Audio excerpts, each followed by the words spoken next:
Unmute. फिर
Hello. Can you hear me?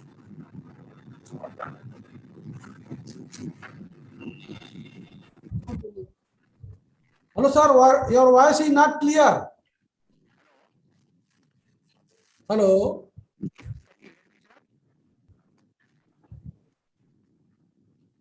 Can you hear me? No. Okay, your voice. Sir, is you are not clear. audible, but there is a problem in voice. Clear नहीं है ना sir ये ना बस It is not very much clear, sir.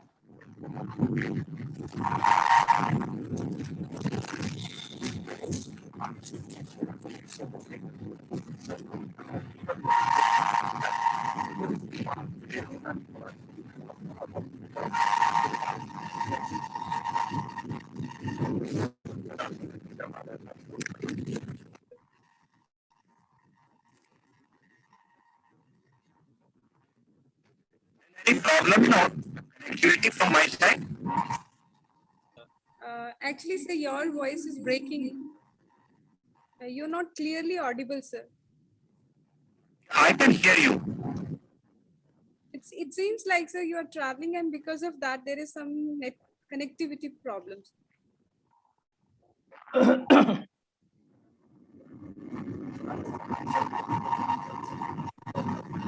Train से जा रहा है क्या?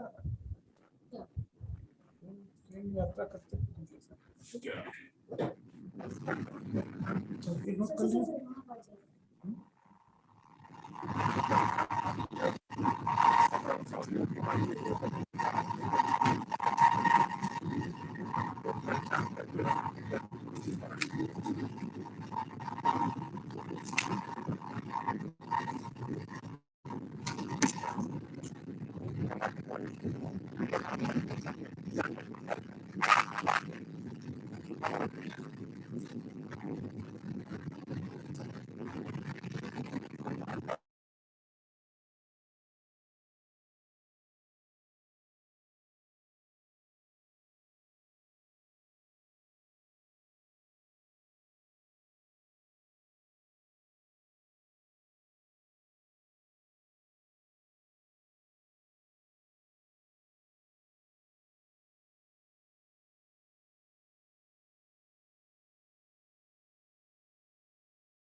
Hello.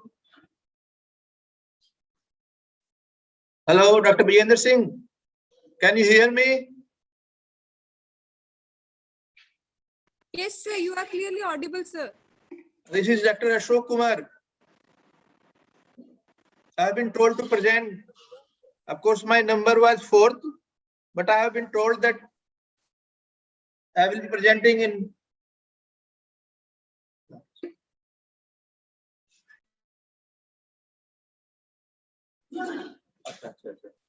Now I am sharing my screen. Can I share it?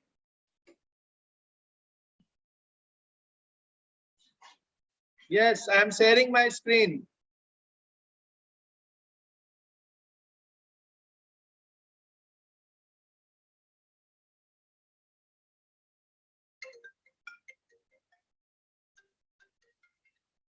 Hello.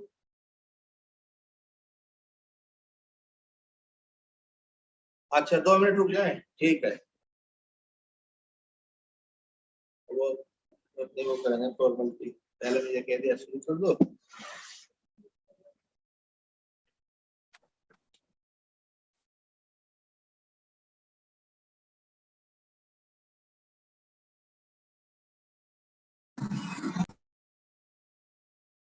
हाँ डॉक्टर साहब मेरा करा दो, मैं रेडी हूँ, कोई प्रॉब्लम नहीं।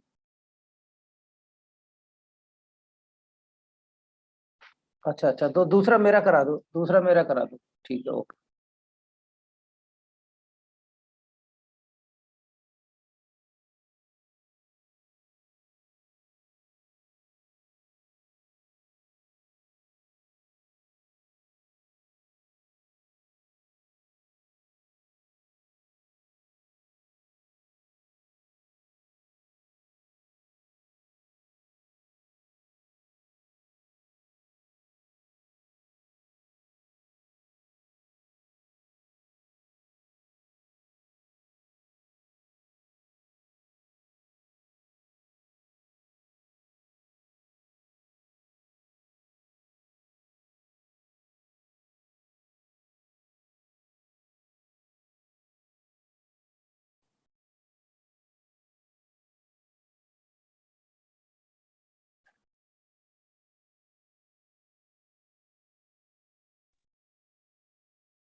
Good morning, Dr. Sanjay.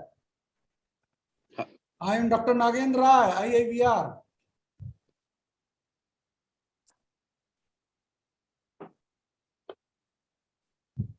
Good morning, sir. Good How are morning. you? How are you? I'm fine.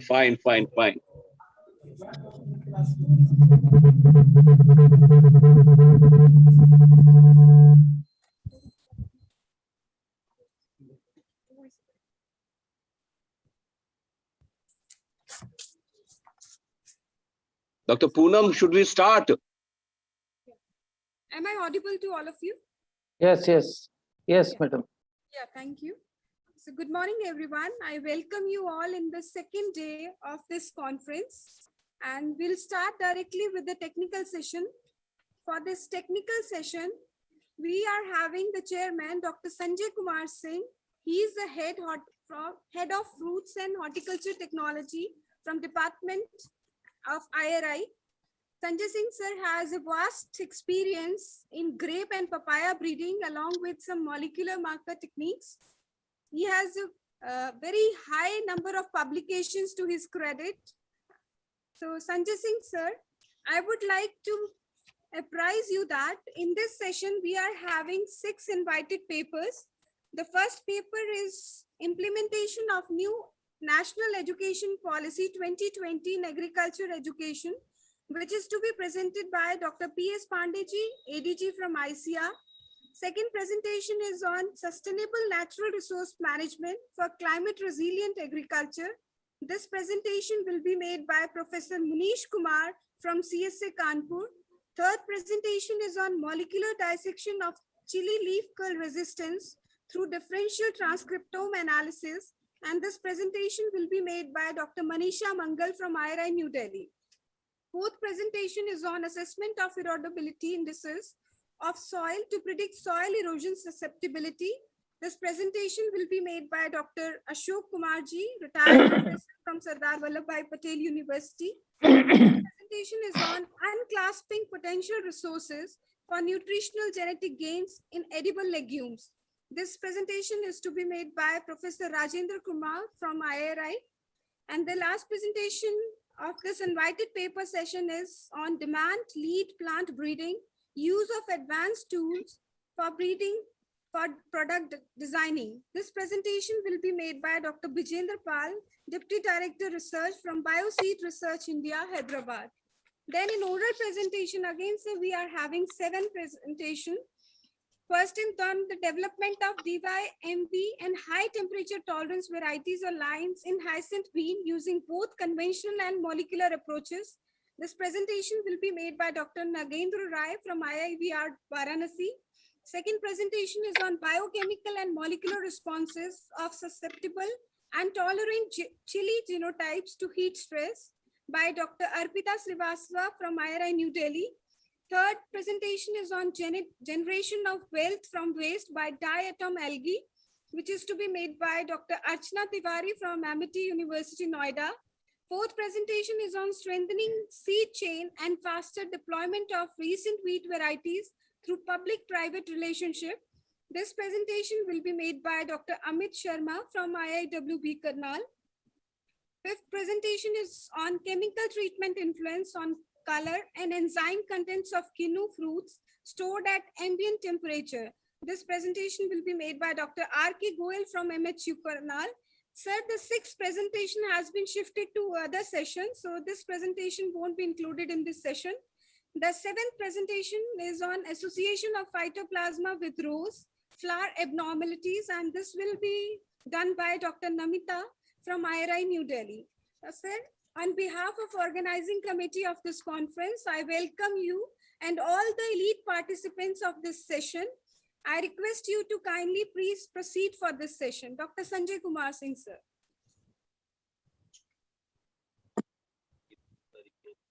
Thank you. To kindly make first presentation Yes. of Dr. Ashok Kumar, retired professor of soil science. Sir.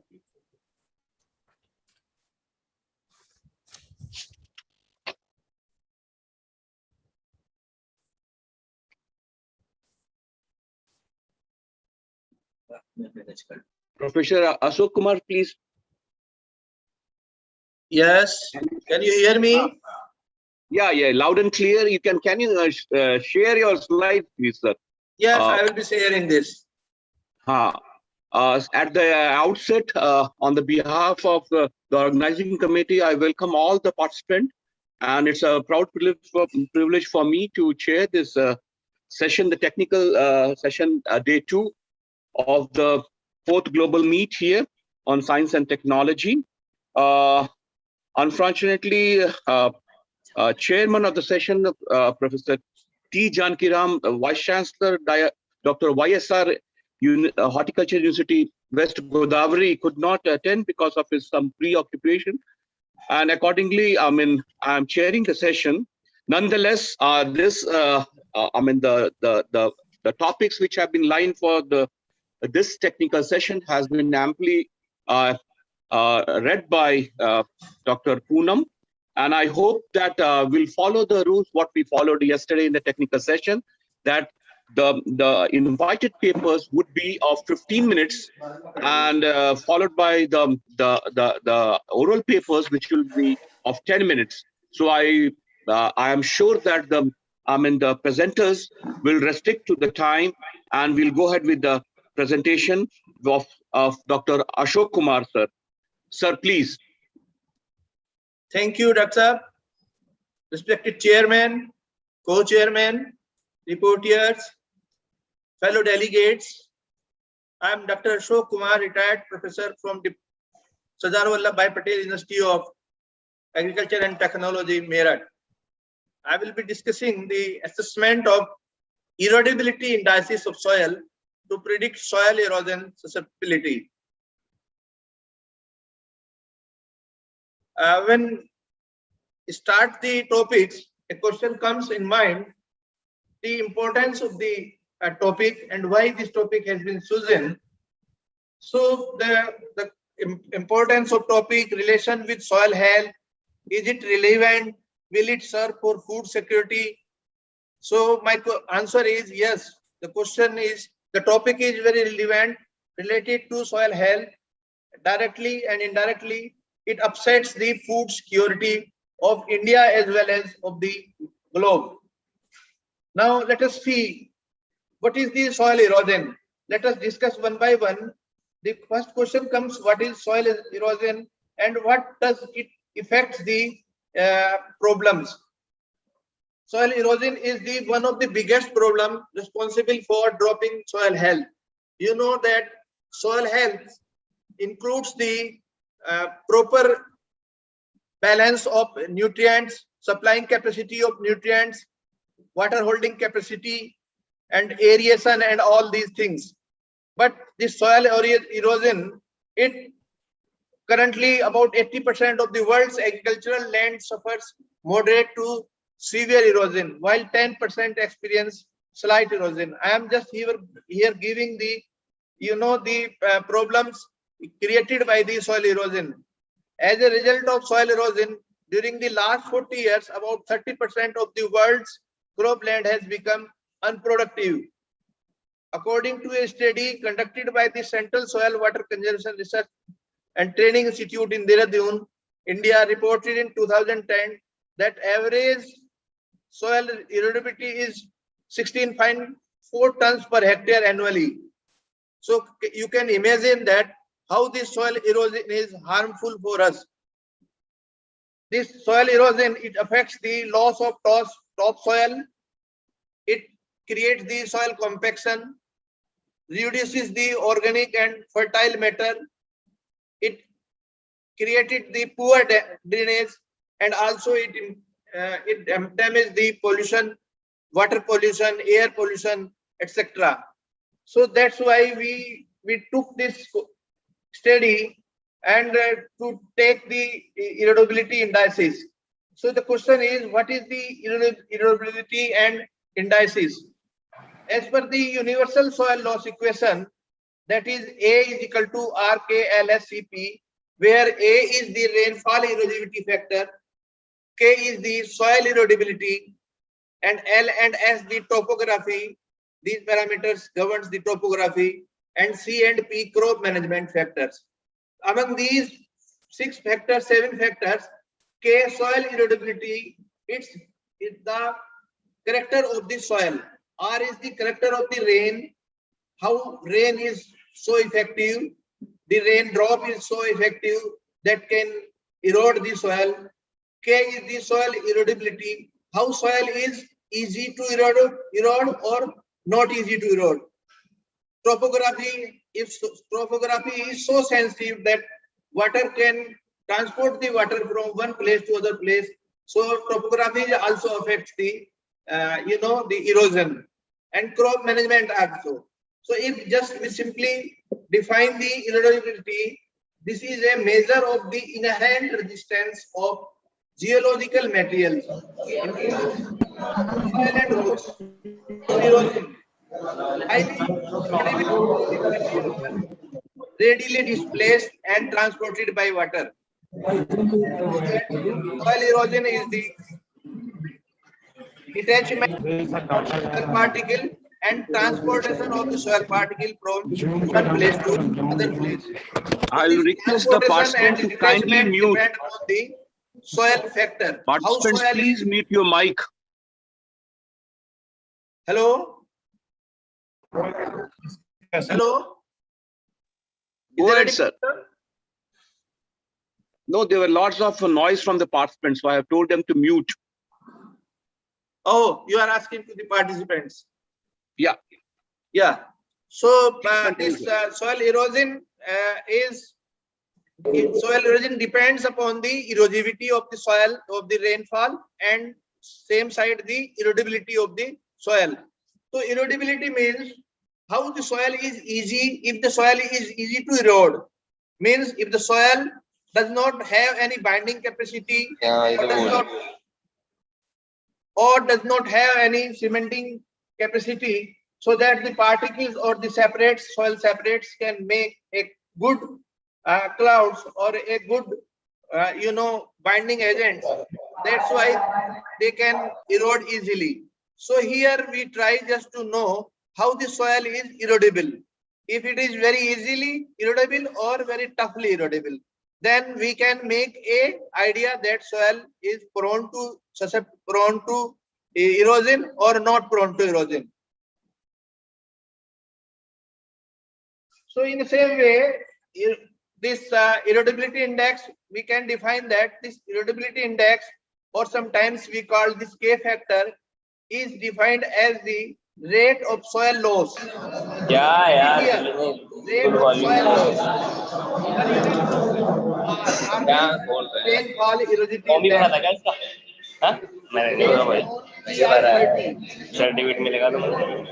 Minimum rainfall intensity, energy causing erosion, means in how much soil is lost due to this rainfall effect or other effects. That is the K factor or the erodibility. So measurement of this K factor or erodibility is a very difficult task. In universal soil loss equation, determination or estimation of erodibility factor or erodibility index is difficult and time consuming, and also it needs lot of money for establishing the field for erosion estimation. Estimation of soil erosion from field is again a difficult task. That's why soil is susceptible to erosion may be predicted easily using some equation. Here I have make a relation between some prediction by some equations and the susceptibility or prone to erosion or not. If it is easily prone or susceptible, then we can make the good conservation practices to protect the soil from the erosion.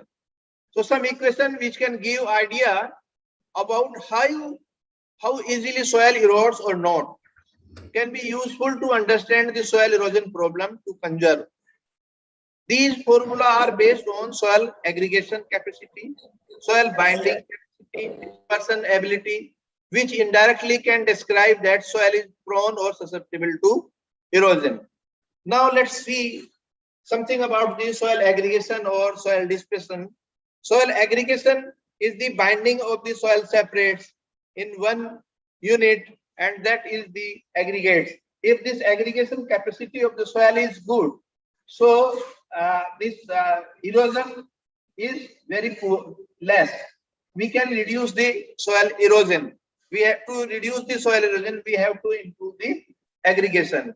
In the opposite side, dispersion is the soil separates are dispersed. They don't have any binding capacity, and that's why the soil erosion is more. So if anyhow we manage this, if anyhow we equate these aggregation capacity or by using the different formula, we can estimate or we can understand about the susceptibility of soil to erosion. Here I mean to say, if soil is susceptible to erosion, it means we need more conservative practices to protect from the erosion. So here, so many equations have been given at different times, but I have used the 5 equations given by different scientists at different times. Number 1 is silt-clay ratio. The silt-clay ratio is silt or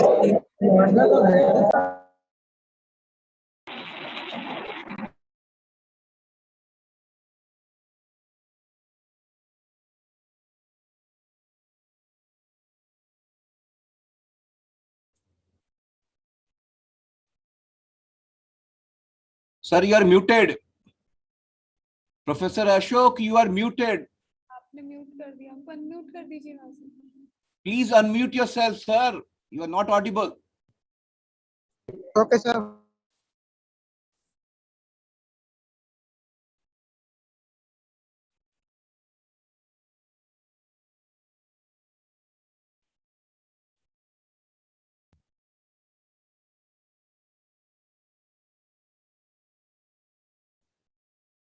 Professor Ashok. yes, can you hear me? Now it's loud and clear. Please continue. Now I am here giving some equations which I have been using during the course of study. Some equations. Number 1 is silt-clay ratio. This is simply the ratio of silt and clay during the study of soil texture. Everybody knows that we study the separates, means sand, silt and clay. If there is a ratio of silt and clay more than 0.4, this is the threshold value, we can estimate that the soil is susceptible to erosion or not.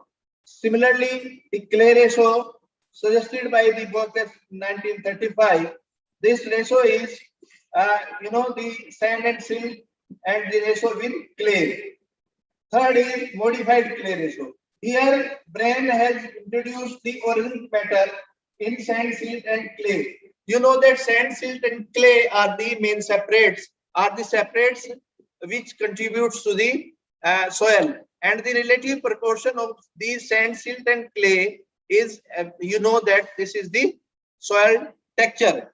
And the soil, that's why we call that soil texture is a main physical properties which governs the the water holding capacity, which governs the nutrient holding capacity, which governs the aeration and heating capacity of the soils.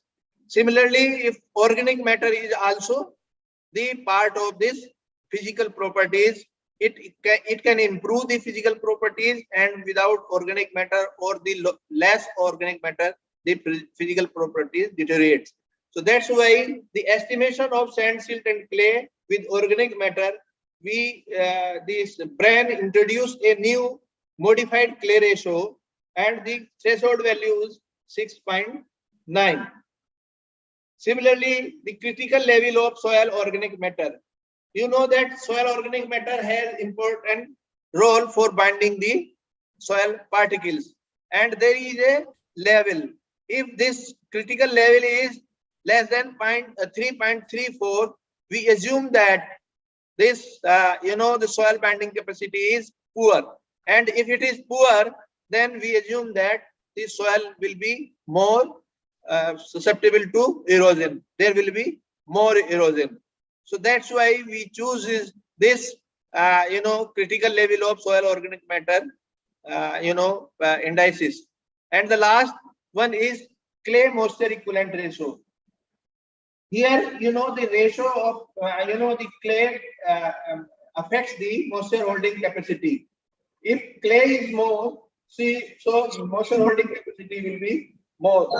This ratio is also useful for predicting the related to erosion. As you know that soil erosion is not only eroded the soil, but it is also eroded the nutrients. That's why we took these problems. So the question is, what needs for adopting the equation? To adopt these equation, what we need? So as I discussed earlier, that soil texture is the property which governs the water holding capacity, nutrient retention ability, air movement, water movement in soil, and mainly responsible for maintaining soil health. Soil health does not means that only the nutrient status of the soil. Soil health means that good nutrient, proper physical property, as well as the proper microbial activities running in the soil. That's why we can say that soil is healthy. If soil is just having good nutrient, but the physical property are not good, so we cannot say that soil is healthy. So for declaration of soil healthy soil, we need to know the erosion problems. That's why we also took this problem to know the soil erosivity, so erodibility. Number two, relative proportion of sand, silt, and clay in a soil describe the soil texture. You know that soil texture, this is the definition of the soil texture. So sand, silt, and clay are the major separates which governs the soil texture.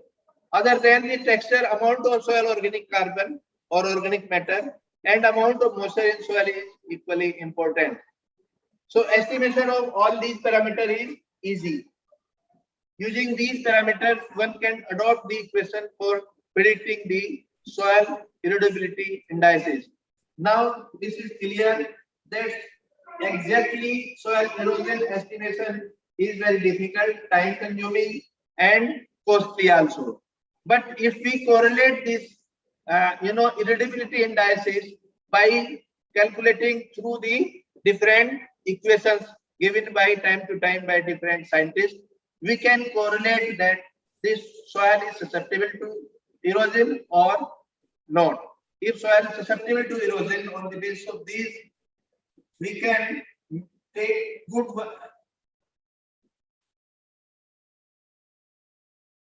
major practices to conserve the soil. So my study area was KVK Amroha, because you know that in KVK in Sardar Patel University, in all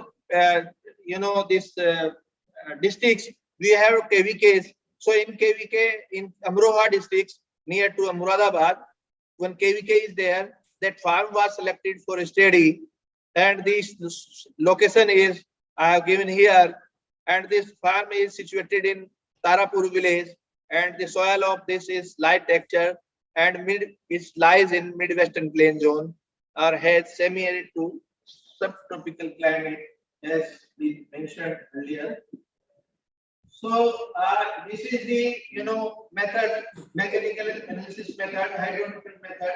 We make first the particle size analysis and calculate the sand, silt, and clay and in organic matter and other things during the course of study. And these sand, silt, and clay and organic matter we use in different equations and find the different clay ratio, modified clay ratio, silt clay ratio, critical level of organic matter, and clay moisture equivalent ratio of different plots. We divided this farm in 12 plots according to this law, crop grown previously and other factors. And these 12 plots were studied for different, these equations. And the average of this is given here, and the threshold value given by different scientists.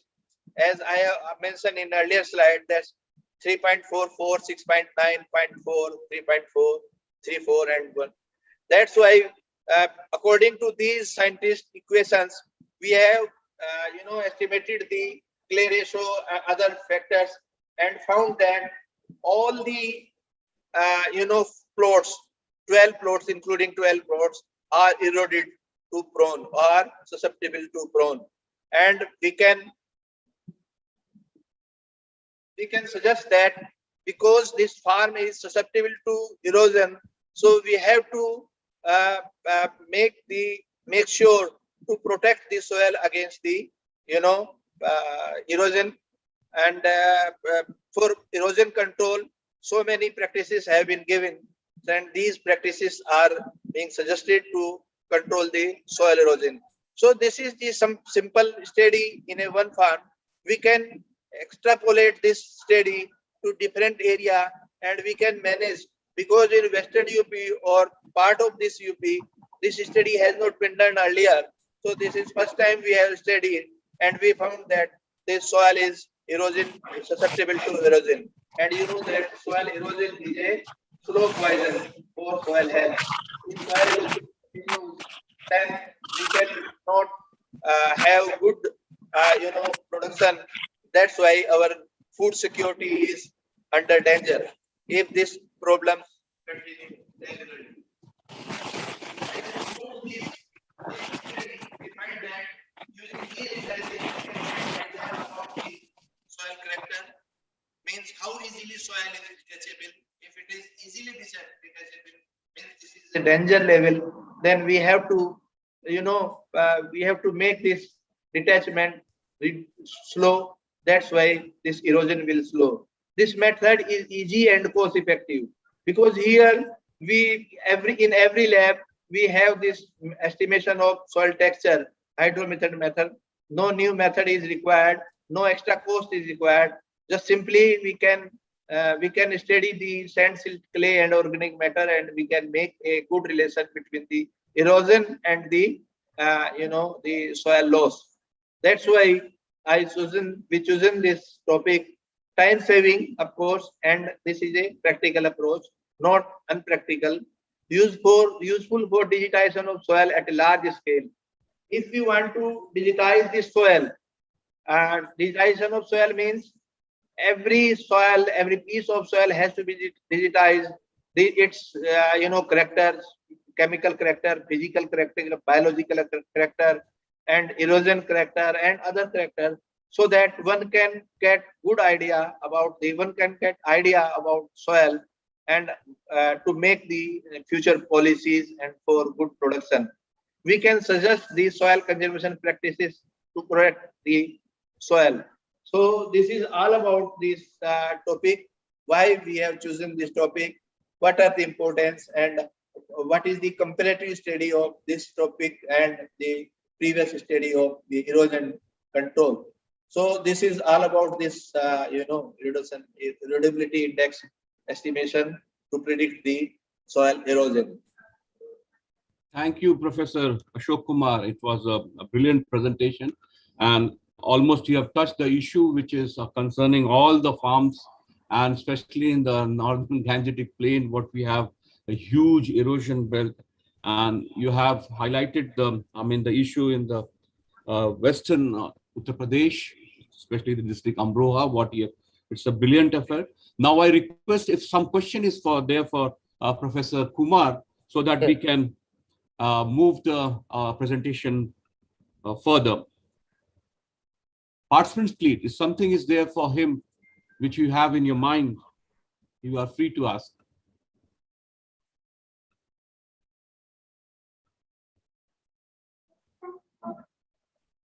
If there are none, thank you, Professor Ashok Kumar. Brilliant presentation and a thoughtful. The issue which you have touched. The second presentation. I could see that Dr. P.S. Pandey, AED, Education Division of ICAR, is back with us, and he's there. Friends, it's my proud privilege to welcome him to make a presentation on implementation of new education policy 2020, which is concerning all of us who are there in this audience, and especially what are the highlights and what ICR and the Education Division per se take into view through the Ministry of HRD, and what new things are expected in this policy. The highlights will be made by him. He's a very, close friend of mine, and we worked closely at IARI, and right now he's at the ICR headquarters, the Helms Affair, handling the education division and the programs and the policies, especially in the policies and also in the home science section there. Brilliant scientist and a very eloquent speaker. We are more eager to listen to him this morning. I request Professor Pandey to kindly make his presentation, please. The floor is yours. Thank you.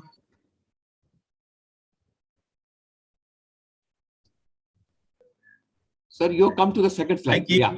Yeah, I'm audible, I think. Very good sir, morning. very much. Please Sabko go ahead. Sadar Namaskar. And thank you, Chairman sir, the most respected chairman of this session, rapporteurs, convener, and fellow participants. It's my privilege to be here to share my views and share what are the various implementation.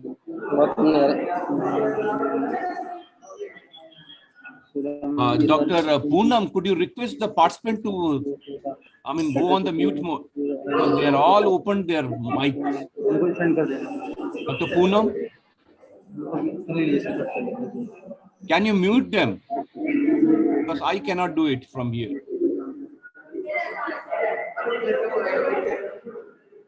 Dr. Poonam.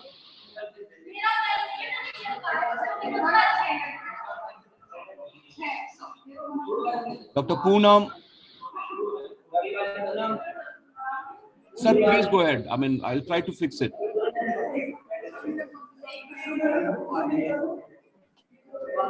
Dr. Pandey, please go ahead, sir. There is some background noise.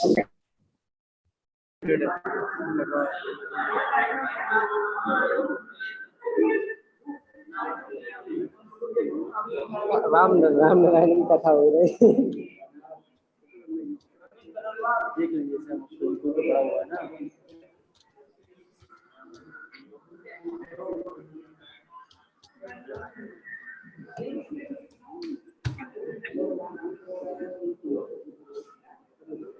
मेरा नाम आ रहा है, किसमें आ रहा है यार?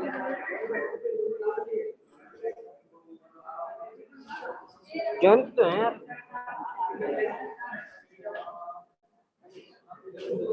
अभी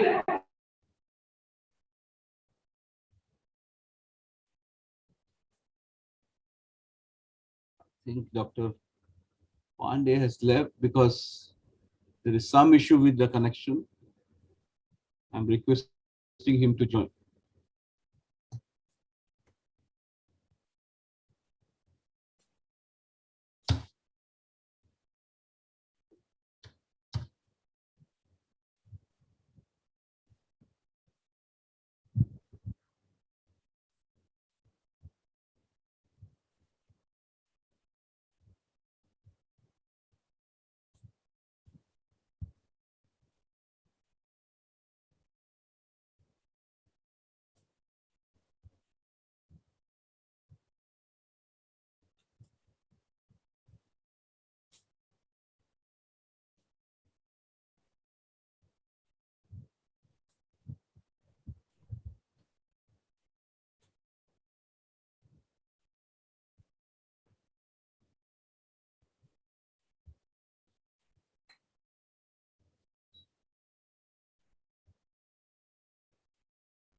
अरे यार उनको फोन नहीं डॉक्टर पांडे अनम्यूट हो गए हैं और ये हो गया है उनको हाँ डिस्प्लेसमेंट भी हो गए हैं please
Friends, we are requesting Dr. Pandey to rejoin. Actually, that's the problem. The connectivity problem is there. So we have requested him to rejoin. Let us hope that will take some few minutes to join.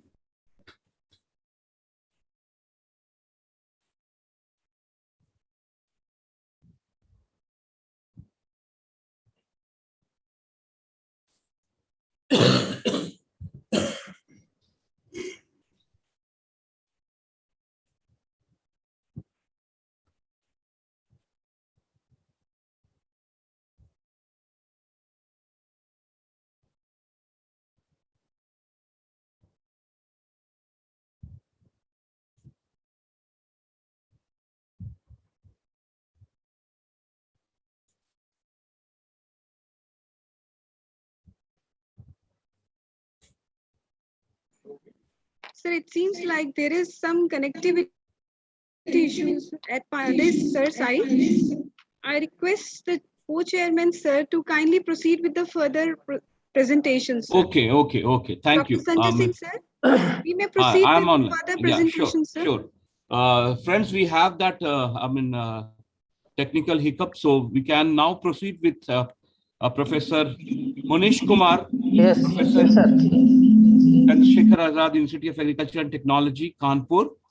For his topic, sustainable natural resource management for climate resilient agriculture. Sir, please, you can share your slide. Okay, sir. Thank you very much, sir. मेरा mute है. I request all the participants to kindly mute. Otherwise, there is a lot of echo here.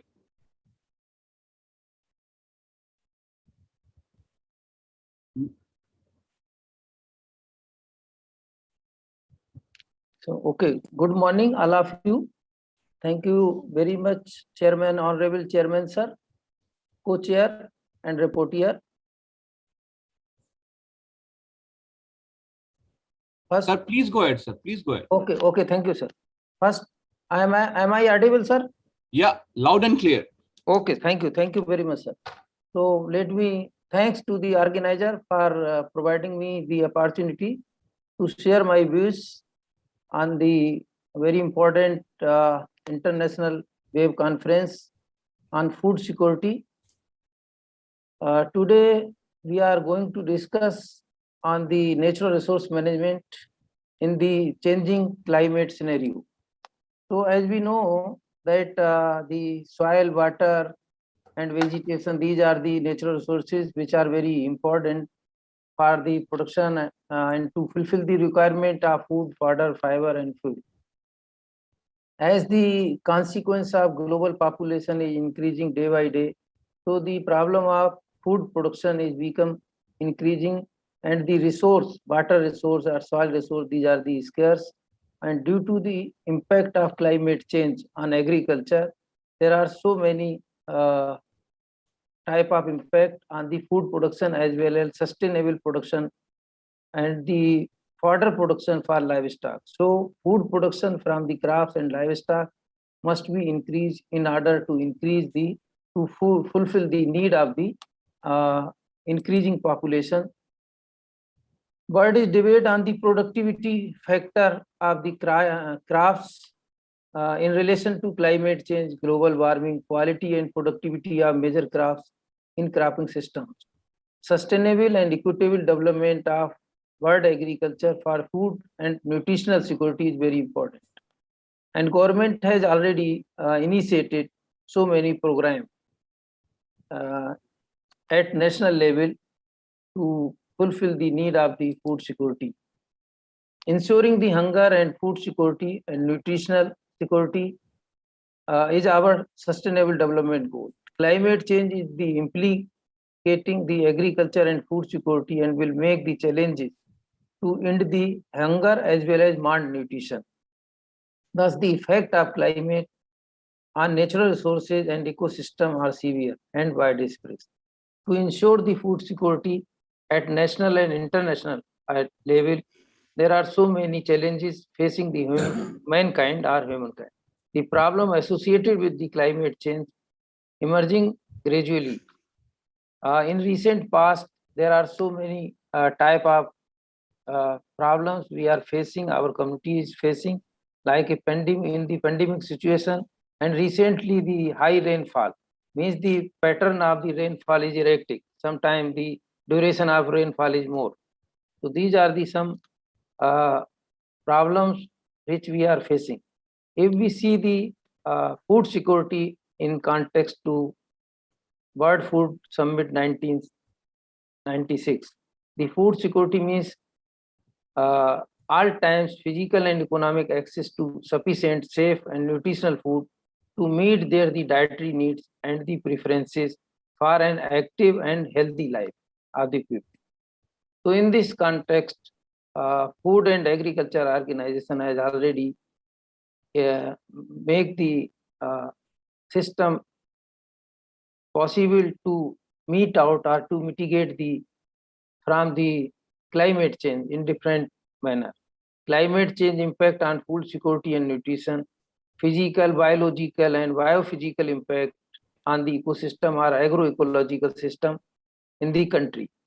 With this diagram, we can up to some extent remove the or mitigate the climatic conditions for agriculture production, and sometimes there are so many food harvest losses also. For the food security, we need the availability, proper availability of food, their access to all level and utilization, and ultimate the sustainable goal means the stability for the people. If we see the resource of our country, we have only 2.3 or 2.4% of global land, 4.2% of water, and we are feeding about 16.8% of world human population and 14% of livestock. And the per capita availability of the land is decreasing day by day. And the forest cover, as per the policy, national policy, we have in our country only 24.56 against 33%.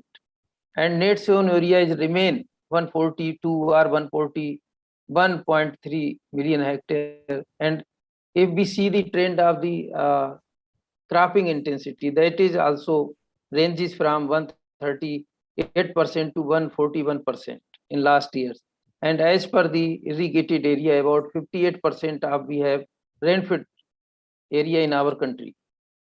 So as per the natural resource, we have to manage these resources for the balance of water resource, balance of permanent vegetation cover, soil quality, as my previous speaker, Professor Ashok Kumar, has already spoke on the erosion possibilities and the susceptible to erosion of this soil of Western Uttar Pradesh, and the unemployment. So the concern with us is the population growth, nature resource degradation, soil, water and vegetation, changing the consumption of the pattern or consumption pattern of the population, and changing climate. And one of the more important factor is also the small and marginal farmers. We have about 75-80% small and marginal farmer in our country.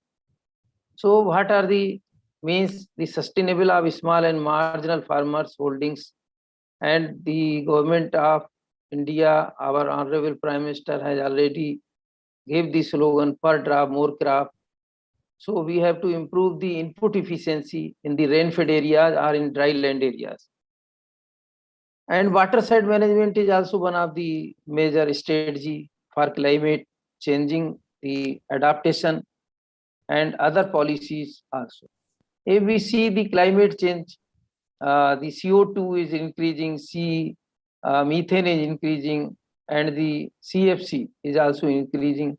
So ultimately, the agriculture there are a lot of impact on agriculture of the different parameters of agriculture production. If we are talking about the climate change farming system, the resilience in extreme weather conditions or environment conditions in order to sustain the different type of researches conducted by SEUs and in ICR system, especially the CREDA, which is the nodal agency for NICRA project also, which ICR has started in 2011-12. So the craft area, if you see the scenario of the crop area decadal, the area in 1991, 186 million hectare, now 198, and net sown area is 143, and now in 14-15, 140 million hectare. The cropping intensity is also up to 141%. Net irrigated area is 68 million hectare, and about 72 million hectare is the area under rain-fed or dry land agriculture. And we have the water resource, the average annual utilizable water is 1123 VCM. And from this water, we have received the 690 VCM water from surface and 433 water from the groundwater. The recharge of groundwater in cities or in the peri-urban area of the cities is decreasing. So there is a problem in the, especially in the Bundelkhand region or in the arid climate, the water, the vulnerability of the climate on agriculture. This is the picture shown, the very low, medium, high, and this is from the NICRA project of ICR. Some of the projections of the climate change, the increasing the temperature per decade, mean summer rainfall, or days of dry spell is increased, shorter but heavier precipitation, contraction of snow cover, and rise in the sea level. Yesterday, our ADG, PS Pandey Sahab has already told about the high rainfall in the Delhi area, and rainfall, the prediction is erratic with fewer many days, but with greater intensity. Sometimes the average annual temperature is also stress or to the crop, and the frequency of occurrence in the Bundelkhand region is major cause. The rainfall stage in Bundelkhand previously about 54, 56. Now they have decreased up to 46 or 42. If we see the under the All India Coordinated Project running at our university, we have the decadal decrease in the rainfall pattern. In 1971, 80, 80 to 90, 90 to 2000, and 2000, 2010. There is a rainfall of 920 mm in during 70 to 80, and this is decreased up to 818, means there is a 101 mm average decadal rainfall decrease in the 44 decades. So this is the scenario in our university jurisdiction area, and same in the different agriculture university of UP, like Western Uttar Pradesh, and in Bundelkhand region, and in Faizabad. So we have received this picture from the All India Coordinated Project. Here you see the Western UP, the decreasing trend of rainfall from Western UP, Eastern UP, Central UP, and less than in Bundelkhand region. So this is the 4 decade estimation of the rainfall under the All India Coordinated Project. So this is the scenario of rainfall in our country, and large area of the country with diverse climate and ecosystem. Agriculture is still highly monsoon dependent. About we have 58% dry land area or rainfed area, and about 45% of food grains comes from the rainfed areas. So we have to tap this area for the agriculture production, especially the food grain production, and oilseed and pulses also. If you see the climate change impact on agriculture all over the world, India has more vulnerable in view of the huge population depend on agriculture, excessive pressure on the nature, resource, and coping mechanism. And as I have already told that the temperature is increasing. The projections on the further aggravate of the situation on the crop production means the negative impact on the yield of different crops has also been noticed by different scientists in the country. Significant negative impact have been projected in medium term, and about the 4.29% is yield is decreasing in case of wheat. Since agriculture makes the GDP about 15%, but nowadays we have reducing about 1.5% per year. So soil erosion has already exposed and discussed by previous speaker. If we control the rainfall erosive power, means erosivity, and plant biomass production. In rainfed areas or dry land areas, we have to produce more biomass so that we can check the erosion by wind or by water.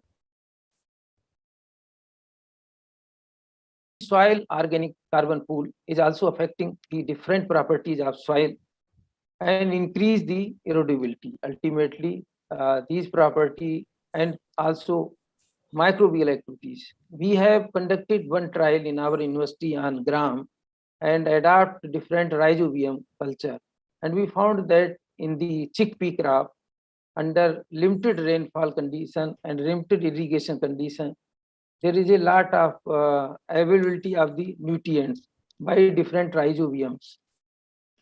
NICRA project, I have already told that the government had started 2011 ICR NICRA project with the nodal agencies FRIDA, and we have also the center at CSA University and working on in rainfed ecosystem and on different crop varieties.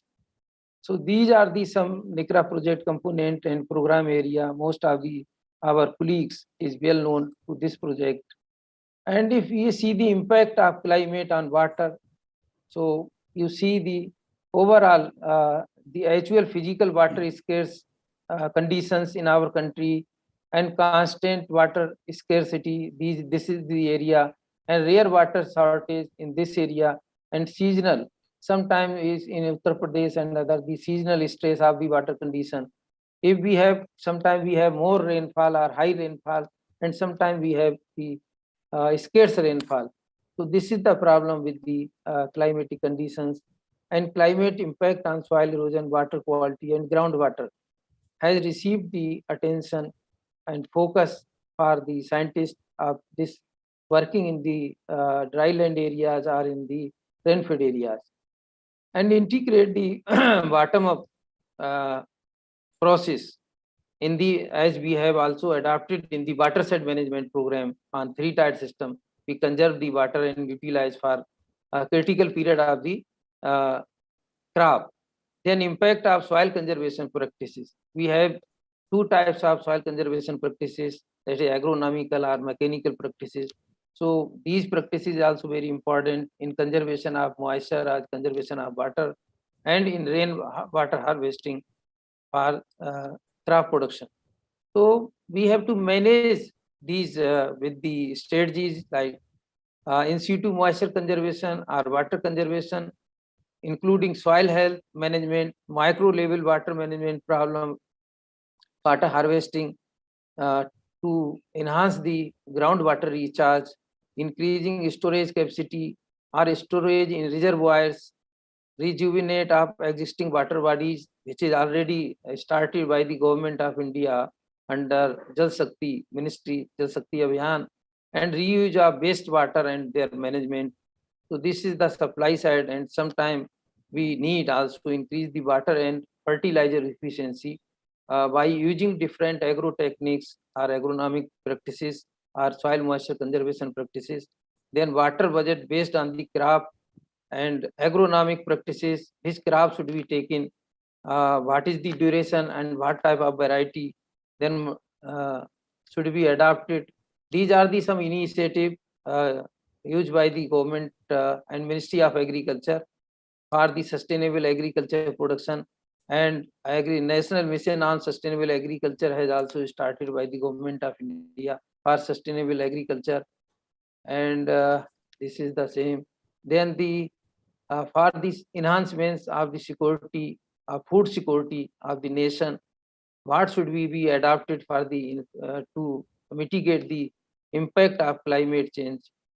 Ecosystem, agroecology, and agriculture production are to maintain the food chain, income and trade with economic, social impact on livelihood and food security, understanding the risk as well as the vulnerability of the climate in the farming system, and increasing the resilience of food security in the face of climate change calls for multiple interventions.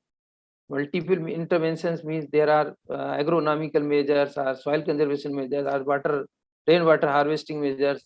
These should be taken into account and towards the food system that more resilient, more productive, and more sustainable. So to eliminate the hunger and malnutrition, we have to emphasis on the agriculture and change the and mitigate the climate change in order to keep the level of the food security and increase the overall production of the agriculture crops as well as livestock production also. Government has also given the emphasis for doubling the farmers' income, and our scientists and universities also working on this aspect as the adopt the farming system approach or encourage cooperative or contract farming, convert agriculture universities into center of excellence. In every university there are center of excellence on crop production, on agronomy, and different niche area also. Establish farmer center for input and marketing. So we have the network of Krishi Vigyan Kendras, and we are doing the technology and field demonstration, online demonstration through Krishi Vigyan Kendra, ensure the active monitoring of the scheme. This is also important. These are the some varieties which is recommended by different institute and our university also for different crops in different areas, especially for the rainfed and dry land agriculture, in the pulses, oilseed, and cereal in 3 groups. And this is the cropping system pattern which I have tested in our university and for Bundelkhand also. Especially I have mentioned these for Uttar Pradesh only. We have 3 watershed program in our university. One is the Render watershed, in which we have got 3 times productivity award. And in this watershed, the area is covered river Pauch and their tributaries near Imna. And in this, we have increased the total productivity of the crops, especially chickpea, Azad P3, Fijian pea, and some oilseed crops, and also the availability of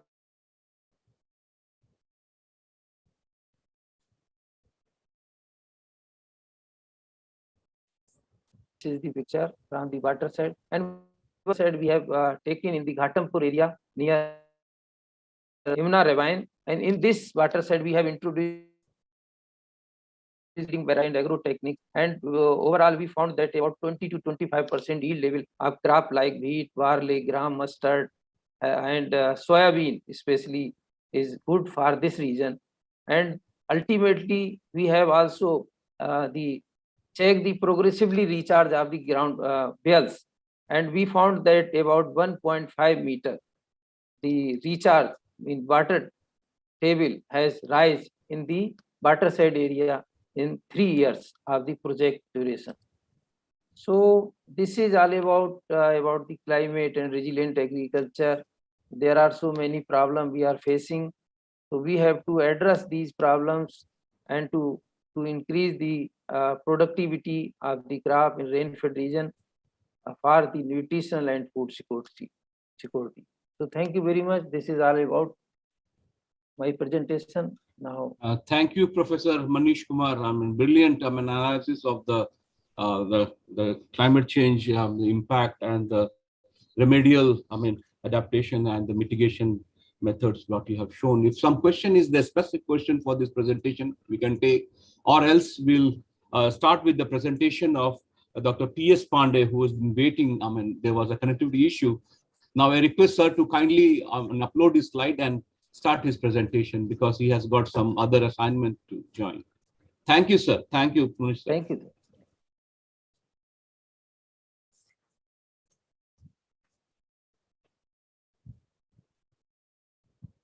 Dr. Poonam, can you request him? He's sharing. Thank you. Thank you. Sir, he is sharing, sir. He's sharing. He's sharing. Sharing his slides. Sir, we are. Is it okay, sir? Yeah, it's visible, sir. You can make it full. Okay, I'm extremely sorry that due to some disconnection, because my 2 meetings are going simultaneously, one from Dharwad and one this meeting. So in between, I got some stuck up. So sorry for that one. Sorry to all the audience. Sorry to the organizers.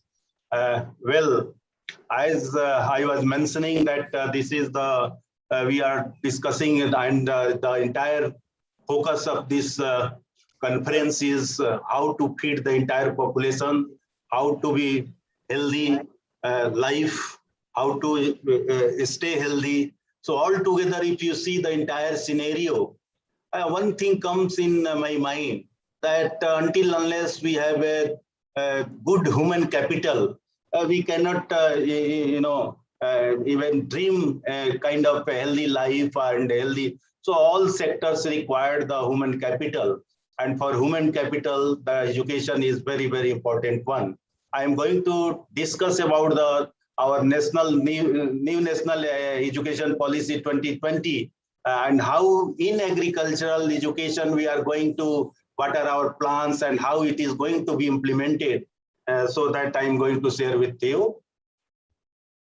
You see that any policy, if you see, it takes a lot of time and it evolves from the, from very, we take the lessons from the earlier policies and plans where we failed, and from time to time we do the midterm correction. And based on these, so if you see our entire country's education policy, how our today's new National Education Policy 2020 emerged, you can see this is the historical information, how from one commission to another commission to another committee, and from time to time the amendment was made. And after a long gap of, that was 1986, this Kasturi Rangan committee, they come out of this and they given the new education policy for the country, for the school, for the college, for the higher education. I'll more focus on the higher education portion. And in between, what is the basically new education, this national education policy? I'll discuss a little bit about what is the new things in the national education policy. And later on, I'll come to what is the difference between our agricultural education policy and how this education policy is going to be implemented in our education. You see, when this process was going on from the, I am involved from 2016. I have visited to UGC 3 times and attended meeting. We had deliberation and actually what we did. And if you see the consultation process of this new education policy, many people might be thinking that just a 1 year, 2 year, 3 year, and a huge, consultation was made, online consultation, offline consultation. If you see the entire country's scenario, we have 2.5 lakh gram panchayat. We have 6,600 around blocks. with more than 6,000 we have the, urban local bodies. And similarly, we have more than, 680 districts we have. And if you see our new education policy, so based on the various dialogue with the educationists of this country, not only this country, but from the abroad, the consultation was made. When we visited to the UGC, I could see that many of the times from our Indian experts who are teaching in the abroad, in the high-ranking institutions, they are providing the consultation. They are giving the suggestion for how to improve our country's education and how best we can do so that in the international scenario, we can achieve our earlier goal, like we talk about the Nalanda University, when no university was existing on here. So at that time, India was leading the entire education system through this Nalanda and Kalinga universities. So also we had a meeting with the CAB.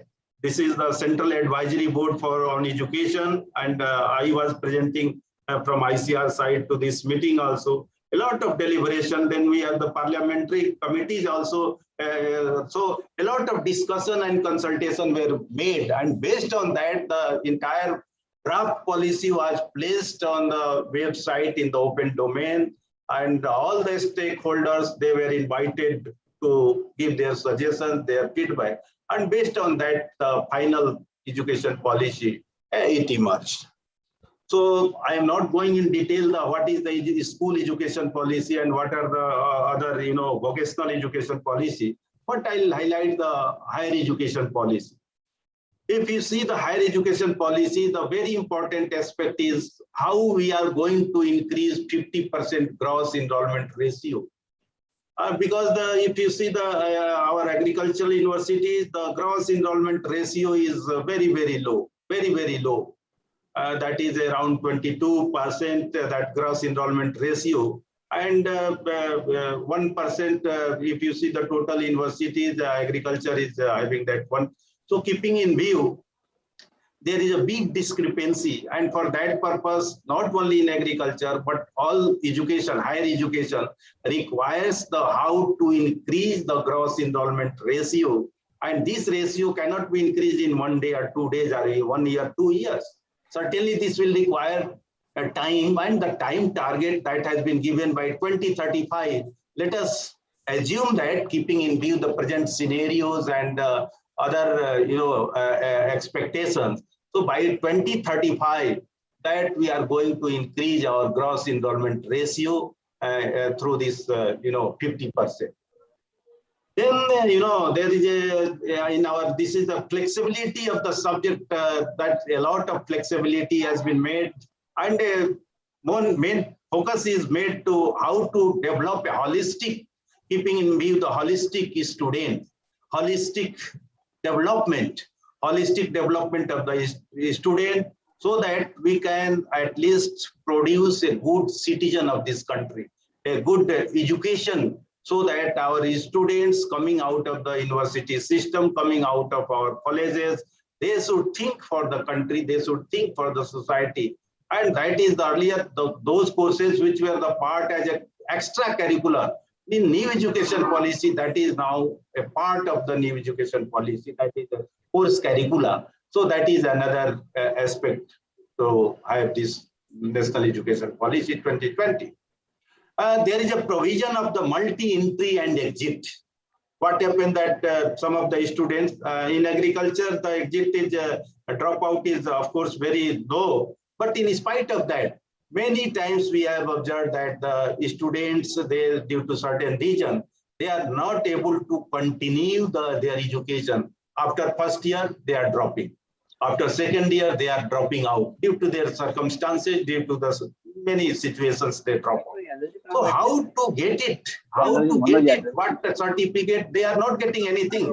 Only in between they are dropping out. So there is a provision now in VCS to multiple entry and exit. Anytime you can leave the, after, not anytime means not in between.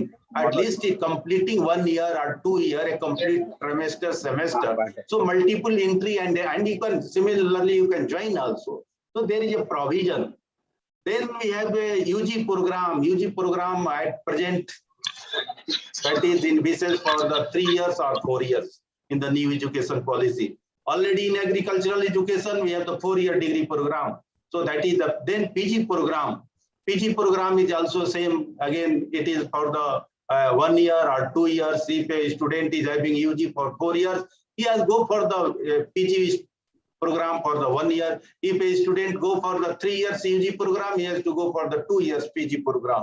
So likewise, there is another integrated 5 years bachelor and master degree, which were not existing in our system. So that is now given this one. Credit transfer and academic bank of credits. This is very, very important one. Now, you see, now already we have started working and we have the consultation with the, Ministry of Information Technology. They are going to create academic bank of the credits where all your courses, their credits and what, your GP and other things, what courses you have taken, those things are just like a bank account. Everything will be now, it will be maintained in the academic bank of credits, where if suppose after 2 years or after 4 years, after 3 years, once again, if you want to join the course, again, those credit transfer will be made and you can utilize those credits and you can avail those credits of the, your courses, and that will be transferred so that at least need not to go to repeat the same courses which were not earlier happening. Higher educational institutions, as you know that in the new national education policy, there are 3 types of higher education institutions. One is the research intensive institution or university, you can say. So research intensive university, one will be the teaching intensive university. Ours, like our state agricultural university, they are all research intensive university, whereas the traditional university, they are more focused about the teaching, and so they are majority of the things are teaching. But of course, when teaching is there, they have to do research also, but research will be minor one. Where we have the research intensive means our major focus will be on the research R&D, but our another mandate is the education also, teaching also. So there will be 2 types of the university. One will be the research intensive university, another will be like traditional university will be teaching intensive university. And then you might have seen the various colleges they are affiliated to the university. In coming time, there will be no any autonomous degree granting colleges. There will be only autonomous degree granting colleges, but there will not any affiliated college. Whatever college will be there, it will be a part of the university, not a affiliated one, and or it will have autonomous bodies and it will be a degree awarding bodies. So that kind of college will be there. Then multidisciplinary education and research university. More focus is there because there was a time, if you see in our agricultural system, at that time there was a division, there was a split of the university. One integrated university was split up into horticulture university, into veterinary university, into dairy university, into all sorts of university. They have divided so the basic concept of the university was diminished. It was totally gone out. So in the new national education policy, again, the rethinking was there. And, there is a chance to have every district or nearby, at least some universities should be there. So this is the major reform in our higher education system for the national education policy. Then the autonomy. Until unless you provide the autonomy simply by opening and giving the structure, making these kind of things cannot be given. So there is a autonomy aspect, and the complete autonomy will be given to the university, the academic autonomy, administrative and financial autonomy, and so that they can at least do their job independently, thinking with the, of course, there will be a bodies, an independent board of governors will be there. So certainly they will monitor those things, but autonomy will be there. As I mentioned that in coming 15 years, phasing out of the affiliation system. There will be no any, affiliated college, no affiliated college. Either it will be a degree awarding college or it will be university, only two type of thing. So that is the important one. Then the national mission on mentoring. You see, today's we are lacking the good leader in our education. Good leader in education. Good, very, so good teachers. We are not emphasizing more and more for the giving the, hand holdings and human resource development for the teacher. Teaching for the teacher so that mentoring can be done unless a teacher is aware about all those kind of mentoring for the, leaders, say a dean and directors. Unless we give that, so that is a national mission on mentoring, how to do this mentoring for our academicians. That will be a national mission. Independent board of governors, as I mentioned, that this only phasing out the affiliation will not solve the purpose. But once autonomy will be there, it will not be like that I can do anything, I'll just like a private, company. No, there will be a board of governors where the various representatives will be there, and certainly then there is a single regulatory system. At present, what is happening? There is another, one is the veterinary council, another is the ICAR, another is the AICT, another is the so kind of thing. So now under this new education policy, there is a single regulatory body for the higher education, and in this case they have excluded the legal and medical education. So that is not, it is the government decision. I cannot comment on this kind of thing. So certainly, but we are in the part of single regulatory body. There will be only one regulatory bodies. Then online self-disclosure based transparent system for approvals in place of inspection. You see, at present, what is happening?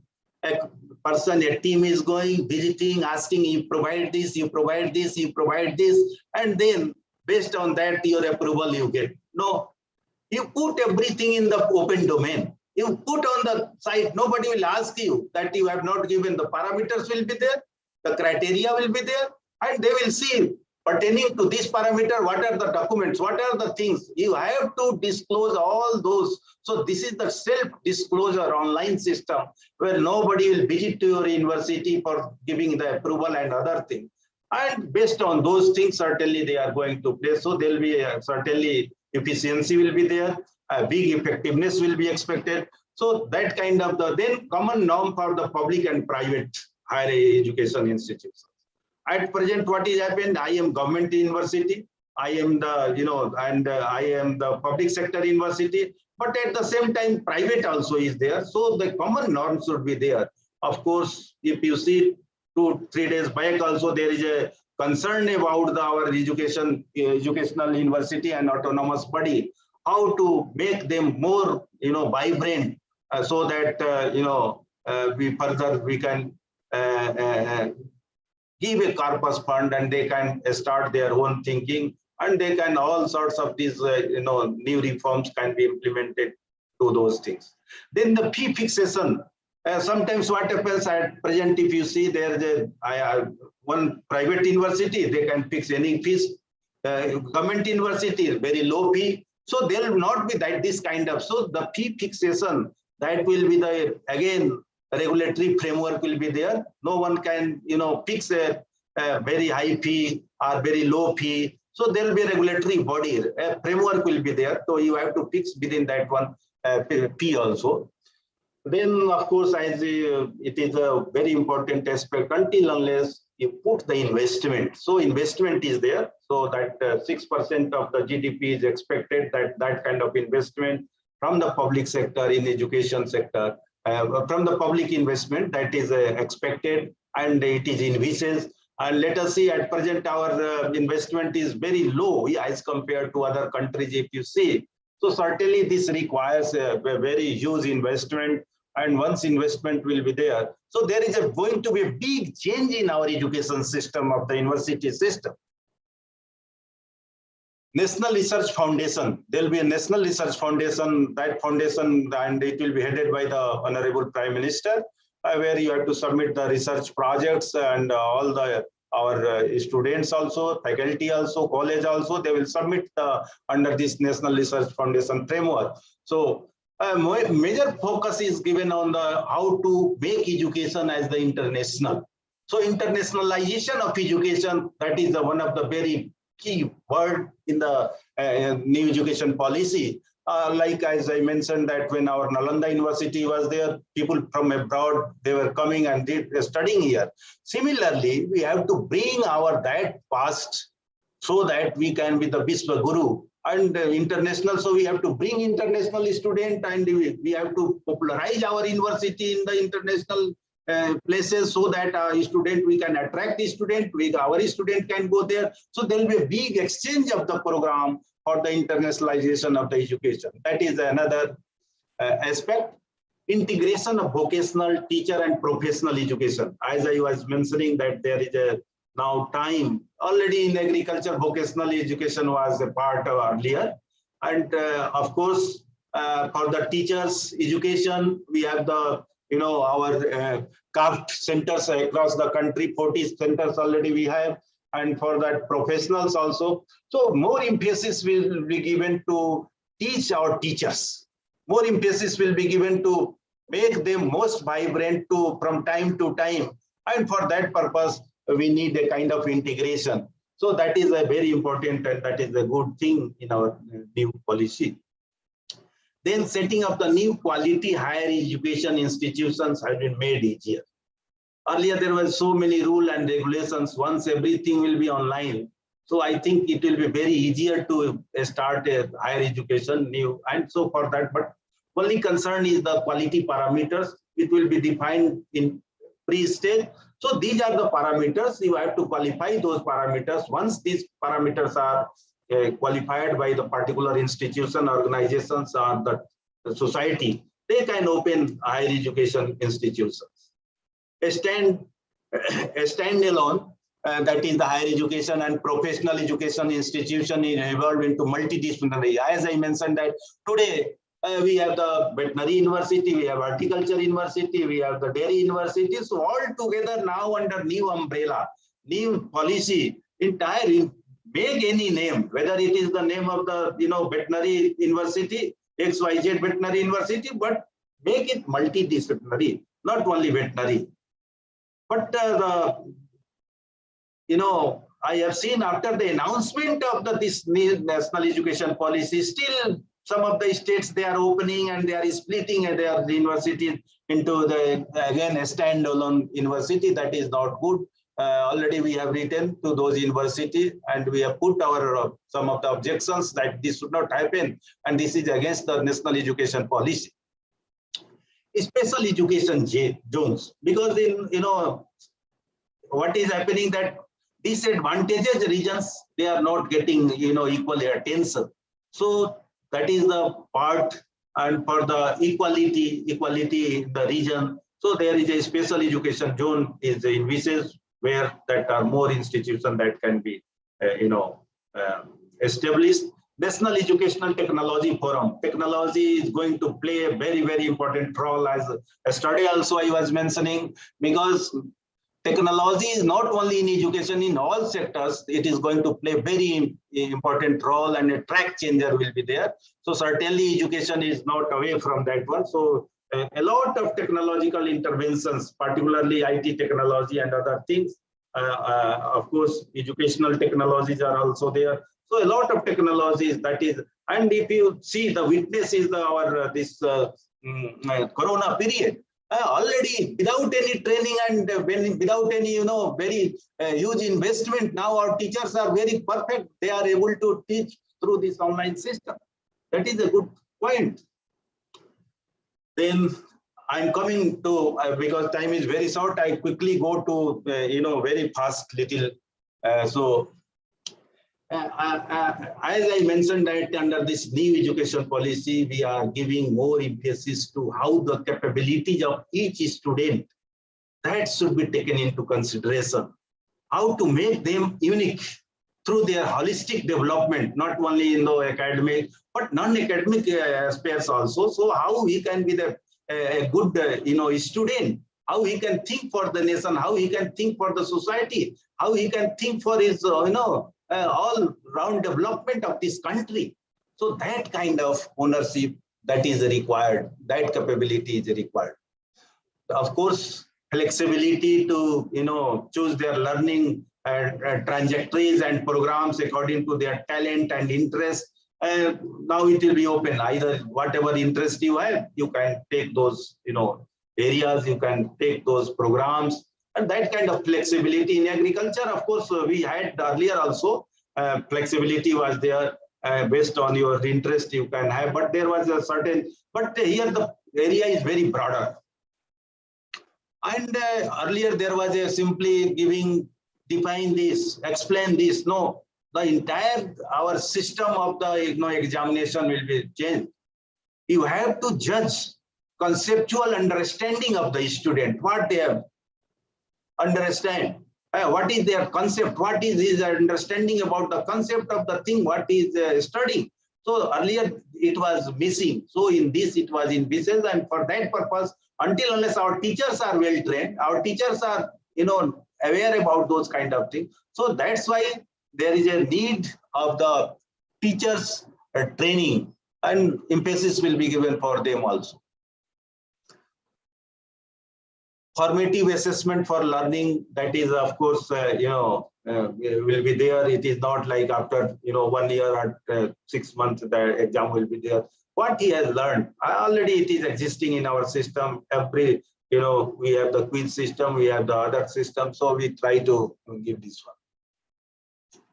There will be no separation, as I mentioned, that there will be no separation between the art, science, extracurricular activities and curricular activities. There will be no difference between vocational and academic streams. So all together, this year, if you see, many times our students now they are in the final year, but they couldn't see when the university's face also. So due to this situation, earlier we were thinking that no, vocational and this online system is not going, certainly it is not going to replace our existing this physical system. But under these circumstances, something is better than nothing. At least our teachers, they are dedicatedly teaching our students and they are getting education without any break. Of course, I discussed multidisciplinary and holistic education already. Light but tight regulatory framework. As I mentioned that this is autonomy will be there. So until unless it is of course easier to start institution, but it will be tight in the sense that every parameter will be defined. You have to provide the information based on that one. We have to see the governance. You have to see how you are empowering your people, because in the university system, sometimes I have seen many of the university, they are not giving delegation of power to the different hierarchy. So that will be monitored, of course. Already in our agricultural system, if you see the new national education policy, many things are taken from our existing agricultural education system. They are talking about the 4-year UG program across the country with uniform syllabus. Already we have twice-based credit system. They are talking, already we have mandatory student ready to inculcate the experiential learning. You see, under new education policy, more emphasis is given for the experiential learning and entrepreneurship development. Already in our system, if you see, our READY program is there, where READY stands for Rural Entrepreneurship Awareness Development Yojana. Already we have the startup and incubation center in the university. So that whatever envisages in the national new education policy, already we have a vibrant campus life, high quality teaching learning process already in our system under the NAS we have. There is no any MPhil program in our education, agricultural education. And already for the financial assistance, already we have the good scholarships are there and we are providing. So many of the new national education policy provisions already exist in the system. So it will be not very hard to implement. Now I'll simply discuss about the implementation during 21-22, what we are going to do. We are going to now start with the multiple exit and entry system. At present, all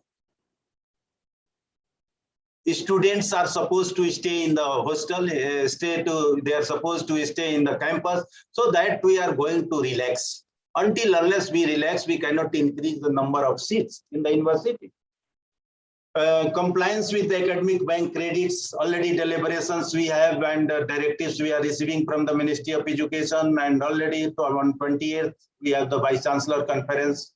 Already we have announced. So in that, from the Ministry of Information Technology, we are going to have a deliberation also, and many of the doubts will be cleared from the this academic bank of credits. Common entrance test examination by the ICR for the admission in the student in all AUs.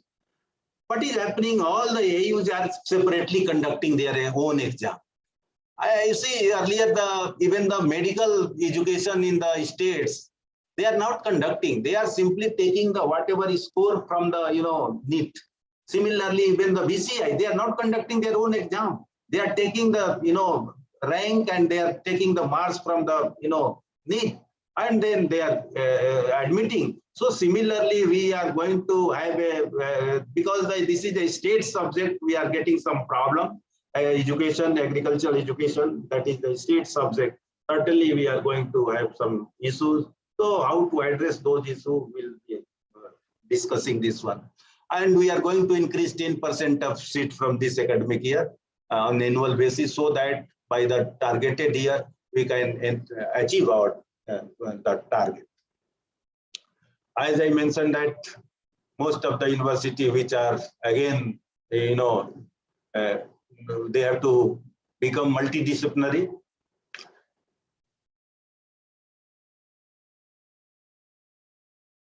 Then already integration of the professional and vocational education, we are already dealing with this one. Still, as I mentioned that after announcement, also some of the university, they are opening, but we are objecting, and because we are not having a statutory, ICR is not having a statutory power. But of course, through our rule and regulations, we are trying to have, and because the main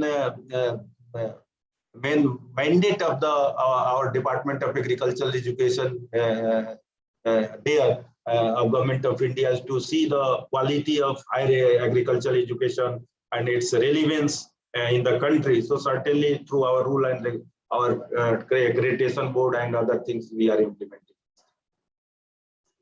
It is a restructuring, how restructure that is going to happen, what kind of fragmentation already it is happening. So we are going to bring under this new education policy, our deemed university, they are certainly, they have to move multidisciplinary institution by 2030. It cannot be within 1 year, 2 years, 3 years. So certainly we have to think, we have to start, and then we can have this kind of things. And already we have a research intensive university, so there will not be any issues. This is the how GER is there, and at present how we are going to do this one. The very important, this is the undergraduate program and how the under new education policy, because already we have, as you know, that we constitute the Dean's Committee. So we have a Dean's Committee, 4th Dean's Committee, 5th Dean's Committee. For this new national education policy, already 6th Dean's Committee has been constituted by ICR. And today we have the meeting at 2 o'clock, all the Dean's Committee members and chairman. We have developed the roadmap for the implementation of the new education policy also, that has already been approved by our Honorable Agriculture Minister, and on 28th of September it is going to be released. And then after that, certainly we have started. It is not that after the release of the roadmap will be starting, but already we have started.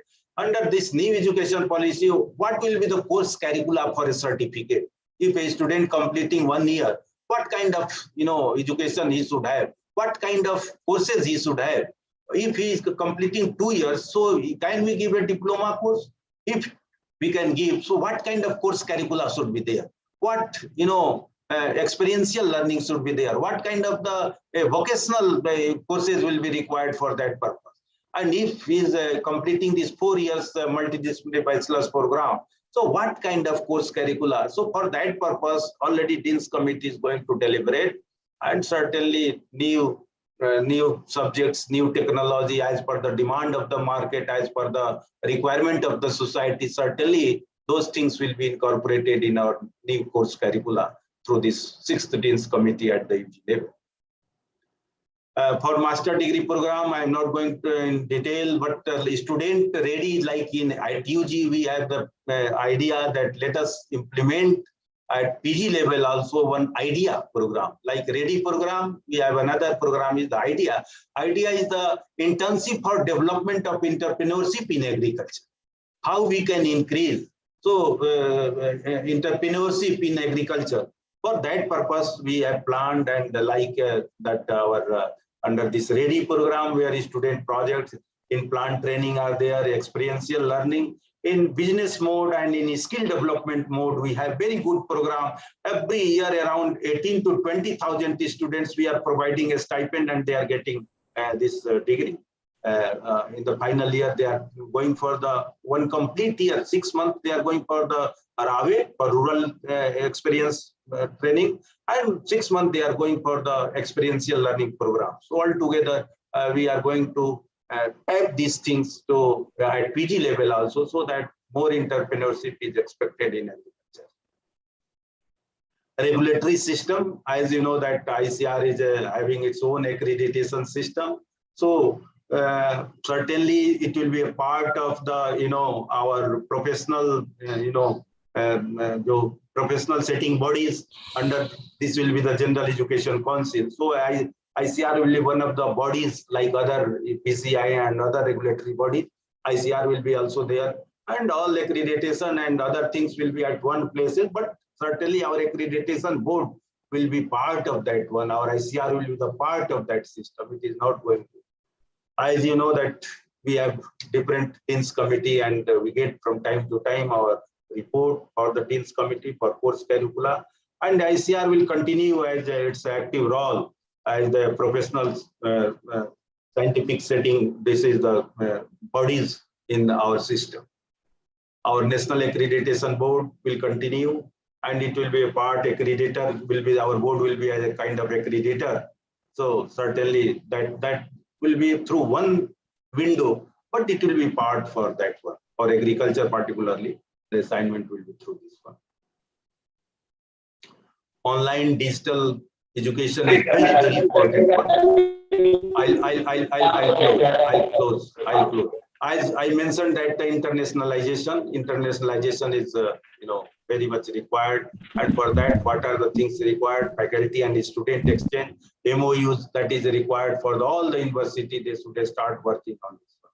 These are various timeline. Already we have announced the timeline during 2021. What you have to do, what university has to do under 2021, what they have to do. So likewise, already we have announced and we have fixed the time target. We are monitoring those time targets so that by the end of expected years, all our new education policy will be. And this is the timeline already we have given. If it will be, we are not going to break 4 years program into 3 years program today, but it is our target by 2030. Let it be make this one by 2030. MSc can we make it for the 1 year, 2 semesters? So these are the various targets that not today, but slowly we'll come implement, and slowly we'll achieve our target for the implementation of the academic program in agricultural education.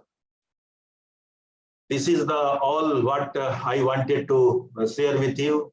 Thank you very much. I took a little more time, but I wanted to tell what are the new education policies so that everyone that they can at least aware about what is happening and they should think. So thank you very much. Thank you so much, Dr. Pandey. It was a journey through the what changes what we are expected, and I hope that all the audience who are in this conference would definitely, they are correlating that how the changes are expected in the education system and the revamping as such, what you have highlighted, the change, the new things, what we are expected to follow. So I am very indebted that you have highlighted those points from the ICAR and the education division.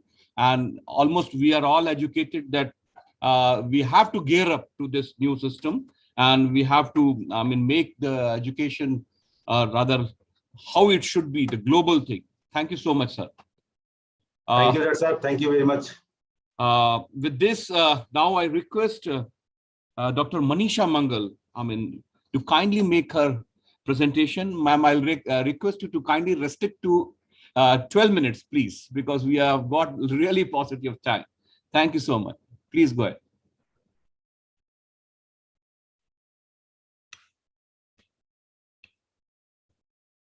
Unmute yourself. Dr. Manisha, please unmute yourself.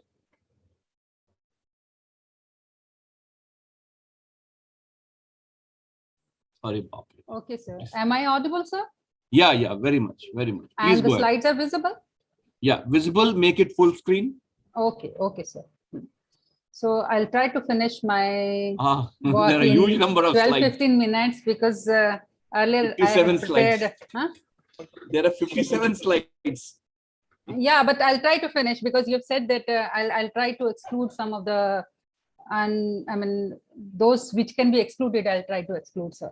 So respected chairman and the eminent personalities from different universities and ICAR and my fellow colleagues, fellow participants.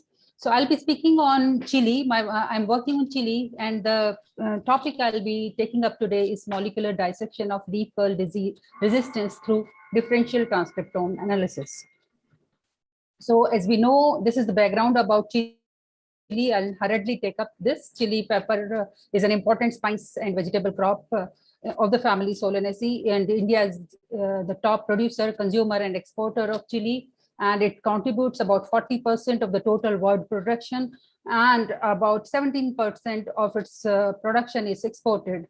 So this is the importance of chili, and the problem is that this crop is infected by a number of viruses, exactly about 45 viruses, and 24 out of those viruses are of natural existence, natural occurrence, and 11 of these viruses occur in India also.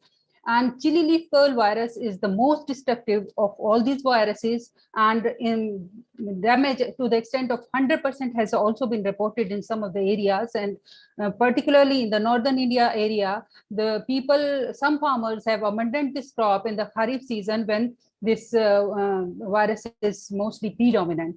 So the virus belongs to the genus Bagomovirus, family Geminiviridae, and the virus is transmitted by Babesia whitefly, that is Babesia tabeki. And the characteristic symptom of the disease are leaf curling, puckering, and reduced size of leaves, and even the plants become stunted and it will not produce any fruits. So the prerequisite of any resistance breeding program is to identify a stable resistance source and then to map the gene for resistance and to identify what are the genes which are causing that resistance. So at IRI, we are doing the same, and our Chile group is working on the identification of resistance source, and we have been working on this for the last 5-6 years, and we have identified few resistance sources, and DLS cell 10, WBC cell 5, and PBC 142 are among those.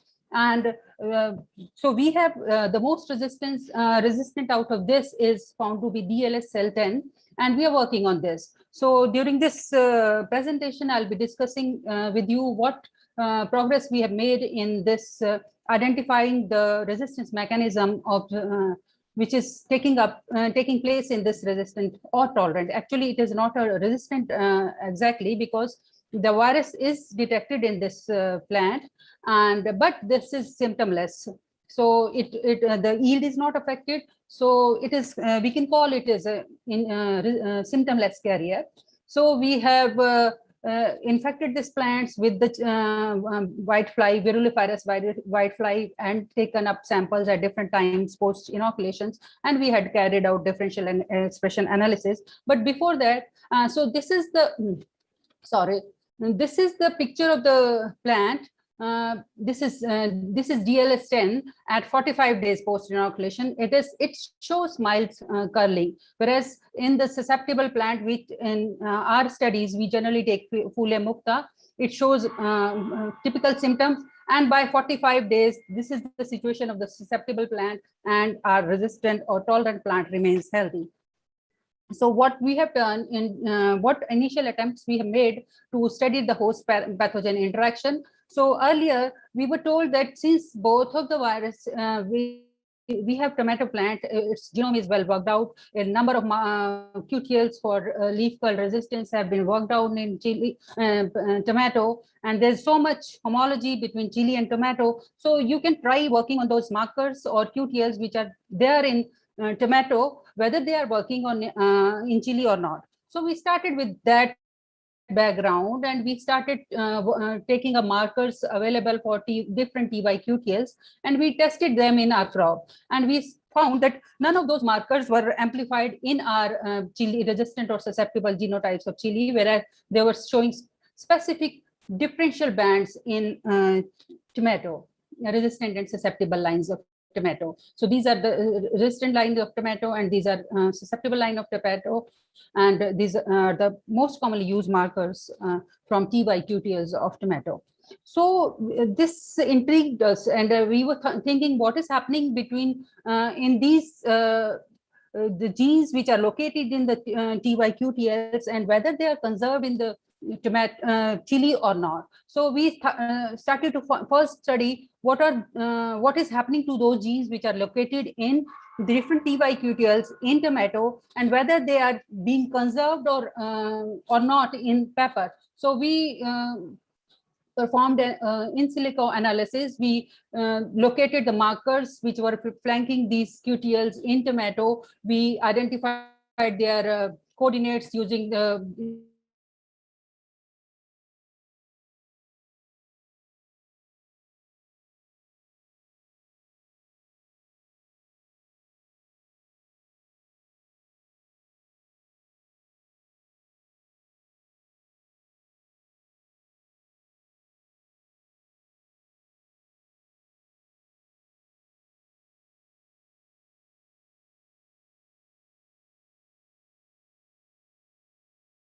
available.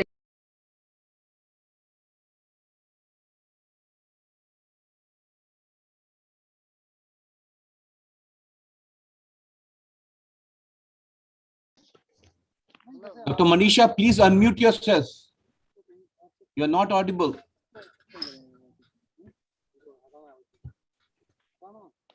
Dr. Manisha, please unmute yourself.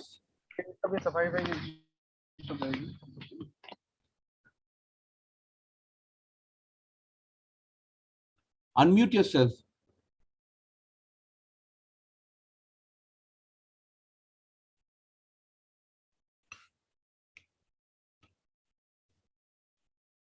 Sir, I'm unmuted.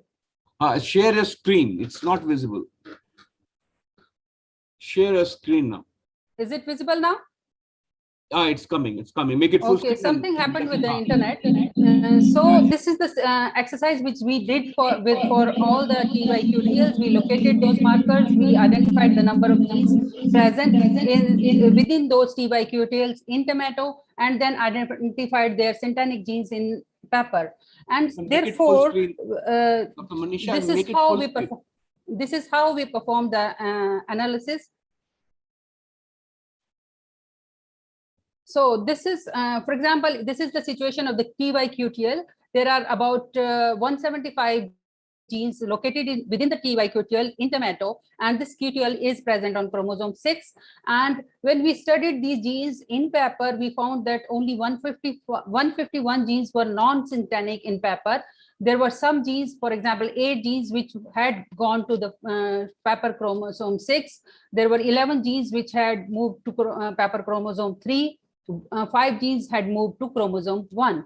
So this is how the movement has taken place. We can see here, for example, this is the situation of tomato chromosome 6. There is a block of 61 gene which are non-syntenic. which did not, which was not found in pepper. Similarly, some genes have moved, and you can see here there is forward arrow, there is reverse arrow. Forward arrow means a gene block has moved where the orientation or the order of the gene is same, whereas reverse order means if a block of genes has moved to pepper and the order of genes were reversed, you can see that the positions of the genes has changed, the location of the genes have changed, their orientation has changed, their order has changed, there were some deletions, there were some inversions. So all type of probable changes have occurred in the genome between tomato and pepper. So that exercise was done for all the TYQTLs. For example, this is for TY2, TY3, TY4, TY5.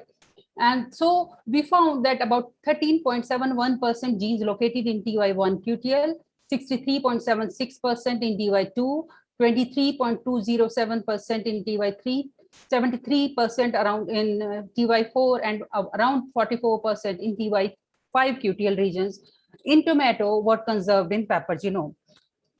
So now next question came whether those genes or whether which are still left in pepper, are they still showing some, are they important to find out some resistance against chili leaf curl virus? So we developed some syntanic markers, and we tested those syntanic markers in our resistant and susceptible lines, but we did not find any conclusive information. And so this information about the TYQTLs in tomato was not very useful for breeding for resistance against leaf curl in tomato, in pepper. So major outcome of that finding was that it, though this finding provided us useful information regarding conservation and dispersions of genes located within the different TYQTLs between tomato and pepper, this also revealed a level of synteny in TYQTLs in both the genomes.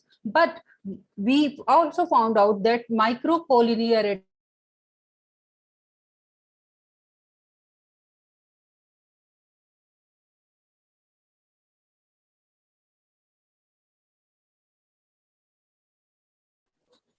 this in a way, this study provided us important insight about the structural changes that has led to the variability in disease resistance in the tomato and chili.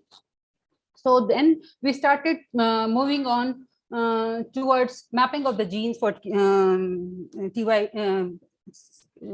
leaf curl resistance in our tolerant host, and we had used GBS technique or genomic biosequencing approach for mapping of these genes. We know that chili genome is quite big, about 3.7 GB. So our earlier attempts using SSR markers was not very fruitful. So we had gone for GBS, and so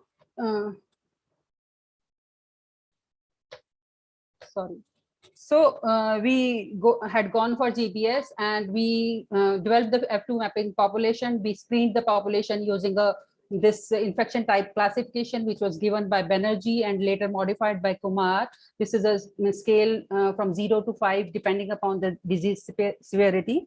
And so we, in a way, through this GBS approach, we identified about 1292 markers, SNP markers, which were located on the 12 chromosomes of chili, and they covered about 1667 centimorgan of the chili genome. So these slides show the arrangement of different SNP markers on different chili chromosomes.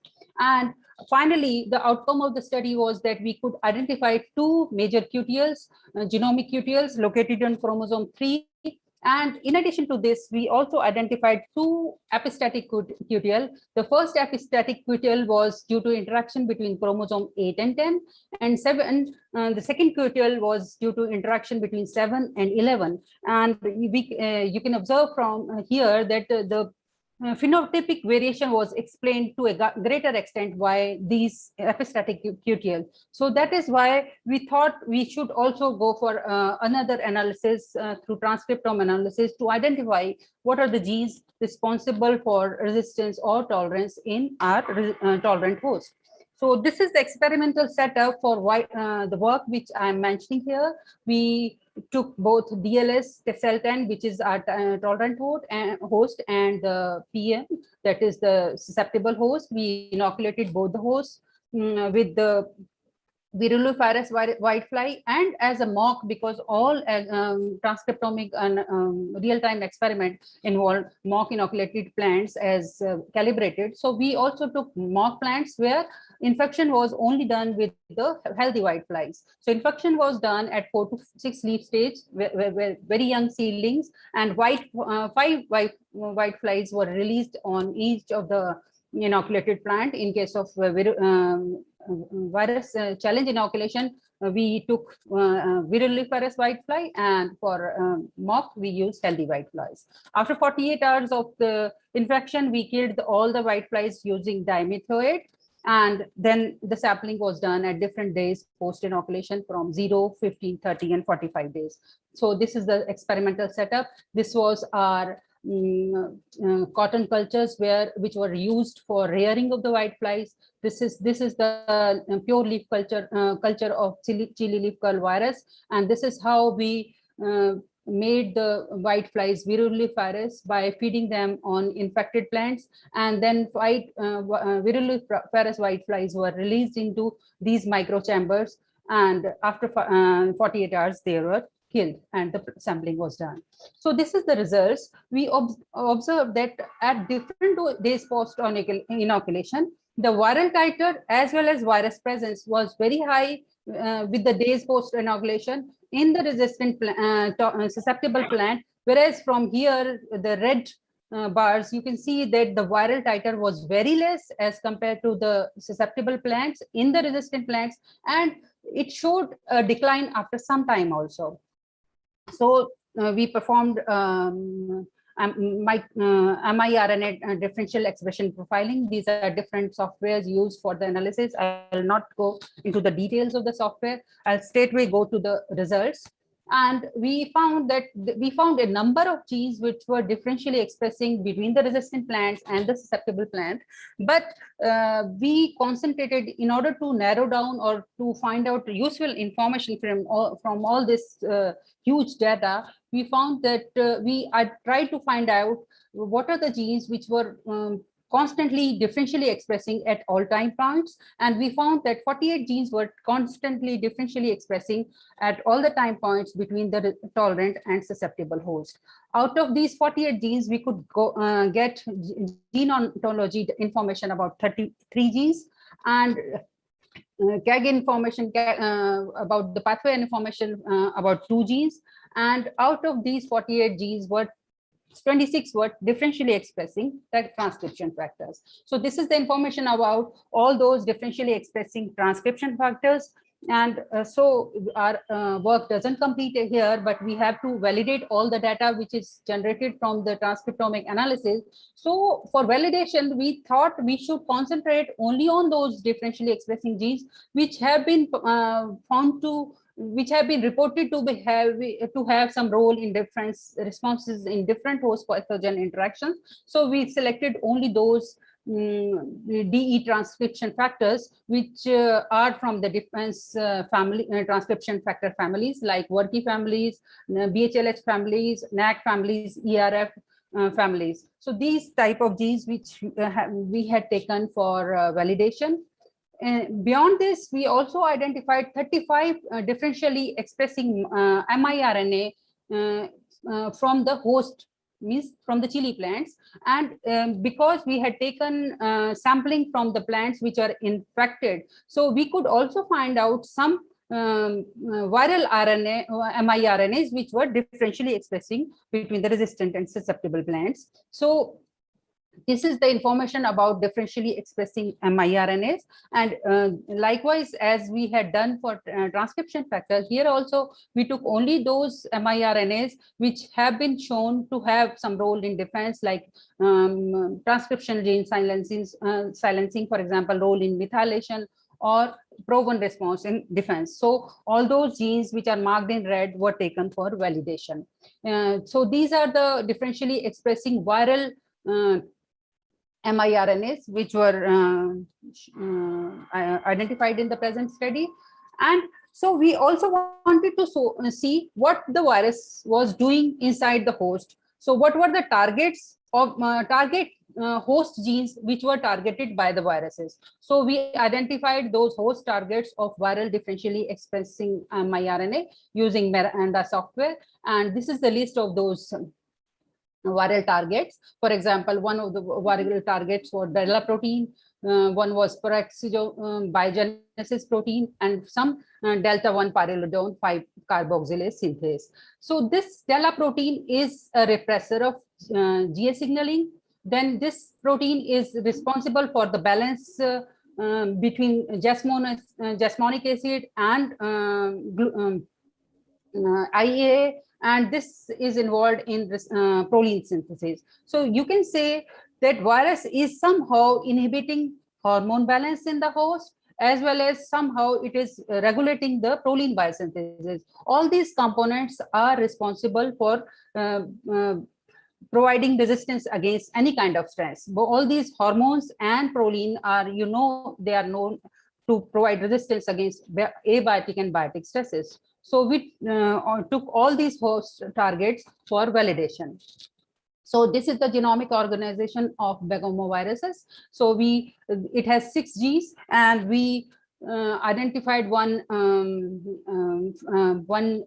chili leaf culture from genomic database, and this NCBI database, we took the genomic sequences of this chili leaf curl virus genome, and we identified, we developed marker primers for all the genes of this virus, and we studied the viral titer or fold change or expression level of all these viral genes in our test plants, the resistant and susceptible. PMEs are susceptible and DLS is our tolerant plant. So you can see from here, all the blue bars indicate the susceptible plants, and red bars are of the resistant plant. So you can see here the expression of all the viral genes was very high in the susceptible plant, whereas it was there. I am already saying the plant is showing the presence, or tolerant plant is showing the presence of virus, but it is not showing any symptom. So the presence of viral titer was very low in the tolerant plant. So these are the other transcription factors and miRNAs and host targets which we took for validation. When we studied the expression profiling of different transcription factors, very interesting observation came into we observed. So we found that all the red bars indicate resistant plant. So you can see from here that at 15 days post inoculation, the expression of all the transcription was very high in the resistant plant, whereas it was very low in the susceptible plant. Even up to 30 days also, most of the genes were low expressing in the susceptible plants. Means all the genes which are involved in defense are very highly expressing in the resistant plant, and timely expression means they were expressing at the immediately after the entry of the virus into the plant, whereas the susceptible plant was unable to activate its defense machinery timely, though it activated at a later stage. But by the time the virus was thoroughly spread into its entire plant, and the plant was not able to combat the virus, whereas because by activating this defense machinery timely, the resistant plant was able to combat the virus, and so there was no economic damage in the resistant plants. The same thing which for all the other miRNA, differentially expressing miRNA of the virus of the chili plant was we observed the same thing here. You can see from here that after 15 days, expression of all the differentially expressing miRNA was high in the resistant plant. So conclusion is only that virus, our resistant plant was activating its defense machinery timely, and so it was able to cope up with the virus attack. It was able to combat the virus, and it was able to suppress the spread of the further spread of the virus. Now, when we studied the targets which target genes which were targeted by the viral genome. So these are the major hits which we got when we try to identify the viral targets. And you can see all three major genes, the expression was very increased with days post inoculation in the resistant plant, whereas expression decreased with the days post inoculation in the susceptible plant. So means the susceptible plant was not able to compete with the virus, whereas by activating its targets which are affected by the virus at a very high level, the resistant plant was able to control or prevent the virus for spreading. Beyond Dr. this, we Manisha, make also it tried. short. It is Sir, I will finish in please, 2 please. minutes. We are running So out of beyond time. this, we also tried to study the whether post-transcriptional gene silencing mechanism is active in our resistant plant or not. And so I'll not go into these details. And we took the expression of major components of post-transcriptional gene silencing. There are 3 major genes which play a role in post-transcriptional gene silencing: argonaute genes, dicer-like proteins, and RNA-dependent RNA polymerase. So from this study also, what we observed that this PTGS was not very active in our resistant plant, but it was active in the susceptible plant.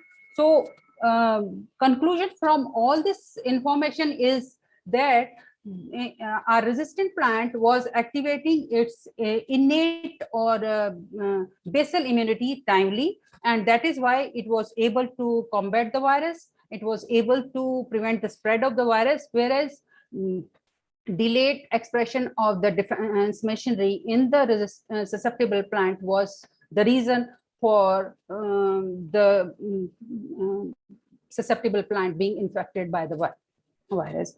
So this was all about our work. And the way forward from this information is that first we will go for functional validation of the genes which we identified are playing role in defense. We'll be trying to functionally validate through WIGS or through other transgenic studies. And we also would like to study whether there is role of transcriptional gene silencing mechanism in viral resistance, because we could not find any role of post-transcriptional gene silencing in the resistance. So that was all about my work. Thank you very much. I acknowledge the help rendered by director, joint director, head, and my colleagues of the revision. Thank you very much. Thank you. Thank you, Dr. Manisha. It's an exhaustive presentation and a detailed. I know the amount of research which has gone into this presentation and amount of work your team has devoted. I'm sure there will be a lot of questions on the presentation, but we'll take it at the end. Thank you so much. Now I request Professor Rajendra Kumar. He is the principal scientist here at the Division of Genetics here at IRI, and I request him to present his topic on unscraping potential resources of nutritional genetic gains in edible legumes. Sir, please, the floor is yours. Okay. Good afternoon, Dr. Saab. How are you? I'm fine. I'm fine. Welcome to see you. After a long time and all problems, number of issues. Sir, you can share a slide, sir. Yeah, I'm trying.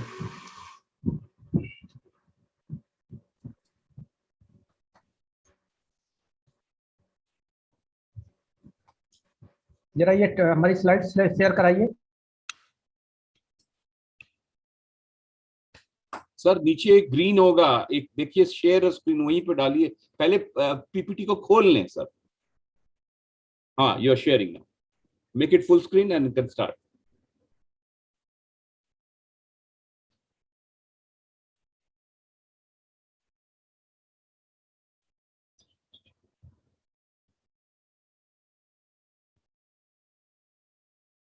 Yeah, perfect.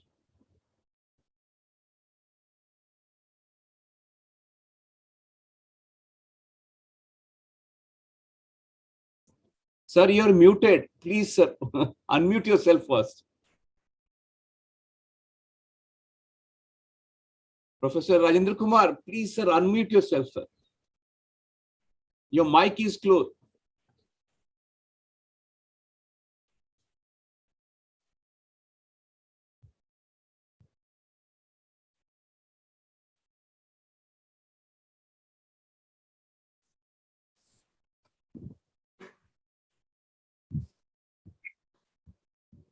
Is it okay now? No, your slide is not visible. Slide is not visible. Why is it there or not? No. No, Only your screen is visible. Okay. Sir, open the PPT and then. No, it's already opened up, sir. No issue. No, you're only the screen is visible with all files and all that. Now it's visible. Make it full screen and sir, start, sir. Make it full screen. Yeah, exactly. That's that. Yeah, now it's fine. Perfect. It okay? Yeah. Okay. So, respected chairman of the session, co-chairman, and several dignitaries among the audience, I'm going to share some of the views entitled Unclasping Potential Resources for Nutritional Genetic Gains in Edible Legumes. Whenever we talk of the food legume globally, it is being cultivated around 89 million hectares with 89 million tons of total production, but with a per hectare acreage of 992 kg per hectare productivity. The cultivation of food legume is very good as far as succeeding crops are concerned, and it is supposed to fix around 20 to 40 kg of valuable nitrogen per hectare in the soil. Being rich in protein, food legumes not only form a vital part of the human diet, but also play a crucial role in the balancing in the dietary proteins and other many of the micro and macronutrients. So here we can see there are array of pulses around 35, more than 35 different food legumes are being cultivated across the globe. If we talk of the Indian scenario, of course, 8-9 major food legumes are being grown. India grows the largest varieties of food legumes in the world, with a share of 34% of the acreage as well as around 25% of the production. This record is as per FAO record. India is a major food legume growing country in the world as traditional crop, not as introduction or anything else. And fluctuation is varying. There is a high fluctuation. It ranges from 30 million hectare to some around like that, with a production of around 22 million ton, and the productivity, of course, very low in Indian scenario. It's around 700 kg per hectare. That way, it puts India as one of the leading grain legume across the country. The most important food legumes being cultivated in the Indian scenario are several. The states are like Madhya Pradesh, Maharashtra, Uttar Pradesh, Rajasthan, Andhra Pradesh, Karnataka, Gujarat, Chhattisgarh, and Bihar. And they are by and large confined to gram, arhar, mung bean, urd bean, lentil, peas, harsh gram, and many more. So we can see legumes can supply various macro and macronutrients, including high protein, like high dietary fiber, low fat, low glycemic index, gluten-free, high in antioxidants, high in energy, and good source of micronutrients as well as macronutrients, besides some medicinal value like anti-diabetic and anti-cancerous property. And it's cholesterol free. So we can see how rich it is as far as nutrition is concerned. So that way, these nutritional components can be categorized in the 5 broad groups, like nutritionally rich food items, value-added products in different forms like biscuits, etc., and functional properties for different human organs and animal organs. Besides, the number of bioactive compounds are also extracted from the food legumes. Besides therapeutic values, number of therapeutic values. So we can see that legumes are very important as far as vegetarians are concerned. Many diets around the world rely on food legumes for the protein. The amount of protein in beans, lentils, chickpea, and peas are twice, thrice higher than the level found in other cereal grains like wheat, etc. And of course, many times more in comparison to vegetable and food crops. Eating just half cup of lentil provides the same amount of protein as 1 cup of quinoa or amaranthus or 2 cups of rice or corn. Compared to animal and many other plant-based sources of protein, food legumes are more affordable and sustainable for the longer duration. Besides, they are also very rich as far as dietary fibers and carbohydrates are concerned. They are excellent source of dietary fiber as well as complex carbohydrates. Besides, cooked food legumes gives more than half the amount of both soluble as well as insoluble fibers required in our daily life. Food legumes also contain resistant starch, a type of carbohydrate that behaves like fiber in the body, as has shown similar health benefits such as reduced circulating cholesterol and blood sugar levels, as well as improved gut health, which is very important for overall health.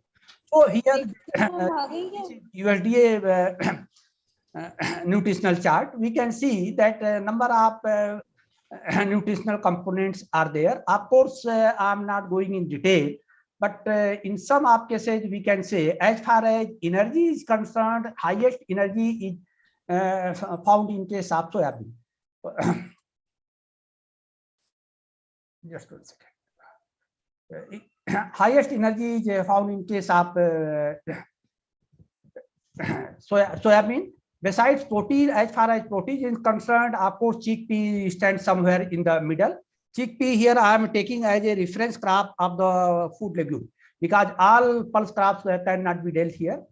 Accordingly, once again, as far as fat is concerned, somewhere not very rich source in the fat, so it's good for the health concern. And carbohydrate, of course, it has a very good source of carbohydrate, but only the beauty is we have soluble as well as insoluble both carbohydrates. So dietary fiber, once again, very good source of the dietary fibers. In case of chickpea, it's 7.6. Minerals, a huge number of minerals we can find in the food legumes. Besides lipids, of course, once again, we can see that lipids, as far as lipids are concerned, they are in very mere quantity. So it is justified that food legumes or edible legumes can be a very good source for our health maintenance overall. But the issue is that we have limited resources in terms of the cultivated land and other resources like water and all those things.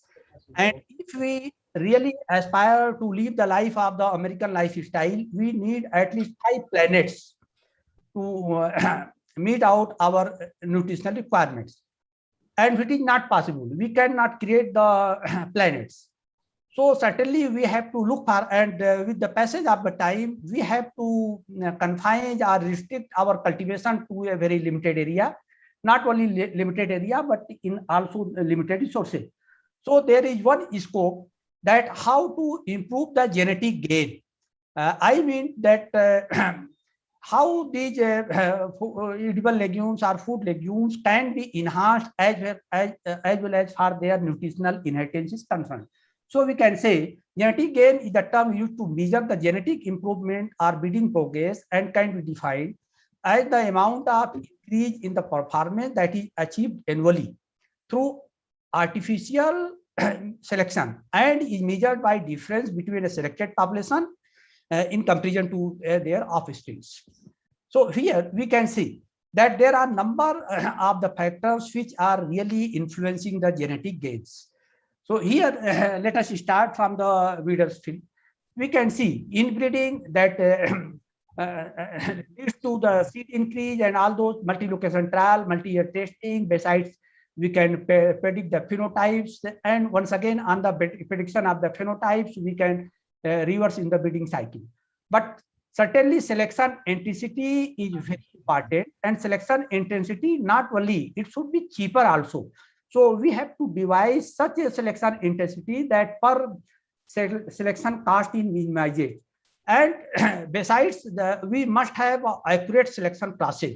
For that, we have to not only confine to our conventional or regular target years, rather we have to focus also for the off years as well as some in vitro activity like molecular markers, etc.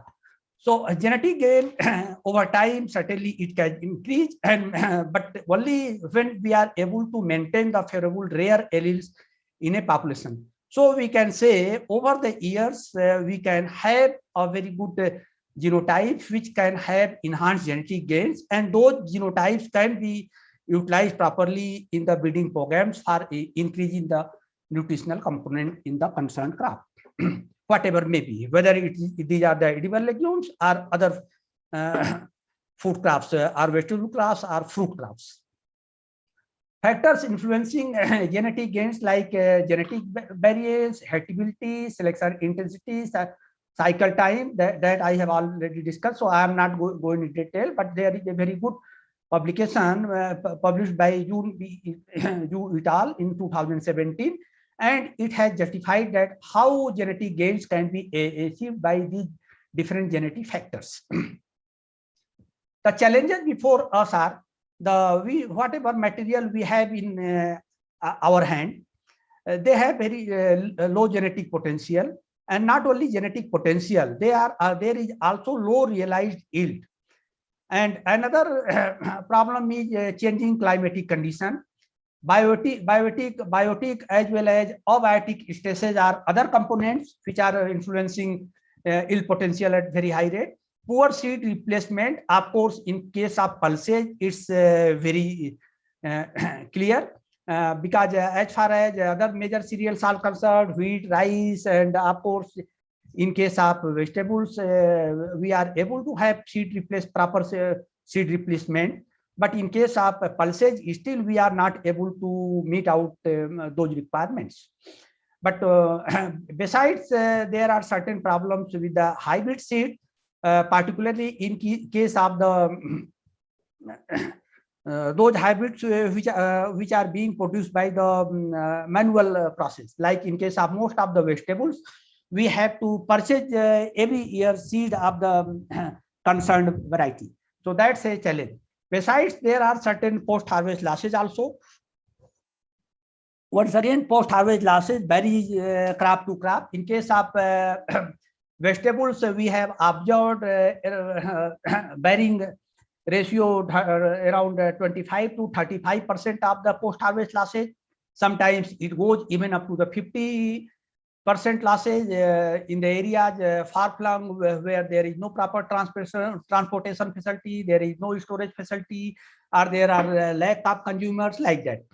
And in case of pulses, of course, it's around 20% by and large. In case of other cereals, of course, it's lesser, but certainly it's around 15% or so. So there are a number of the post-harvest losses, either they are caused by the storage capability of the concerned seed material, or due to insect pest, or other factors. Those are that needs separate deliverance for coverage. So it's not possible to discuss in detail.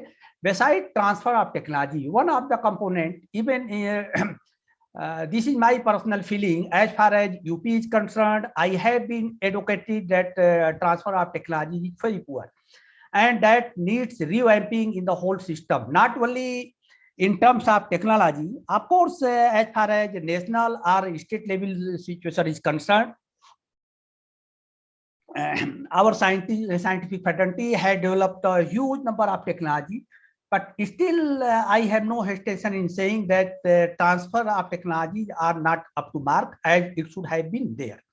And unless until there is policy revamping, probably it's not going to take place, because even transfer of technologies are also have been bestowed upon the soldiers of the scientific fraternity. Although there are line departments like department at the national level, we have different departments like Department of Agriculture and Cooperation, Department of Animal Husbandry, and so and so. And as far as UP state is concerned, we have 18 agriculture and allied departments which are involved, rather basically they have responsibility for the transfer of technology, but all these counters are busy in different way and nobody dares. I had been advocating, even today I am saying that this is the requirement at a time that policy revamping is required as far as transfer technology is concerned. Different challenges for genetic gains in food legumes are like negative correlation between yield and protein. Of course, not only it's confined to yield and protein, but they are confined to, they are also extended to the protein as well as sulfur containing amino acids. Besides, the nutritional traits are by and large being governed by the polygenic traits. There are no nutritional traits which are governed by the monogenic or digenic system. So that is the reason, like, it's just like behaving in case of insect resistance. As so far we have failed as far as insect control is concerned from breeding point of view. Accordingly, nutritional traits, they are governed by the polygenic traits. And of course, lack of systematic nutritional analysis. The major thanks go to, so far our nutritional analysis has been very faulty, because with the passage of the time, with the craze in the developing science, this is my personal observation, in the UP state, there are only around 1.5 agriculture economists. And now, if there are 1 or 2, they have increased, I don't know. Otherwise, in true sense, there are no economists in the state as a whole. Besides, all biochemists and physiologists, they have switched over to the biotechnology. Accordingly, bidders also, they have been switching over to the biotechnology. Now, nutritional analysis is bestowed upon the soldiers of the basic sciences, are foods and nutrition scientists. So I don't think it can be justified. If really we have to work for the genetic gains, there is a systematic nutritional analysis required, and it should be, there should be a very concerted efforts on the all parts of the agriculture university. Besides lack of proper field screening technique, of course, this is also one of the challenge. As far as nutritional analysis is concerned, we have no field screening technology. So far, our focus has been either for the insect resistance or yield enhancement. As far as nutritional gain or nutritional quality enhancement had been, it has never been our focus. Now, this is a very high time. We have to not only go for the vertical, now we have to go for horizontal. We have to look for the enhanced productivity. We have to look for the enhanced nutritional quality. We have to look for the genetic gains on all concerned fronts. So what are the prospects for the genetic gains? Like negative correlation have been recorded in many food legumes, and these negative correlations can be broken, as there are certain examples. In case of maize, we have already find that these negative correlation have been broken, and we could be able to harness better protein content in case of the maize. All those basic principles of the already implemented crops can be even implemented in the food legumes also. So we can say that food legumes are deficient in sulfur. We need to increase the sulfur as far as tryptophan is concerned. But besides, we have also to look for enhancing the biological values. And of course, biological values of the edible legumes vary from 30 to 78%. If we are not able to absorb the biological values of these food legumes, what is the utility of that? We have to look for that, how these biological values can be enhanced, and it can be exploited by the human as a whole. If we make a perusal, we find 50 to 78% variation in case of chickpea. Once again, in case of wood bean, 60, of course, limited one, 60 to 64%. And in case of pigeon pea, once again, very high, 46 to 74%. Lentil, 30 to 58%. Mung bean, very good variability, 39 to 66%. Of course, mung bean are supposed to be having a good biological value. That's why they are supposed, they are considered to be good as far as digestibility is concerned. Accordingly, P in case of P, there has always been problem in not only P, rather in case of chickpea also, because there are certain anti-nutritional factors like raffinose, barbascose, stachio, and they create a big problem as far as biological values are concerned. So future, as far as prospects are concerned, as I discussed earlier, OPEC 2 has been in case of maize, and such type of philosophy and examples can be repeated in other crops also, and we can have some better way out to how to enhance the genetic gains and break the negative correlation and break the positive correlation for the desirable traits. So once again, legumes negative correlation among protein, methionine, cysteine, these are supposed to be modified either by the modifiers or any other way, and systematic studies are required. And there is no dearth of the technology. Not there, we have tremendous technology. Those technology can be applied for breaking these negative correlations and making positive correlations among the desirable traits. As earlier also Vanisha Mangal was advocating for IRNA technology that can also have some limited application. So better screening techniques as far as nutritional traits are concerned, many procedures for chemical analysis like amino acid profiles have been developed like IR, reflectance, peptide analysis by MILD mass spectrometry, amino acid analysis like protein structure, HPLC, with detector IR, amino acid analysis system, and FTIR analysis system. And sugars and oligosaccharides can be measured well by bioscan, besides mineral analysis like atomic absorption spectrometer and ICP-MS, that is inductively coupled plasma mass spectrometry, and improved field techniques like including the use of genetic markers associated with the high protein and other micro and micronutrients. So besides, there are other many new equipments have also come. Of course, I have tried to aid the latest one, that ICP-MS. So now our capability has increased manifold as far as nutritional analysis is concerned. But even then, we have to devote time, we have to make systematic plans, and we have to address the requirement of the science. Genetic variability, as far as genetic variability is concerned, certainly there is no doubt of genetic variability. It has been varying from 1 to 40%, carbohydrate from 3 to 60%, and protein 15 to 50% of the dry weight. Besides, many of the manipulations for already discussed traits have already been taken, and some of the examples have already been demonstrated with the soybeans, which is supposed to be oilseed, but at the same time it's a dual crop. It's a pulse, it is pulse as well as oilseed both. We have tried to accomplish some work as far as nutritional traits are concerned. We tried to assess antioxidant activity, nutraceutical profile, and health relevant biofunctionality of the 9 newly developed chickpea cultivars, and we published in International Journal of Natural Products Research. We found that there are certain genotypes which are very good, and they can be a very rich source for these nutritional traits, particularly PUSA 1108. Of course, it's with Kabuli chickpea, but it's very good source of the antioxidants as far as concerned. And accordingly, number of various genotypes have been identified too.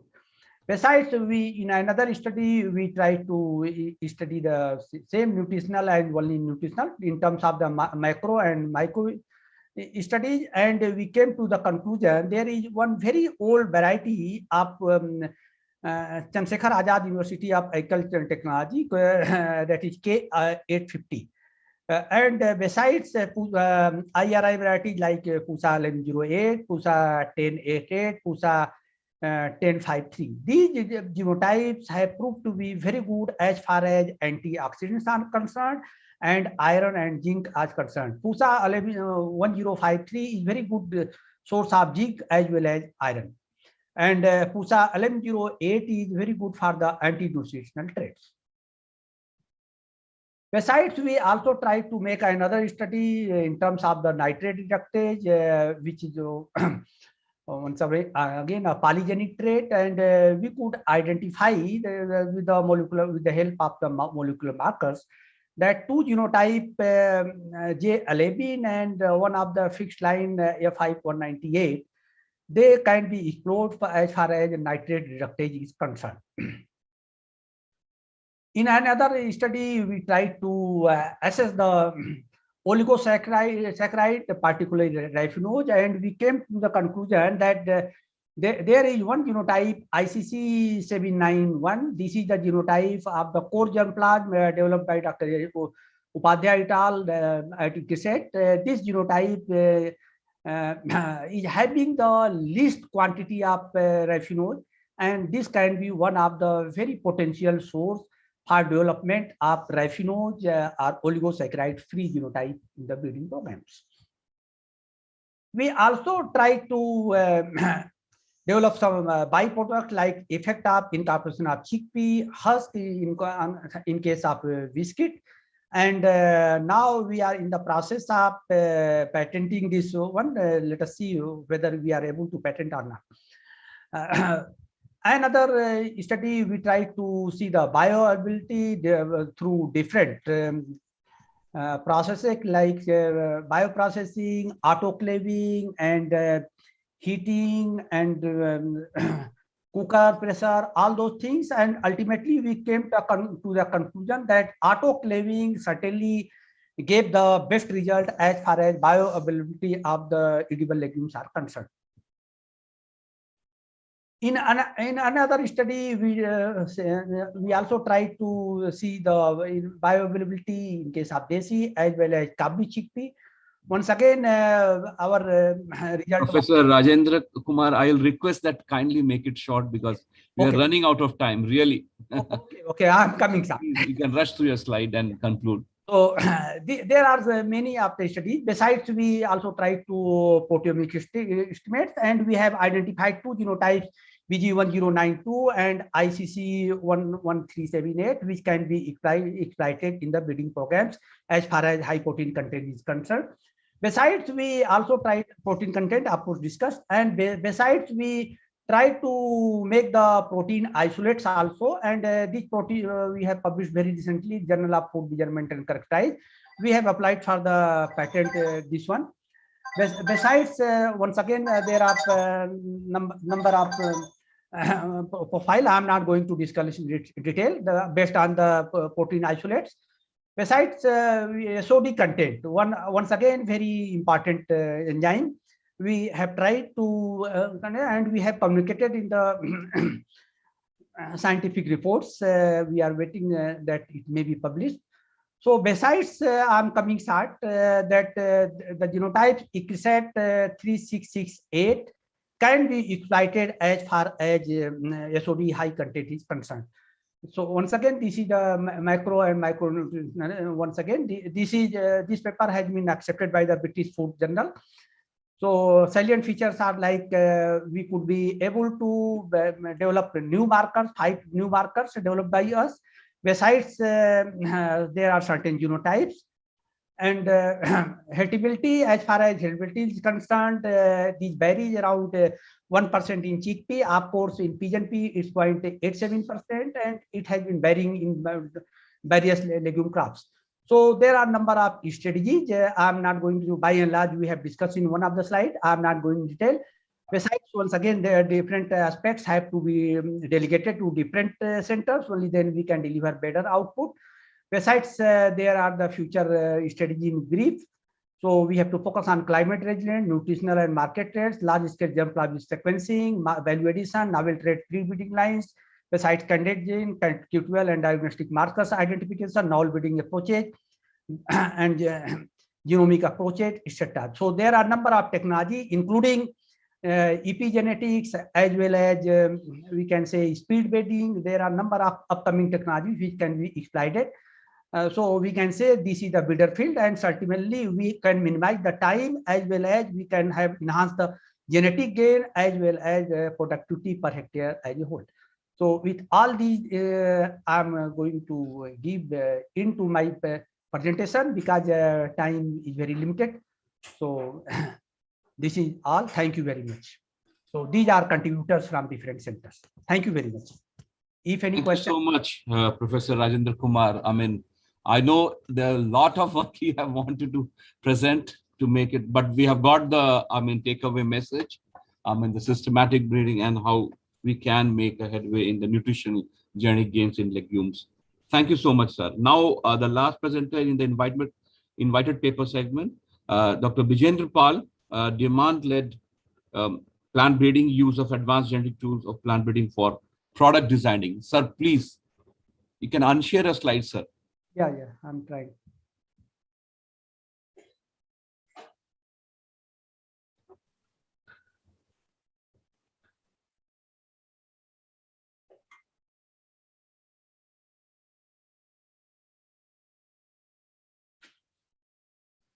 Is it okay?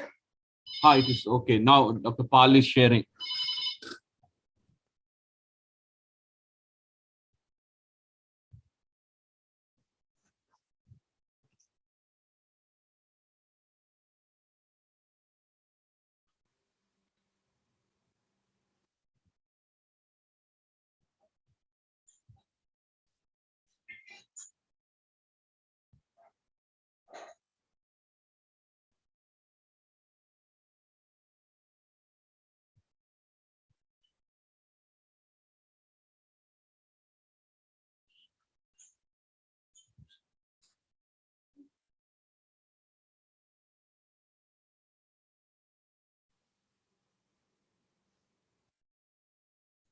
Slides are visible, sir. You can make it full screen and start.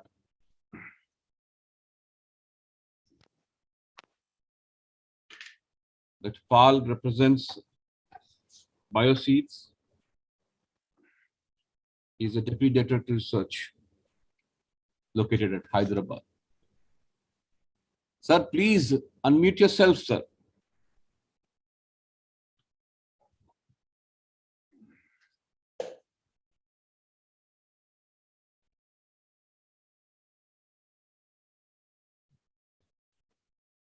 Dr. Bijendra Pal, please unmute yourself, sir. You are not audible.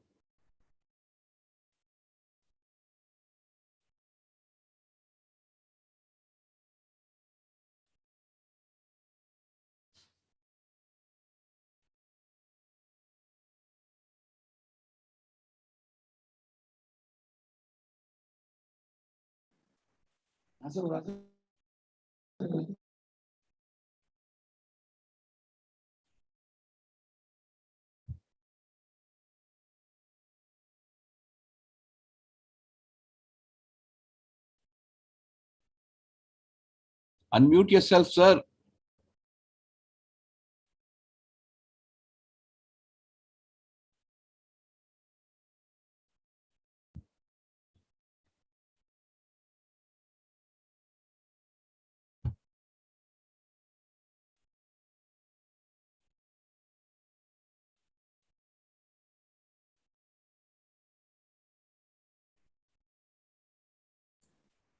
Sanjay sir,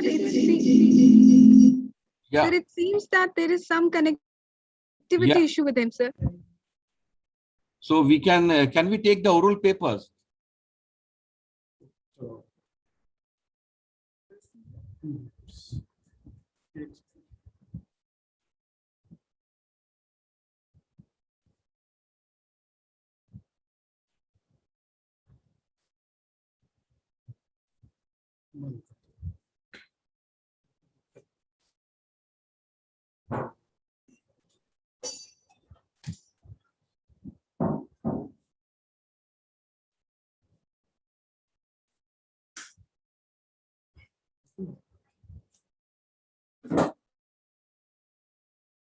Green.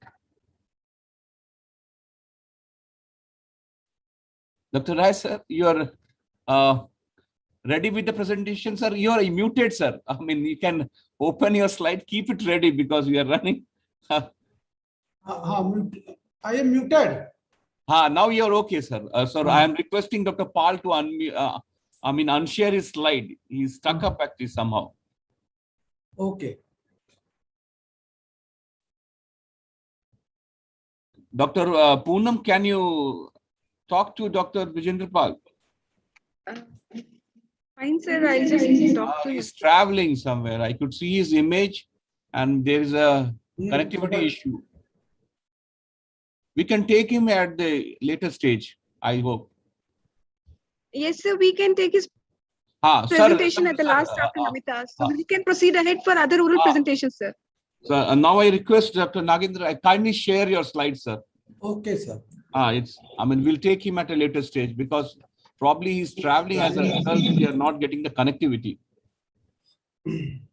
Sir, please. That's excellent. Sir, you can make it full screen and start.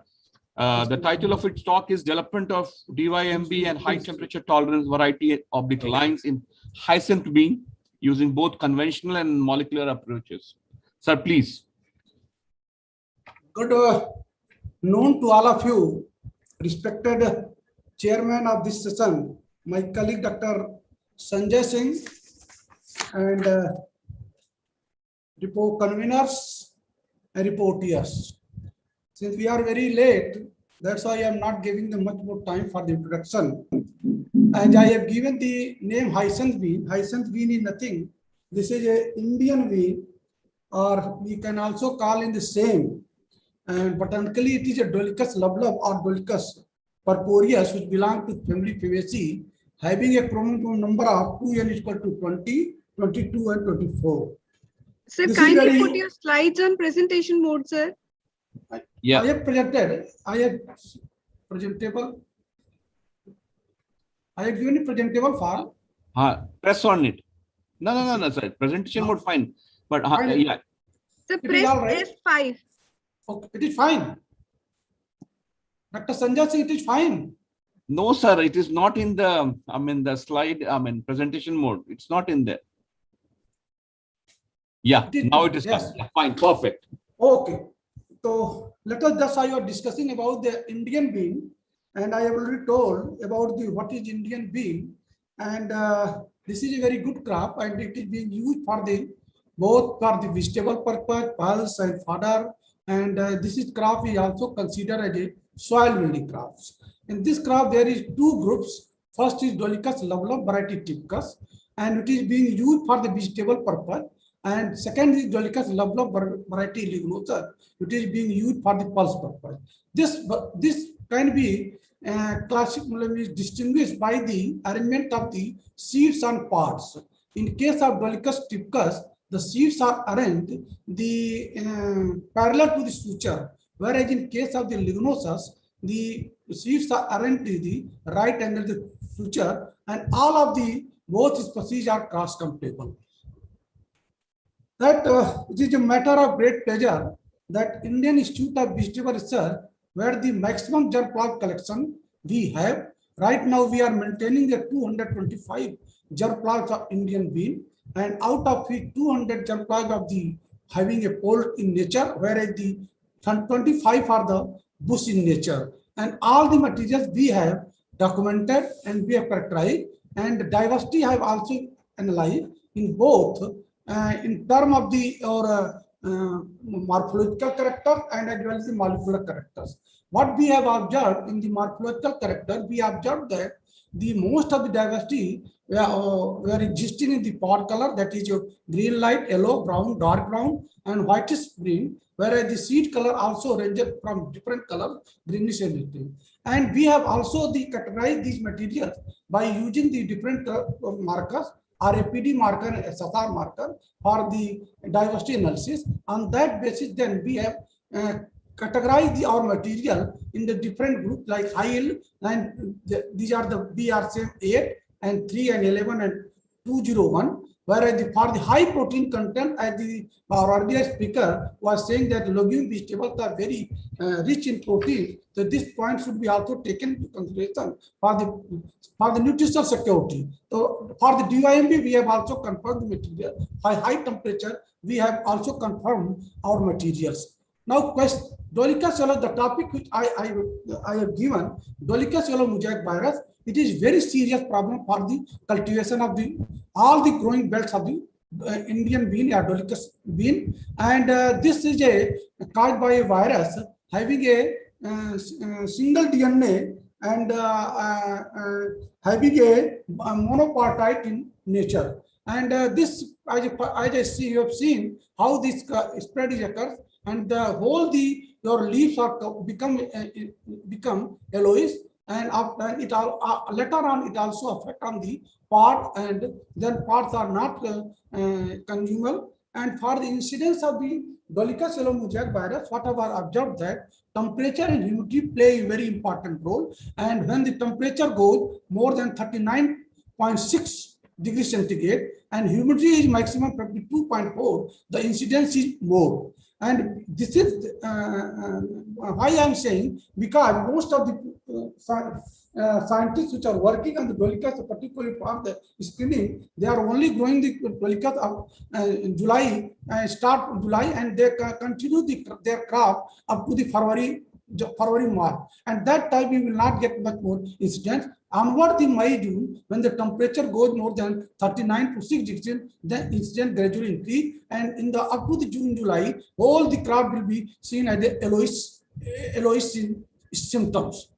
Now, on that we have screened the material, and in screening we have used the 300 jar point. We have screened the material, and all the protocol we used for the screening material, like the field screening. Then we have also used the gravity technology, and we have also confirmed this material for resistant or tolerant or symptomless through the molecular markers. In the molecular marker, we have used the two markers which we have observed that DCA1, DCA2 were best for the confirming the Dolichos. It has been also, we have observed that in case of the Dolichos mosaic virus, we have used the both pole type and bush type. We have observed that pole type are resistant as compared to the bush type. And we are using this material or breeding program, and we have developed by using these materials, we have developed one variety, that is Kasi Sital, which has been released by the State Variety Release Committee in 2019, and it is being also grown in commercially in our Varanasi and adjoining area. And we have also given this variety part of the seed chain, and demands are increasing. This is just what I have said, that we have used these material. We have also the biochemical basis. We have tried to prove yes, this is our symptomless material which we have used our breeding program. And this paper I published in the Applied Biochemistry and Biotechnology. Now, high temperature, yes. In case of the Dolichos, high temperature is also for the production. When temperature goes more than 35, I can say 37 degrees centigrade, there is a flowering, but there is no fruit setting. For that purpose, we have again screened the material, and in both in field condition as well as the artificial glass house, by using the both pole type and bush type materials. And in bush type, we have observed that BR same 855 and BR same 860. We've observed that they have a potential to set the flowering footing more than 37 degrees centigrade temperature, a day temperature. And we have used this material, our breeding program, and we have developed the 12 cross combinations, and have the lines become the homozygous F8 generation. We have subjected these material for the screening of the high temperature. And we found that out of 12 germ plants, 10 materials were have ability to set the flowering and fruiting setting in at a temperature of day temperature of more than 37 degrees centigrade. And out of which one material will be we observed that VRB same 3. Now it is a called, we are saying this variety has been identified through AICRP BC in 2020 for the commercial cultivation of the whole south part and Maharashtra part, and name has been given the Kasi Boni Singh 3. And then actually the deal which we have observed in the high temperature, this is not much more economical. Then we have searched how to enhance the flowering and fruiting in such a high temperature condition. Then we have gone for the use of plant protectant, particularly for the plant growth regulators. And as such, in case of the Dolichos, for high temperature, there is no report, though the number of the reports are available in other legumes. The first phase, what we have done, first we identified which plant growth is responsive are giving the best result in the such a high temperature. For that purpose, we have used salicylic acid, sodium nitroprusside, acetic acid, and proline. And we have used the recommended what was the highest concentration, and then and these are the protocol which we have used for the conducting the trials and screening the plant growth regulator. What we have observed, out of 4 plant growth regulators, we observed that salicylic acid and sodium nitroprusside is more effective as compared to ABA and proline for particularly for the earliness, that was called 8.2% by through the salicylic acid, where 72% nitroprusside, and total branches are also increased, that was 40%, and by the salicylic acid, and 35.2% for nitroprusside. Biomass has also increased due to the spray of these plant growth regulator, 26.4% by the salicylic acid and 30.2% for sodium nitroprusside. As per concern the physiological parameter, we have seen physiological relative water cutter, electrolyte leakage, and photosensitive pigment. We have observed that both plant growth regulator, salicylic acid, nitroprusside, they are more effective for enhancing the photosensitive pigment and as per reduce the membrane damage due to the high temperatures. Then we go for the oxidative stresses, particularly for the H2O2 superoxide. LPO means proline, and that we have used that this means salicylic acid and nitroprusside is giving best result as compared to other plant growth regulators. This paper we have published in Molecular Biology Report in 2018. This is also where you go for the molecular level. We have confirmed that yes, this is a salicylic acid and nitroprusside are responsible for enhancing the flowering fruiting in a high temperature, that is more than 37 degrees Celsius. After knowing the plant growth, then we go for the what concentration should be. So we are in case of the salicylic acid, we have used 4 concentration, and whereas we have used the sodium nitroprusside 2 concentrations, and we have conducted, this is our protocol, what we have used for the conducting this paper. What we have observed, the salicylic acid 0.5 and 0.1 micromole and nitroprusside 0.35 micromole significantly improve the plant growth yield, and which has increased by the 36.4% by the 0.5 salicylic acid, whereas 46.8% that 1 micromole of the salicylic acid. By the SNP, only the 31.8% increase in yield. What we have observed that when we are using the high concentration, it causes the detrimental effect on the yield, flowering, fruiting, and yield of the. Therefore, we have selected only 2 concentrators which gave the maximum flowering, fruiting. This is all we have confirmed the information by the physiological parameters, and this is also with the, we have secondary metabolites, how they affect the secondary metabolites of these plant growth for enhancing the flowering and fruiting in such a high temperature. This is just what is the biochemical basis, what is the effect of the antioxidant on these plant growth regulators for enhancing the yield in the in such a high temperature. Now we have also gone for the molecular level, and this paper has published the plant physiology and biochemistry in 2018. As conclusion, what we have observed, for the molecular diversity, we can use the 2 plant to primers, that is RAPD, OPC 5, OPC 9, and whereas the SSR markers we can use the CEDG 008 and CEDG 09. DYMB for the confirmation we can use DAC and DAC2, and VRV same 887, VR same 894. These line can be used for the breeding purpose, for the developing the variety for the Dolichos Olomouc variety. Kasi Sita, which we have developed variety by using these lines, and this is being commercially grown. And in high temperature, BR is same 3 and BRB same 9. It has a potential to set the flower, give a very good flowering of protein in a high temperature, that is a day temperature of more than 37 degrees plus minus 2.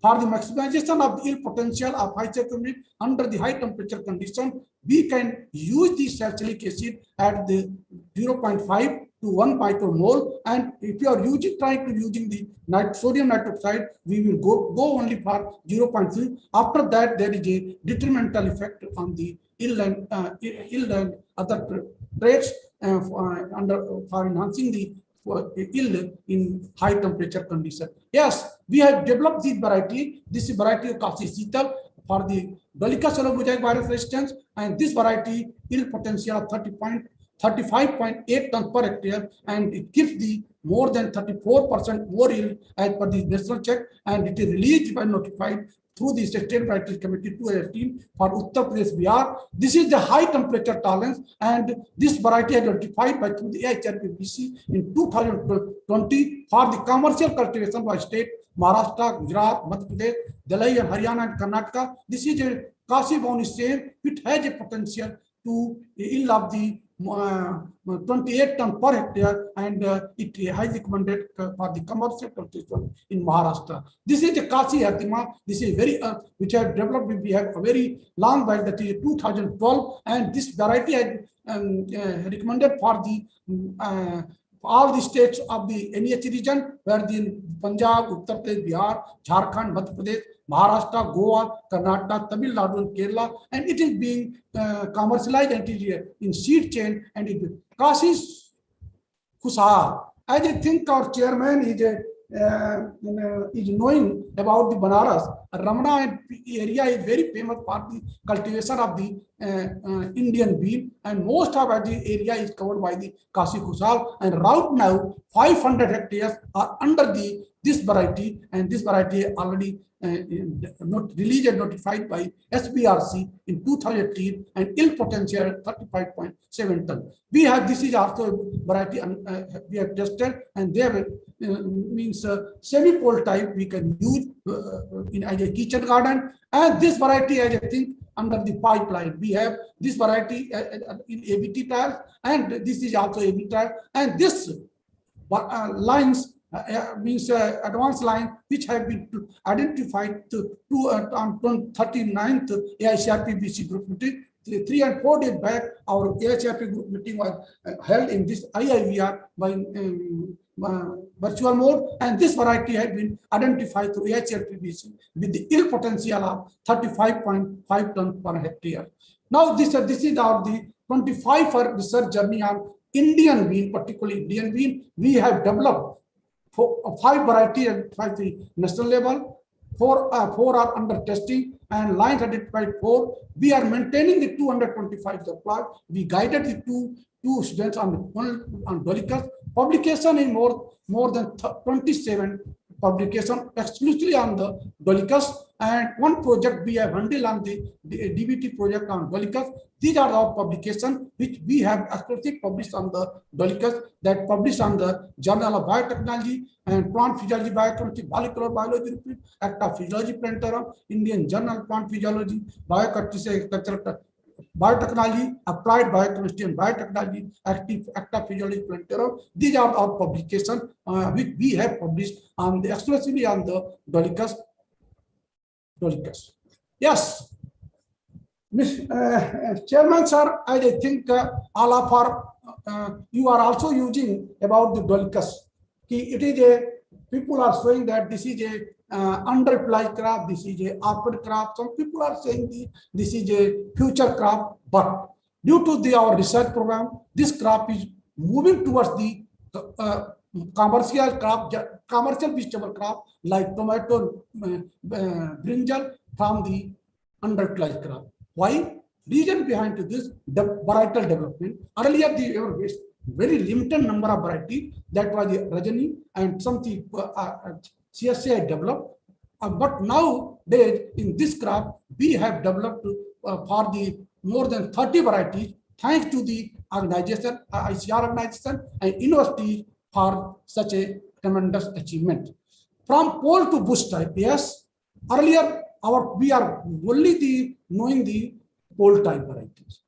Only limited by Arka Jaya, Arka Vijay was earlier known, but nobody knowing the bush type. But in we have developed a variety, a line which have a height of only 45 centimeters, and we can grow in this variety in pot culture.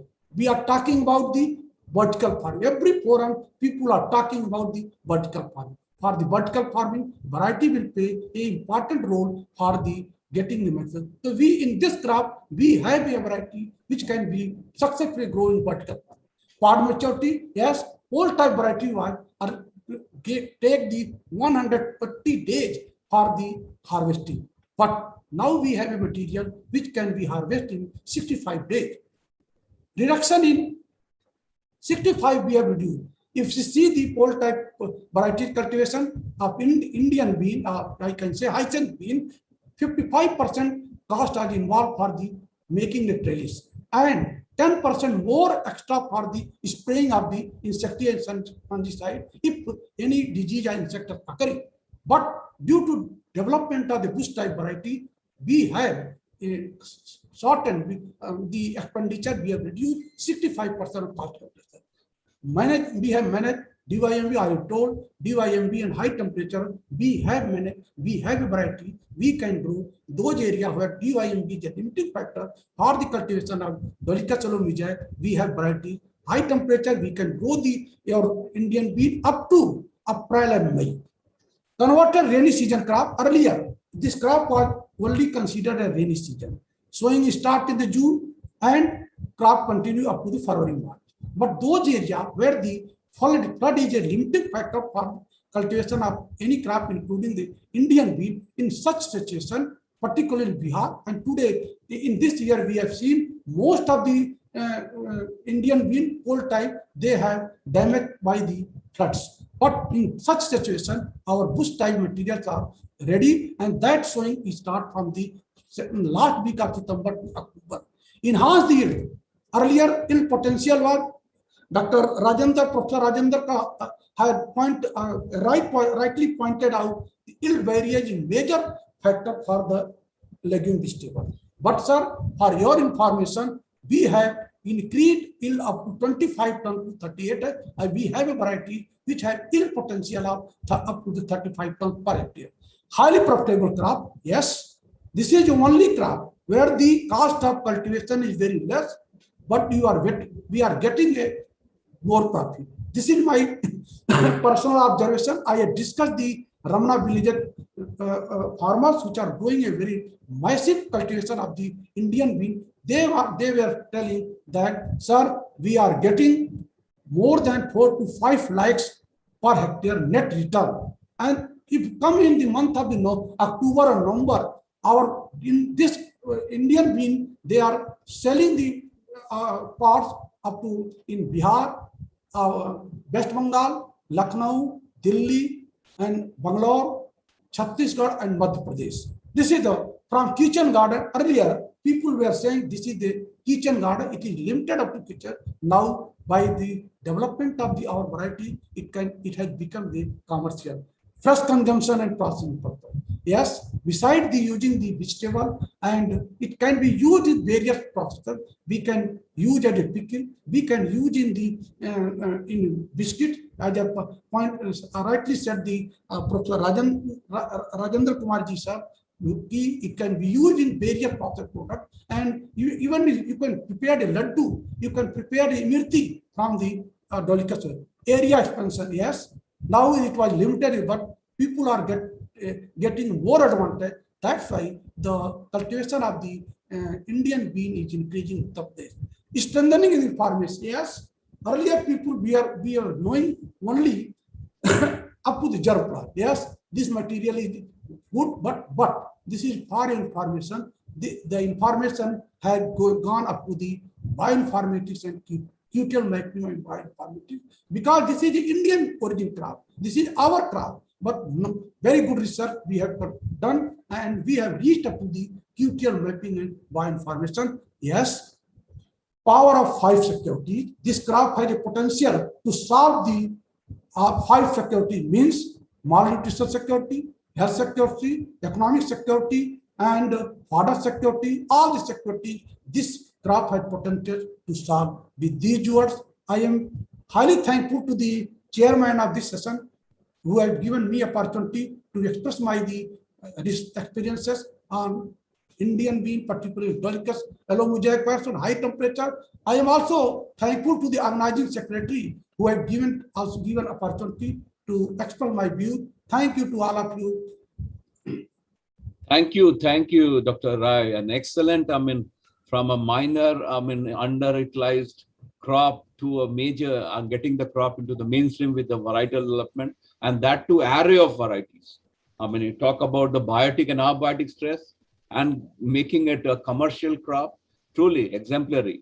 Thank you. Keep carrying the good work. Thank you so much. You can unshare a question. We'll take the question at the end, I think. Okay, no problem. Thank you. Chairman, sir. Yes. Okay, I can do. There's an issue of speed, internet connectivity. Dr. Vijender Pal. Sir, can you hear me now? I can do it. I can hear you. So Sir, if it's okay, then I can just do it now. Yeah. So should I share my screen? Yeah, sure. You can share a slide and start. Sir. He's unshared. Sir, okay. No. He's unsharing still. Dr. Rai, sir. Yes, yeah, it is done. You can share a slide.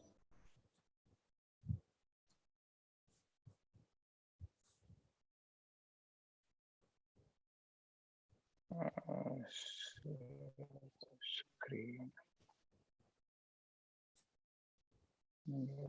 Start broadcasting.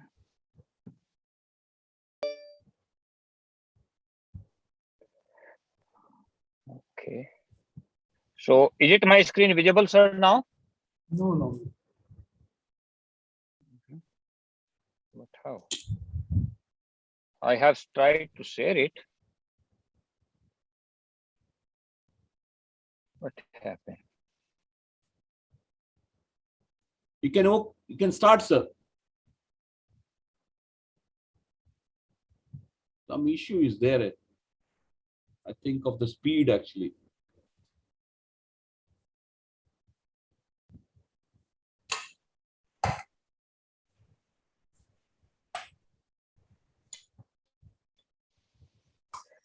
Actually, no, I think it will not happen this time also, I think. Your battery is dying down, sir. You can see.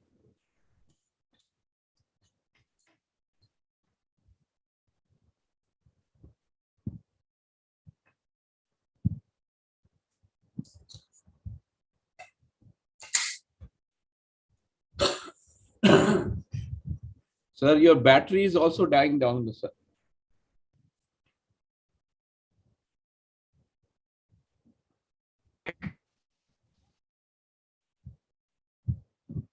Hello. Sir, you can share. Yeah, sir, Chairman, sir, I think you can take the next step, next presentation. I will Okay. do That will be perfect. Yes, sir.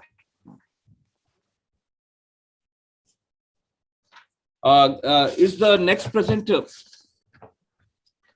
Dr. Arusha Khalil from Sher-e-Kashmir University, Shalimar, ready with her presentation? Dr. Arusha? Yes, sir. Good afternoon, sir. If you are ready, try to finish off within 5 minutes, please. Okay, no problem. Only go for the salient, findings what you have got, little bit on materials method. Okay. Don't, give lot of introductory remarks and all those things. Please go ahead. Okay. Just a second. So I'm sharing my screen. Yeah. So is it visible? Yeah, you can make it full screen and start. Just a second.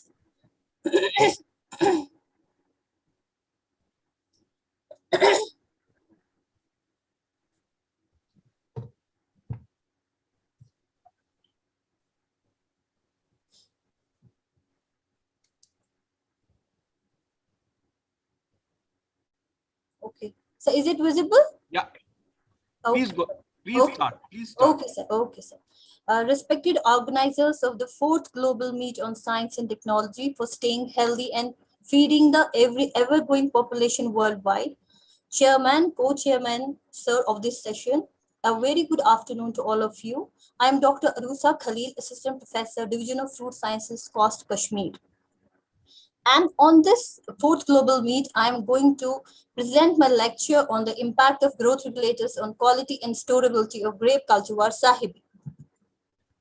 As we all know that a grape is an important temperate fruit crop and can be grown both in the tropical and subtropical conditions. It's a non-climatic fruit, rich in vitamins, minerals, ellagic acid, resveratrol that has anti-cancerous properties. And it is also considered as a fruit for the stress care. As we all know that from the past 2 years, many of us are suffering from the post-COVID depression. So we can recommend this crop. So according to the Food and Agricultural Organization, about 71% of the world grape production is used for the wine purpose, 27% for the fresh fruit, and 2% for the dried fruit purpose in the form of resins.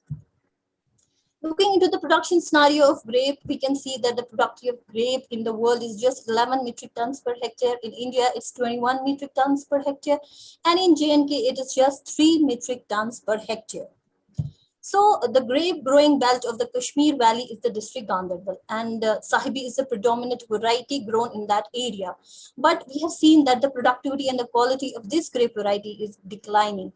And the possible reason is that the grapes are not maintaining on scientific lines with respect to the growth regulator application. So there was need to improve the quality and the storability of this grape variety, so that we can target the national and international markets, because we know that in Kashmir, the availability of grape is at that point of time when there is no grape available in other parts of India. So this study was basically undertaken with an objective to standardize the growth regulators for quality grape production and improve shelf life. So what we basically did, our experiment was conducted on 23-year-old Sahibi grape wine strained on a Bauer system.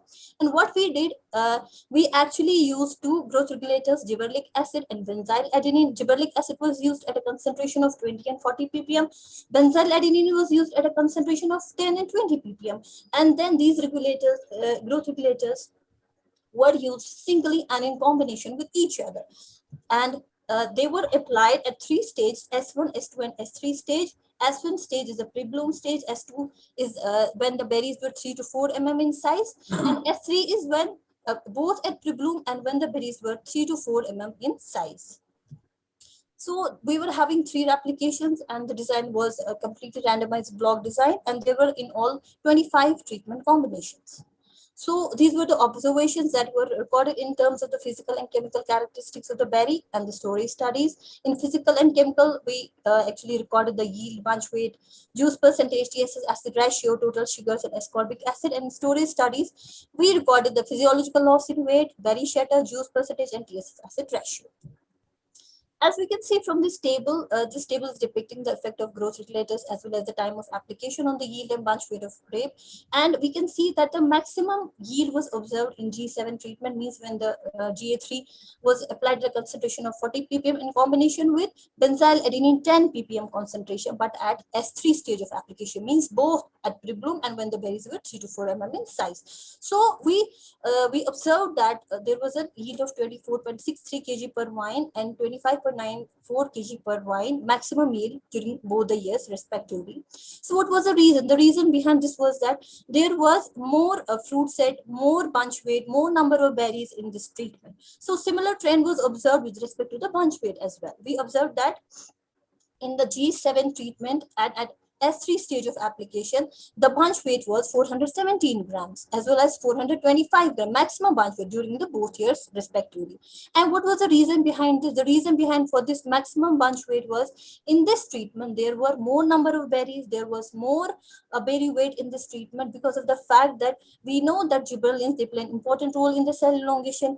These cytokines, they play an important role in the cell division. There was more protein synthesis, there was more water absorption, and there was maximum translocation of the assimilates to the berries. So coming to the effect of growth regulators at different stages on the TSS acid ratio and juice percentage, the maximum TSS acid ratio was observed in the same treatment G7 and at S3 stage of application. It was 35.06 and 34.71 during the first and second year respectively. And the possible reason for this was in this treatment, there was more photosynthetic efficiency due to the increased leaf area, there was more translocation of the assimilates, and there was chemically mediated degradation of starch, and there was more metabolism of organic acids into sugars. So if we will see what was actually the maximum juice percentage, it was maximum in the treatment G7 and at S3 stage of application. It was 67.52 and 68.28% during both the years respectively. And this increased juice percentage was because of the fact that we recorded maximum berry weight in these treatments. So the total sugars, they show the same trend because we know that in G7 treatments, what actually this treatment did, it increased the activity of invertase enzyme, because we know that as the invertase activity gets stimulated, there's more accumulation of sugars in the berries. But so far as ascorbic acid concentration is concerned, there was no significant effect of the stage of application as well as the interaction of the stage of application and growth regulators on the ascorbic acid. But we saw that growth regulators significantly affected the ascorbic acid concentration. It was maximum in G8, followed by G7. It was 8.26 and 8.17 during the first year, and it was 8.41 and 8.36 during the second year. And how this ascorbic acid got increased, it was just because of the fact that we know that gibberellins are there responsible for delaying the activity of the ascorbinase enzyme. And this ascorbinase enzyme is responsible for converting the ascorbic acid into the dehydroascorbic acid by oxidation. So coming to the storage studies, it was observed that there was as such no effect of the stage of application of the growth regulators on the storage studies. Only the growth regulators significantly affected our storage study. And this figure is all about what was the effect on the physiological loss in weight. And what we saw, we observed that the minimum physiological loss was observed in G7. It was 3.79 and 9.06% after the 5th and the 10th day of ambient storage during the first year, and 4.3 and 9.29% after 5 and 10 days of ambient storage in the second year. So how this G7 actually affected the physiological loss? What happened in this treatment? Basically, in this treatment, there was less transpiration rate, and this treatment actually delayed the tissue senescence. That is why our physiological loss in weight was minimum. So the similar trends, as far as berry shatter is concerned, it was minimum. Is G7 treatment 1.68 and 3.88 after the 5th and the 10th day of ambient storage in the first year, and 2.05 and 4.13% after 5th and 10th day of ambient storage in the second year. So how then this thing happened? How this G7 treatment actually reduced the berry shatter? It was just because of the fact that we know that gibberellins and the cytokinins, they increase the pedicel thickness. They help in the better berry adherence, inhibit the ethylene and abscisic acid biosynthesis, inactivate the enzyme of cellulase and polygalacturonase, and most importantly, they delayed the development of the abscission layer, thereby reducing the berry shatter. So far as TSS acid ratio was concerned, it was maximum in G7 treatment 36.11 and 40.19 after the 5th and 10th day of ambient storage in the first year, and 35.91 and 39.54 after the 5th and the 10th day of ambient storage in the second year.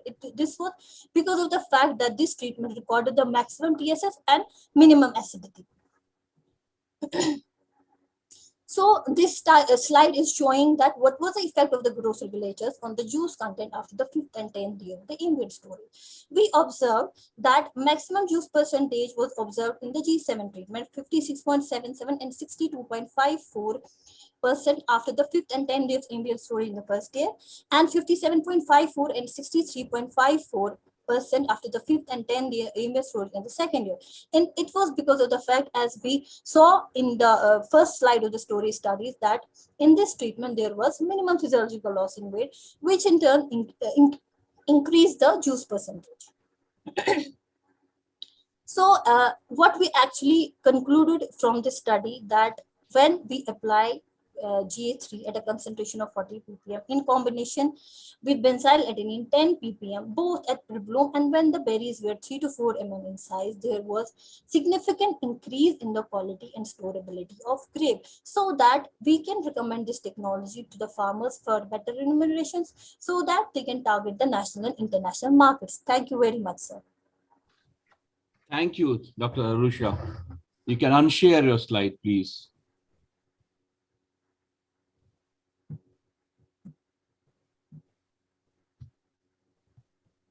May I now request Dr. Archana Tiwari from Amity University to kindly make her presentation on generation of wealth from waste by diatom algae.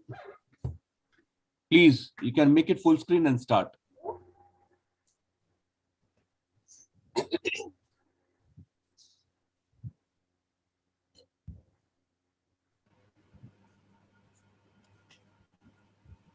Good afternoon, respected chairperson, sir, the organizers. Am I audible, sir? You are audible, loud and clear. Start. Thank you, sir. So this work is on generation of wealth from waste by diatom algae, and waste is a normal concern on the global platform. In India, what we have is 75% of the domestic wastewater, even agricultural wastewater, industrial wastewater, all of them is getting to the aquatic system without prior treatment. And all this is contributing towards eutrophication. The use of wastewater can be a very good source wherein we can generate wealth from waste. There are so many microorganisms which are capable of utilizing this, the nutrients which are present in the wastewater, and we can have a lot of biomass rich in lipids that can be biofuel, utilized as bioethanol or biodiesel. So wastewater can be a great resource for algal growth, because algae are utilizing all the nitrate, phosphate, which is present in the wastewater, along with the heavy metals, because they have the unique metabolism to convert these nutritive substances into different macro and micro molecules, lipids, carbohydrate, and protein, and all of them find their application in different industries. So the problem that exists at present is eutrophic lakes, rivers, aquaculture ponds, wherein we have excessive nitrate and phosphate. And I would like to add here that excessive nitrate and phosphate creates a situation of eutrophication, wherein the excess nutrient is accumulated, and this excess nutrient leads to multiple problems which arise due to excessive growth of blue-green algae. As a result, we have reduced oxygen levels, and the health of that entire ecosystem becomes challenging. So it's an urgent need to deal with these nutrients, and at the same time utilizing wastewater as a resource. So we can see here the different sources of wastewater. It's sewage, it's farm runoff, bacterial population, agricultural waste, industrial waste. So all of them is contributing drastically to towards deterioration in the quality of the water. As a result, it is affecting the aquatic life. So we can see here the global distribution of nitrate and phosphate.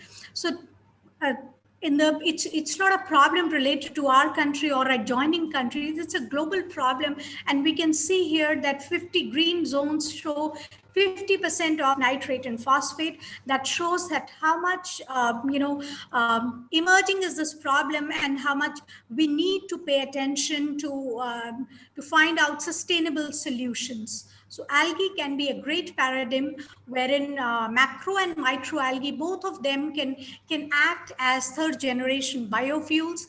Biofuels will address two problems. One is environmental pollution, and at the same time, it will also help in conservation of non-renewable energy sources. So the algae feedstock, which is generated by their growth in wastewater, can be a good source of carbohydrate proteins, which can be used as a biofuel, which can be used as plant growth regulators.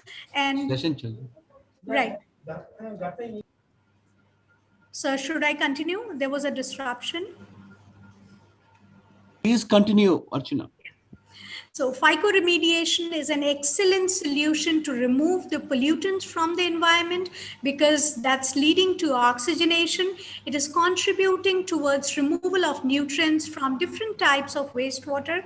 Also, the different heavy metals and xenobiotic compounds, which cannot be remediated by other microbes, their bioabsorption is possible with algae.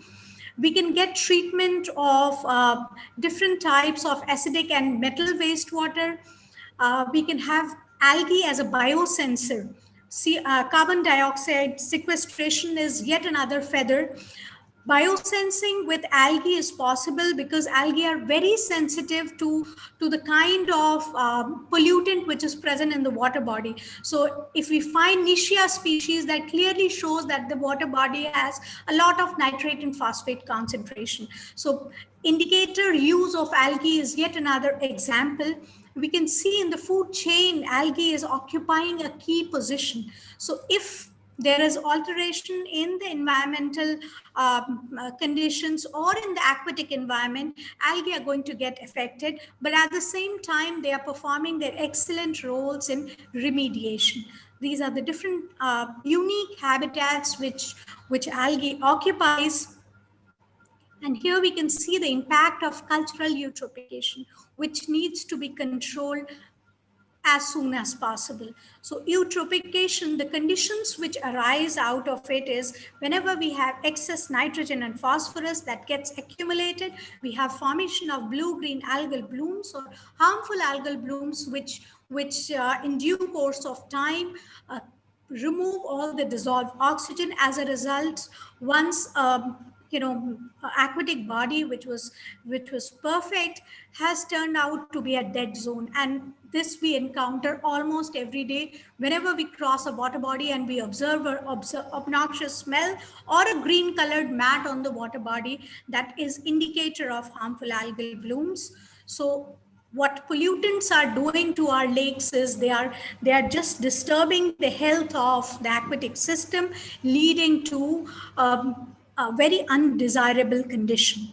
So biorestoration with the help of algae is quite possible, and that can help not only in remediation, restoration of the entire water body.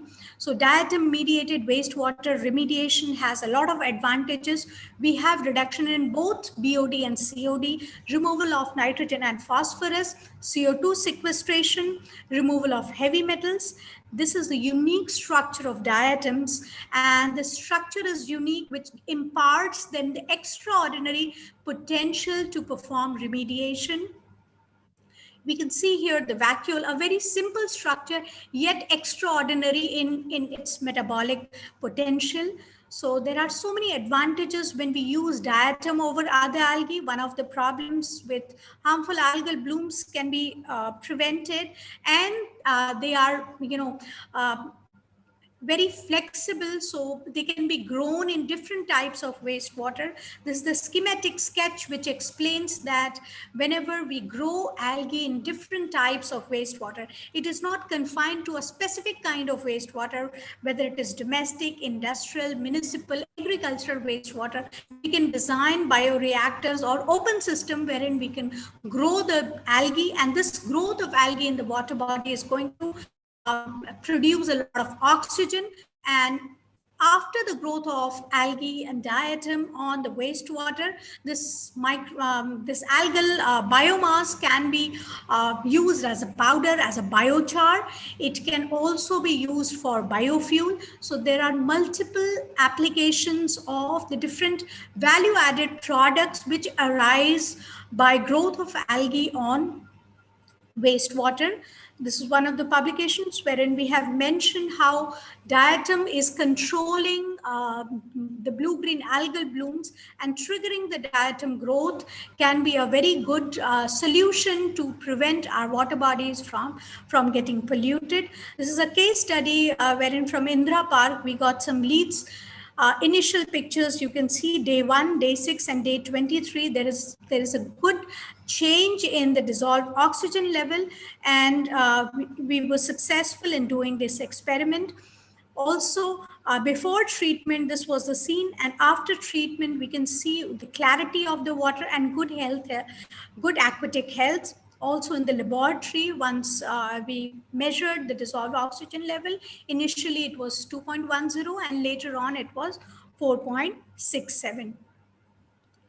So in addition to using algae as such in the water body, we can also make algal flowways. So algal flowways are nothing but they are thick mats which are embedded with algae. So this was one of the experiments which was done in collaboration with ICRISAT, and this was the experimental planning that we did. Algal flowway was designed, and the resultant algal biomass was used as biodiesel.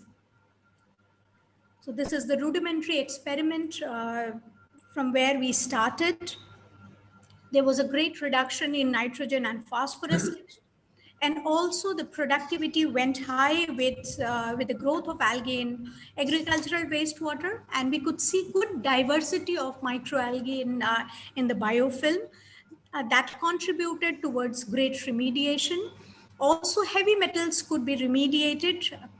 Chromium, lead, copper, zinc, they could be remediated by algae. We can see here the lipid productivity was quite high, and even the microscopic images could validate that copious amount of lipid was accumulated in the cell when they were grown in agricultural wastewater. So lipid was part one of the value-added products. Second thing, we could get the pigment profile for the algal biomass.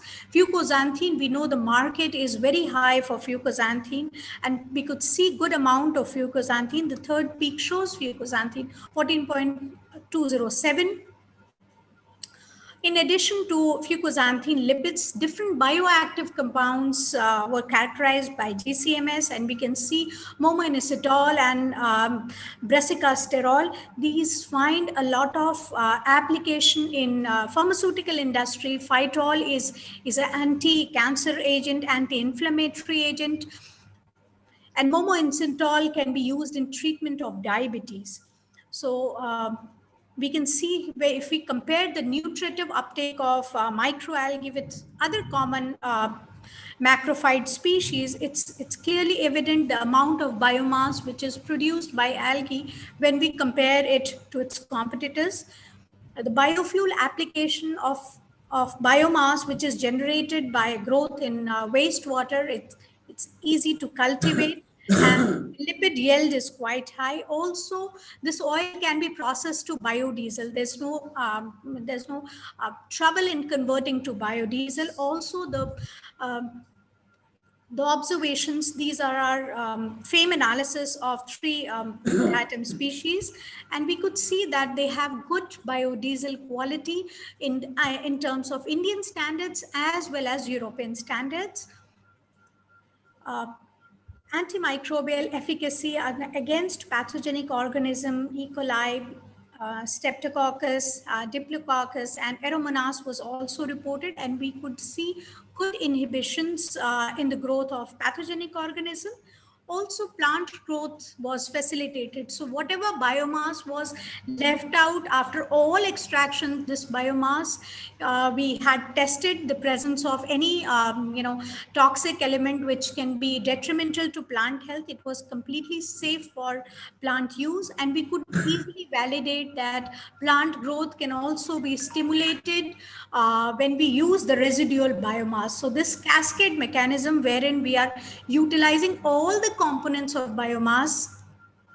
So smart fertilizers, excellent growth of plants, biocontrol due to antimicrobial activity of algal biomass. So in conclusion, I would like to mention that diatoms in algal flowway and even in the aquatic system, if they are introduced, that can be a great tool for remediation and restoration, and a lot of high value compounds can be synthesized from the residual biomass. So it is a complete waste converted to wealth. These are the publications which we had got from this work. That's my research team. The whole research funding was done by Department of Biotechnology. Thank you so much. Thank you, Dr. Archana. Thank you so much. You can unshare a slide. Right, sir. We'll take the question at the end. Right. Thank you, sir. Now I request Dr. Arpita Srivastava from IIM New Delhi to make a presentation on biochemical molecular responses to susceptible and tolerant chili genotypes to heat stress. Dr. Arpita Srivastava, are you there? Yes, sir. Yes, sir. I'm there, sir.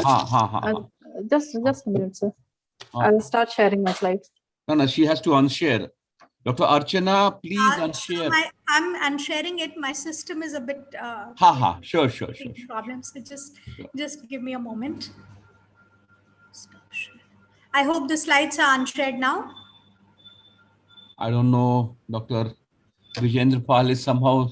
Hi, it's unshared now. Yeah. Thank you, sir. Thank you so much. Dr. Vijendra Pal, are you ready with your slides?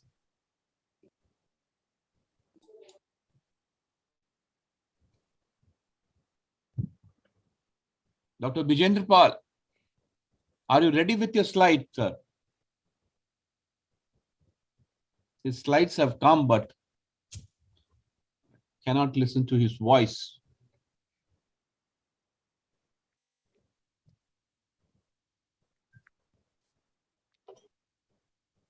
Dr. Vijendra Pal. Sir, he is muted, sir, and he is speaking. Oh my. Sir, you are muted.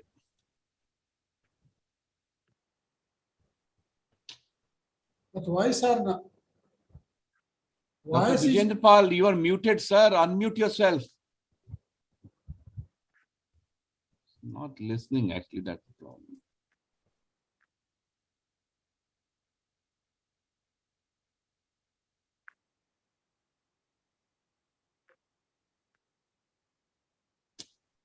वो तो बोले जा रहे हैं.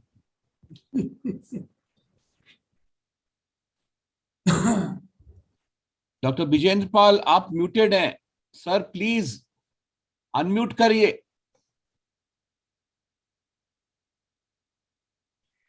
इनका slide भी stuck up है, कुछ पता ही नहीं चल रहा है. Sir, he has unmuted himself, but he is not audible.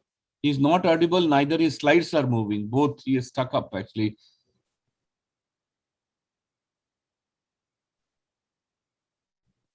Nothing is audible. Sir, आपका voice नहीं आ रहा है. Arpita, please Yes, go sir. ahead with your presentation. Otherwise, Yes, we're sir. losing time actually. Please share a slide now. And try to make it very short. Amin? Yes, sir. Yes, sir. Yeah, it was 3-4 minutes, finish it off.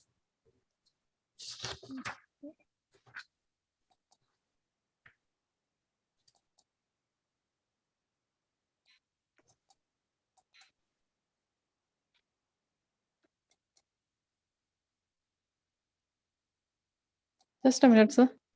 Yeah. You share your slide for. Yes, sir.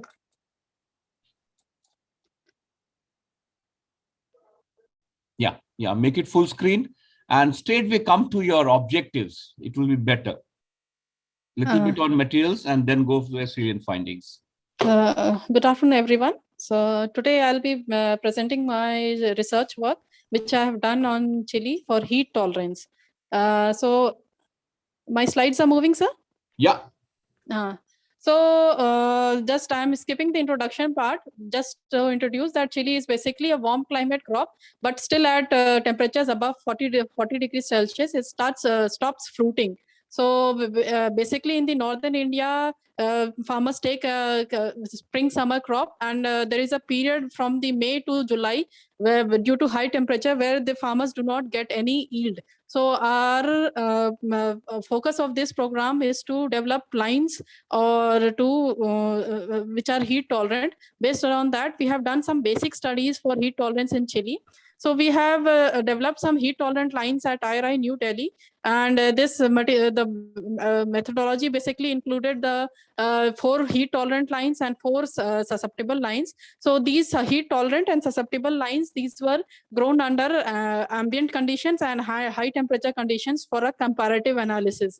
For ambient conditions, we had maintained a temperature of about 27 degrees Celsius during the daytime, and night temperatures 15 plus minus 2 degrees Celsius.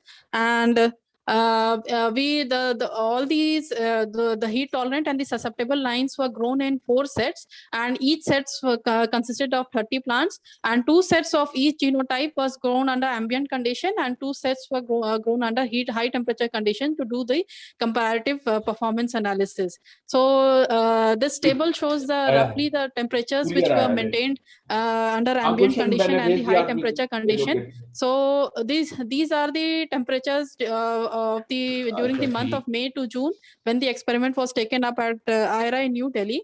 So for doing the comparative analysis for morphological characters, we had taken observation on these following traits. So coming directly to the results, what we found is that under high temperature conditions, both the susceptible and the heat tolerant genotypes, they tend to put more of vegetative growth, which was reflected in the form of increase in number of primary branches and plant height. But there was a decrease in the fruit related parameters, that is the fruit length decreased, fruit width, average fruit weight, number of fruits per plant, number of seeds per plant, and overall fruit yield per plant decreased under high temperature condition. But the decrease was very high in the susceptible genotypes. The percent decrease was very high in the susceptible genotypes, whereas the decrease was much lower in the heat tolerant genotypes. So we also did the analysis of the performance of the susceptible and tolerant genotypes under ambient versus high temperature. What we found that under when we are comparing the performance of the genotypes under ambient and high temperature conditions, there was no significant differences in the number of primary branches, plant height, and days to 50% flowering, but significant differences was observed for fruit length, fruit width, average fruit weight, number of fruits per plant, number of seeds per fruit, and fruit per plant in the susceptible genotype, while the same result we got for the tolerant also, but for the number of seeds per plant, the result was non-significant. So ultimately the result was that there was no significant differences between the ambient and high temperature condition for number of primary branches, plant height, and days to 50% flowering. And there was a reduction in all the fruit related traits, both in the susceptible and the heat tolerant genotypes, but the decrease was much lesser in the heat tolerant genotypes. Then overall conclusion is that on comparing the heat susceptible and heat tolerant genotypes under high temperature condition, we found that the number of fruit set was very less in the susceptible genotypes in comparison to the heat tolerant genotypes. So that is how the heat tolerant genotypes definitely have genetic potential to yield much higher under high temperature conditions in comparison to the susceptible ones. So, and also the percent reduction in the number of fruits per plant was very high in the heat susceptible genotypes when compared to the heat tolerant genotypes. And the reduction in fruit yield per plant ranged from 77 to 86% in the susceptible genotypes, while in the heat tolerant genotypes, the reduction was much lesser, ranging from 32 to 42%. We also done some studies on the biochemical parameters between the heat susceptible and the tolerant genotypes. So we basically studied those compounds which are involved in stress resistance. So this included the protein content, lipid peroxidation that was measured in the form of MDA or mallaldehyde content, proline accumulation, SOD enzyme activity, and POD activity, and H2O2 measurement. What we found in our experiment for these biochemical compounds, that there was significant difference between for all these compounds between the heat susceptible and the tolerant genotypes, but except for H2O2 content. H2O2 content did not show a significant difference between the susceptible and the tolerant genotypes. So this is the graphical representation of the relative concentration of the different compounds which was studied. So we found that the SOD activity was much higher in the heat tolerant ones. Then similarly, the GPX activity, then the proline content was also found to be higher in the heat tolerant genotypes. The MDA content was lower in the heat tolerant genotypes, which is expected. Lower MDA content is related to higher stress tolerance. But for the H2O2 content, there was no significant difference between the two groups. We also did some gene expression analysis for the heat shock proteins. For here, we had studied 7 heat shock proteins which are involved in heat stresses. Basically, in these heat shock genes were isolated from the chili crop. And these belong to 2 groups. One was the high molecular weight group, and the another was small molecular weight group. What we here again we found that there was significant difference between the heat susceptible and the highly heat tolerant genotypes for all the genes except for one gene, that is CAHSP90. There we did not find significant difference between the susceptible and the tolerant line, but for all other genes we found significant difference. So this is the graphical representation. What we found that the heat tolerant lines were showing higher expression for HSP832, the heat shock protein, this for DLS10 and DLS20, while in DLS 161 and 152 it was less, but was much higher in comparison to the susceptible genotypes. Similarly, for the HSP703, in all the heat tolerant genotypes, we found a higher expression in comparison to the susceptible one. For HSP90, what we found that for 2 genotypes in the heat tolerant genotypes, it was showing higher expression, but for 2 susceptible genotype, heat tolerant genotypes, it was much lower in comparison to the susceptible one also.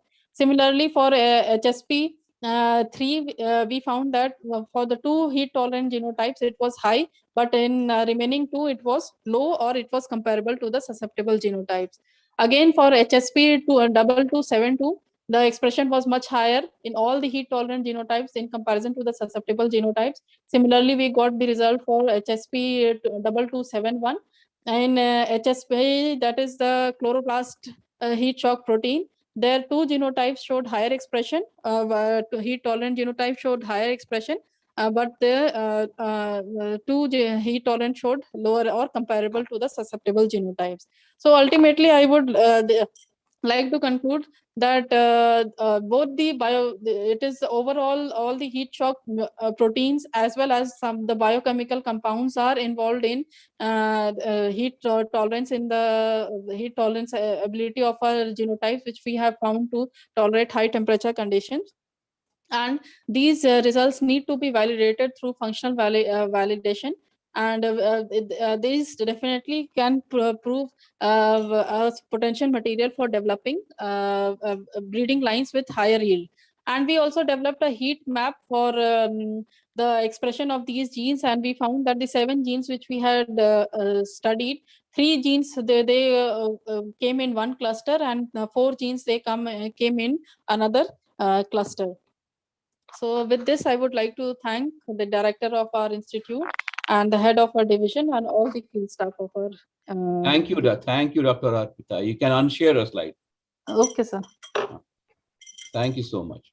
Thank you, sir. Now I request Dr. Amit Sharma from IIWBR Karnal to make his presentation on strengthening a seed chain and faster development of recent wheat varieties through public-private partnership. You make it full screen and try to make it brief within 5 minutes, sir, please.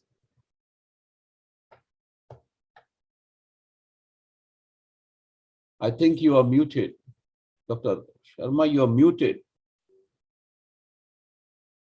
Unmute yourself, sir. Yeah, perfect. Make it full screen.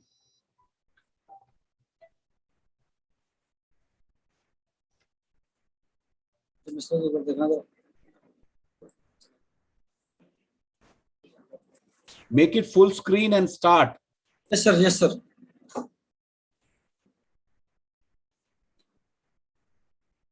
Yes, sir. Yes, sir. Start, please start. Yes, sir. Is it visible, sir? Is it visible? It's visible. It's visible. Yes, sir. Myself, Dr. Amit Kumar Sharma, Principal Scientist, Indian Institute of Wheat and Barley Research, Karnal. My topic is the strengthening seed chain and faster deployment of recent varieties. नहीं, इस तरह से नहीं होता है यहाँ पे sir. Yes. Wheat production, and this is the last year that we have produced the 31.2 billion hectares, million tons of the wheat production from 109 million tons of production. This is the, as you know, the breeder, the seed is the basic and the basic input and the vehicle for technology. And this is the after development of the varieties for different zones. These are the 4-5 different zones. And we have to go for the seed production chain. And this is the certified different chains. You already know. This is the last, the farmer. This is the breeder seed production in the country. After getting the DSC indent from the DSC by the different indent agencies, we go for the breeder seed production through BSP centers. And this is about the breeder seed indent for the last 10-20 years. 10 years. Last year, this year we have received 14,286 ton quintal of the breeder seed of 152 varieties. This is our breeder. We are strengthening the IIWBR. We are inter-institutional collaboration through NDRI, CPR, and IFSR. We have increasing our seed strength. And this is the model of the IIWBR after in the final year entry, because it will take 5 years to 6 years in the farmer's field. But we have developed this model. After this production, we go give the seeds to the NSC, then State Seed Corporation, mini kits to the population of to the farmers, and large scale production of the institutional collaboration, and mini kit for the private seed companies. And this is the for publication, this institutional this promotion of the licensing. And these are the varieties, and the current Vandana is the most famous variety, and it is the biofortified also. And this it was released in 2018, and we had the basic seeds to be given to the farmers, private company, and the state agencies for seed production. And this year we have produced 3,500 quintals of breeder seed. Next variety is the DBW 222. This is the Karan Narendra. It was released in 2020 and for Northwestern Plain Zone. This we have developed this protocol for this variety. In 2020, we have produced a 13.10 ton of seed and given to the different agencies. This is the latest variety of DBW 303 Karan Vaishnavi, which is the biofortified, having the protein of 12.1% of protein, and it released for early sown condition. Early sown conditions, we recommend the variety high fertility conditions with 150% of the recommended dose of fertilizer with growth regulators. That is the M-tibuconazole spray to at different stages. This is the licensing. We have license of our these variety, the DBW 187. Last year we have 239 MOU with the private seed companies and generated the revenue of 2 crore 14,55,000 rupees from licensing only. Through how we are developing a strengthened public-private partnership, we have organized the traveling seminars in different states. We have developed the success stories of the women farmers, and these are the different population through print and public media. We have developed the barley, wheat and seed portal for online delivery to the farmers, and this is the success story had been cited in the ICR site. And the last year, the Prime Minister of India has dedicated 70 biofortified varieties, and the 5 out of the 17 biofortified varieties, 5 was from wheat crop, and this one DBW 303 and DDW 48 durum varieties has been released from IAWR. And this is the criteria for biofortified wheat varieties. Is the protein content is more than 12%. Iron is 38 ppm, more than 30 ppm. Zinc content is more than 40 ppm. These are the biofortified varieties in seed chain. In the last this year, we have received the indent of these varieties. That is 19.54% of total indent. And this is these are the varieties in the breeder seed. And the impact of all is this technology and rapid deployment. Within the 3 years, we have our 3 varieties and in top 10, and the one is the DBW 187 is the top indented varieties in the country, followed by the DBW 3, which is released into 2020, and the last year variety DBW 222 is the 7th rank of the variety. Namaskar. Thank you very much, sir.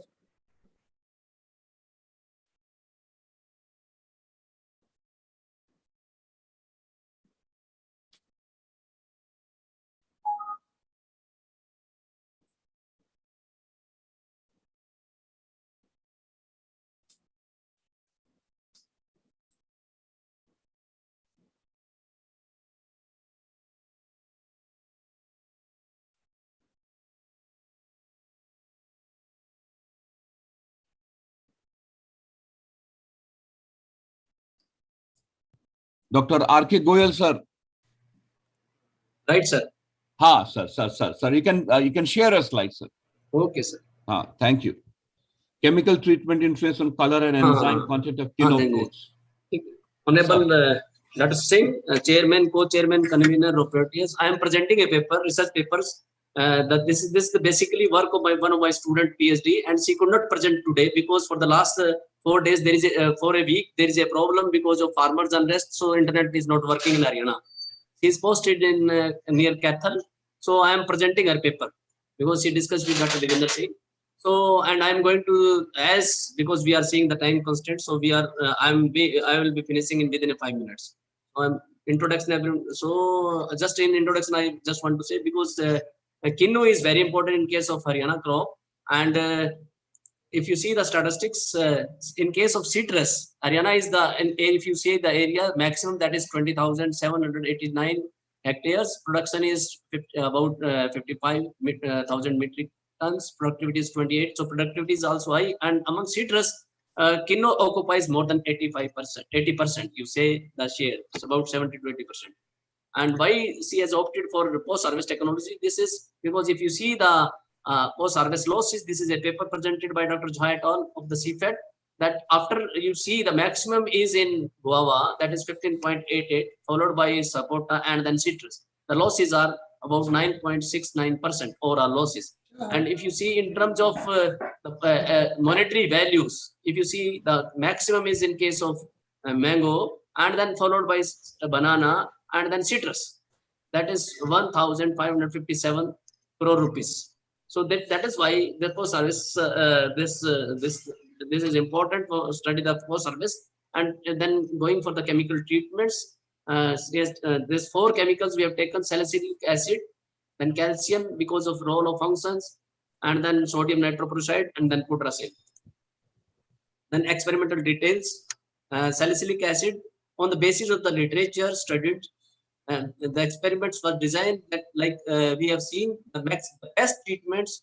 It was a comparison of 4 chemicals, but the concentrations were decided on the basis of the literature available where it was found the best. Salicylic acid 1 millimoles, calcium chloride 1 millimoles, sodium nitroprusside 1 micromole, putracin 1 millimoles, and then controls. And storage conditions were the fruits were kept in CFB boxes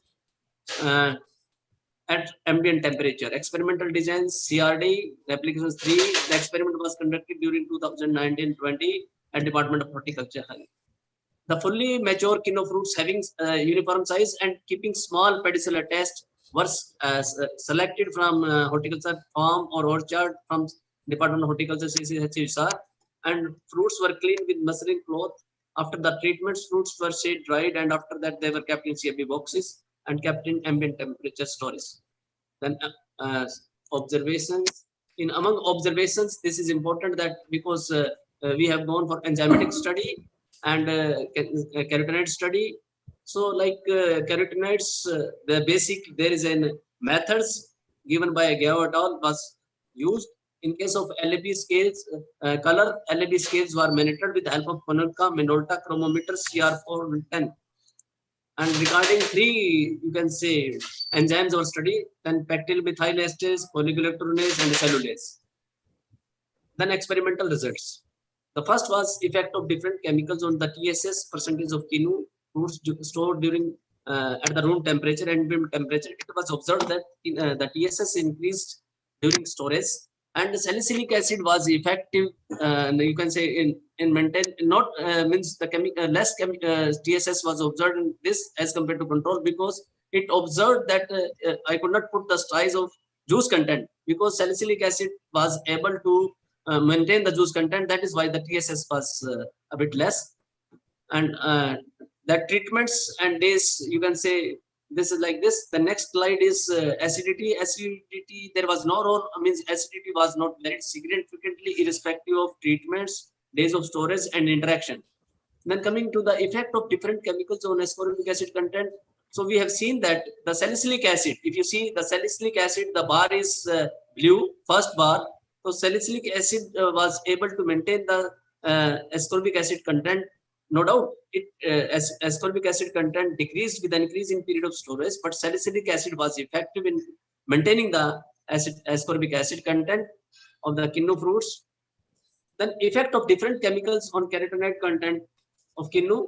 If you see that the treatments and duration was not found significantly in case of carotenoid content, whereas the interaction was varied significantly, and minimum was observed in control fruits at 0 degrees C, means on the 0 day of storage, where it was found maximum on the salicylic acid at 14 days interval during both the years of storage. Then coming to the effect of different chemicals on the components of L color of quinoa fruits stored at the room temperature, and it was observed that it was maximum, if you see the treatments, it was maximum with the salicylic acid during both the years, and minimum was found in control. Whereas in case of duration, it increased, it was maximum on the day of storage and reduced significantly, and minimum was on the 28th day of storage. The observation recorded at weekly intervals, and among interaction also, if you see, it was maximum on, and a minimum was on 28th days in control during both the years. Then effect of different chemicals on A component. It was, if you see, the maximum was in case of salicylic acid, and minimum was in maximum was in control. Minimum was on salicylic acid, and it was same in both the years. And if you see the duration, it increases with an increase in period of storage, and minimum was on the day of storage, and maximum was found on the 28th days of storage during both the years. Similarly, among the interaction, if you see, the minimum was at 0 day, and the maximum was on 28th day of storage in control fruits in both the years. Then effect of chemicals on fruit color B component. It was like that. It was maximum. It was otherwise other way. It is opposite, because LAB scales, two components are same, but another is different. So if you see, the maximum was in case of salicylic acid and minimum was in control during both the years, and it decreases with the increase in period of storage, and maximum was on 0 day of storage and maximum was on 28 day of storage. The decrease in L and B values indicates that fruits turned dark and its yellowness was reduced. The increase in A value signifies an increase in reddish tones, which support that the color was considerably changed. Then there are three components of enzymatic studies: the effect of different chemical PME, pectin methyl esterase activity, and it was found that the pectin methyl esterase activities were checked with the salicylic acid in both the years, and it was maximum in case of control. And similarly, it was minimum on 0 day of storage, and it increases with increase in period of storage, and it was found maximum on 28 days of storage during both the years. And because the pectin methyl esterase activities was reduced with salicylic acid, with other chemical treatments also, but maximum was in salicylic acid followed by a calcium chloride during both the years. So that is why shelf life was better with the salicylic acid. Then polyglucuronidase activities. Similarly, the polyglucuronidase activities were also minimum in salicylic acid treatments, followed by calcium, and it was maximum in control. And the same thing is it was minimum on the 0 day of storage, on the day of storage, and that was found maximum 28 days of storage. So both salicylic acid maintained, you can say, minimize the polyglucuronidase activity, and the fruits were firmer and the shelf life was better in salicylic acid treated fruits. And coming to the next, effect of different chemicals on the cellulase activities in the peel of the quinoa fruits. These enzymes studied in the peel of the quinoa fruits, and it was again, the activity was lower with the salicylic acid treatments during both the years, and followed by this, you can say, calcium chloride, and maximum in control fruits. Similarly, the cellulose activities were minimum on the day of storage and observed maximum on the 28 days of storage. And say conclusion, the salicylic acid treated quinoa fruits maintained higher ascorbic acid content of the fruits. Salicylic acid treated quinoa fruits maintained the fruit color LAB as compared to other treatments. The chemical treatment did not significantly affect the carotenoid content in the juice content of the quinoa fruits. Better retention of the firmness of quinoa fruits was observed in salicylic acid treatment due to the minimum activities of pectin methyl esterase, polyglucuronidase, and cellulase as compared to untreated fruits. Thank you, sir. Thank you, sir. Thank you. You can unshare a slide. I'm happy that you have maintained the time. To the speaker. Now I request Dr. Namita from IRI New Delhi to kindly make a presentation on association of phytoplasma in rose flower abnormalities. Dr. Namita, please. Yes, sir.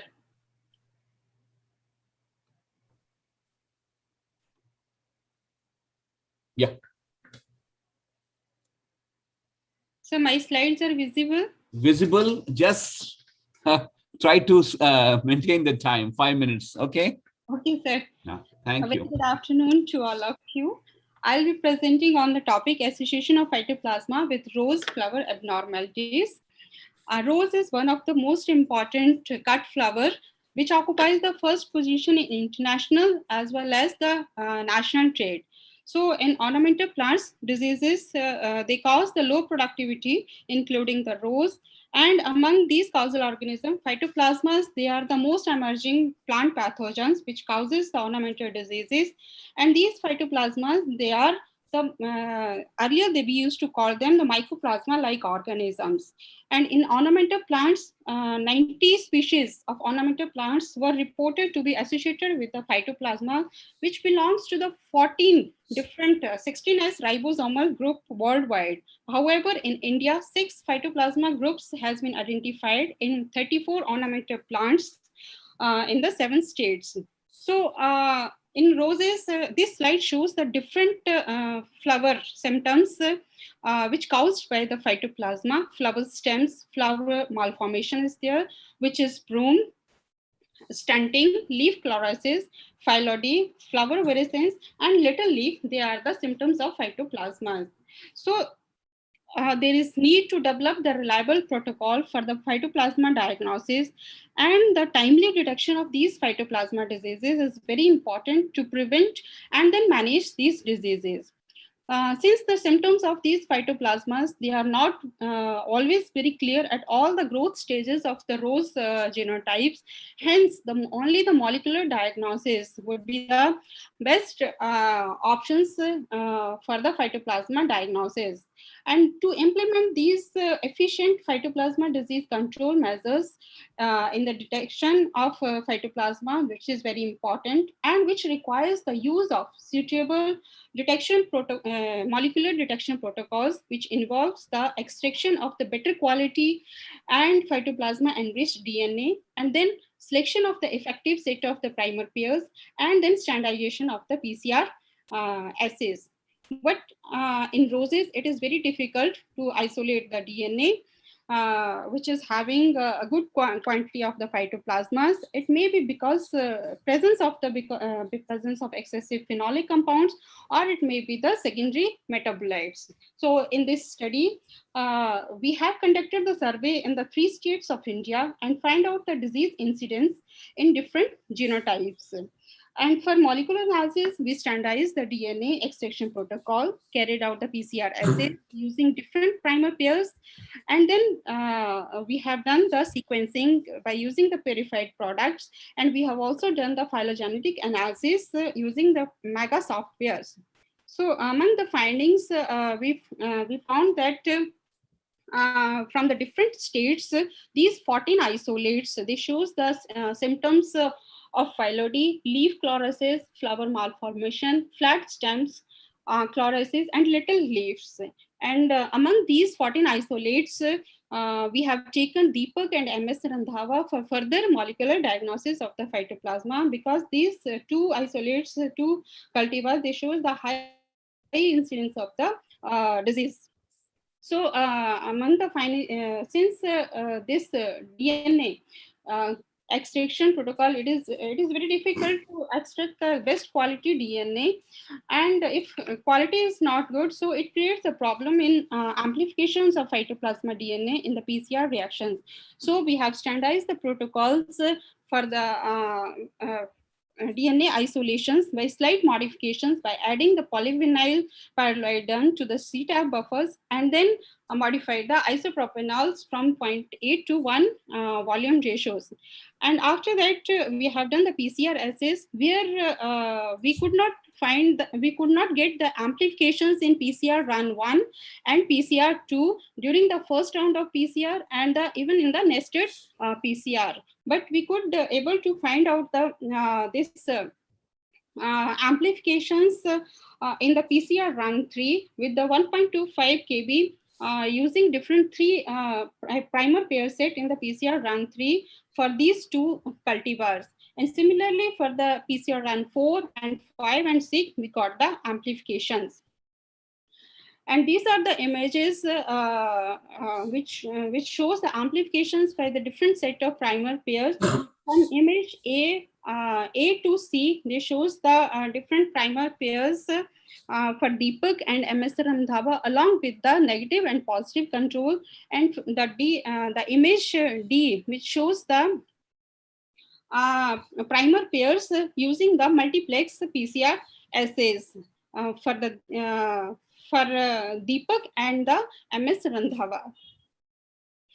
And after that, the amplified PCR product, which was obtained from the normal nested PCR and the multiplex PCR assays for 16 S ribosomal RNA and the SEC-A gene, they were sequenced in the both directions and then submitted to the gene bank. And from these sequences, we could able to submit the 2 sequences for Deepak and MS Randhawa for the 16S ribosomal RNA gene and then the SEC-A genes.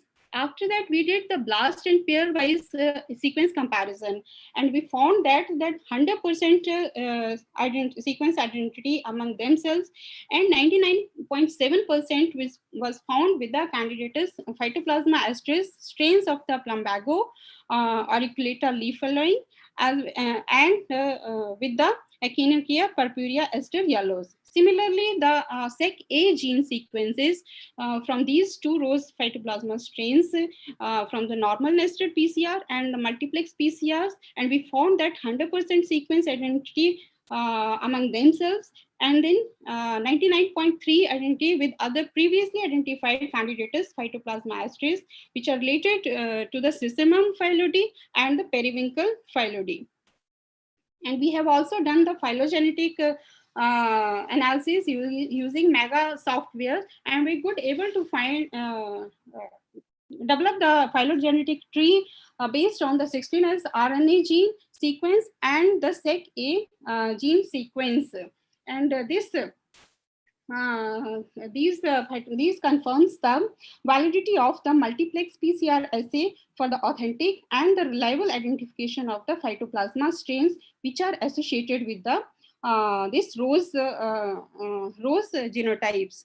And this work we could able to publish in 3 biotech journals.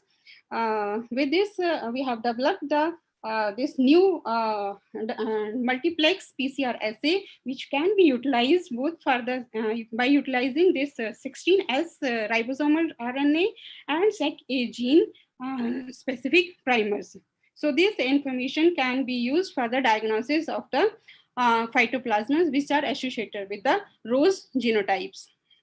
With this, I would like to thank you, acknowledge Director ICR IRI, Joint Director, Dean, Joint Director Educations, and school coordinators or HODs of the School of Horticulture Sciences, and the Division of Plant Pathology, NIPV, and the DBT, and all the organizers of the conference, chairperson, co-chairperson, convener, rapporteur of the sessions, and all the technical thereof of the projects, technical, administrative, and the supporting staff of the division. With this, I would like to thank you for patience hearing. Thank you, sir. Thank you, Dr. Namita. Thank you so much. You can unshare a slide. Thank you. Friends, with this, we have there is a last presentation scheduled in this technical session. It is to be done by Dr. Sheikh Rehana from PAU Ludhiana. Her paper is entitled Self-Incompatibility in Chrysanthemum, Mechanisms Governing Breeding Potential and Overcoming Methods. So is Rehana joined? Rehana, are you there? I can see her name. Please share your slide, please.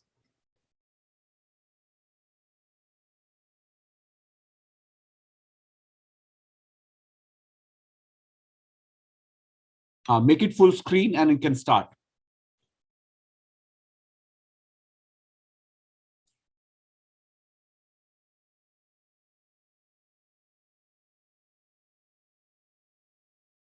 You unmute yourself. Unmute yourself, ma'am.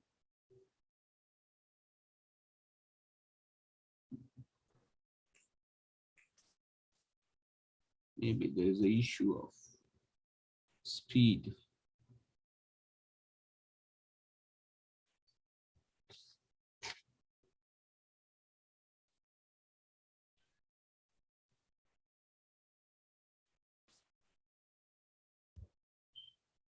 Yeah.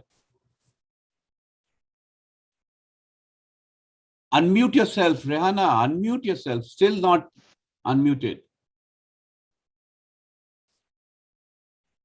No, not yet.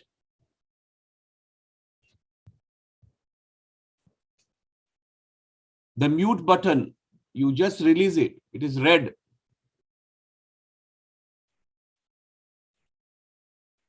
No, on the screen you see at the left-hand side.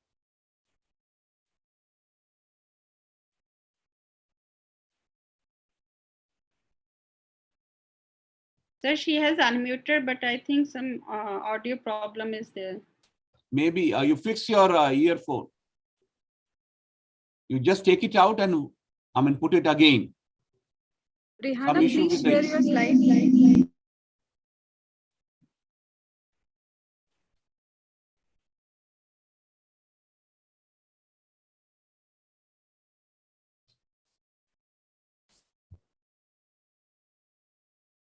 No. Rihanna, still you are muted.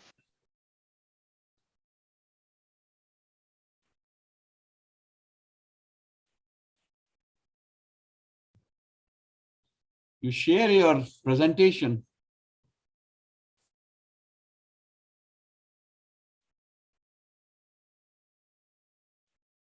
Sanjay sir,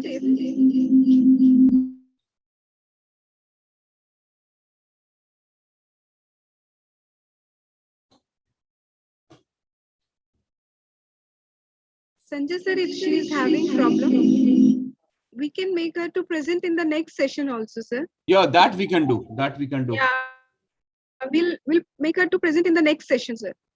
Yeah. Rihanna, can you do your presentation in the next session, technical session, please? Oh, she cannot listen to us because some issue with the microphone and other issues are there. Is Dr. Vijayendra Pal anyhow, I mean, available with us? I don't see him now. Then, friends, we have come to the close of this session, and we had some very scintillating talks by the eminent personalities. I mean, right from the things what is happening in the education division, the new education policy, then the issues which are concerning now, the untimely rains, what we have in the northern India, and the crop damage, what we are experiencing, the climate change by Dr. Manish Kumar and Professor Ashok Kumar on the soil erosion, both very important and very timely. Rather, we were sensitized how things are moving and we are threatening, and something the reclamation and the corrective measures need to be taken. Otherwise, I mean, we are in damn trouble, because if we don't have soil, if we don't have the, conducive climate, what to grow crop and feed the millions. I mean, it will be a huge disaster for us as agri-scientists or the environmental scientists. Of course, the talk from Manisha was very informative. It shows how amalgamation of conventional breeding and molecular technology and the use of genomics, we can do, some precision breeding, and how best we can have the, best of the sciences what we have. Professor Rajendra Kumar presented the nutritional genetic gains, of course, where we know that these are the sets of crops which are stress pollinated, and we have and do not experience the the amount of gains what we have in the other field crops.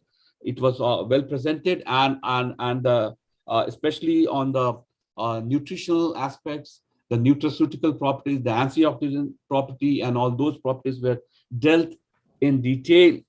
Of course, we could not get the presentation from Dr. Vijayendra Pal. Of course, it would have been a very different talk and an informative talk, but nonetheless, it was very, the topic was very interesting. We are indebted to Dr. Nagendra Rai, Principal Scientist of IIVR. You can see how a minor unutilized crop, Dolichos bean, Indian bean, we call it. It is just a neglected crop, and we had been knowing only through the plant genetic resource and collections, and see how systematic breeding, 2 decades of untiring effort, can lead to an improvement in varieties, and that too, it has touched almost all the traits: the crop duration, the yield potential, the diversity, the some are rich in anthocyanins, some are green in color, and how best it can be used for the mankind. You can see the amount of revenue one can generate from just cultivating Dolichos, and you can see the total package was presented. I'm happy that even grape cultivation being done in the temperate horticulture, where Arusha presented on the quality improvement in Sahibi grapes, which is very pertinent. The talk from on diatom algae, how it can be, because its role has to be more exploited, unlike Japan, where it has been done into the commercial thing. You talk about the biofuel, you talk about the any other, food to sustainable agriculture inputs. You can have it from it. Very informative, and I was especially delighted to hear that.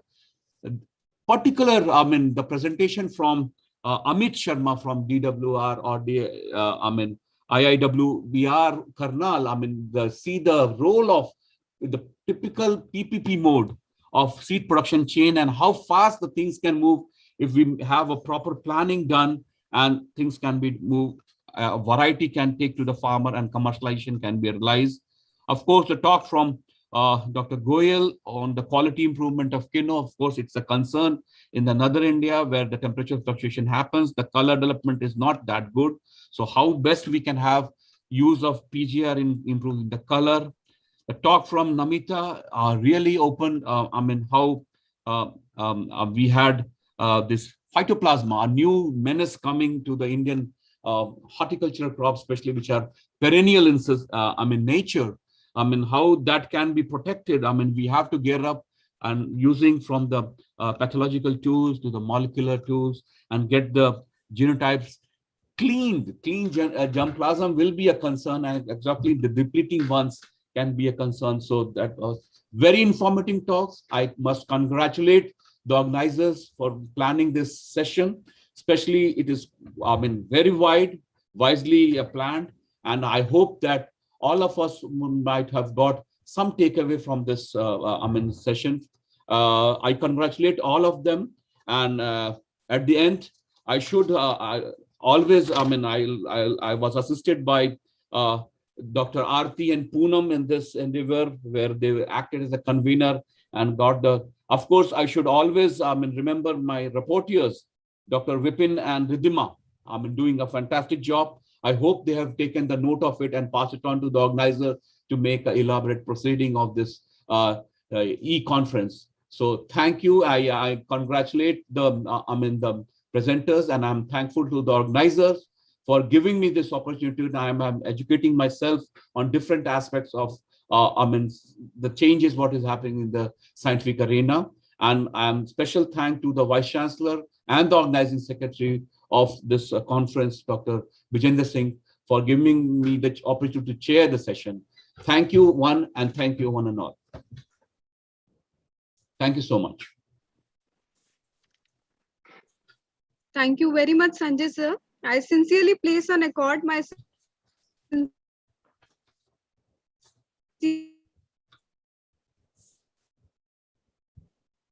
You're frozen. Poonam, you're frozen. You can redo your thing. speakers.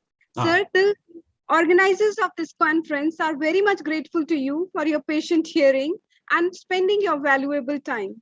I also thank all the worthy participants for their active participation in this program. Thank you so much, sir. Thank you so much. It's a pleasure.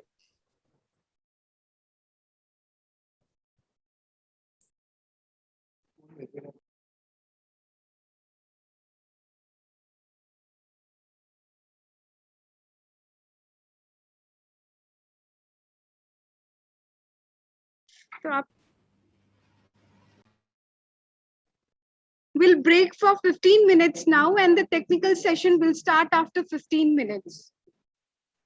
The technical session third will be chaired by Dr. Raj Kumar. He is ex-Vice Chancellor from Upam Safai, Uttar Pradesh, and session will be co-chaired by Dr. Nagendra Rai, Principal Scientist from ICR, Indian Institute of Vegetable Research, Varanasi. So I request all of them to be kindly there after 15 minutes to please chair this session.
Good afternoon, everyone. As per the directions received from the conference director, we have to start this session now. And I see that Dr. Nagendra Rai sir is present. Nagendra Rai sir, you are humbly requested to kindly chair the session as our chairman sir has some other important official engagement, so he is not available. I request you to kindly please chair the session. And this session will be convened by Dr. A.K. Prusti, and the rapporteurs for this session are Dr. Arvind Kumar and Dr. Sanjeev Kumar. I request the convener of the session, Dr. A.K. Prusti, to kindly proceed for this technical session. Dr. A.K. Prusti, please. Thank you, madam. Am I audible? Hello. Thank you, madam. Am I audible? Yes, sir, you are audible. You are very much audible, sir. Okay, thank you. Thank you for confirming. I have also if you can listen me. Yes, yes, sir. On this side, if you can listen. Okay. Thank you. A very good afternoon to all of you to the afternoon session of this 2 days global meet. Sir, this session will be chaired by Dr. Nagendra Rai, Principal Scientist, Plant Breeding. So I would like to introduce our chairman of this session to the audience of this particular session, Dr. Nagendra Rai, who is currently acting as working as Principal Scientist, Plant Breeding in the Division of Crop Improvement at ICAR Indian Institute of Vegetable Research, Varanasi. Sir has many varieties of vegetables to his credit, besides few lines of advanced lines under testing. And he has won many prestigious awards, honors, and fellowships, besides more than 140 national and international publications to his credit. And we will be happy to know that Sir has H index of more than 20. So we are very much thankful for having you as chairman for this session, sir. On behalf of organizers and my behalf, I welcome you to this session. Sir, this session, we have, sir, 5 keynote presentations, followed by 8 oral presentations. As I have been informed, sir, 1 presentation was left from the earlier sessions. So that oral presentation will be starting from that leftover presentation, which is self-incompatibility in chrysanthemum, mechanisms governing breeding potential and overcoming methods. Sir, that will be by Sheikh Rahana and Madhubala. So we'll be starting with that Sheikh Rahana. That will be the oral presentation. So I request Chairman Sir to kindly excuse me. Dr. Rajkumar sir has already joined. Okay, okay. Can you unshare, Sheikh Rahana? Can you unshare the screen, please?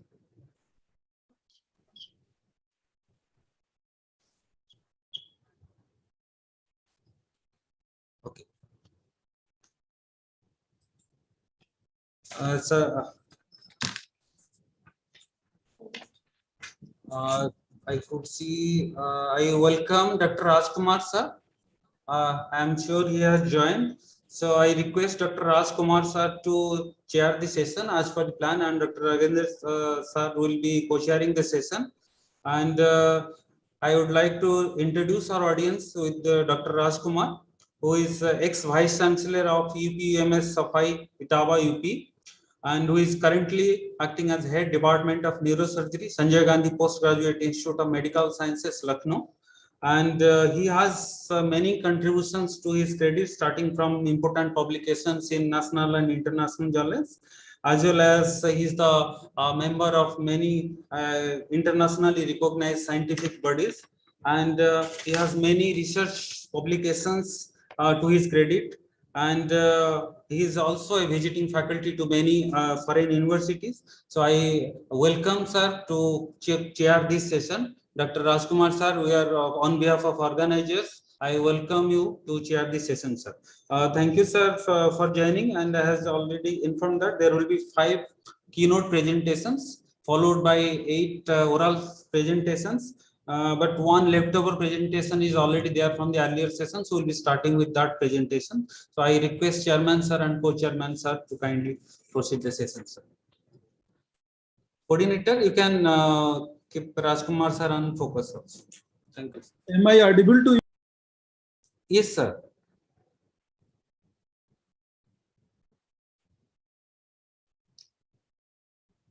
Sir, please unmute. Dr. Yeah, I Rajkumar. have already. Am I audible? Yes, sir. Yes, sir, you are audible, sir. That's very right.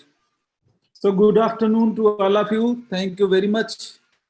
Thanks, organizer. This session has been principally meant for the medical presentations.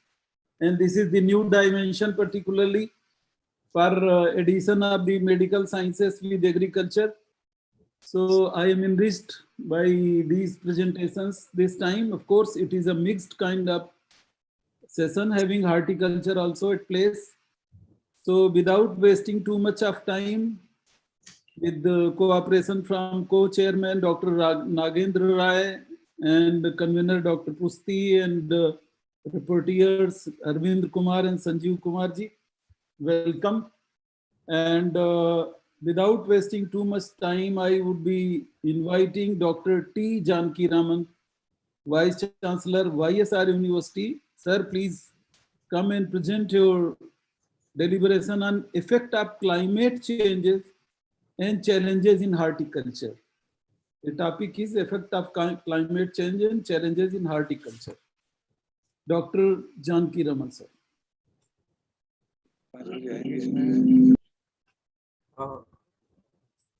Can you hear me, sir?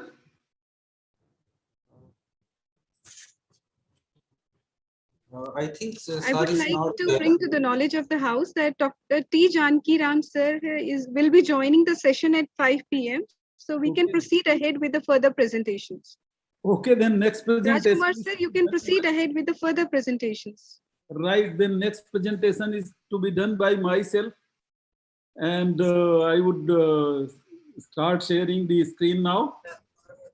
So let us, give me a minute. Sure.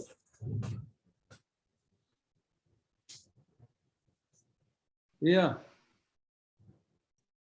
Can you see the screen? Hello? Not yet, sir.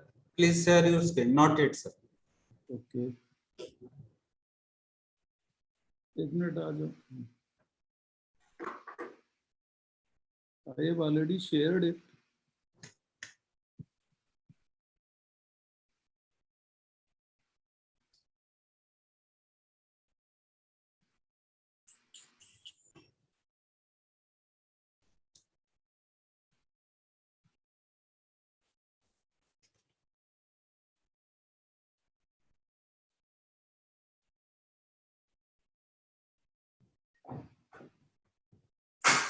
Can you see it now? Yes, sir, it is loading. You can make it into screenshot mode and you can go. Yeah, can you see this now? Is it? Yes, okay? sir. Yes, sir. Well, dear friends, honorables, respectables, juniors, horticulture colleagues, this is the time, as we know, that something the country, because we would have met in this conference probably as usual meeting with physical presence, but this could not happen because of this dreaded virus which has taken the shape of pandemicity in entire world, and that was the need of the time to get something which can protect us from the COVID.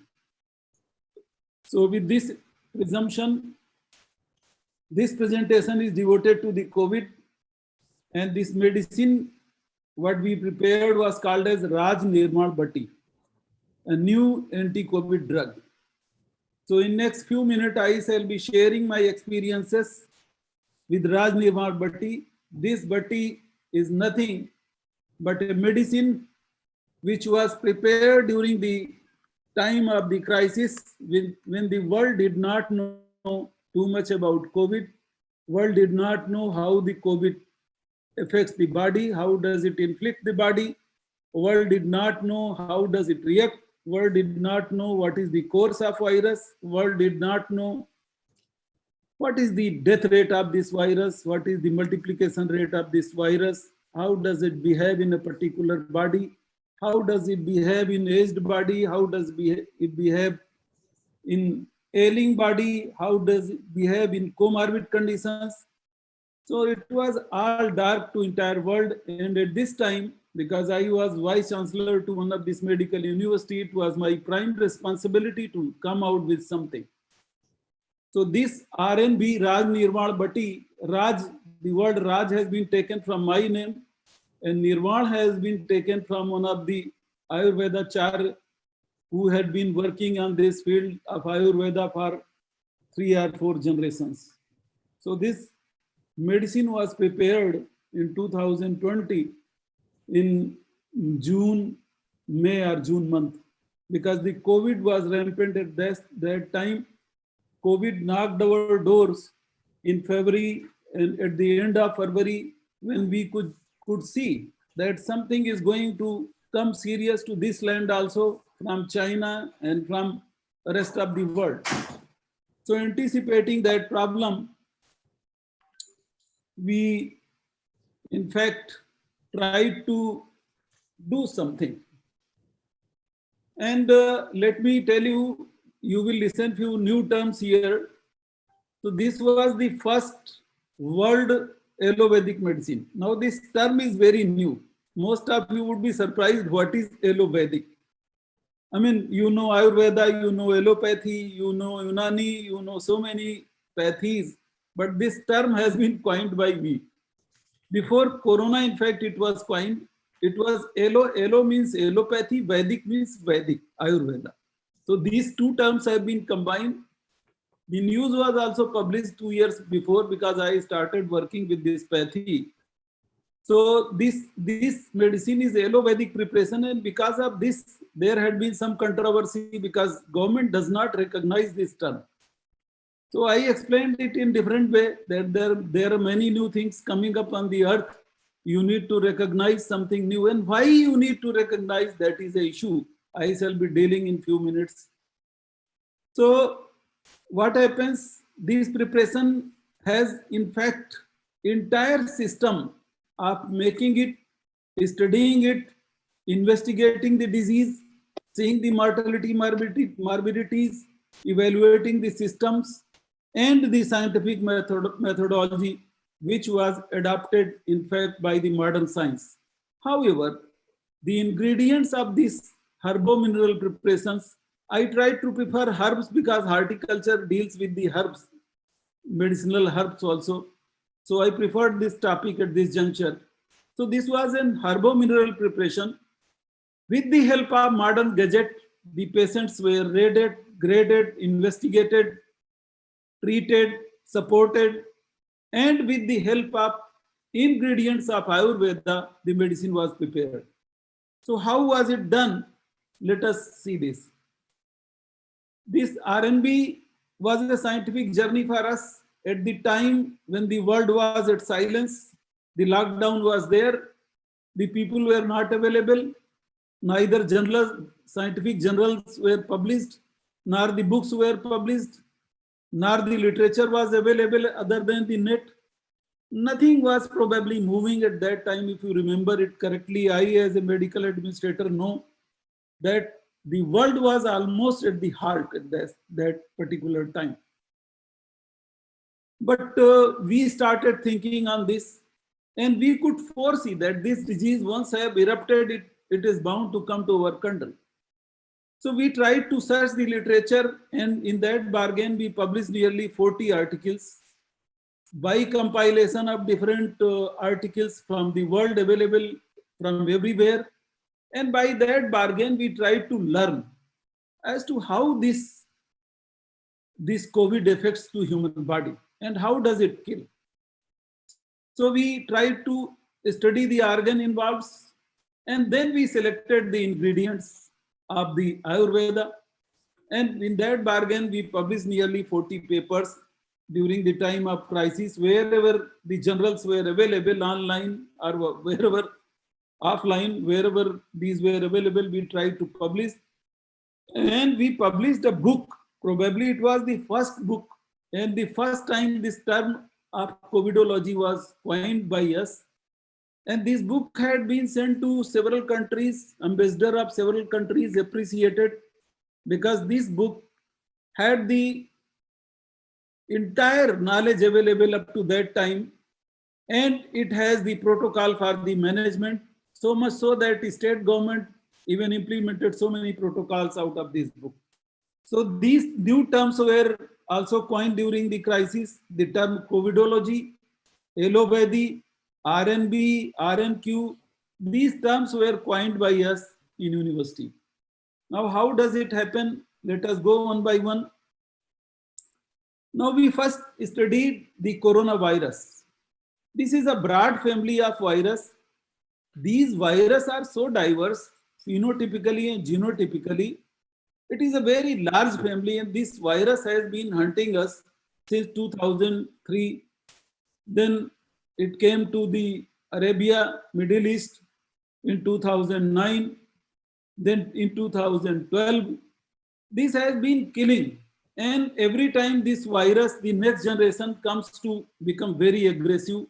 And this time it chopped off, it actually took several lives, several young people in their age of earning bread and butter.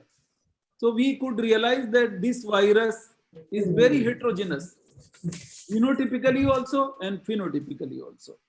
So this we came to know. Then we tried to know where does it affect, how does it kill? Then we came to know that upper respiratory system, our upper breathing pipe is swollen and affected. Then we could realize that lungs are swollen. The air exchange, oxygen and carbon dioxide exchange cannot occur with the swollen lungs. Then we realized that blood is also intoxicated. The impurities occur in the blood. Toxemia can take place. Secondary infections can take place. Then we realized that immune system also becomes debilitated, compromised, and even the other systems are also affected, like GI. But the main systems which were involved were the upper respiratory systems, lung, blood, and immune system. We wrote down these systems. Please unmute if you want to. Please mute yourself if you are talking in between. This is a very sensible topic I am talking about. Something has been done in India, though because of the political reasons, this could not take off. And I, as a scientist, did not try because I did not want to be labeled that I am doing it for the sake of money. So I also withdrew it. So now it was a challenge as to how to proceed for making a medicine. Because if you try to make a new medicine, it will take 3 to 4 years. According to modern science, you go for the non-clinical trials, you find out the drugs, and you would be surprised to know there is no successful antiviral drug available till date. Barring few viruses, there is no antiviral drug available. Whatever antiviral drugs available, they affect entire body, all the systems, all the cells. So there was no antiviral drug available. So we thought, why not should we go for our ancient medicine? Because I am PhD in Ayurveda, so I tried to search the Ayurveda. And then I came to know that there are ingredients which have been studied for these systems. That means there are medicines available in Ayurveda which were effective for the upper respiratory system, effective for the lungs, effective for impurities of the blood, effective in enhancing our immune system. So we chose 13 ingredients from Ayurveda, and we chose only those ingredients which had been studied by modern science, by scientific methodology, so that because we did not have time to test them, we did not have, there was no time available. Neither you would have produced a medicine, nor you would have tried to make even the vaccine, because nothing was available. So at that time, we tried to search the ingredients of Ayurveda, and mind it, these ingredients have been studied by modern medicine for one or other reason in the rest of the globe, and we chose those 13 ingredients. Safety was also searched, and this is how we could, you know, reach to somewhere. And how did we choose? How did we choose these ingredients? We chose that we wanted something which can enhance our immunity. So we chose the ingredients which can enhance our immune system, because immune system is a system which fights with the disease, any disease. Then because swelling occurs in the throat, larynx, pharynx, nose, nasal mucosa, and in lungs, so we try to choose the subset of ingredients which have anti-inflammatory effect. Then we try to put few antiviral agents which may either be effective for COVID or may not be effective for COVID, but they have proven effect for the virus. Because we did not know about the COVID, so we chose few antiviral medicines also. Then because the patient dies secondary to the bacterial infection, so we chose few components which can prevent the secondary bacterial infection and septicemia and ultimately death. So, and then we tried to choose the medicines which were effective, most effective for entire respiratory system. That means for the pharynx, for the larynx, for the lungs, and so that the exchange of the gases, you know, the oxygen was so much in scarcity because oxygen was too much in demand. Whatever oxygen is available, if the lung, because of the swelling or because of the bleeding or because of the degeneration or because of the necrosis of the components of the lung, if gaseous exchange do not take place at the level of lung, then whatever oxygen you are giving, it goes futile. So we chose something which can prevent the swelling and which can enhance the oxygen exchange in the lung. And this is how we came to this level. How did we come to this level? Actually, these are the medicine ingredients. There were many ingredients, but these are the main ingredients. So I talked about herbs and minerals. How did, what were these constituents? One was the gold. Gold, we take nanoparticles. Nanoparticles, you know, this is the era where there are two things which have been developed in medical modern science.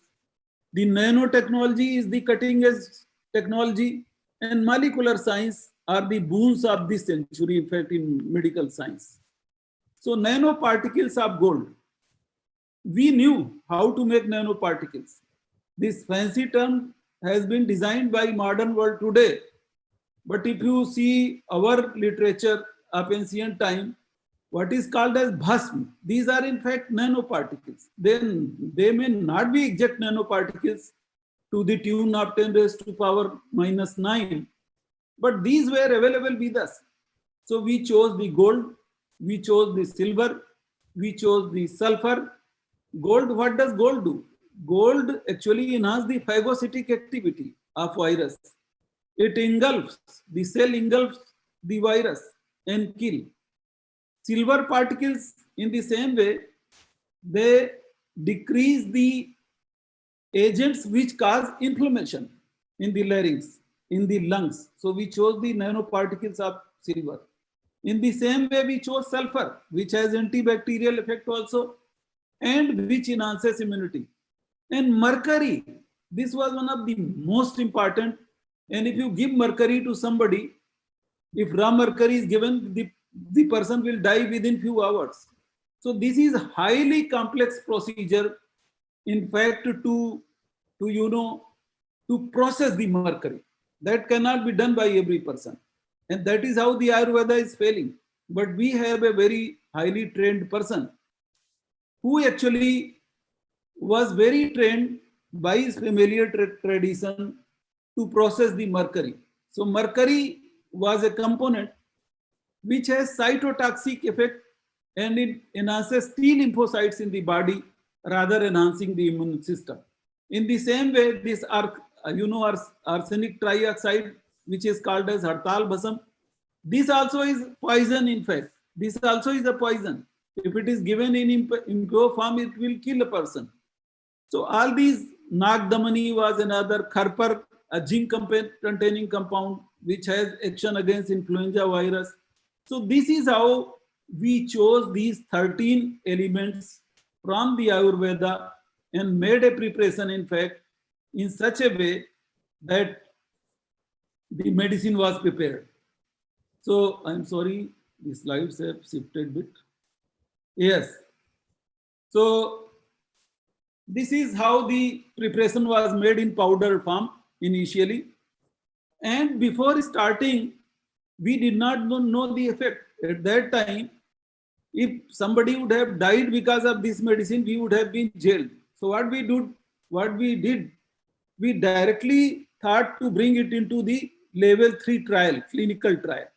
And before doing clinical trial, we ourselves, we three, the Guruji who prepared it, I myself, and one of his disciples, took it for 5 days and analyzed whether there is any detrimental effect, whether there is any adverse reaction.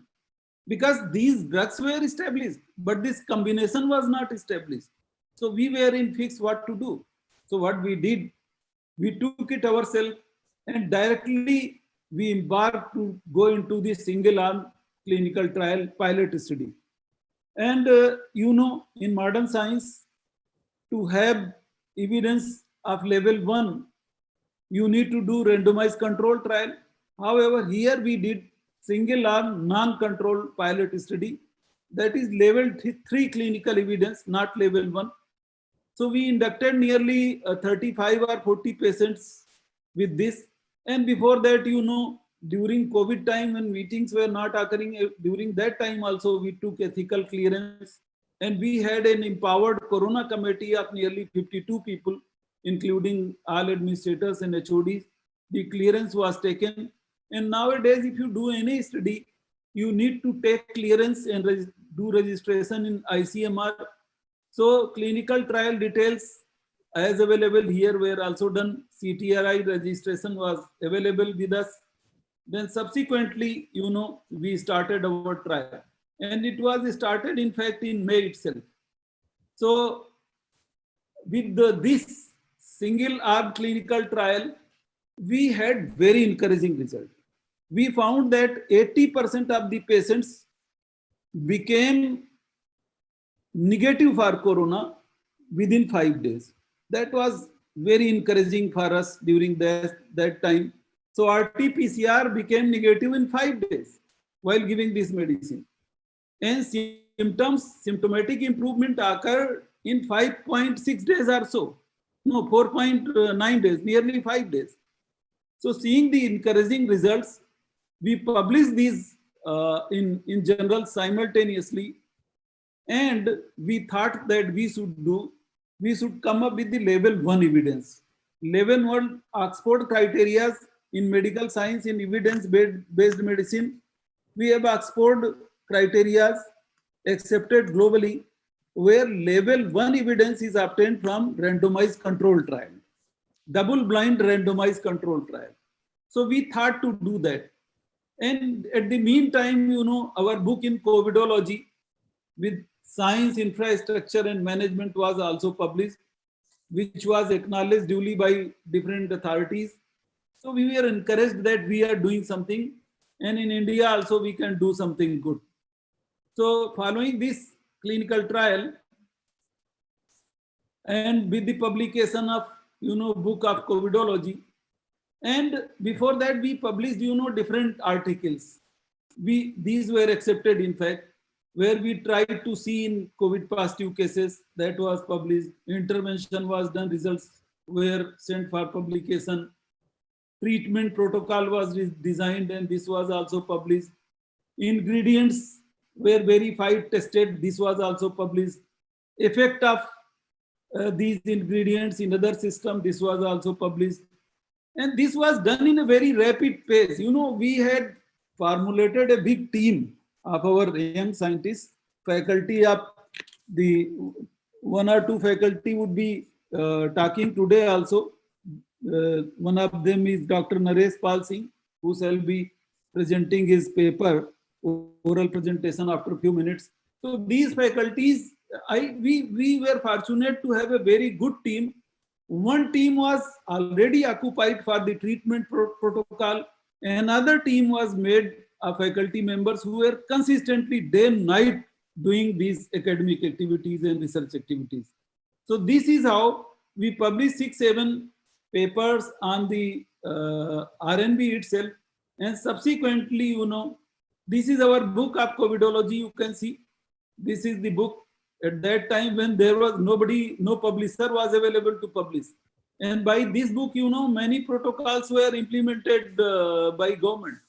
And this is on one hand, you can see the team, our team, different teams. And during that time also we were operating. I am neurosurgeon, so no surgery was done in most of the institutions. And at that time also, at the time of crisis, we had been operating brain tumors and brain hemorrhages and trauma, because ours was the university which was available, only university available from Mathura to, you know, Kanpur. There was no other institute, and it was because it is located in highway. So we had been getting road traffic accidents also during that time also. Even we treated farmers also during that period. So this is how we could make, and you know, our chancellor was Honorable CM himself. I was vice chancellor, he was chancellor. So I apprised about this development to him, but somehow he made a committee, and committee was never met because of the corona crisis or whatever reasons may be. So I also did not pressurize because I was busy by that time, second wave also. So this is how, you know, we then did the randomized control trial. That is, randomized control trial is a trial where investigator knows it is a blinding, a type of blinding. You know, you give medicine to half of the patients, and to half of the patient you don't give medicine, you give rest of the treatment. So this was a double-blind randomized control trial which was conducted. And again, you know, ethical clearance, clinical detailed trial and registry was done, because it is a lengthy process. That is how we are lagging behind. India is also now lagging behind in research because there are too many formalities if you try to do a trial in human being. But somehow we could do randomized control trial, and the results were very encouraging. We took 60 patients, and here nearly 70% of the patients were having comorbidities, because it was thought that the patients, those who have diabetes, hypertension, heart attack, cardiac ischemia, they die because of corona. So in this study, in one arm, these patients were much more than another arm. So we inducted 60 patients, and of course, let me apprise it here, the standard allopathic treatment which is prescribed as per the government norm was given to all 60 patients. Only difference was made that out of these 60 patients, 30 were given medicine and 30 were not given medicine. And then we came out with results. These results were very encouraging. We found that 90% patients of RT-RN who received RNB became RT-PCR negative by 6th day. However, in placebo group, where the patient received rest of the treatment, only 73% of the patients became RT-PCR negative. And by 12th day, those who received RNB, they 100% became RT-PCR negative. And in other arm, only 90% became RT-PCR negative. So this is how we could come to know that these results are statistically significant. You know, if something is statistically significant, then world cannot ignore it. In the same way, the symptomatic improvement in RNB group occurred in 5.9 days. However, in placebo group occurred in 7.1 days. Let me apprise you here that the serious patient and critical patients were not evaluated by this trial. However, another trial was done. Another trial was done in serious cases also, and that also came out to be successful. So we could get RT-PCR negativity as statistically significant. We could get clinical improvement statistically significant, and we could get sciagram, the X-ray chest ones were repeated, they were also found to be statistically significant. So 3 criteria.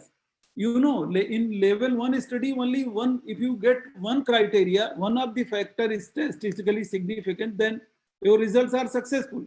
Here with RMB, we could get 3 results which were statistically significant. Other parameters, blood parameters like platelet, etc., were also improved, but they were not statistically significant because our sample size was smaller. It was a study because if you want to conduct such a study, one should have Ayurveda Acharya also and modern physician also, which were not available in most of the universities and medical institutions. And during that time, at the time of crisis, everybody was busy in managing patients. So only we could do this study. And the other parameters of COVID, which are more of medical importance, one of them is LDH. This is the actually one of the blood parameter which suggests the severity and increasing severity in COVID patient. These also became stabilized. And moreover, we could see that there was no adverse effect observed in hematological and biochemical parameters, kidney function test, liver function test. So we could decipher that RNB was safe for the systems of body, be this liver, kidney, or hematological profile. So with this realization, you know, with the success of pilot study and with the success of RCT, that is called as randomized control trial, we could came to know that safety and efficacy of this preparation is okay for mild and moderate patients, not for severe patients. So again, we conducted another trial for severe patients, and that is also being published in one of the Ayurveda journal, index journal. Subsequently, you know, we tried to get license. During those times, you know, if you remember, the licensing authorities were closed, but we could get a license from Uttarakhand Ayurveda Division Directorate as per the rule 1948, rule 1554A. This drug was registered, and it was registered as effective for immune enhancement, for anti-inflammatory purposes, but they did not give the name of corona. They did not give the name of corona. So because the corona name was not given, you see this country, how this country moves. This is also a lesson for scientists. This drug was prepared for COVID. This drug was studied for COVID. But once it came for the licensing, nobody could dare.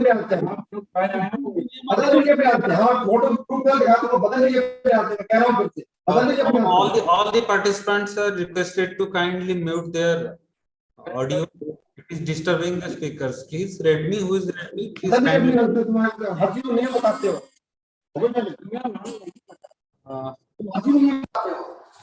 Host, can I request? Please mute yourself. If you want to fight or if you want to have some other kind of acrimonious discussion during session, or if you have some personal grudges with each other, or you are averse with somebody, please mute and then do it. All the listeners are kindly requested to mute their audio when speakers are delivering their lectures, please. So we could conclude that RNB was found to be instrumental in containing the spread of coronavirus and treating the coronavirus. And let me tell you, this drug was widely used. Despite no licensing, this drug was used by bureaucrats, ministers, VIPs, GIPs in different states. Though we did not do any marketing, our team B, which prepared it, only they had been doing it, because we did not want to be labeled it for the marketing. And this was addressed, now it is changed, in fact.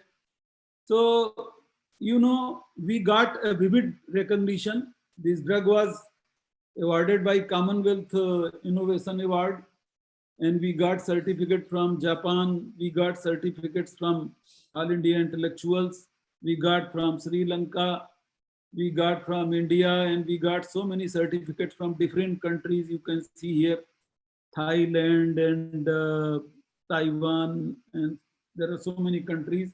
We received the appreciation letters from different embassies also when we send our book of COVIDology. But you know, in India, in our country, the things do not move the way science wants. Here the things are different. So during second wave, we were not so much encouraged, so we did not produce medicine with the same tune because dealers were scared. The name COVID was not labeled. So this is how we could do. We came to this topic, and you have patience hearing for these many minutes. You tolerated me. Thank you very much. The questions, as a chairman, I can invite you questions if somebody has some. I can. I am available. Thank you, sir, Chairman, sir, for your very insightful presentation on this very important topic and the work done under your able guidance on a very important topic during the time of crisis for the benefit of the mankind. Now, as already Chairman, sir requested, if any questions, you can put in the chat box or directly ask if there is any questions.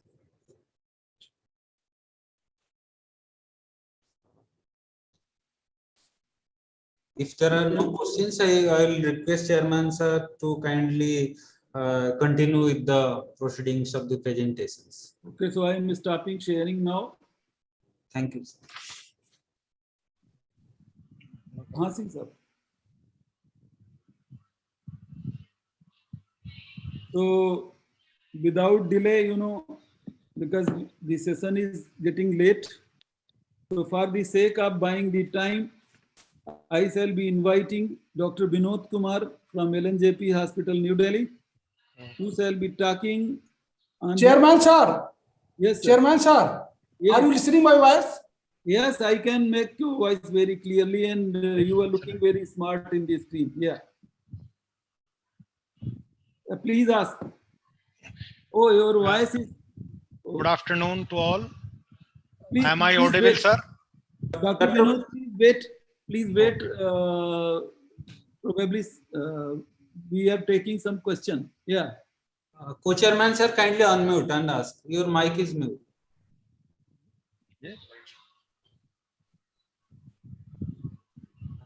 You were asking something? Kindly unmute, sir. Dr. Nagendra Rai, sir, kindly unmute. It's still mute.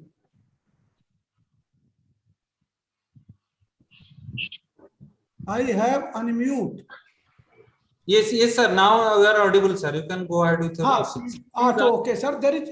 I have told by organizer there is some modification in presentation before the presentation for Dr. Binod Kumar. He is interested to present the presentation by the Dr. Nidhi Verma because she already have some previous program. Then okay, she could not present because of some computers. Present. But may I request, sir? Actually, I am in operation theater, so it may be difficult for me after. Okay, sir. You can go. I think let Dr. Binod Kumar present because he's seemingly I can see him. Okay, sir. No problem. Okay, Dr. Binod Kumar, please go ahead. Yeah, thank you, sir. Thank you. And first of all, I am really obliged to the organizing team to give me this opportunity to share my views on this common problem. And it was really nice to hear this wonderful talk by Professor Rajkumar, sir. I really congratulate you, sir, being in the surgical field and that you have done such a wonderful work. So I'm really impressed by that. Thank you, Dr. Binod. I am touched.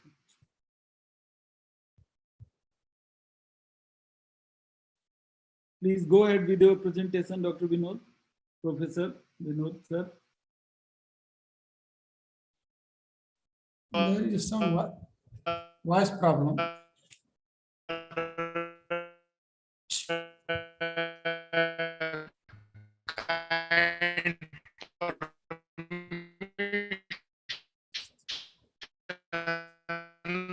now of our learning. Sir, it seems some connectivity issue from Dr. Vinod Kumar's side. Dr. Vinod Kumar?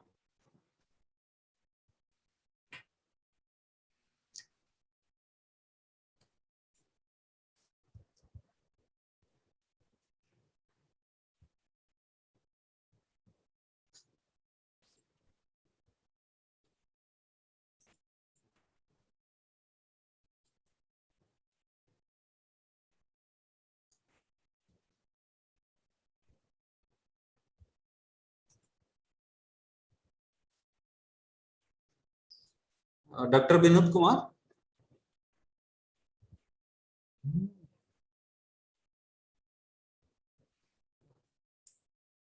Dr. Vinod Kumar, can you make my voice? Sir. Dr. Vinod Kumar?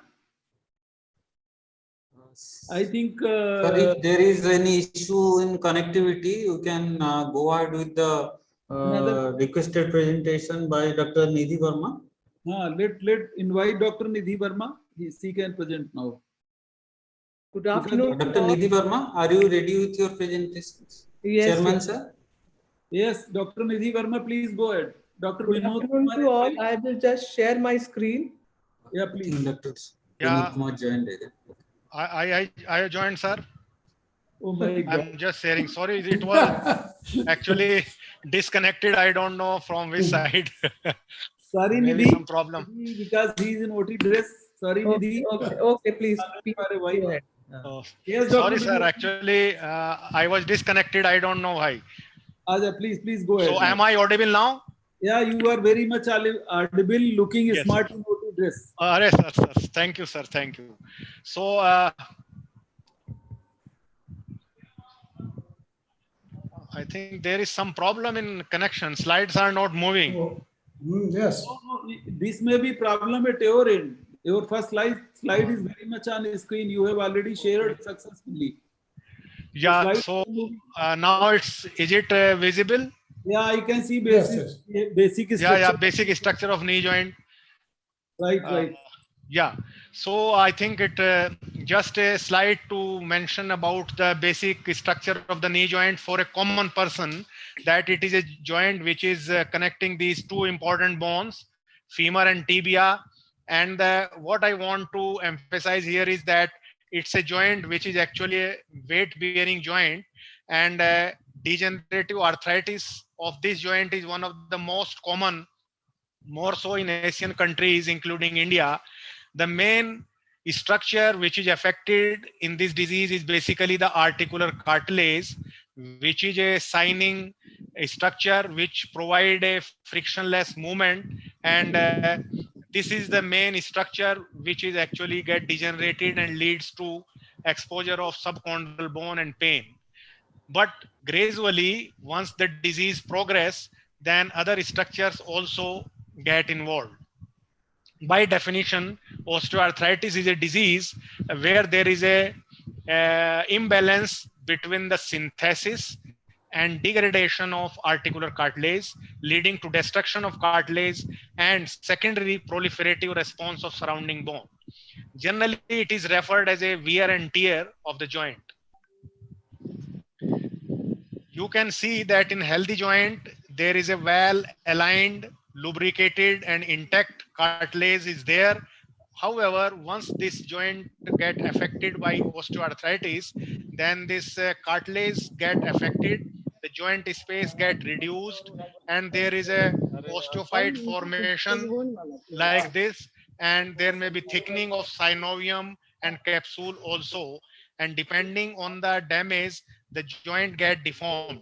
Mostly we have seen the senior citizens having this problem, walking with the bow leg deformity, that knees are out, goes bent, and there is a less movement at the knee. They try to walk without any flexion, and they walk with a sort of wandering gait.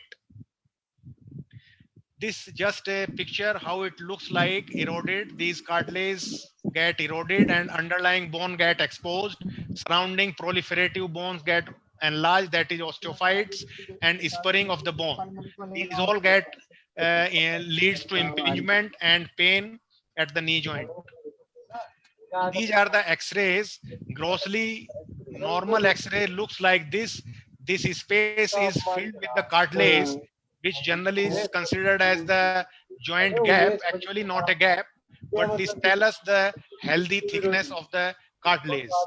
While in an arthritic joint, if you see these spaces get lost, means there is no cartilage, and now there is a end-to-end friction.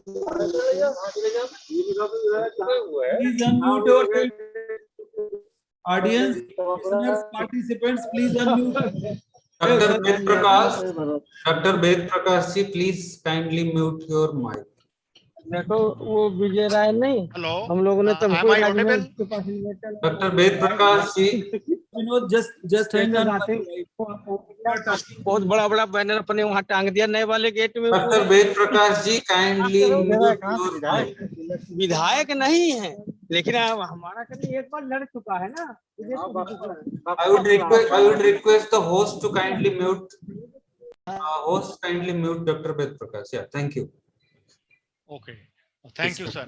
So to understand the category of the disease, we can classify this problem into primary and secondary. Most of the time, this primary problem is the common one, which leads degeneration in elderly person. Females are affected more than males, and primary means once we don't know the exact cause, and it is as an aging process, normal degeneration, but in few persons it become faster, so it affects more and it leads a painful knee joint.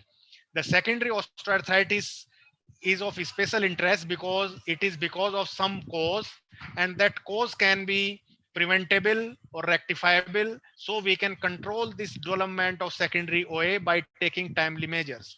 So this is of importance for everyone to understand that these causes have to be taken care timely. Like the important cause is obesity, so we should control the BMI timely.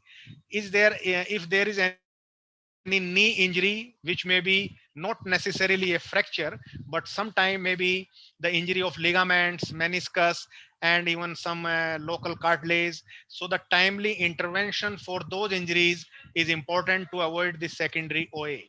And third is that overactivity like jumping, wrestling, and football and all that, these type of repetitive trauma, knee bendings type of things, overuse can also lead this problem. And the muscle weakness also is an important factor. So we have to maintain our quadriceps, hamstrings, and all muscles in proper tone and strength to avoid secondary osteoarthritis. So if you see the share of secondary osteoarthritis, that knee injury and obesity makes more than 60-70%. So these two things are main culprit, and these are avoidable, or if not at least treatable. So we must understand and take care of these things timely to avoid this osteoarthritis. The joint injuries, which I told you may not be the fracture, but actually there are certain structures which works like a cushion. They are known as meniscus. They are like the gadde or protective cushions for the joint, and sometime by very minor injury like twisting injury or something like that, they get torn. And if we are not taking care timely, which can be done by arthroscopic measures now, then this leads to loss of these God-made cushions or protective mechanism, and then it leads to secondary osteoarthritis. Same with the ligaments, which are very commonly injured in young sports persons. So if we are not taking care and reconstructing them timely, then that also leads secondary osteoarthritis very frequently. So many good players who are otherwise healthy, but they could not treat the ligaments timely, leads to secondary OA very fast.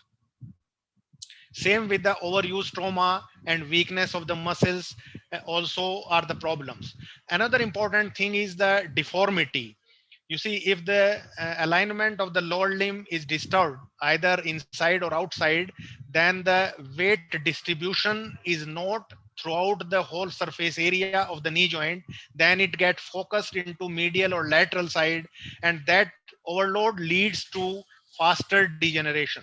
So if there is any malalignment, which may occur sometime even in growing age group, because of some metabolic or nutritional deficits. So all those children must be taken care by timely intervention to restore the normal alignment under the help of experts. So that again is a preventable cause and is of importance for a common person. All these are the deformities, that is varus, valgus, and other, even the foot problems like planovalgus or hip problems. They can also increase the loading on the knee joint by changing the compensatory mechanism to distribute the weight. So all these things are also responsible for secondary osteoarthritis, and more important, all these things are treatable if we go to the experts at the proper time. Now presentation, how we should know that now the things have started. The most common and important thing is the pain, which becomes intermittent initially. Once you start to move, you get some means stiff and then pain, and which gradually improve, is the probably first symptom which occurs. Then gradually this pain keeps on increasing, and it may even persist, and it may disturb even sleep also, and walking become really difficult. Stiffness, again, because of the pain, person himself is not keen to flex, so that leads to stiffness. Sometimes it leads to swelling, tenderness, and crepitus. The person always say that once you flex, आवाजें आती हैं, खट-खट होता है, कुछ फंसता है, locking may occur, and gradually knee tends to get into deformity. That is the outward bowing, which is the commonest one. That is this sort of thing, that this knee, rather than being straight, it goes outside because the medial compartment, this side, get involved first, and major pain is in inner side of the knee joint. So these are the symptoms which are very easy to pick up, and even non-medical person can easily know that something is going in his knee. Now coming to the treatment basically the first and foremost is conservative. That is actually the main focus of talk, because then is a minimal invasive injections and all and surgery which can be done. But in a prophylactic stage, basically we have to intervene early, and at that stage we have to educate those persons who just start to have the symptoms, that there are certain activities which have to be avoided, like squatting and more of sort of overstraining and jumping, pivoting. All those things should be avoided, and timely medical supervised physiotherapy has to be improvised. You have to, or patient have to consult an orthopedic surgeon or proper physiotherapist, because certain exercise which they do in a normal way, like sit-ups and all that, may sometimes exaggerate the problem. So you have to unload the knee and simultaneously increase the strength of the muscles. So the specialized type of exercise are required, which must be understood by the person under the expert physiotherapist or orthopedic surgeon. Then there are certain aids and appliances, and finally certain medicines also help. This is just the quadriceps exercise, how a patient can do. It can be done even on bedside by putting some pillow underneath, and he has to press the knee and straight the leg. So that is the simplest exercise which can be done even on bedside, can be done by a senior citizen who is otherwise having lot of cardiac problem and all those comorbidities. But still, this type of simple exercise is probably one of the best tonic for the knee joint. Then certain lifestyle changes, like proper exercise, as I have emphasized. There may be walking is always good, not up staring or uneven ground, but normal guarded controlled walking is always encouraged. Swimming is a good exercise because it unloads the knee joint and it increases the strength of the muscle. So if anybody can afford those type of things, then swimming again is an important thing.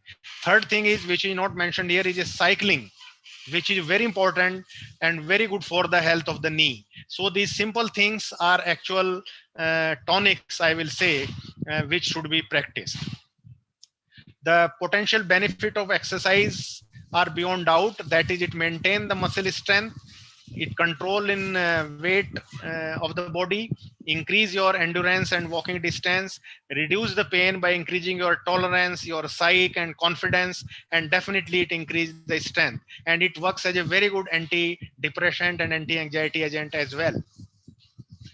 Weight loss again is important. Overweight is an extra burden on the knee joint, which a diseased knee cannot tolerate. So we must advise to lose the weight, but that lose of the weight should also be under guidance of a dietitian or by an expert physician, because at that stage certain nutritional deficit otherwise can come and attract other problems as well. The pain, which is the primary symptom of the disease, can be managed by various techniques, and we will go by simple techniques which can be practiced without any side effects. So these are the important things which I want to share. Like, there are certain physical methods. One of this is a TENS, that is the transcutaneous electrical nerve stimulation, which is an adjunct therapy and very important tool to help the patients where there is a dependence on the drug otherwise, and surgery is not indicated or is contraindicated because of certain comorbidities. These certain appliances also help in end stage of disease as well, where surgery is not feasible because of either reason. Like, you can advise certain weight alteration mechanism by changing the insole of the foot. Secondly, by using the sticks in the opposite hand. And nowadays there are very sophisticated unloading knee braces which can be used, and it unload that particular medial compartment, and it gives a very good relief to the pain of the person.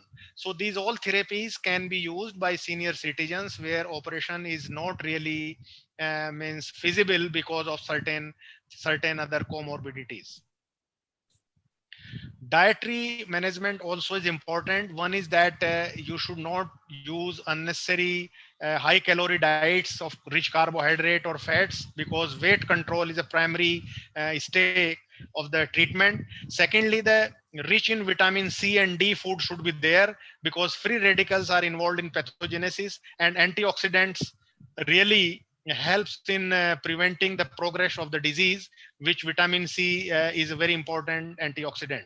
Vitamin D also plays an important role in repair of the bone and cartilage injuries. Now coming, if things are not controlled by those simple alternative methods, physiotherapies and nutrition and all that, then comes second line of action, that is a minimal invasive, which can be done in OPD setups. There are certain injections which can be given by experts. It may be anesthetic agent, it may be anti-inflammatory agent, but only precaution is that never ever take these injections without the expert advice, and secondly, without proper sterilization. I have seen many patients where they got just injections and get infected, and even it leads to very tragic situation. And it really, if there is an infection in the joint, then it creates hell for the patient and the treating doctor both. So never ever get these injections lightly, and always take these injections under the expert doctor only. But there is a role by, there are certain viscosupplementation and type of drugs which helps in increasing the lubrications, and they provide at least time buying or temporary relief for certain time till you can be mentally prepared for surgery, or you can avoid surgery also. Then minimal invasive arthroscopy, that is the procedure where you can put the scope, one telescope inside the joint. You can visualize all the damaged structures, like here it is a eroded cartilage, Sometimes their meniscus tear, impingement, osteophytes, all those it like a wash. जैसे कोई गंदा कपड़ा होता है, we can just clean that so it can shine back. So a temporary relief can be achieved by this type of telescopic or arthroscopic measure, which can also give certain time for a definitive treatment by advanced surgery. Then comes advanced surgical treatments, that is a realignment osteotomy, which can be done for those patients who are relatively younger and the disease is limited to one compartment. Like here, it is the medial compartment which was involved and the knee was bent like this. So we have to just create a sort of fracture or osteotomy, make it realign so that this abnormal weight which was here shifts to this side, which relatively is healthy.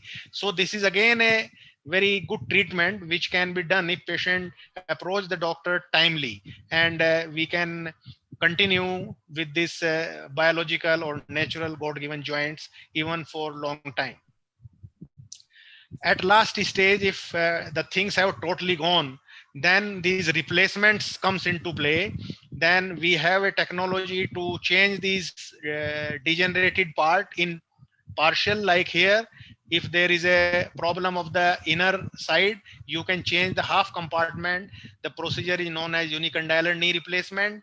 This is a good because it gives better movement, more control of the knee, but problem is that it can be done only in a stage where the disease is limited to one compartment only. In the last stage, once the disease is global, means it become all compartment, medial, lateral, patellofemoral and deformed. Patient is of around 60 or more than 60. Then all those measures could not work, maybe exercise, injection and all. Then if life is really miserable, we have to offer this total knee replacement surgery, which actually is a complex surgery, but now results are good, predictable. It's almost tested for around 30 years now. In a properly selected patients, we can do this procedure. In all these things where extreme pain, not responding to medicine, and medicine requirement is almost daily, which can lead to kidney problem or so. Consistent disturbance with sleep, without means sleep pills, patient is not able to sleep, inability to walk for more than 1 block distance due to pain, or he cannot stand for more than 20 or 30 minutes to do his day-to-day activity. All these things make the patient suitable for doing this advanced total knee replacement surgery. However, there are contraindications, like if there is any infection because of previous injection or something like that, then it should not be done. If the bone quality is too poor because of some metabolic bone disease, or patient general condition is not really fit medically because of the severe cardiac problem, renal problem, or neurological problems, then we should not do this type of operation. This looks like that, where you actually change that all defective part, change these components by putting one femoral, tibial, and you put the spacer in between. So these joints become painless. However, you don't have the sensation. So the walking is never like normal, but definitely if disease was miserable and life was hell, then they can give some relief for maintaining the day-to-day care of himself and day-to-day activity of the life.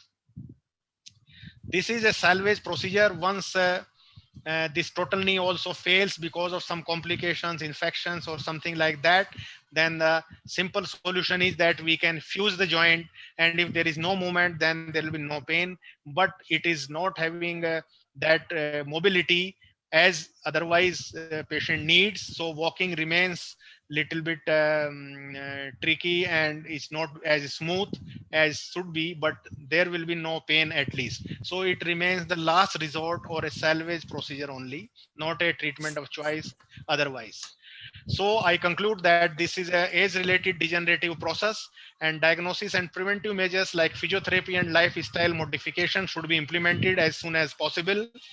Results of advanced surgical procedures like HTO and TKR are good, and procedures for cartilage repair and regeneration by advanced stem cell therapies are now coming up, but they are under test for degenerative pathology. However, their results are encouraging if there is a cartilage defect in a young stage where we can now regenerate by applying these advanced stem cell therapies.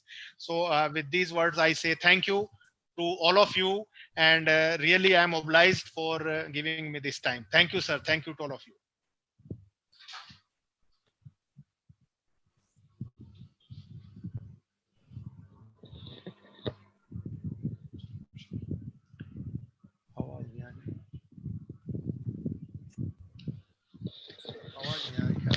Chairman sir, kindly unmute, sir. Your mic is.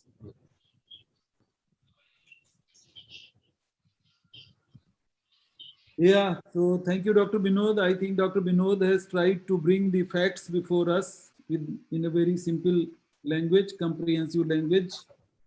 And he has tried to convey us the pathophysiology of osteoarthritis, the preventable or secondary type of the osteoarthritis, different modalities available from conservative management to minimally invasive to invasive techniques, and ultimately the salvage procedures, which we have heard. It was quite igniting to listen, Dr. Binod. If there are questions from the audience, they can put in chat box, or even they can introduce and unmute and ask the questions.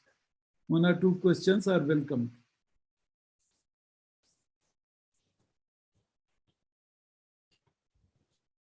I think people are drowsy. They are no more in mood to put the questions. And almost the lecture was also very, it was in very good comprehension. So if there is any problem to the senior citizens, most of us are passing towards the senior stage. So Dr. Binod, if need be, then we will come to you directly. And thank you, sir. Thank you. I am always here available, sir, for any help to anyone. Thank you, sir. Thank you. Thank you very much. So with this, I think Dr. Nidhi Verma was waiting. Yes, sir. So I beg your leave, sir. I have to operate a patient, so I'll meet sometime later, sir. Okay. Thank you, sir. Thank you to all of you. Thank you, sir. Thank you, Dr. Binod. Thank you for next. So Dr. Prusti, should I invite Dr. Nidhi Verma? Yes, sir. Yes, sir. Please. So Dr. Nidhi Verma, thank you, sir. Share my screen.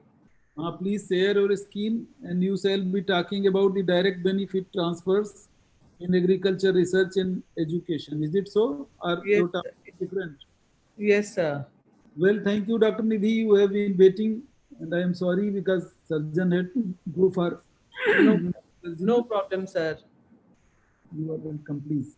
But I'm not able to share. Can you allow me to share the screen? Yeah, please allow.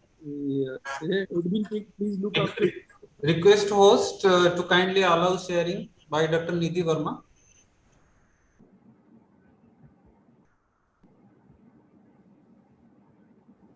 Can you try again?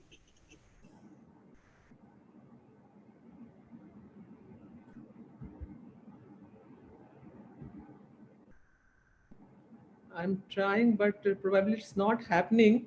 So I will, should I speak without my presentation because it's a general topic. So, so good afternoon to all, respected chair, co-chair of the session, esteemed panelist, and the participant of this meeting conference. So as you all know, direct benefit transfer is a major government initiative for reforms, and it was launched in the year 2013. And it was basically for doing the simplifying the existing delivery purposes of the government benefits by the use of modern information and communication technology. This benefits mainly the government schemes are related to the wage payment, fuel subsidies, food grain subsidies, scholarship, etc. DBT was brought into the picture making for facilitating the transparency in the system, easifying the payment process, removing leakages, and overall enhancing the financial transaction. As we know, the central government and state government, almost 4% of subsidies account for the GDP of the country. And due to this delay in payment process, we have a leakage gap of almost 2% of GDP every year. So the direct benefit transfer definitely is meant for bringing efficiency and transparency and accountability in the government delivery processes. So the DBT program also envisages from switching to the present electronic transfer of benefit to the transfer in the Aadhaar seeded bank account of the beneficiaries. So DBT, as I mentioned, was started in 2013, and it is under the supervision of the Direct Benefit Transfer Mission, which was initially created in the Planning Commission, and now it is a part of the Cabinet Secretariat. And the DBT mission, generally, it takes the study of whatever the existing delivery processes, and they are making the system as such so that it is made more simplified and coordinates with various ministries, department, and they have a DBT portal where we have to submit a monthly progress report, which goes at the district level, and how to make the fund flow relatively simpler. So mainly the direct benefit transfer schemes we have to identify in different ministries. Most of them are the cash transfers to the individual beneficiaries, mostly like Pahel, Manrega, scholarship and other schemes. Whereas also there are some in-kind transfers. For example, if we are giving some input to the farmers, some food grains and kerosene to the PDS system, so those comes under the in-kind transfer of the DBT. So what are the prerequisites of the DBT? So for that, we have to identify the beneficiaries and we have to digitize the beneficiaries in a database. There should be a bank account of the beneficiary, which is generally Aadhaar seeded, and the service delivery is done into the Aadhaar seeded bank account of the beneficiary. I'm sorry, I'm going little in a hurry because I have another meeting. So the DBT mission has a DBT Bharat portal where we can see all the DBT related schemes of the center sector and the center sponsored schemes, which is showcased on the DBT Bharat portal, and it has the complete details of whatever the fund has been transferred to the beneficiary in different schemes. As I mentioned, Aadhaar, the unique identification number, which identifies the individual basis on the demographic and the biometric information. This has been made mandatory for the DBT payment, and Aadhaar, for availing any of the government scheme, the beneficiary needs to have an Aadhaar number or enroll for a Aadhaar, and so that the bank account can be made Aadhaar seeded. And this is a compulsory thing for the transfer of any benefits to the beneficiary account.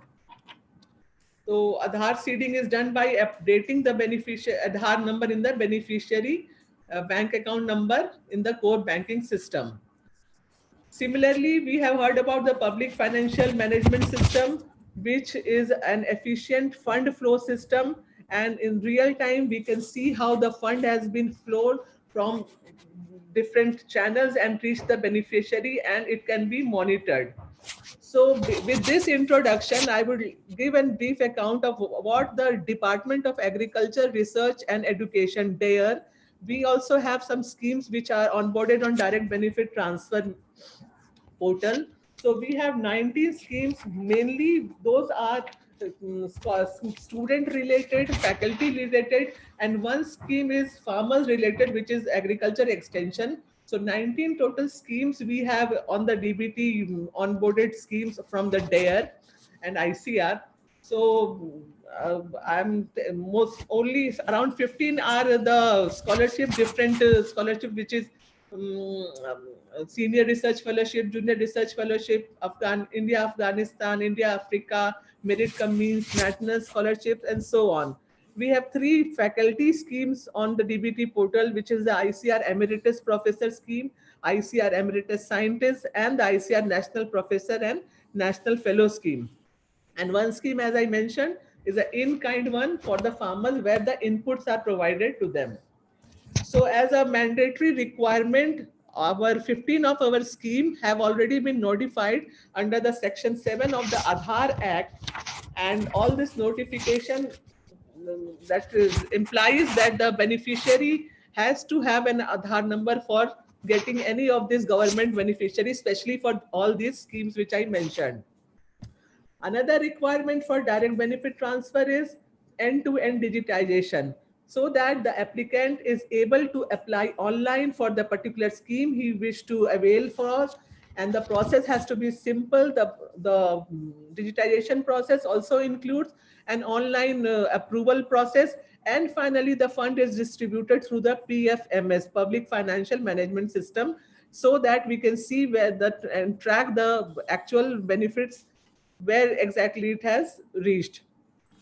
So the DARE has opted for the Service Plus software of the National Informatics System for its end-to-end digitization. And we have already onboarded 5 of our schemes on the Service Plus platform. Although since ICR is an autonomous body, and recently all the autonomous bodies have been opted for the Treasury single account. So the process of linking of the Treasury single account for this payment process is on, and as soon as it is completed, all the benefits for these schemes will be done through the online system of the Service Plus. And then, as the requirement of the government, there is a unified mobile application for new age governance, which is also called Umang, which is very beneficial for the citizen. And all these schemes are also onboarded on the Umang platform, so that the beneficiary can directly apply from its mobile for seeking the benefits. So the DARE has also developed a management information system, DBT DARE, and where we have the details of all the transaction happening since 2018-19, and we keep on requesting everyone so that you can give your data directly to our DARE information system, which is linked with the DBT Bharat portal through a web service. And on a particular day of every month, the information is automatically transferred to the DBT Bharat portal, and we have the data of all these schemes on the DBT Bharat portal. And so I'm so sorry I could not show my slide, and otherwise I would have shown what are the major top states which have given their information to us. Just to tell you, the Karnataka, Uttar Pradesh, Gujarat, Punjab, Maharashtra. This is all the data we have received from different states, and maybe the data is there, and many people are still not aware of the system, and they are not putting their information, so that their information is left out. So I will, from this platform, I humbly request everybody to kindly go through our DBT DARE portal, and you kindly submit the data of all the different schemes which are mentioned on the portal. You have all the information on that, so that your information is also included in the national report. So with that, I come to the end of my talk, and I'm so thankful to all of you for your patient listening, please. Thank you. Well, thank you, Dr. Nidhi Verma. Because you are from ICAR, so you have told the benefits of DBT. And of course, this scheme you told was started in 2013 by Planning Commission.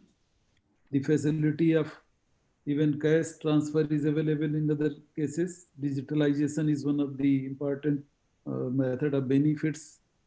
Aadhaar seeded bank accounts you have told about. You told about the Bharat portal. You told about the facility to student, faculty, and farmers also. Scholarships also.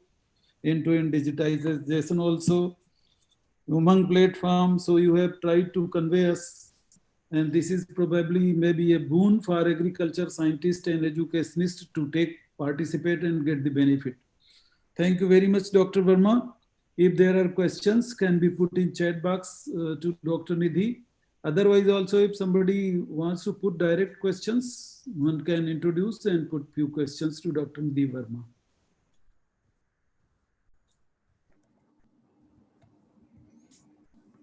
I think Dr. Nidhi was quite clear in, informing the people. So thank you, Dr. Nidhi. There are no questions. If there would be apprised of. Thank you very much, Dr. Nidhi. So we can proceed to the further talk. Yeah, thank you, sir. I think, sir, we'll move to oral papers because Dr. Anil Sirohi sir's presentation will not be there. So we'll move on to the oral papers, and I would like to request Chairman sir to allow one leftover presentation from the earlier session. We'll start with that, and next after that presentation we'll move with the listed presentations. Yeah. So I will request. I'll request Sheikh Rahana, Dr. Abhishek. Kindly, yeah, Dr. Abhishek. Yes, sir. Yeah. Can you answer, Dr. Abhishek? Yes, sir. Yes, sir. Sir, am I audible? Audible, sir. Can you wait for some time? Actually, we have one leftover presentation. Okay, sir. Okay, sir. Okay, sir. Okay, sir. उसके बाद इसकी नई price list आएगी, फिर आगे क्या process होगा, तो इसीलिए सर इसको मंगवा देना है. Kindly unshare your screen, Dr. Abhishek. Yeah. So actually, sir, one leftover presentation, and that was by Sheikh Rehana. It will be on self-incompatibility in chrysanthemum, mechanisms governing breeding potential and overcoming methods. Sheikh Rehana, are you there? Please unmute. Yes, sir, I'm here. Yeah. So sir, am go I ahead. audible? Yes, you are audible. You can share your screen and go ahead with the presentation. Sir, is my presentation visible, sir? Yes. So can I start? Sure, please go ahead, sir. Okay, sir. Thank you.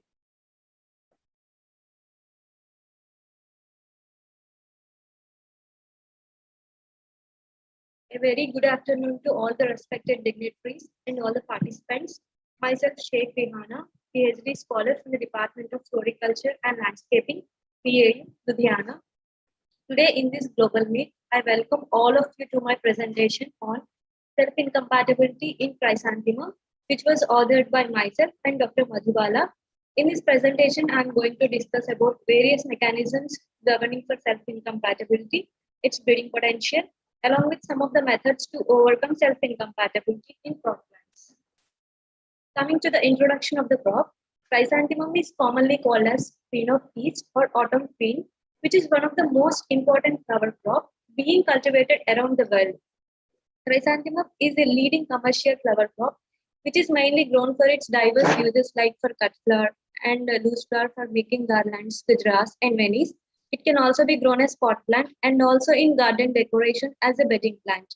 Chrysanthemum ranks second after to rose, which is being grown in terms of its commercial importance in both national as well as in international markets.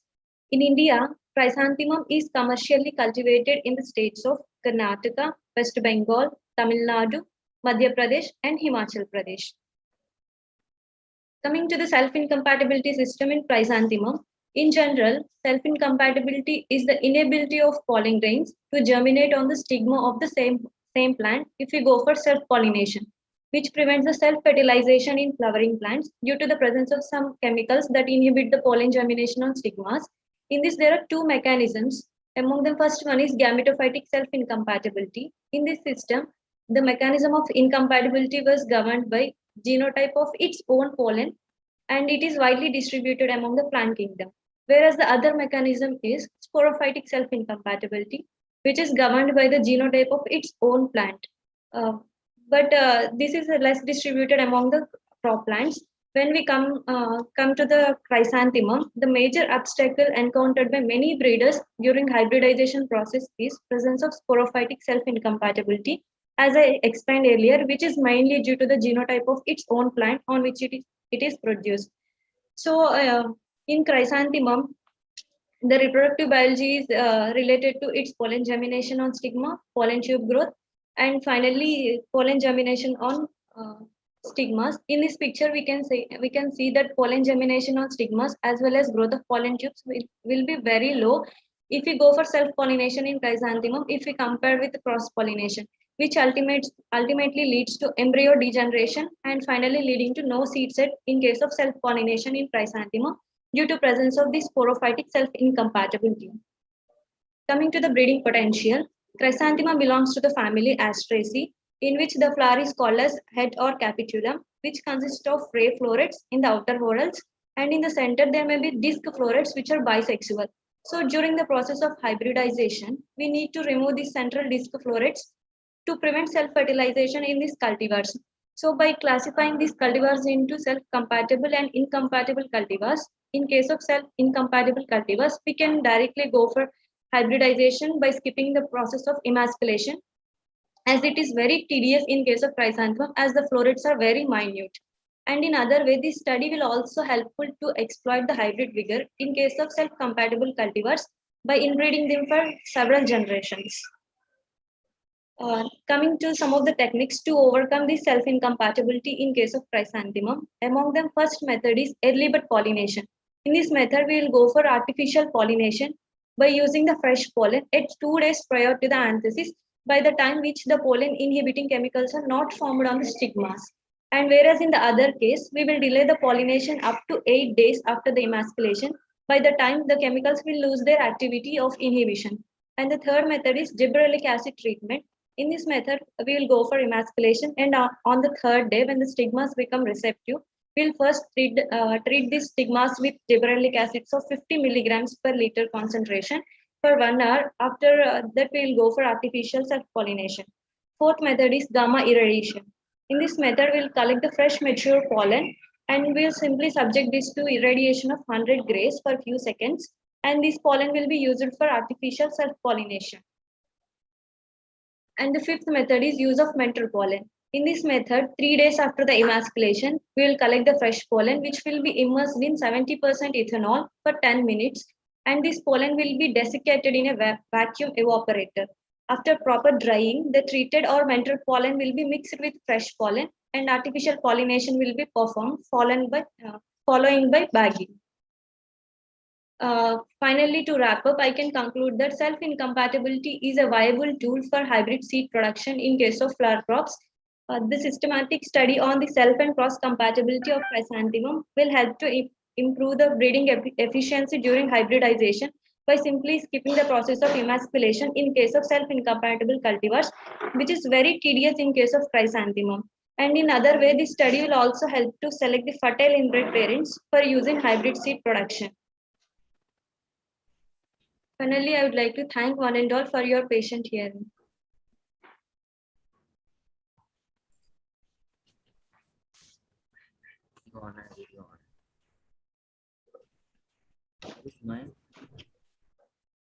Chairman, sir, kindly unmute, sir. Well, Dr. Rehana tried to convey us, it is a pure horticulture.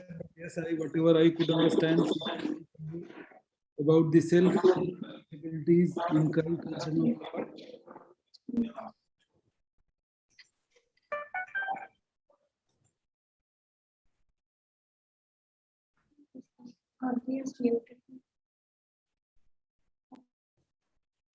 I cannot hear.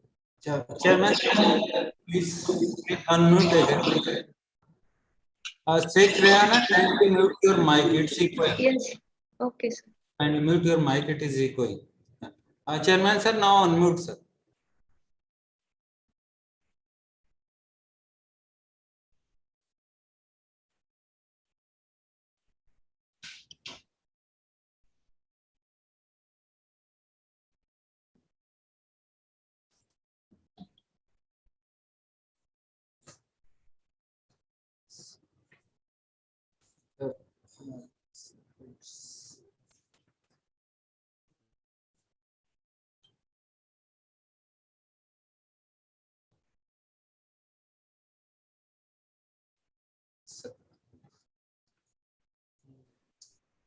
Yes, sir, it is unmute now, sir. You can speak. Oh my God, I was already unmute. It was showing unmute. Actually. Yeah, it was, sir, maybe response delaying in response of the click, sir, maybe. Okay, so Dr. Rehana tried to convey us, it was a pure of, floriculture, but whatever I could gather, she tried to convey about the self-incompatibilities in chrysanthemum flower. And she told the incompatibilities which may be gametophytic and sporophytic, Ultimately, she tried the technique of early bird pollination, delayed pollination, Gabrielic acid treatment, and gamma irradiation, mentor pollination. I think she was quite clear to convey her message. If there are questions, these can be put forward in chat box or can be directly asked.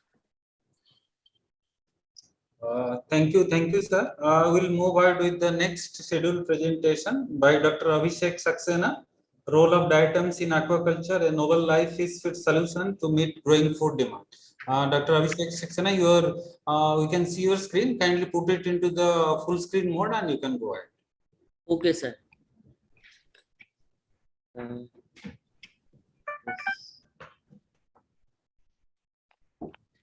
Yes, sir. Good morning, good afternoon, everyone. And myself, Abhishek Saxena, and I'm a postdoctoral research associate from MIT University, Noida. And my research topic is role of diatoms in aquaculture, a novel live fish feed solution to meet the growing food demand. So moving on to the introduction first, as we know that according to the United Nations FAO, aquaculture is the fastest growing industrial sector, which account for 50% of the world food. And it is estimated that by 2030, the global aquaculture production will expand to around 93.2 million tons.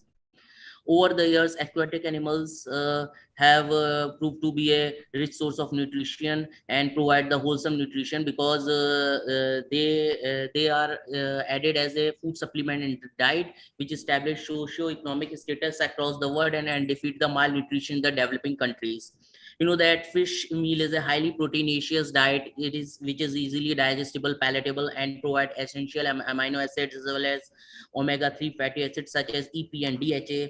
As we know that crops like soybean, canola, and corn can be employed as a substitute to provide most of the nutrition as well as protein, but none of them provide the wholesome nutrition.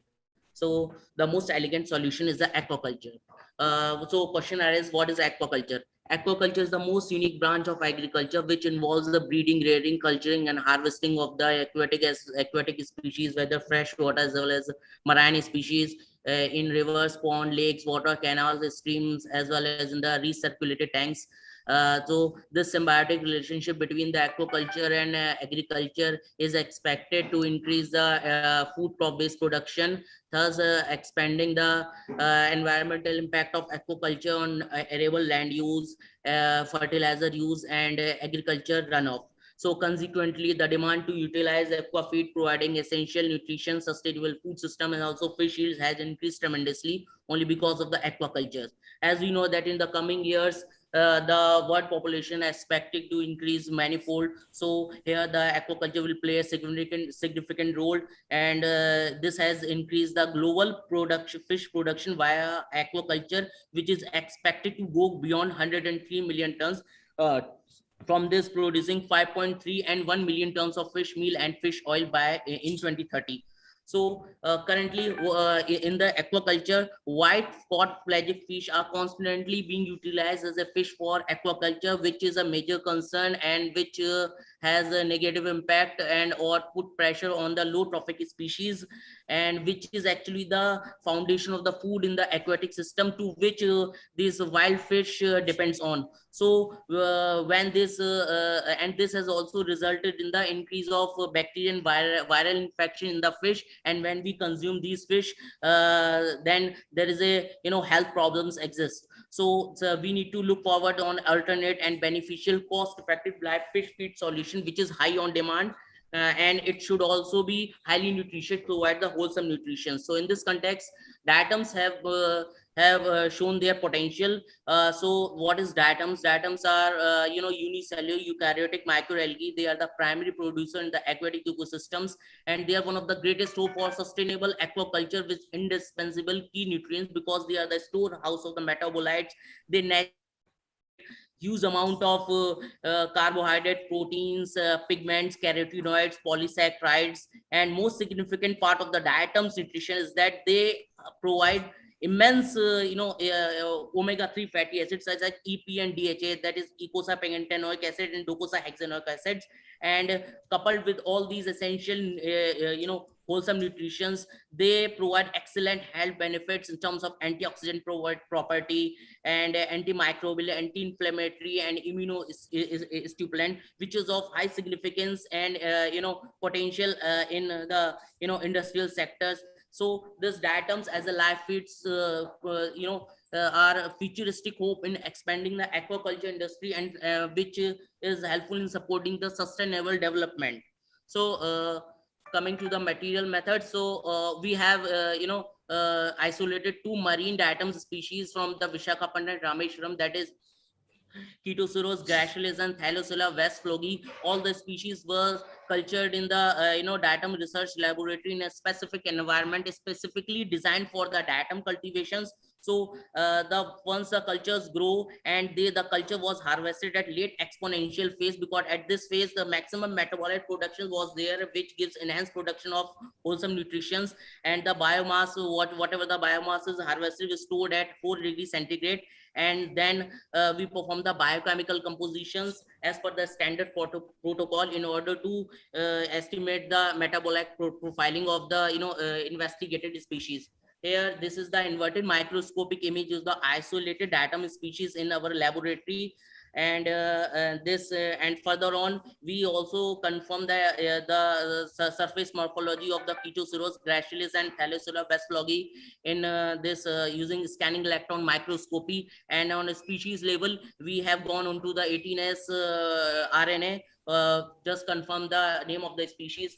So after this, all these investigations and all, we did some metabolic profiling study, the metabolic profiling of the Chaetoceros gracilis and Thalassella west flogi. Here they produce rich amount of metabolites in terms of carbohydrate, protein, chlorophyll A and C, total chlorophyll, carotene, most important the fucoxanthin. So upon comparison of both the marine species, Chaetoceros gracilis have shown the maximum metabolite production, and which could be a live feed for the fish in the aquaculture, and Thalassella also have shown its immense potential in terms of metabolite productions.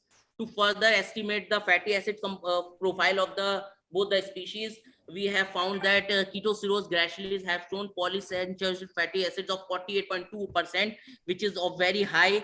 And after that, Thalassella west flogi have also produced all 41.28% of polyunsaturated fatty acids, which is very important for providing health benefits in terms of nutraceuticals. And apart from those polyunsaturated fatty acids, other essential fatty acids which also acts as important parts in stimulants of the health benefits also provide essential role in provide this also presents. And here I conclude my presentations. So to conclude this, diatoms are primary producers in the aquatic ecosystems, and they have plethora of bioactive compounds like protein, carbohydrate, amino acids, fatty acids, omega-3 proteins, and have shown excellent antimicrobial, antioxidant activities, thus improving human health enormously. The present invention relates to the aqua feed comprising diatoms, which is the replacement of the traditional fish feed in the aquaculture pond. And due to the excellent nutrient profiling, diatoms serve as an important food supplement aquaculture pond, which helps in maintaining the superior and healthy fish, which can be supplied to the consumer and defeat malnutrition in the developing nations. So, and that's here I end my presentations. Thank you very much. Well, thank you, Abhishek. It was a good talk. You tried to convey us the role of diatoms, their richness in the omega-3 fatty acid. You tried to emphasize they are rich in carbohydrate, proteins, essential fatty acids, and amino acid up to some extent. And these can be good for the fish nutrition. So you try to convey us about the polyunsaturated essential fatty acids richness, also antioxidant properties also. These can be good for the fish. So if there are any question about the aquaculture and role of diatoms to Dr. Abhishek, these can be asked. Well, Abhishek. Yes, sir. Your message has gone very well. It was palatable to everybody. Thank you very much. Thank you, sir. Can share your screen so that we can switch over to the next talk. Yes, sir. Thank you, sir. Well, after Abhishek, Dr. Yes, sir. Shall we invite Dr. Naresh Pal Singh? Are you there, sir? The next listed presentation is by Dr. Naresh Pal Singh from EPMS-FI. Yes, sir, I'm there. Okay, sir. Please go ahead with the presentation. Well, Naresh Pal is professor of, social and preventive medicine. He is a leading faculty in UPMS. He has scientific and academic temperament. I can rate him as one of the good scientific researcher and academician in UPMS. He has several publications on COVID also. So without wasting too much of time, we will invite Dr. Naresh Pal to present his presentation, which is based on his scientific work in the Department of Preventive Medicine. Dr. Naresh, please. Thank you, sir. At the outset, I thank all the organizers and the chairpersons for inviting me to deliver this talk on my research work. So basically, this was an interventional study conducted in 2019, where our team did a study to assess the pattern and effect of disinfection with absolute alcohol on bacterial flora, which is present over the surface of biometric fingerprint devices. So it was done in the tertiary care health facility, that is a university. And so at the start, I'll just a brief introduction about the background on this topic.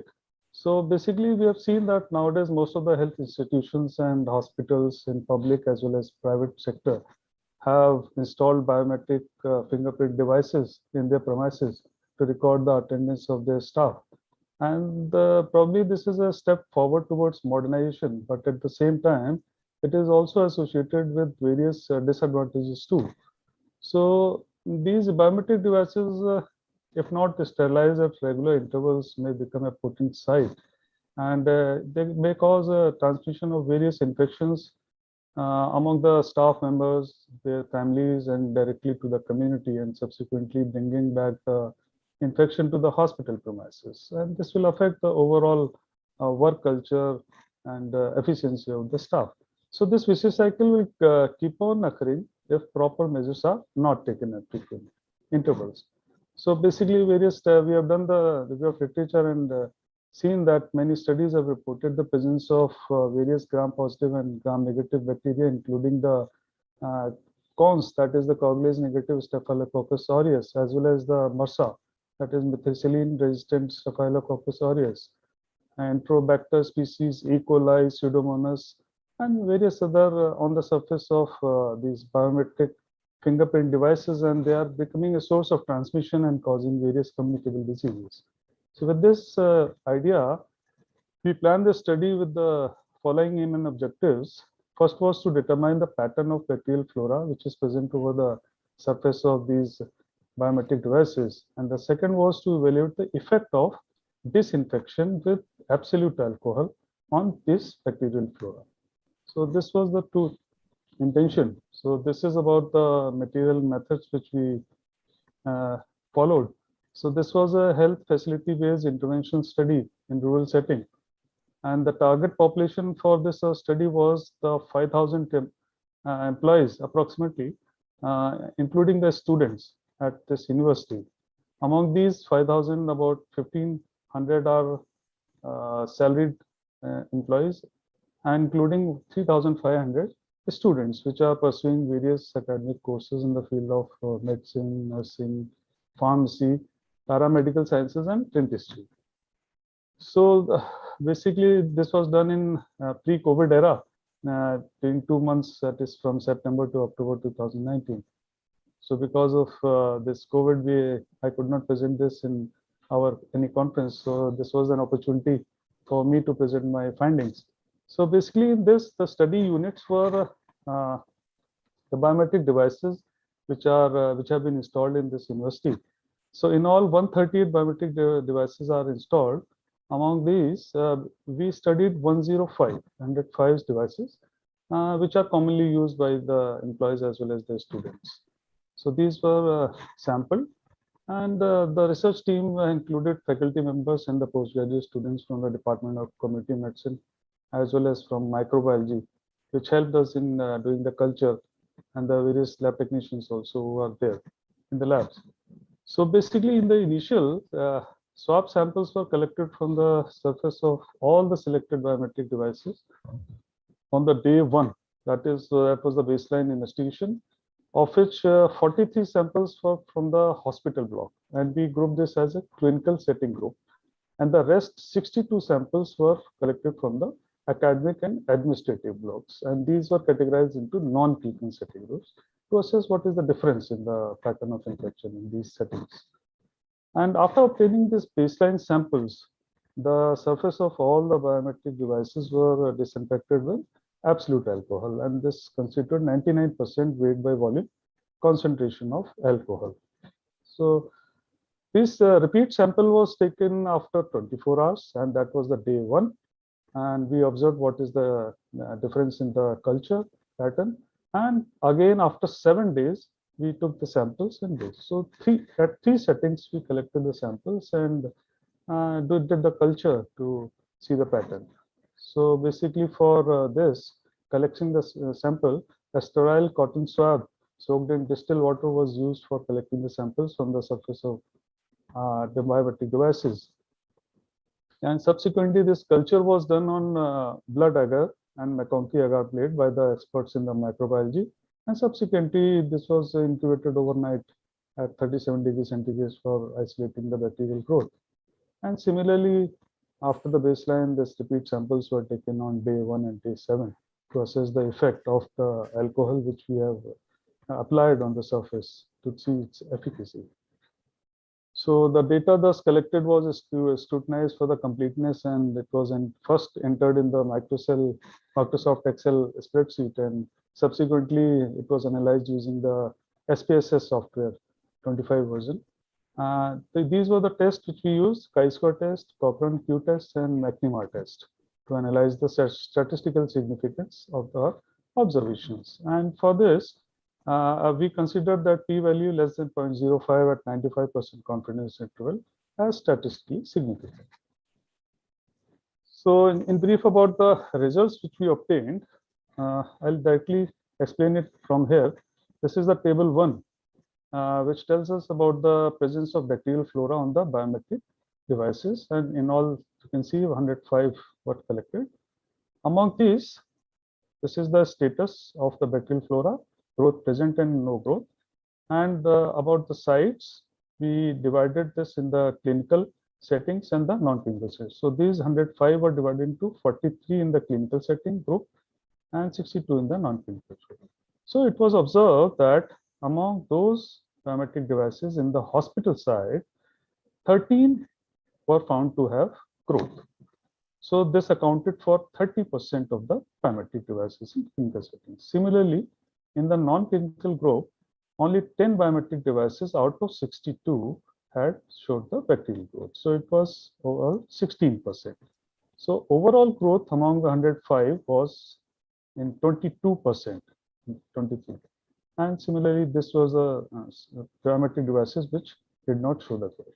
However, when we analyze the statistical difference, although it seems that this proportionally there is a difference in the presence of growth, but statistically there was marginal difference in not being statistically significant. So the p-value was 0.086.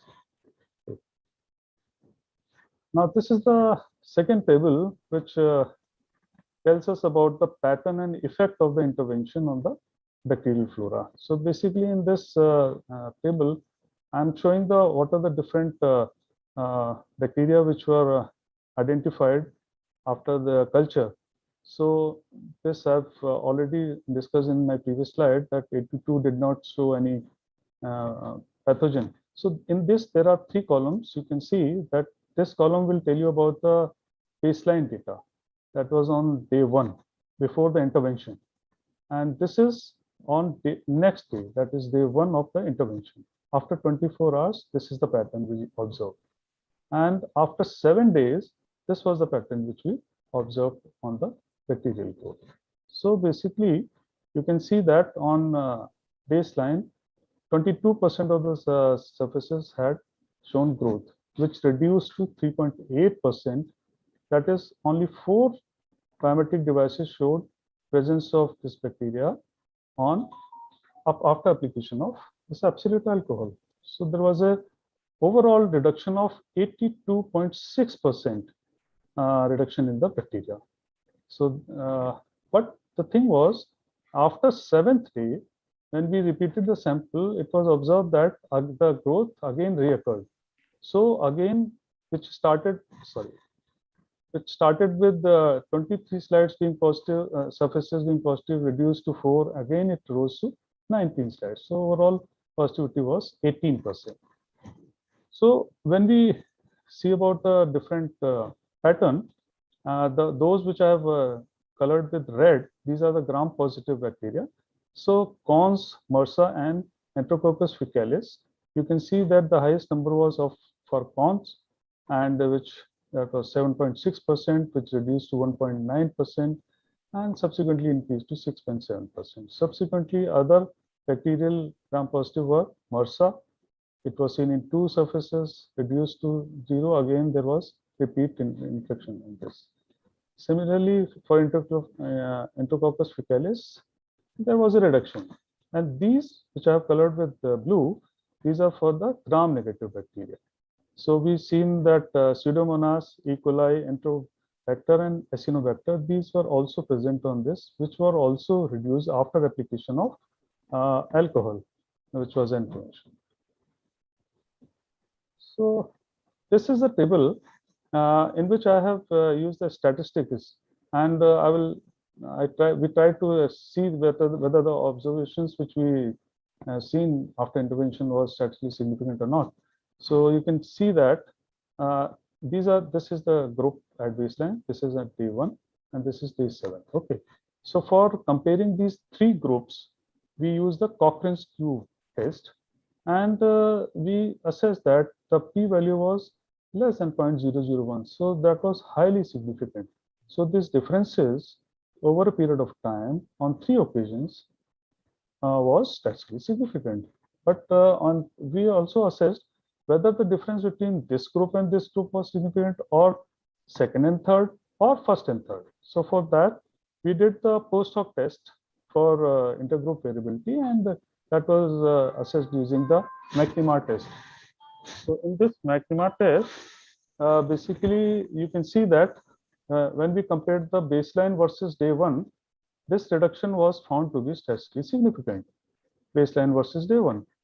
Similarly, when we compared the day 1 versus day 7, this p-value was also significant. But when we compared the baseline versus day 7, here you can see the p-value was not statistically significant. So the difference between day 1 and day 7, day 0 and day 7 was not significant, whereas the reduction after 24 hours was significant. Similarly, the reduction after 7 days was significant. These results I have tried to show it by line diagram also. This can be easily understood. This is a line which shows the reduction in the bacterial growth from 23 biometric devices reduced to 4 on day 1, and subsequently it increased to 19 on day 7. Similarly, these are the lines which shows the pattern for other various types of bacteria. This one is for the cons, this one is for the MRSA, and this for Pseudomonas and E. coli, and so on. So this is the pattern. But one thing is clear from this data as well as from this line diagram, that there was a marked reduction in the bacterial growth after the intervention which we did after application of this absolute alcohol on the surface of this. So after these observations, what I conclude is that there was a reasonable presence of bacterial flora, both gram-positive and gram-negative, on the biometric devices, and it can be assumed that these employees and the students are more prone to carry them and transmit pathogen directly from person to person. So in our study, we found 22% growth, culture growth on day 1, which reduced by 83% on day 1. after intervention, and subsequently it increased on day 7. So we concluded that the surface of biometric fingerprint device should be disinfected daily, and if not possible, it should be done on an average at least on alternate day to control and minimize the transmission of microorganisms. Because most of these bacteria are, although normally present on the hands and surface of the body, but when they enter the body and enter the bloodstream, they may cause serious illness and ultimately bad health. So that was these are the references of my study. Thank you. Thank you, sir.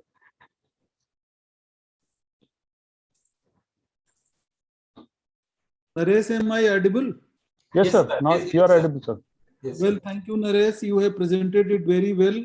For the simple understanding, I can communicate that even the biometric devices are not free from infection. And yes, the infection rate is to the tune of 22%. Of course, in hospital setting, it is more in comparison to the non-clinical settings. And absolute alcohol has absolute effect because it is found to be statistically significant in reduction the flora. Thank you, Naresh, because we are running out of time, so we would not invite questions to you. Thank you, and we need to finish the program by 5 because we have valedictory function at 5. It was a good presentation. The message was very clear and loud. Thank you, Naresh. Thank you, sir. Dr. Naresh, can you unshare your presentation, please? Yeah, please unshare your screen. Simultaneously, by the time Dr. Naresh is unsharing the screen, I would like to invite the next presentation, and that is by Dr. Anamika Singh. Dr. Anamika Singh again is a faculty from Physiology Department of UPMS, and to your information, she is the wife of Dr. Naresh Pal Singh, who just presented the paper. She is one of the academic physiologists, and recently she has developed a lab of sleep medicine. She is working very hard in order to, because sleep disorders have become very much in today's era because of the stress, hypertension, diabetes, comorbidities, too much stress, too much anxiety, too much worry. These are the problems related with sleep disorders. And in country, there are only very few sleep physicians and labs because it is a subject in itself.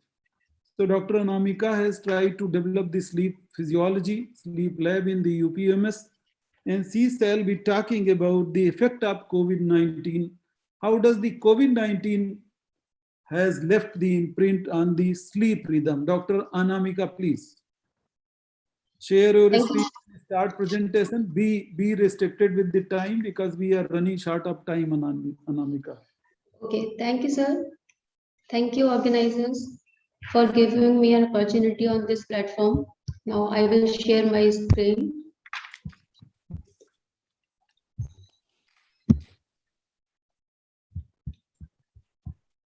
Is it visible?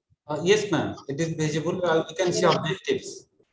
It is visible. You are audible. Make it simple and crisp. Yes, Anamika. Yes, sir. So today I am going to talk about effect of COVID-19 on sleep and circadian rhythm. So my objectives are in 2 headings.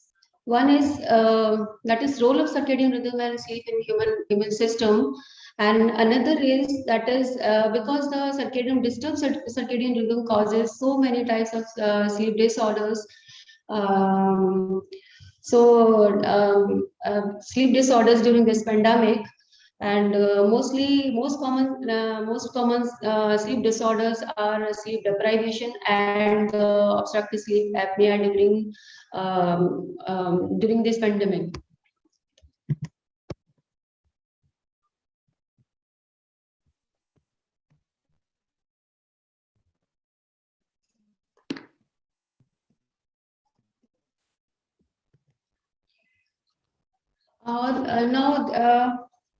let's start with the basic circadian rhythm. So,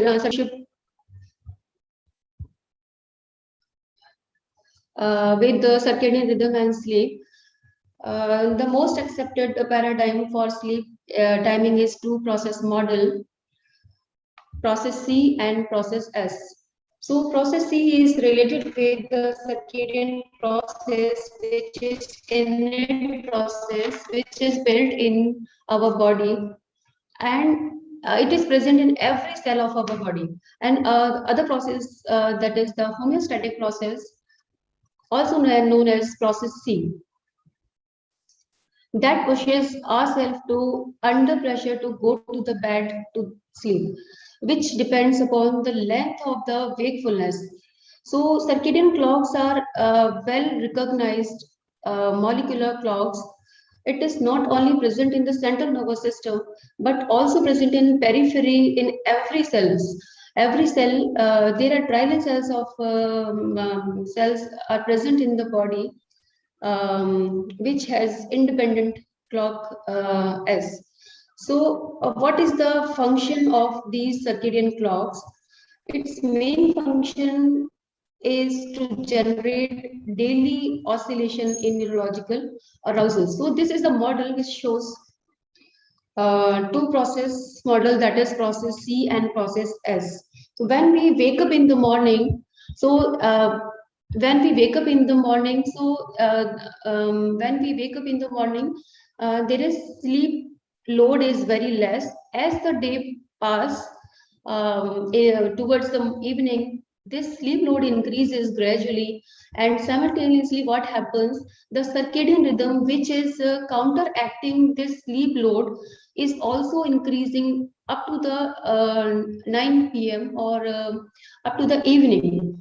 So there is circadian alerting system is counteracted by the sleep load.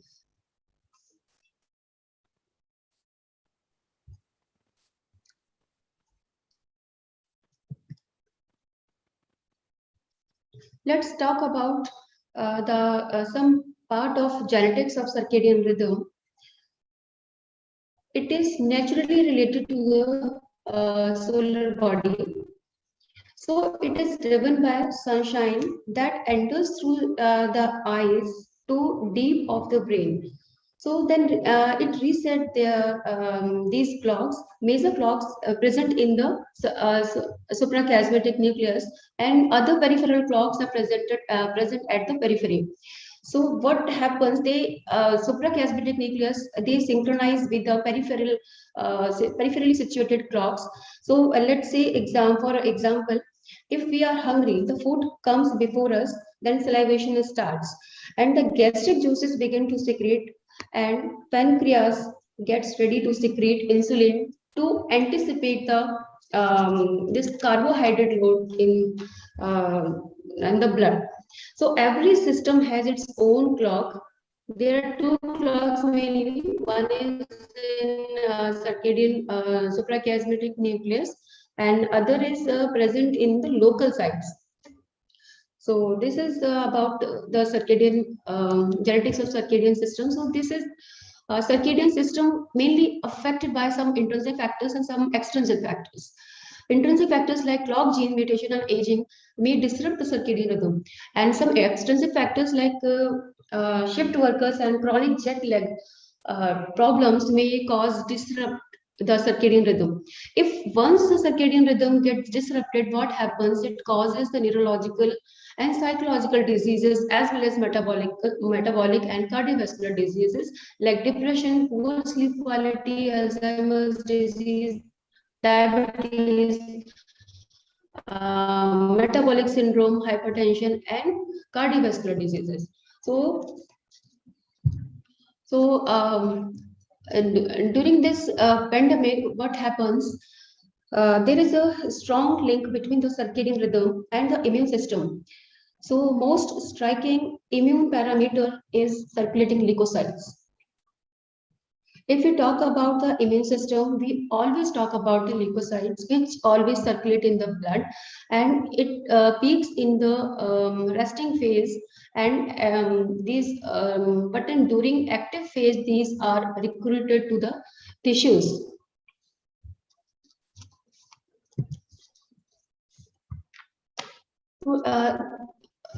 This diagram, circadian suprachiasmatic nucleus controls the central and peripheral clock genes. Central and peripheral clock genes are responsible for circadian rhythmicity. Hence, there is coordinating system between the suprachiasmatic nucleus and central and peripheral clock genes. So sleep-wake cycle also has bidirectional relationship with the circadian rhythm, and as well as with the immunity.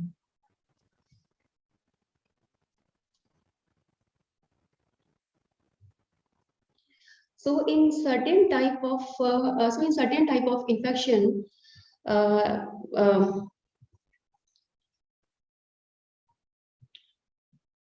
certain type of infection, usually it is also related with the time of day or time when the immune system is compromised, so person easily get infected.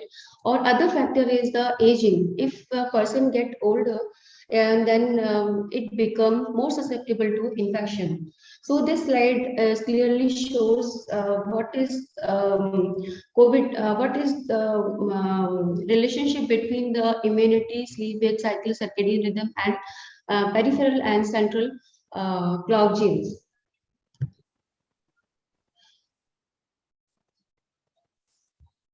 Now, how the disease is project, there are oscillating parameters. Oscillating parameters for rheumatoid arthritis is joint stiffness, usually present in early morning. So at the time of this rheumatoid arthritis, there will be elevated level of tumor necrotic factor and interleukin-6. And these also associated with some cardiovascular complications like stroke and myocardial infarction, usually exhibit in morning. Also causes increased blood pressure, increased viscosity, coagulability of blood, and which predisposes to the thrombosis. There is number of leukocytes in the blood correlate with these incidences of cardiovascular events like stroke and myocardial infarctions. When we look at the allergic rhinitis, oscillating parameters could be sneezing or nasal congestion. The bronchoconstriction is the narrowing of airway, which tends to occur during early part of the morning. And asthma is a nocturnal disease. So you can say simply this is there is increased number of eosinophil and interleukin 5. In sickle cell disorder, what happens? This is vaso-occlusive crisis. So it tends to occur, also controlled by circadian rhythm. Circadian expression of leukocyte as adhesion molecules, and it's also controlled by interaction between the red blood cells and WBCs. So now, so what is the balance between the effect of sleep and the immune system? So this is clear cut. Infection triggers responses from the immune system. If we sleep, if there is changes in the sleep, it facilitates fever. So we know that the temperature regulation is a major function of sleep. When the person is infected, person begin to feel more sleepy and tend to have more deep sleep or N3 sleep or slow wake sleep. So deep sleep is very less, and the REM sleep also abolished when the person is get infected. Now, on the other side, we see if we see the immune system effect on sleep, there is significant hours of high quality of sleep builds strong innate and adaptive immunity. So there is increased production of cytokines, which causes the reinforcement of immune system's ability to recognize and react to the antigens. So melanin, which is a hormone which mediates the sleep, it counteracts the stress. If we sleep well, it improves the effectiveness of vaccine. So sleep can affect the response of vaccine. There are some studies which shows the hepatitis and the swine flu vaccine results are weaker if the person is sleep deprived in night after receiving the vaccine. It also some studies shows that reduced vaccine effectiveness in adults who are habitually sleeping less than 7 hours per night. So it shows clearly the significant importance of sleep and the good sleep generating the good response to the vaccine. So circadian rhythm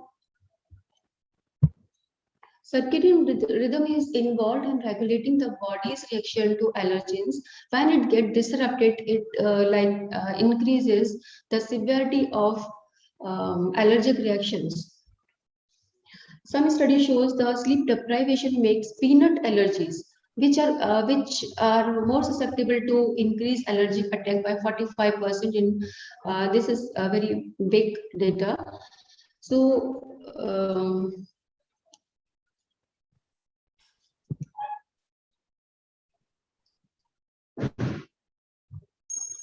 this diagram shows there is microbial or viral challenges which are too strong or too long immune activation may cause disturbed sleep or fatigue. If once there is insufficient or disturbed sleep, it will cause various types of diseases. Ma'am, may I request you to kindly a little faster the presentation because we have to start the session by 5. It is requested by organizer. You can just quickly finish your presentation. Okay, sir. Yes, sir, I will write.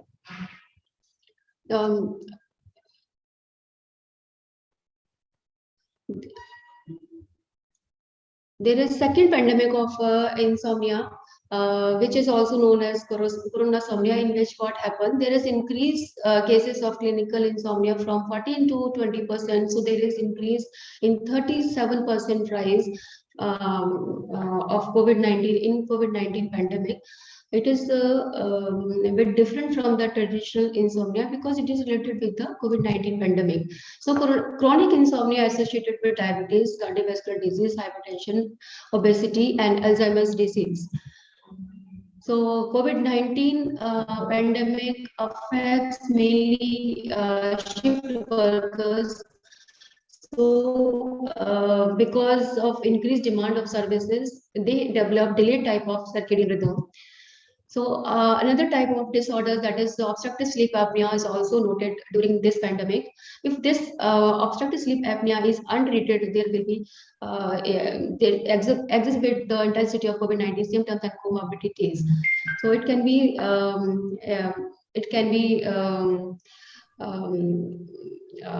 reduce the severity by changing posture, avoidance of sleep in supine position, sleeping in proper position, nasal irrigation. So these treatment modalities can reduce the severity of OSA.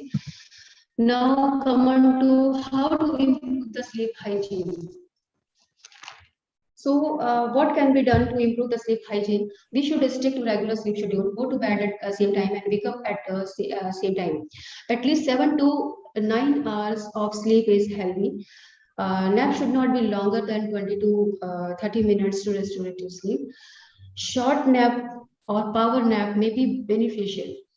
So the exposure to the sunlight reset your circadian rhythm, and of course reset the bodily process for good immune functions.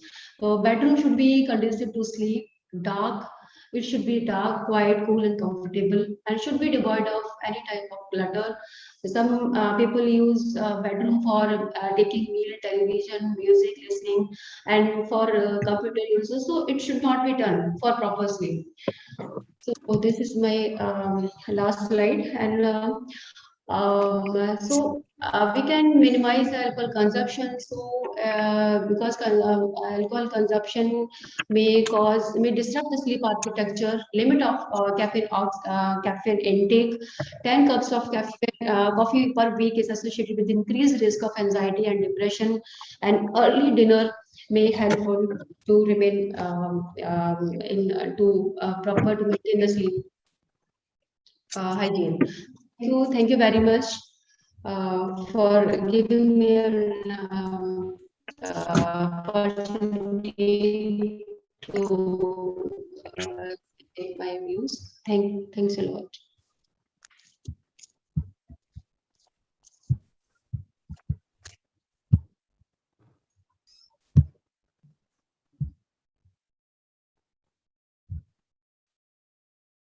Submitted.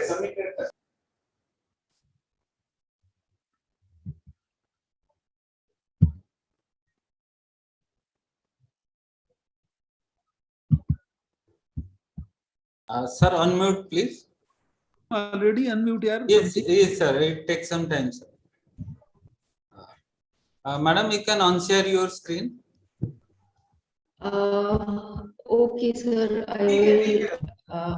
I'm doing.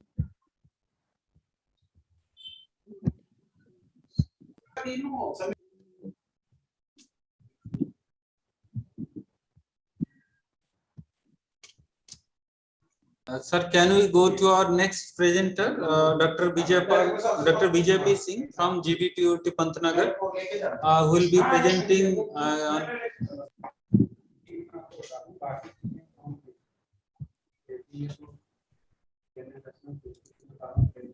I will request all the remaining presenters to kindly be brief and just present the major outputs, and so that we can complete all the presentation in time.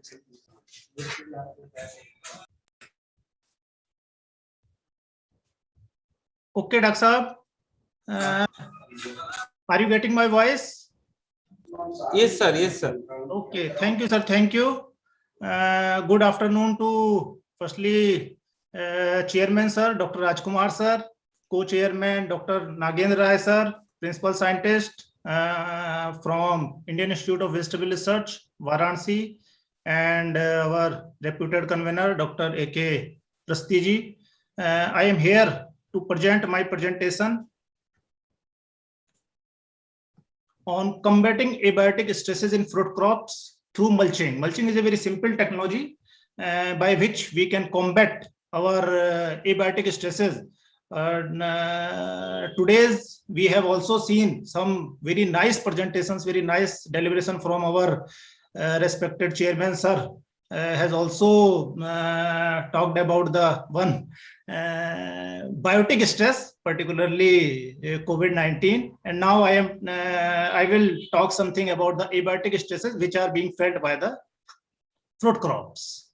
So some facts and figures are there. India, as we know, that it is the second largest producer of fruits, nearly reaching 100 millions of metric tonnage of fruits, and from 6.66 million hectare area, and but the productivity is very low. That is only 14.86 ton per hectare. And India, as per global scenario, India is sharing around 10.5% of global fruit production share. India is the second, as I have earlier told, and China being the first, producing 274 million tonnage of fruits with the global share of 30%. India enjoys first place in the production of mango, banana, guava, papaya, pomegranate, sapota, and amla. But at the productivity front, we are lagging behind, as in most of the fruit crops, the productivity is quite low or very low as compared to the other major producers and the world averages. When we see the productivity of states, some states are doing very good. Andhra Pradesh, the productivity of Andhra Pradesh is 25.11 ton per hectare. In case of UP, Uttar Pradesh, it is 22.29. Gujarat is doing well. Punjab is doing very well. But northwestern Himalayan states, the two northwestern Himalayan states, Uttarakhand and Himachal Pradesh, both are having very low productivity in fruits. It is only around 3.6 tons per hectare. And in these states, the causes of low productivity is in these hilly states, the causes of low productivity is stresses which are being felt in growth phases of the fruit plants. As earlier discussed by our renowned medical colleagues, stresses are any factor of environment that prevents or decreases the normal system functioning. And environmental stress are bifurcated into two: biotic stresses, that is caused by humans, animals, insects, fungi, bacteria, and viruses. And we are here in online mode due to the one biotic stress, that is virus. And the second one is abiotic stresses, which is further classified into atmospheric and edaphic stresses. I am going quite fast as directed by our convener, sir. So in the below table, we can see the fraction of world's arable land subjected to abiotic stresses. Drought is being faced by 26% of the arable land of the world. Mineral toxicity, deficiency, salinity is being experienced by the 20% of the arable land. Freezing, the low temperature stress is being faced by 15% of the arable land, and other stresses are being felt by 39% of the land. So by seeing this table, we can easily see that the no stress land is just 9% of the total arable land. So if we want to increase our productivity, increase our quality of the produce, we have to tackle these abiotic stresses. These are the examples of abiotic stresses. I am just skipping this slide. Now our main topic, that is the most important and most conventional practice which we can adopt for tackling the stresses, is mulches. We all know that mulches are the grower's first line of defense, and it is the most cost efficient technology in the agriculture. By definition, we can define it as it is a covering of soil with any of the organic or inorganic material, and the process of mulch application is known as mulching, and it is being derived from the German word "molch", which meaning soft, or which is having capability to decay. There are several mulch materials. We will discuss it in later slides. Types of this plastic mulches. As organic mulches, we know that though useful, but have some inherent disadvantages. The first disadvantage is huge quantity of organic mulches are required. We know that if we want to mulch the 1 hectare of land, we require 10 ton to 25 tonnage of the organic material. And it is not easy to get such a high quantity of the organic produce from our agricultural waste every year. Heavy labor force is required to lay out and handle this mulch material, and also some biotic pests like rodents and pest attack will be higher, and chances of higher hazards and might be there if we use this organic type of mulches. So with the advent of plastic, now plastic mulches are being used on commercial scale. There are various colors of plastic mulches are available, that is yellow, black, silver, blue, and they have different advantages and disadvantages, but I am skipping this one. Types of plastic mulches used in mulching. The 3 prominent plastic mulches which are being used in agriculture are reflective plastic mulches, infrared transmitting, that is IRT mulches, and biodegradable plastic mulches. It is the experimental view of our, we are using the reflective plastic mulches in our pomegranate orchard. IRT mulches are also very much beneficial, and it increases the temperature more than the black plastic mulches when compared to black plastic mulches, and we can get 7 to 10 days earlier crop in this black plastic mulch. Now coming to the biodegradable or eco-friendly plastic mulches, which are being nowadays advocated because environmental concerns are there when we are using the plastic mulches. As we know that plastic mulches, especially black plastic mulch, don't break down and should never be incorporated in the soil. And now with the advent of new materials, photodegradable or biodegradable mulches have been developed by the scientists, which will solve the problem of plastic removal or environmental concern. And in first stage, the film is reduced to a fine powder, which is totally inert and physiologically harmless to the plants. And some companies are producing now these biodegradable and eco-friendly plastic mulches.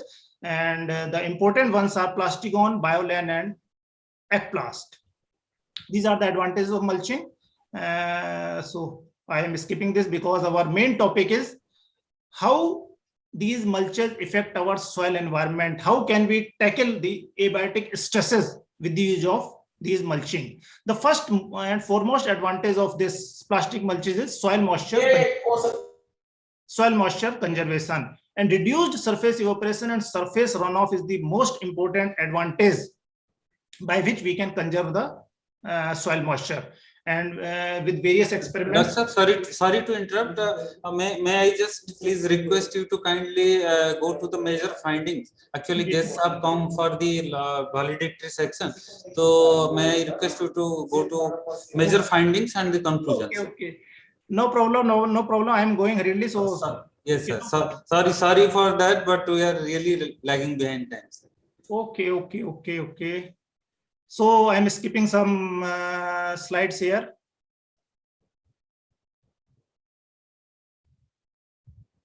Now I'm sharing some my experiences with mulching in fruit crops, and in very brief, it is our experimental mango orchard and leaf area, which is the major part of the photosynthetic activity. Without mulch, it was in mango, it was just 55 centimeters square, and with mulch it was increased up to 72. So the photosynthetic activity is increased, and by this fruit yield is increased, and it was higher than more than 25% yield enhancement has been observed with the use of mulching. And it is the view of our experimental orchard, where water use efficiency is also found 25% higher over the unmulched cases. Another crop is guava, where various mulch colors with ornic mulches have been tried for tackling the abiotic stresses in guava crop. Various red colored, yellow colored. And in conclusion, we can say the soil NPK were higher under mulch, and silver black and ornic mulch both performed equally well. The mean soil temperature was found lower in ornic mulch but higher in plastic mulches and biodegradable mulches.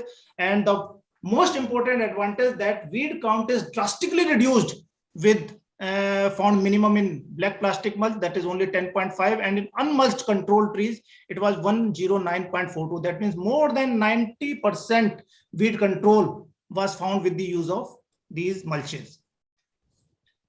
So these are the further results. Yield increase was found to be 30% over non-mulch condition, and in ornic mulches the yield increase was 10.38% higher over unmulched plots.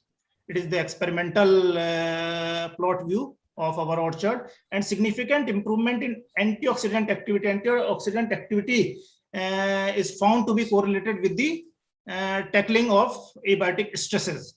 These were also found higher under mulched plots. It is the experimental view of our pomegranate orchard, where we have tried various mulches to tackling abiotic stresses, but I am skipping this slide. Now coming to the last slide, we have worked on the 2000 meter above mean sea level with the peach and apple crop. As we know that peach is very sensitive crop to the water, also with the water excess and water deficit. And with the mulching, we got the early harvest, which is 7 to 10 days earlier, and by this this advancement, we escape the monsoon. Hello. And our crop is very seen in the early. Yield enhancement was 35% higher. And Yes, sir, you are audible. Chairman, sir, you are audible, sir. For such a long time, you have made me mute. So how can I request anybody? Well, So- thank you very much, Dr. Vijay Singh. I am sorry your presentation was good, but we could not concentrate because I was muted. And now we will, because the guest has joined, so we would like to give only 5 minutes to each presenter now. So without wasting any time, I am inviting Dr. Ansari. Please take only 5 minutes, Dr. Ansari. Is Dr. Ansari here? Yeah, okay, sir. I will finish within 5 Dr. minutes. VP Singh, you can answer. And, Yes. I may request Dr. Ansari to be brief, and maybe you can use less than 5 minutes so that we can complete. Dr. Ansari, not Yeah. more than 5 minutes at any cost, because chief guest is waiting, and this program is going too much delayed, and I am hard pressed to carry out this session. Please, Dr. Ansari, start it. Dr. VP Singh, you can answer your presentation, please.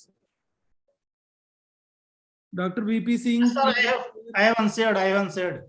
Okay. Dr. Ansari. Good evening to all of you, respected chairman, co-chairman, convener, and delegates. My talk on maize-based cropping system enhance the farmers' productivity and profitability in Manipur. We know that maize is the cereal of queen, and it is also called a poor man's cereal because it has the nutritional package, and it is also that potential for the supply of food, feed, and fodder. And it is also the resilient crop because its adaptability is very high from varied soil and climatic condition. And it has also high productivity per unit area. If we see the significance of maize in northeastern Himalayan region, so we can see the meat production is 557% deficit, while 60 to 70% feed is imported from other states, while in egg production, 85% is deficit, and 80%, more than 80% poultry feed is exported from other states. In similarly, milk status is also 73% deficit, and that year-round fodder productivity is very less. And here we can see in fishery status also 28% fishery is deficit, and more than 80% feed is that exported from other states. It means the northeastern region is totally dependent upon the export of the feed for the livestock, poultry, and fishery. That's why maize has immense potential for the northeastern Himalayan region. If we see the status of the production of maize in northeastern Himalayan region, it has only 1.5 ton productivity as compared to the national average 2.6 ton, while China has 6.55, global average is the 5.6 ton per hectare. Even in Godavari region of the India has 10 ton per hectare productivity as compared to that northeastern states. That's why it has immense potential for the supply of food, feed, and fodder. Here we can see that strategies for how productivity can increase, like a promotion of high-yielding varieties, better economic management practices, intensification in maize-based cropping system, vertical intensification, horizontal intensification. Like that, we have tested so many varieties in our experimental farm, and we have found it that some varieties, high-yielding varieties like HQPM and other high-yielding varieties have given the 5 ton per hectare yield as compared to the 1.5 to 2 ton per hectare of that local varieties. That means that we can promote such kind of varieties to obtain higher productivity in that particular region. Another that vertical intensification means growing of 2 or more crops simultaneously. Here we can see the maize and groundnut crops were grown, and it has given 5.5 ton maize equivalent yield, and it has given that 48,200 net returns per hectare. In another farmers participatory experiment, we have found that maize plus groundnut intercropping system was grown in 2:9 ratio. It has given 6.34 maize equivalent ton per hectare maize equivalent yield, and it has also given net returns as compared to that existing system. Another intercropping system has disseminated among the farmers of northeastern Himalayan region, and like maize plus soybean intercropping system, it has given 5.7 ton. And also that simultaneously it has that farmers obtain 65,855 rupees per hectare as compared to the existing system, because the existing system only has given 2 ton per hectare. Here we can see another system also disseminated among the farmers field, like maize plus rice bean intercropping system, which has given 5.1 ton maize equivalent yield, and also the farmers received net return nearly 42,000 per hectare. Another cropping system has disseminated among farmers field, like baby corn and plus groundnut intercropping system, which has very good potential for the food, fodder and feed also. Like green fodder, they have obtained 14 ton per hectare, and green fodder has given to their livestock, as well as dehusked baby, they have got 1.05 ton per hectare, and groundnut yield also they have got nearly 1 ton per hectare, which is very remunerative for that particular region. That here we can see the different cropping system, that maize equivalent yield and net returns, where that maize plus groundnut, that intercropping system has performed very well. Another horizontal intensification we have grown with ensuring the 200 to 300% cropping intensity. Under this agro-textile materials we have used, and under this system we have ensured 15.2 tons maize equivalent yield as compared to the existing cropping system of 2 ton per hectare. Another, that here we can see the sweet corn also that incorporated in integrated farming system, which has immense potential for that particular region. Here we can see the maize yield, that HQPM we have grown, and 8.5 ton yield we have got, while sweet corn also have given 9.8 ton per hectare. Vegetable P also given 2.1 ton, 13 ton per hectare, and in this way we have produced 24 ton maize equivalent yield as compared to the existing system of just 2 ton per hectare. It means it has very good that cropping pattern to enhance the productivity, profitability for that particular region of the farming community. Another cropping system we have disseminated, like maize plus P cropping system, which has that immense potential for that particular region. Here we can see another cropping system like maize plus broad bean that disseminated in the farmers field. And here we can see the net return and the productivity has higher than the existing system. Another cropping system have disseminated like a maize and maize mustard the cropping system, which has the very higher potential than the existing system. Another that maize plus maize cabbage cropping system also that disseminated among the farmers field. And here we can see the maize has very high potential for that incorporation in that particular integrated farming system, because we know that it is high, it has the potential to supply the food, feed and fodder.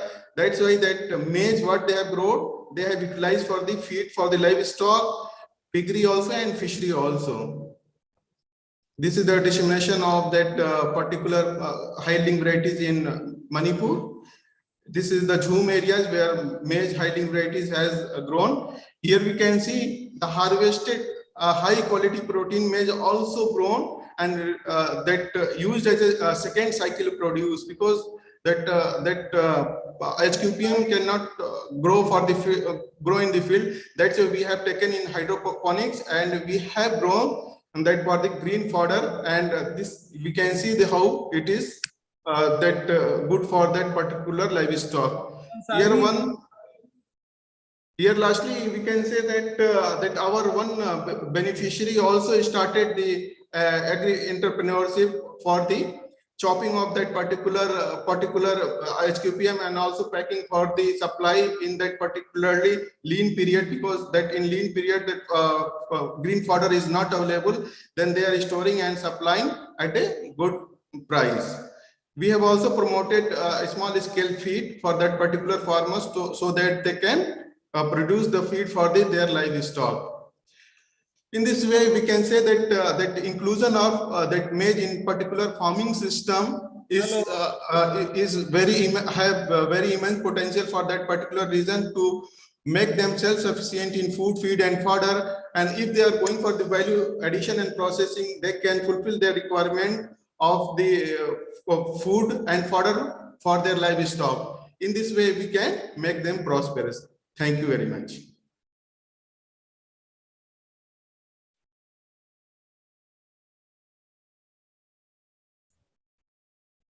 Thank you, Dr. Ansari. You can answer. I think some issue with mic of Rajkumar sir, Chairman sir. Host, please look into the issue. Chairman sir cannot unmute himself. It seems like there is problem from Rajkumar sir's side. Host is not. Sir, you can try unmute. Check that you are unmute now. Sir, try. Can you unmute? Or maybe some issue. Host may help. So in between, we can continue with Dr. Ashish Maiti. You can go ahead with your presentation. Please stick to time. Maybe less than 5 minutes. Yes. Am I audible to you? Yes. Okay. Please go ahead. Respected Chairman or distinguished delegates, I will be delivering my work on the biomineral fertilizer can replace the need of potash and phosphatic fertilizer in pomegranate. So pomegranate is an important fruit crop in semi-arid and arid regions of India. Its fruit is familiar for valued source of nutrients, nutraceuticals, and antioxidant properties. Because of its medicinal values, the demand of fruit both in domestic and international market is expanding very fast. However, the productivity in India is very low. The reason being the pomegranate growing areas are characterized by the nutrient deficient, shallow, gravelly soils having a high potassium and phosphorus fixing capacity. The availability of phosphorus and potassium is a bottleneck for increasing the productivity and improving the quality. So, moreover, all the potassic fertilizers used in India are imported, so for which our foreign exchange reserves are getting depleted. So, let me highlight what prospects we do have. India is vested with vast reserves of low-grade potassium and phosphorus containing rock minerals. This mineral rock material serves dual purpose, providing nutrients and also the opportunity for microbial wealth. This rock material as such not effective, but when we apply these rock materials with the microorganisms, it has great potential to replace the chemical fertilizers. Moreover, this rock material, application of rock material has potential to sequester the carbon dioxide, minimizing the impact of global climate change. These are some of the feldspar mine areas where we get waste mineral materials. We use the waste materials feldspar for potassium source, and for phosphorus we use rock materials. We have isolated novel fungal organisms which has excellent potassium and phosphate solubilizing capacity. That is Penicillium pinophyllum. We have developed the product formulations and have commercialized it, and we have used this fungi for developing this biomineral fertilizer. These are the mineral fertilizers. These are mineral powders with which we mix the fungal spores with some additives, and we develop the biomineral fertilizers. And we evaluated this biomineral fertilizer under pot culture conditions, where we can see we used three doses, 150 gram per plant, 300 gram per plant, and 600 gram, and compared with the chemical fertilizer. Here you can clearly see there is a significant increase in the biomass production, both above ground and below ground, the root biomass. And here this is the photos showing the growth of the plants. And we also studied whether these biominerals has effect on the soil microbial activity, which is indicated by the different enzyme activities. Dehydrase activities, alkaline phosphatase activity, and acid phosphate activity.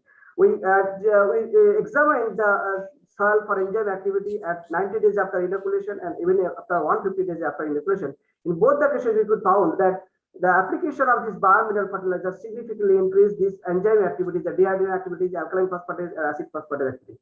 You also analyze the microbial biomass carbon content, the effect of this biomineral fertilizer on microbial biomass carbon content. Here you can see at both the days, that is 90 days after inoculation and 150 days after inoculation, there is significant increase in the microbial biomass carbon content of the soil. And we also calculated the nutrient uptake. There is significant increase in nutrient uptake of nitrogen, phosphorus, and potassium, and the maximum uptake, that is the highest uptake took place when this biomineral fertilizer was applied at the rate of 150 gram per plant. Then we evaluated this biomineral fertilizer under field conditions.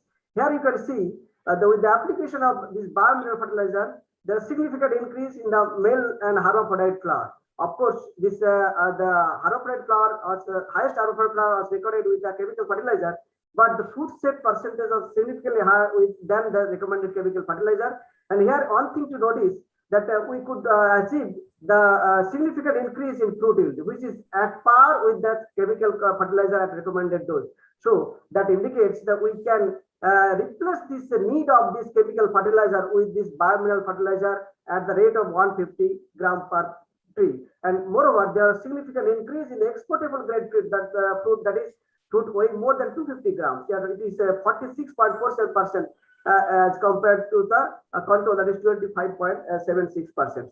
This picture clearly shows the effect of this biomineral fertilizers and in comparison with the recommended chemical fertilizer dose.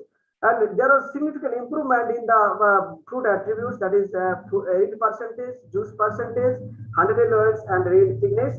And there was significant increase in juice acidity, ascorbic acid content, and also the anthocyanin content. And we also monitor this nutrient content in the leaves. Here at 30 days after flowering, there is significant increase in nitrogen content in the leaves. And in case of phosphorus, the significant increase was observed on 30 days and 90 days after flowering. And in case of potassium, the significant increase in potassium content in the leaf was observed 30 days, 90 days, and 140 days after flowering. And we also monitor this available nutrient content in the soils. We could observe significant increase in the available nitrogen content at 60 days and 90 days after flowering, and also available sulfur in 30 and 60 days after flowering. In available for potassium, phosphorus was observed to increase in the 30 days after flowering, 60 days flowering, and after 90 days after flowering only at a higher dose. So, and the available potassium content also significantly increased with the biomineral fertilizers applications at 30 days after flowering, 90 days after flowering, and 120 days after flowering, which is crucial for the fruit development point of view. And we also observed significant increase in the extractable micronutrient content, particularly iron, manganese, zinc, and copper. So with this, I would like to conclude the application of biomineral fertilizer at the rate of 150 gram per plant increase biomass by 35.68% compared to 23.68% increase recorded with the potassium solubilizing bioformulations. It also increased nitrogen and phosphorus and potassium uptake by 53.43%, 32.44%, and 33.42% respectively, and recorded almost 11.10%, 14.93%, and 12% increment over the potassium solubilizing bioformulations. Its application significantly improved dehydrogenase alkaline acid phosphatase enzyme activity and microbial biomass carbon content of soil. Application of biofertilizer in cool bone orchards increased available nitrogen content during 60 to 90 days after flowering, while it increased available phosphorus, sulfur during 30 to 60 days after flowering. Available potassium during 30 to 90 days after flowering, it also significantly increased GTP extractable iron, manganese, copper content of soil during the early fruit growth. Biomineral fertilizer application increased foliar phosphorus content concentration during early fruit growth periods and foliar potassium concentration during late fruit growth periods, which is very congenial for fruit development. Application of biofertilizer significantly increased number of male hermaphrodite flowers, the trees, and subsequently increased fruit set percent. Its application increased fruit by 22.34 to 29.43% of potassium solubilizing bioformulations application, and increased exportable grade fruit by 11.08 to 18.61%. Besides, its application improved 8% juice percent, 108 testosterone, juice acidity, ascorbic acid, anthocyanin concentration in the fruit. Thank you. Thank you, Dr. Maiti. Kindly answer. So we are not able to take questions due to lack of time. May I request next speaker, Dr. Sarbatraju Naik. Are you there? Dr. Maiti can unshare your slides, please. Am I audible now? Yes, sir. You are audible, sir. Oh my God. Sir, sorry. There might be some issue. It is showing that you are on mute, but we are not able to hear you, sir. Maybe some technical issue. From another side, not from this. Okay, well, maybe host will look to the issue. Sir, can you invite Dr. Sarbatraju Naik? Is he there? If he is not there, I request Dr. N. Samin from ICAR IFA, sir. You can share and kindly conclude your presentation, please. Sir, he is not there, sir. So you can share Yes. the next presentation. Dr. Samin? Yes, sir. I am available here, sir. Yeah. Just share and conclude. Okay. Very good evening to all of you. My screen is visible now. Yeah, visible. Please go ahead.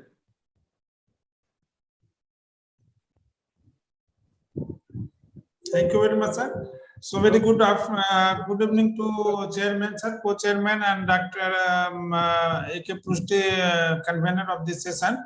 I am going to discuss and talk on agrometeorological evaluation of late on wheat through farmers' participation approach under irrigated situation of the Western Uttar Pradesh agroclimatic zone. So with an objective to formulate farming system models interventions through identification of existing farming systems and their constraints for higher yield and profitability under year-to-year variations in the weather. So with this one, we have selected 3 villages from the Budana block of Khatoli block of the Muzaffarnagar district. And the villages were Bengi, Bengela, Satheri, Sota, and the total farmers of selected farmers under this project was 1036. And this project was running under the Farmers First program of the ICR system. Sir, here we have given module-wise interventions to the integrated farming system components of crop, livestock, horticulture, secondary agriculture, and capacity buildings. So here we will discuss about the crop module interventions, particularly related to HY, high-yielding varieties, and the integrated nutrient management in the case of the wheat. So with this one, we have selected, we have given 4 types of cultivars of the wheat, and it was shown under the two sowing conditions. That was the broadcast method and the line sown conditions. So these varieties were PBW 226, that is the late sown varieties, and PBW 550. PBW 658 and DBW 90. So as per the available literatures, these are the major features, major attributes of these varieties which have been selected for introduction in this agroclimatic zone of the Uttar Pradesh. So there were actually two agrometeorological conditions prevailed during crop season. That was low rainfall and high temperature, and another year was high rainfall with low temperature. So during in this one, under the high rainfall, low temperature, the rainfall was 193 mm. Total rainfall during the crop seasons, and under the low rainfall situation, it was only 16.3 mm rainfall. Likewise, the temperature was lower under the high rainfall situations, and it was higher under the low rainfall situations. So we have calculated also the total growing degree days for both the conditions, and that was the low rainfall and high rainfall situations. Sir, we have captured the data related to growth and yield attribute of this one. So if you see the analyzed view of this one, plant height, effective tillers per plant, year length, grains per year, or test weight, and total, that is grain yield. Then we can see that the PBW 226, that is the actually farmers varieties preferred by the farmers in this zone, was having the highest plant height. That was the 91.4, and effective tiller was higher in case of the PBW 658 and PBW 550. The year length was higher in the again PBW 658 and DBW 90. Grains per year was higher in case of the PBW 658 and PBW 550. Test weight was higher in case of the PBW 658. So and grain yield was higher in case of the PBW 658, followed by the PBW 550. This is the pool data of the both seasons. Then if you see the year agroclimatic situations, the weather situations, that is the low rainfall with high temperature and high rainfall with low temperature. So under the situation of the high rainfall with low temperature, the plant height was higher and the grain yield was higher under the low rainfall situations with high temperature for the crop seasons. If you see the variety interaction between the variety and crop environment, then again in terms of the grain yield, it was higher in case of the variety 2 with the low rainfall with high temperature, followed by the variety 3 under the similar agroclimatic situations. This is the actually correlations between the various agrometeorological indices with the grain yield. So here with the February rainfall, it was found negatively associated. That was with the grain yield, and March. So during the reproductive stages, actually this is the February, March, and March, May month was the reproductive reproductive phase of the wheat. So in this month, rainfall was having the negative association with the grain yield. Then the rain of the December month, that was the vegetative phase. That was the vegetative phase where rainfall was having the positive association with the grain yield. Likewise, in the January month also, it was having January month, and February month, it was having the positive association with the grain yield. So from this study, we can conclude that the variety PBW 550 and PBW 658 registered higher grain yield with 5 quintals and 5 quintals 500 to 5 quintals 400 about kg per hectares, and it was higher in case of the low rainfall with the high temperature. However, it was lower under the high rainfall with low temperature. Mean grain yield of all 4 cultivars were recorded significantly higher under low rainfall with high temperature. A highly significant but negative association was found between grain yield and monthly rainfall, except this December month, and cumulative rainfall of the growing seasons.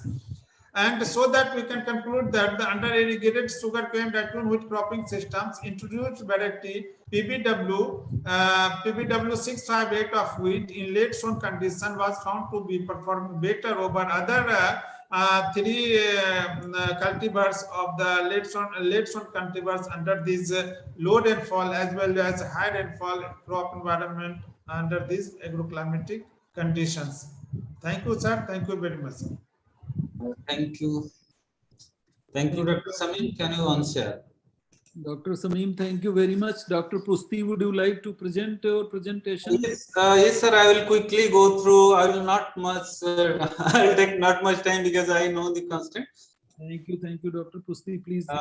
My slides are visible, sir. Yeah. Sir, I will. This study is about evaluation of composite carp culture as a suitable module for its integration into the existing farming system, particularly in low-lying areas of eastern UP.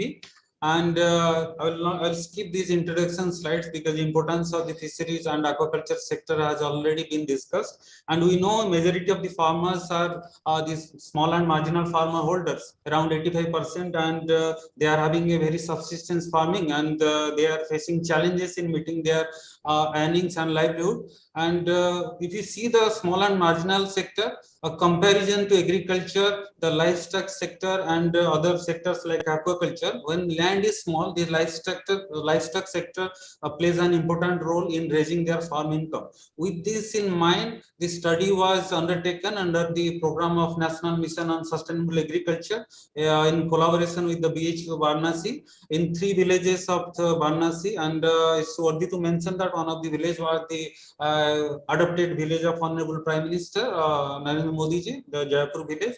And in this village, we took technological intervention in renovating the existing ponds for its excavation and renovation of the pond, so that it can be brought into the composite fish culture practices. And besides water quality management and feeding management with low input cost, this is some of the pictures where earlier this land was lying like this, and it was under this program. This was converted to fish culture ponds particularly for the Katla, Rohu and Regal. Keeping in mind these are the indigenous variety, so that their availability of seeds and other things will not be a problem for its long-term sustainability. And we know already it's discussed that this fish is a good source of good cheap protein source, and it has omega-3 and omega-6 fatty acids from medicinal point of view. And these are some of the pictures where the capacity building were taken up, and the fish production were taken up by renovating the existing ponds, particularly the community ponds. And they were also given some of the inputs for the quality feed material, and besides training on scientific management of these ponds. So we found that when this module was evaluated from meager area 0.15 hectare fish yield, there are about 4 to 6 quintal of fish yield were obtained from this small land holding, and there was a very good BC benefit cost ratio ranging from 4 to more than 7 were obtained. So with this, we integrated this into the existing practices of the croppings as well as the kitchen gardening. So we at 8 farm households, we integrated this module into their existing practices, and we found that when it was integrated with the existing system, so there were around 58% improvement in their net return due to this composite carp culture. And this particularly the Eastern UP provides a very good area for in terms of acceptability of the fisheries component, and there's a good consumer demand. So this can be further scaled for the sustainability as well as income enhancement of the farmer. So in conclusion, I will say that this is a very suitable component, particularly for that region.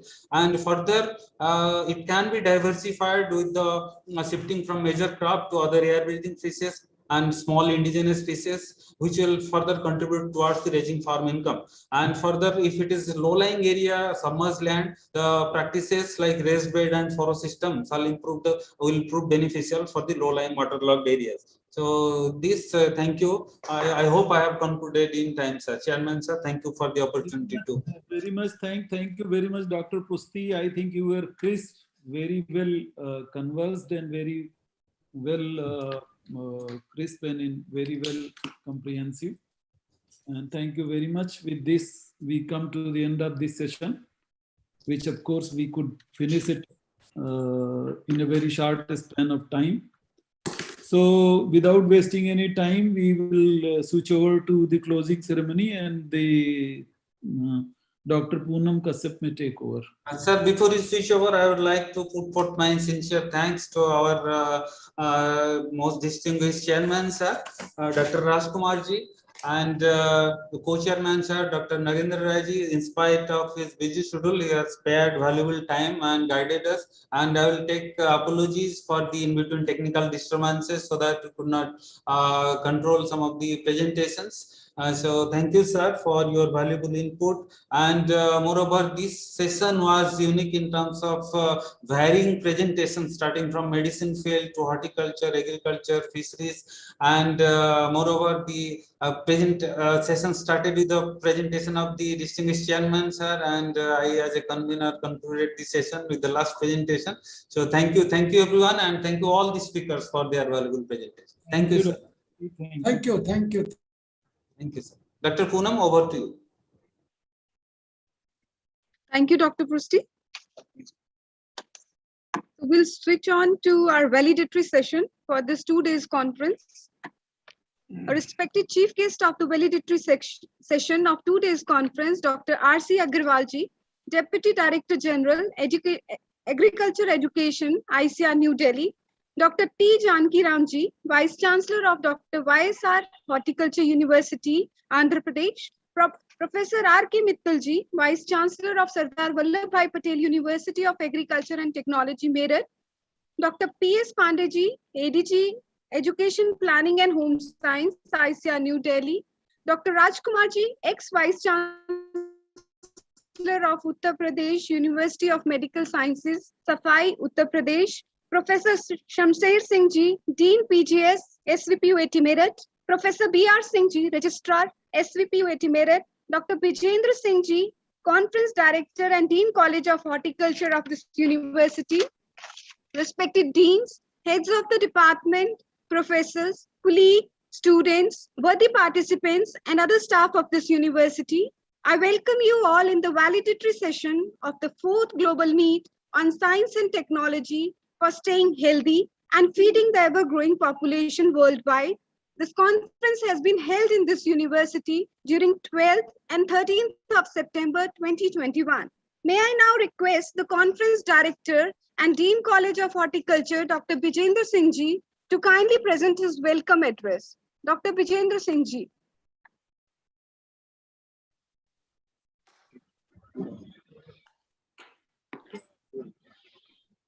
Honorable Chief Guest of the occasion, Dr. R.C. Agarwal Ji, DDG Education, ICR, New Delhi, Honorable Chairman of the session, Dr. T. Janki Ram, Vice Chancellor, YSR Horticulture University, Andhra Pradesh, Guest of Honor, Dr. Rajkumar Ji, ex-Vice Chancellor, Uttar Pradesh University of Medical Sciences, Safai, Honorable Vice Chancellor and Patron-in-Chief of the conference, Dr. R.K. Mittal Sir, distinguished scientists, guests, all delegates of the conference, students, ladies and gentlemen. Very good evening to all of you. I take pride in welcoming all the attendants to this closing ceremony of 4th Global Meet on Science and Technology for Staying Healthy and Feeding Ever-Growing Population Worldwide. First of all, I would like to welcome our chief guest, Dr. R.C. Agarwal Ji, DDG Education ICAR and National Director NIHEP, for accepting our invitation and sparing his valuable time from his busy schedule to share his words of wisdom with all the participants. Dr. Agarwal also worked as Registrar General, PPV and FRA. He has played a pioneer role in digitalization and documentation of data at NBPGR New Delhi. He has been consulted to FAO and Vice Chair for Farmers' Right in ITPGR FA, and has also awarded many international consultancies. And he has represented India at various international forums and has actively involved towards the farmers' right and recognition. I also welcome our guest of honor, Dr. Rajkumar Ji, ex-Vice Chancellor, Uttar Pradesh University of Medical Sciences, Safai, who have consented to join this event and share their knowledge with the participants. Dr. Rajkumar started his career as neurosurgery faculty at SGPGI of Medical Sciences, Lucknow. In 2012, he joined All India Institute of Medical Sciences, Rishikesh as founder director. Dr. Rajkumar also headed Uttar Pradesh University of Medical Sciences, Safai, as Vice Chancellor, and he is working as the head of department of Sanjay Gandhi, SGPGI, Lucknow. I take privilege of introducing the chairman of the session, Dr. T. Janki Ram, Vice Chancellor, Dr. YSR Horticulture University, Andhra Pradesh. He is an eminent breeder involved in breeding of flower crop and protected cultivation research in ICR network project and NATP. He served Indian Institute of Horticulture Research, IIHR, Bangalore over 20 years, and also served as head of the division Floriculture and Landscaping, IERI, New Delhi during 2009 to 2014. It is also my great pleasure to welcome our Vice Chancellor and Chief in Patron of the conference, Dr. R.K. Mittal Sir, who has guided us lot not only in the preparatory phases of this event, but also throughout the entire period of this mega event. He has always taken keen interest in every aspect of this university. He has been a source of the encouragement and support to us in all the. Thank you, sir, for being with us. During the last 2 days, we have focused to cover all the themes of this conference in three different technical sessions, and hopefully we will be able to share with you the findings of the conference in the form of the proceeding. Thank you all, and welcome again.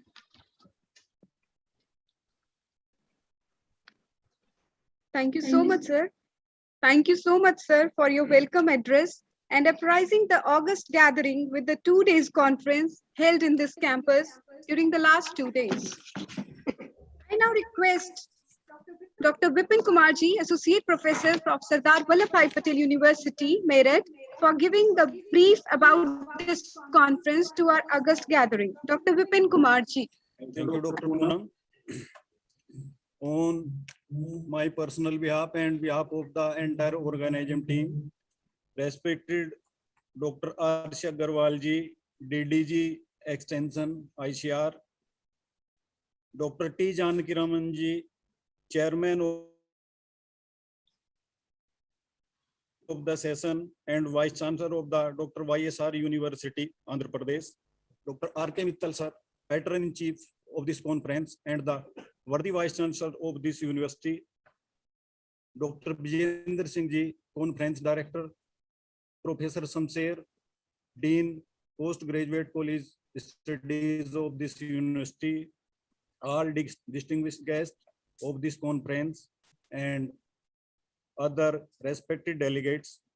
Very good evening to all of you. I have been assigned the responsibility to concise the highlights of this conference. The 2 days 4th Global Meets on Science and Technology was organized by High-Tech Horticultural Society and Prerna Foundation, Meerut, jointly in collaboration with College of Horticulture of this university and Society for Recent Development in Agriculture on 12th and 13th September of this month.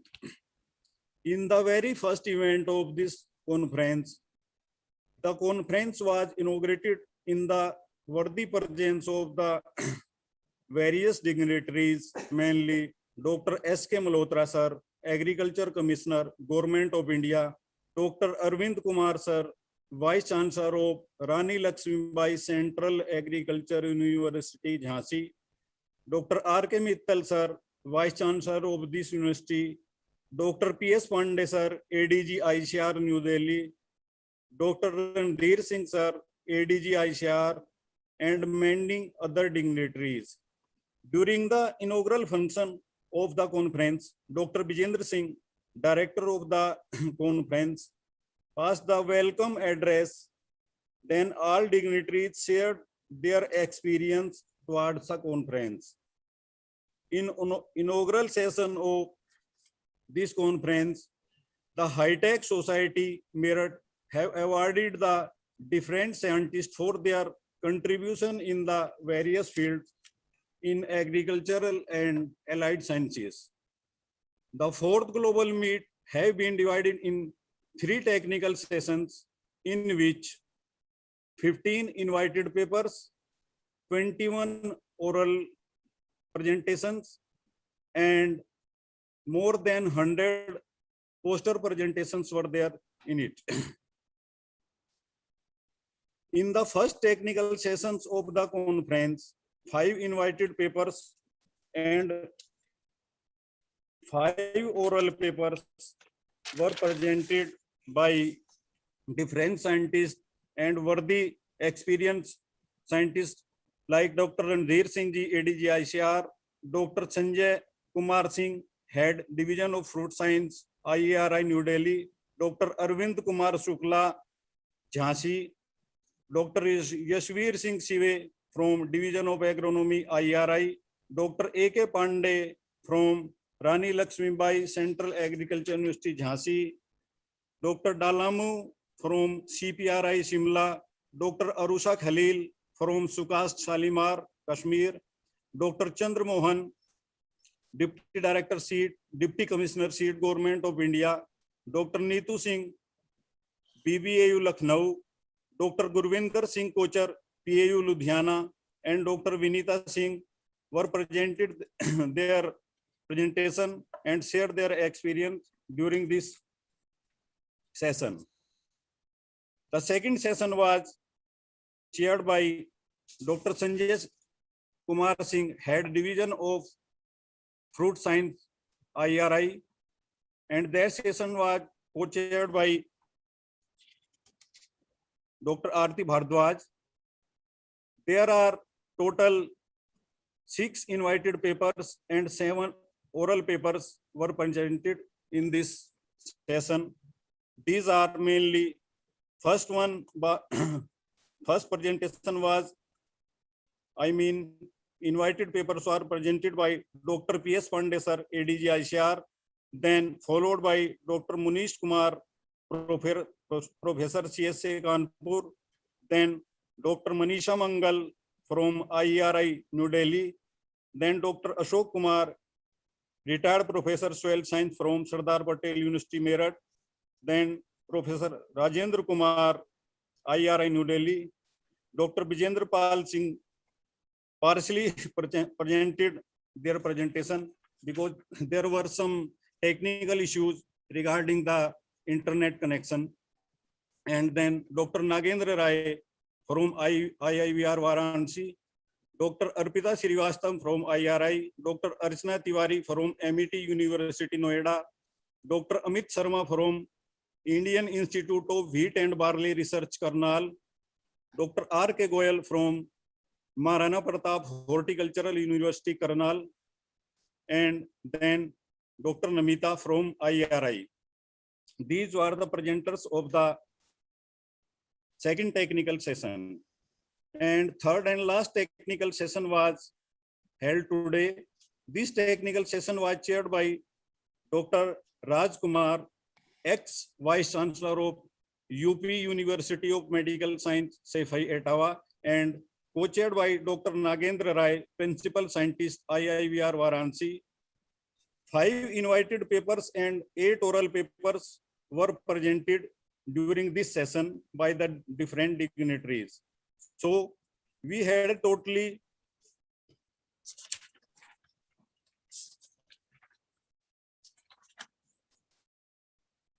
36 papers during the conference.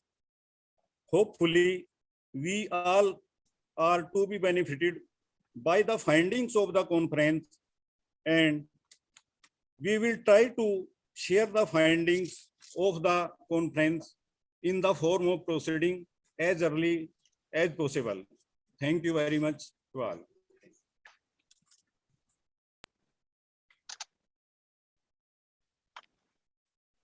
Thank you, sir, for your very lucid report and briefing about the conference to our August gathering. I now request Dr. Raj Kumar Ji, ex-Vice Chancellor of Uttar Pradesh University of Medical Sciences, Safai, to kindly give his remarks on this occasion. Dr. Raj Kumar Ji. Well, good evening to all of you. We are very late. Well, the esteemed chief guest of this event, Professor R.C. Agrawal Sahab, Dr. Janki Ram Ji, Dr. R.K. Mittal, Vice Chancellor, Dr. Brijen Singh, Dr. Vipin Kumar, Dean, Registrar, and faculty members. We are too late. I think if I start speaking, 5-10 minutes would be there to make a foundation of my talk. You all are probably tired now, and so many have become drowsy also. The only thing I wish to convey that this conference, I in fact congratulate. I put my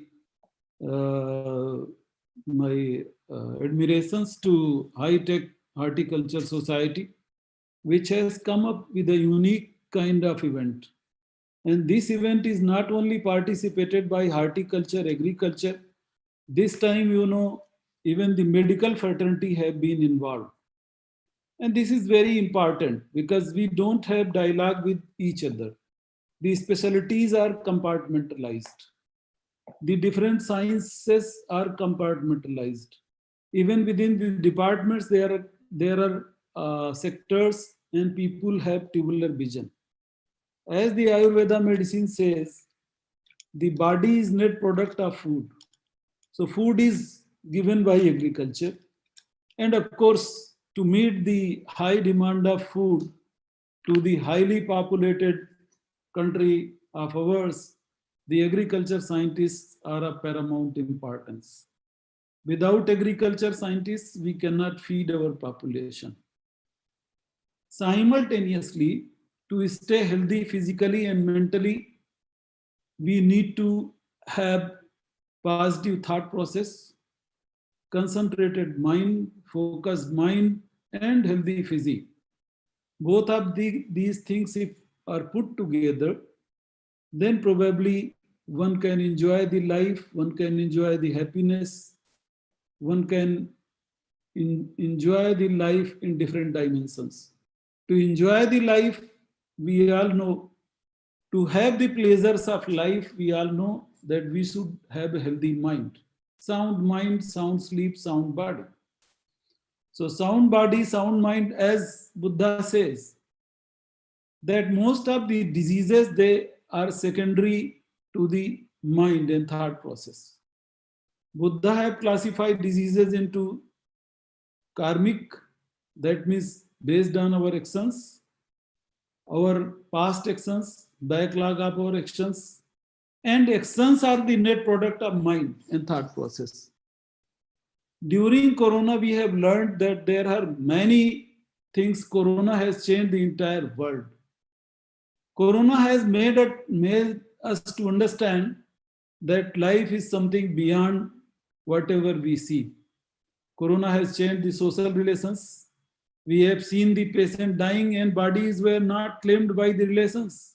This is how the society has come to this level. We have seen the staggering economy. We have seen the interpersonal relationship staggering. We have seen the social flavor spoiled. So this is the time when probably the social values, ethical values, and moral values to be put in again.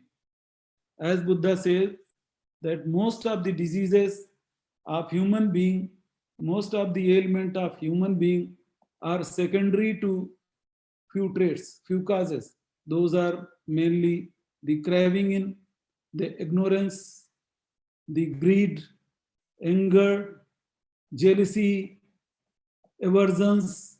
These are different traits of human being, and these have made the life hell.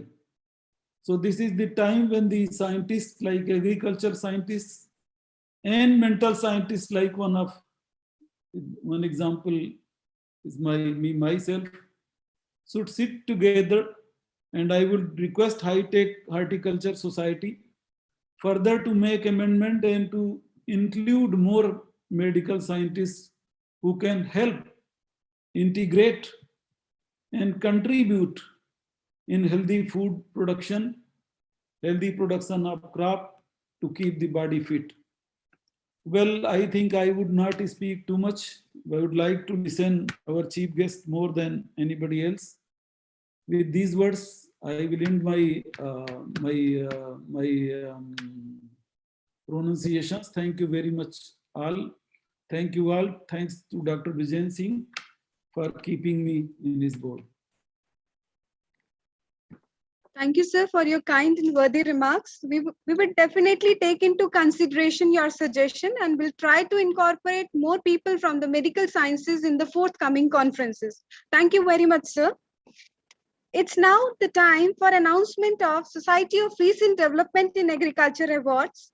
At the outset, I would like to bring to the knowledge of everyone that the Society for Recent Development in Agriculture confers prestigious Lakhi Ram Memorial Award in every conference.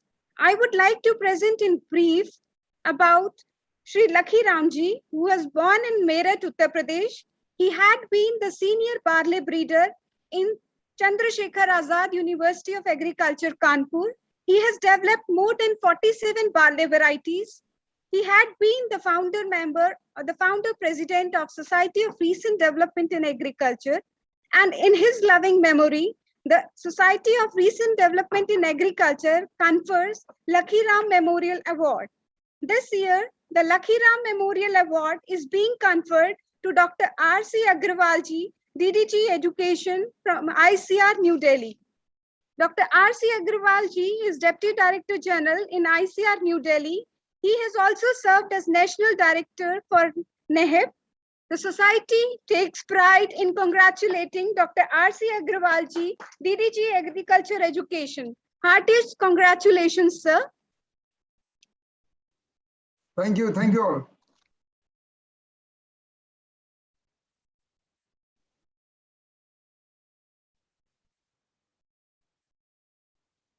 Please present the certificate also. Unmute yourself. Dr. Kashyap, unmute yourself. Madam, please unmute. You are not audible.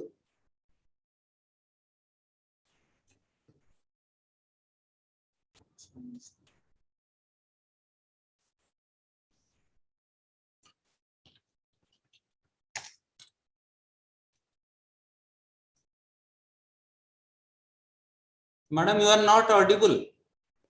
Dr. Poonam, you are not audible, please.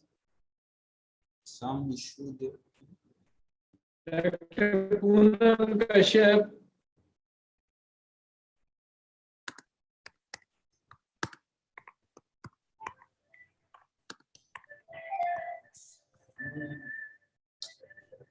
जरा उधर कहना है कि madam को कि unmute करेंगे, आवाज नहीं आ रही. Heartiest congratulations to T. Janki Ram, sir. T. Janki, the society takes pride in announcing this award. Madam, you are not audible. Next, after in category of Distinguished Scientist Award, the award goes to Dr. Beyala Srinivasalu from Dr. YSR Horticulture University from Andhra Pradesh. In category of Fellowship Award 2020, the award goes to Dr. P.K. Upadhyay, Head, Department of Genetics and Plant Breeding, RBS College, Agra, Uttar Pradesh.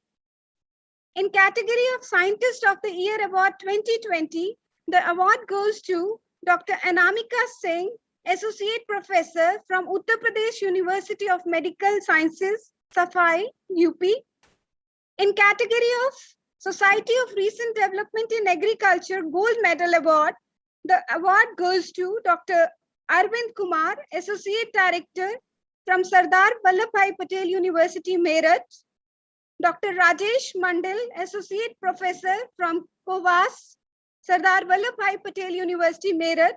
Dr. A.K. Prusti, Senior Scientist, ICR, Indian Institute of Farming System Research, Meerut. Dr. Naresh Pal Singh, Professor from UP University of Medical Sciences, Safai, Uttar Pradesh. Dr. Vinita Singh, Subject Matter Specialist, Home Science, KVK Gautam Budh Nagar, Uttar Pradesh.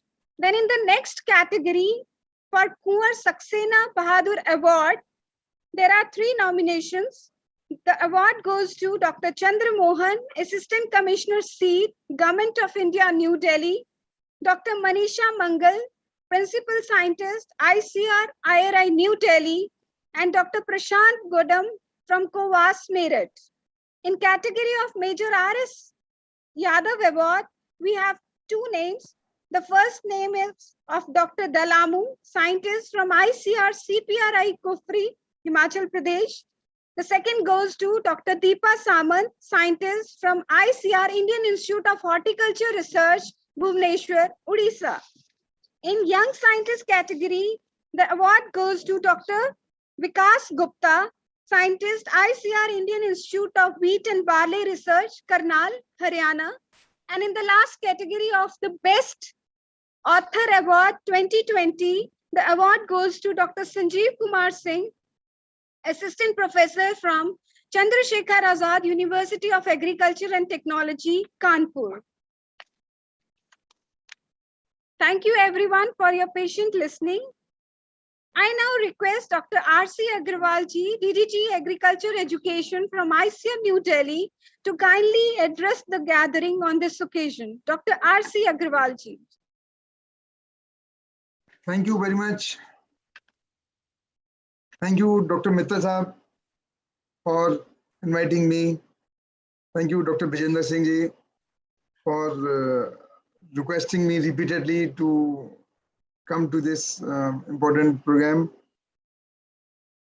Honorable Vice Chancellor, Dr. Mittal Saab, Dr. Bijender Singh, Dr. Vipin, Dr. Rajkumar, and my esteemed colleague, rather I can say my classmate, Dr. Janki Ram, who is the Honorable Vice Chancellor.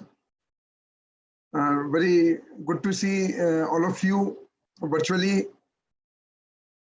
It is my proud privilege to congratulate you, to compliment each one of you for holding this important fourth global meet on science and technology for staying healthy and feeding our growing population worldwide. Very important topic.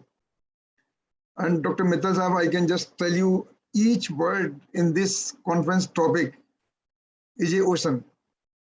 Whether you take science and technology, whether you take healthy feeding ever growing population, really they are the topics which require the attention of each and everybody. Why I say each and everybody? Because it is not only the challenge of the scientists, but it is the equal challenge of the consumers, because you have to change your food habits. You have to come out with the diversification in the dietary requirement, and equally the policymakers, equally the administrators, everybody has to make attention on each one of these words, whatever you have chosen for this important day. Now, as you know, generally people just confuse. Most of the persons, they just confuse that what is the food security. And food security is generally misunderstood with the grain security. That if you have the grains, that means you have the food security. No. In today's context, it is much more wider than just the grain security. So that's what we have to now understand. Now, if you see the definition of the Food and Agriculture Organization, so first we have to understand what is the food security. Then I come to the education part. So the FAO defines the food security that all people at all times have physical, social, and economic access to sufficient, safe, and nutritious food. Now, in this also, each word has a meaning. So it is not only the availability, we have to see the physical availability, we have to see the social availability, we have to see the economic availability and economic access to this. So that means it should be affordable. And this should be for the sufficient, safe, and nutritious food. So the keyword here is the nutritious food. And when you say nutritious food, when you say the safe food, then the role of the scientists really emerges. The role of all the researchers is there. The role of all the universities is there. ICAR, it is there. So we have a big challenge. And another keyword you have taken is the evergreen population, ever-growing population. Now, when you say ever-growing population, it's really an alarming situation. Now, in every one single decade, I say every one single decade, you see what is the population which we are increasing. Now, presently we are around 1.3 billion. And if you see the exponential growth, how the population was up to 1800, then how it has grown, and now every 10 years or every decade, it's really a big challenge. And it's a big challenge, especially in the given conditions, which are shrinking. Everything is shrinking. Your land is shrinking. You have less and less land for the cultivation now. you have the water polluted, climate change, and many other kind of stresses you have. So it's a big challenge for each one of us. So it's a very important topic, Dr. Mittal Saab. I want to just congratulate you. You have chosen this topic. It's very important, even keeping in mind the requirement of sustainable development goals. It's a very important key indicators. Now, if you see this definition of this FAO, then it has the broad dimensions of availability, accessibility, utilization, and stability. So again, we have to see all these words and we have to work on each one of these dimensions. And that's the biggest challenge for the education system also. We have to produce these students in such a way that they understand the requirements. It is not that you have to work in the expertise in which you have developed or in which you have done the PhD. It is the national priorities under which we have to work. How to work for the 5 trillion economy of our Honorable Prime Minister, or how to work for more crops per drop, how to work for doubling farmers' income. All these challenges we have to really make. It's not that easy. These are not just the slogans, but we have to understand, we have to work hard, we have to motivate, we have to convince the farmers, we have to convince the policymakers, everybody has to work in a group or in a collective mode. Then only we can achieve these goals. And these goals are also echoed in the Millennium Development Goals, which we were supposed to achieve by 2000.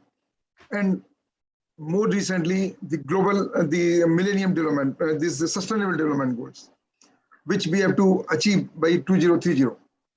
This COVID has put a break, has slowed down the targets, achieving the targets, but we have to really work very hard to achieve these Sustainable Development Goals, 17 Sustainable Development Goals. And under these, if you see, more than 70% of these Sustainable Development Goals, they are directly and indirectly connected with the agriculture itself. So the load on agriculture is too much.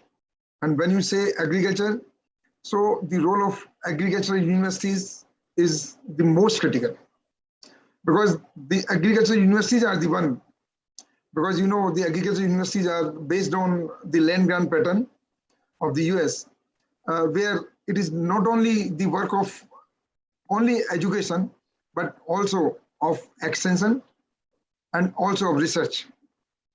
So you have the integration of all these three things: education, research, and extension. And that's why I say that universities are the backbone for the country's agriculture growth. And this, in collaboration with ICAR, can really make a big change. We are lagging behind in the productivity, or I can say the total factor productivity. But with the kind of research, with the kind of technologies we are developing, or the kind of technologies which the farmers are now ready to use, I see a day when we can also compete fairly good in this total factor productivity. So that is really a big challenge for us. If you see, we have the right to food as a pillar to the right to life as provided in Article 21 of our Constitution.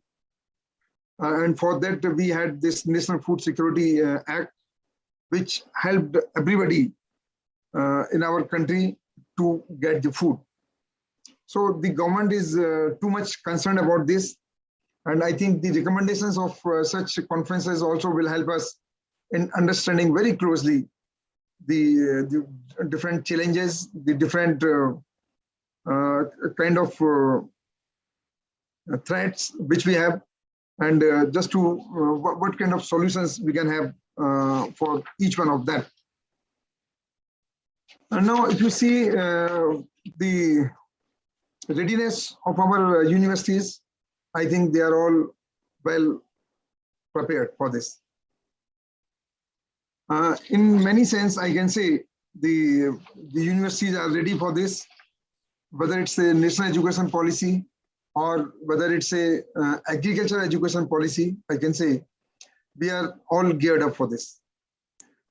If you see how the students are trained through the experiential learning, we have 480 experiential learning units, which are ICAR sponsored. And then I think equal number is by the universities themselves, with the support of state governments, so that each student gets the practical knowledge. Whatever they want to learn, they should have all the facilities. And now through ICAR support, we are trying to integrate all these experiential learning units into one single unit. What I mean by that is that suppose a student sitting in Sardar Vallabhbhai Patel University wants to have some kind of training in the milk processing. Now, does it mean that we should have a separate experiential learning units with an investment of 2 crores in this campus? No. So let us have a collaboration with the Anand Agricultural University, which has the best facility. If you want to have something for the seed production, let somebody come to this university, or let us go to for horticulture related things. Let us go to Dr. Janki Ram's university. So there are many things. Let us have the integration single database on which we are working now, and let us have the time slots, and let us keep those units busy for around the year. It is not that you are using those facilities only for your students, and that will really help our students to get more and more knowledge, practical knowledge, and more entrepreneurship, and more to fulfill the slogan which we say that our students should be job providers and not the job seekers. That can be achieved only once you give full freedom to the students. Now, we are also working that how best we can have in all the universities. It is especially I want the attention of Dr. Janki Ram. How best we can have in all universities a resource manager. We already have the research managers, director research, but why we cannot have the director of the resource management or the resource manager? So whatever resources you have in your universities untapped, a lot of land is there, a lot of other things. So can we really make the universities financially independent so that you are more independent in taking decisions also? Once you don't take the much support, then you can have your board of governors, you can have many more decisions which you want, and you can have really a dream for converting your university in the global university. Mittal Sahab, recently I have had two consulting firms, and one firm is working on how to convert or what are the parameters or what are the gaps in our universities as compared to the global universities. How to fulfill those gaps? Like what is the QS ranking? Can we ever compete for the QS ranking? If at all, then what is the student strength? What is the H-index? What is the facilities required for this? So let us understand our weaknesses. We should not always praise our strength and always talking on all the platforms. Oh, I am so rich, or I am having so many facilities. Let us say I don't have so many things. I want to become global. And once you say global university, like I have hundreds of examples where the universities which were not known at all, but they are now figuring in the top 100 universities of the world. How? So that all we have to, and then only we can say that yes, now we are geared up to achieve the national goals, to achieve this food security, to achieve the challenges of this growing population, or whatever is there. Because then our students can have really the good wisdom, can have really the all kind of practical knowledge, whatever we can have.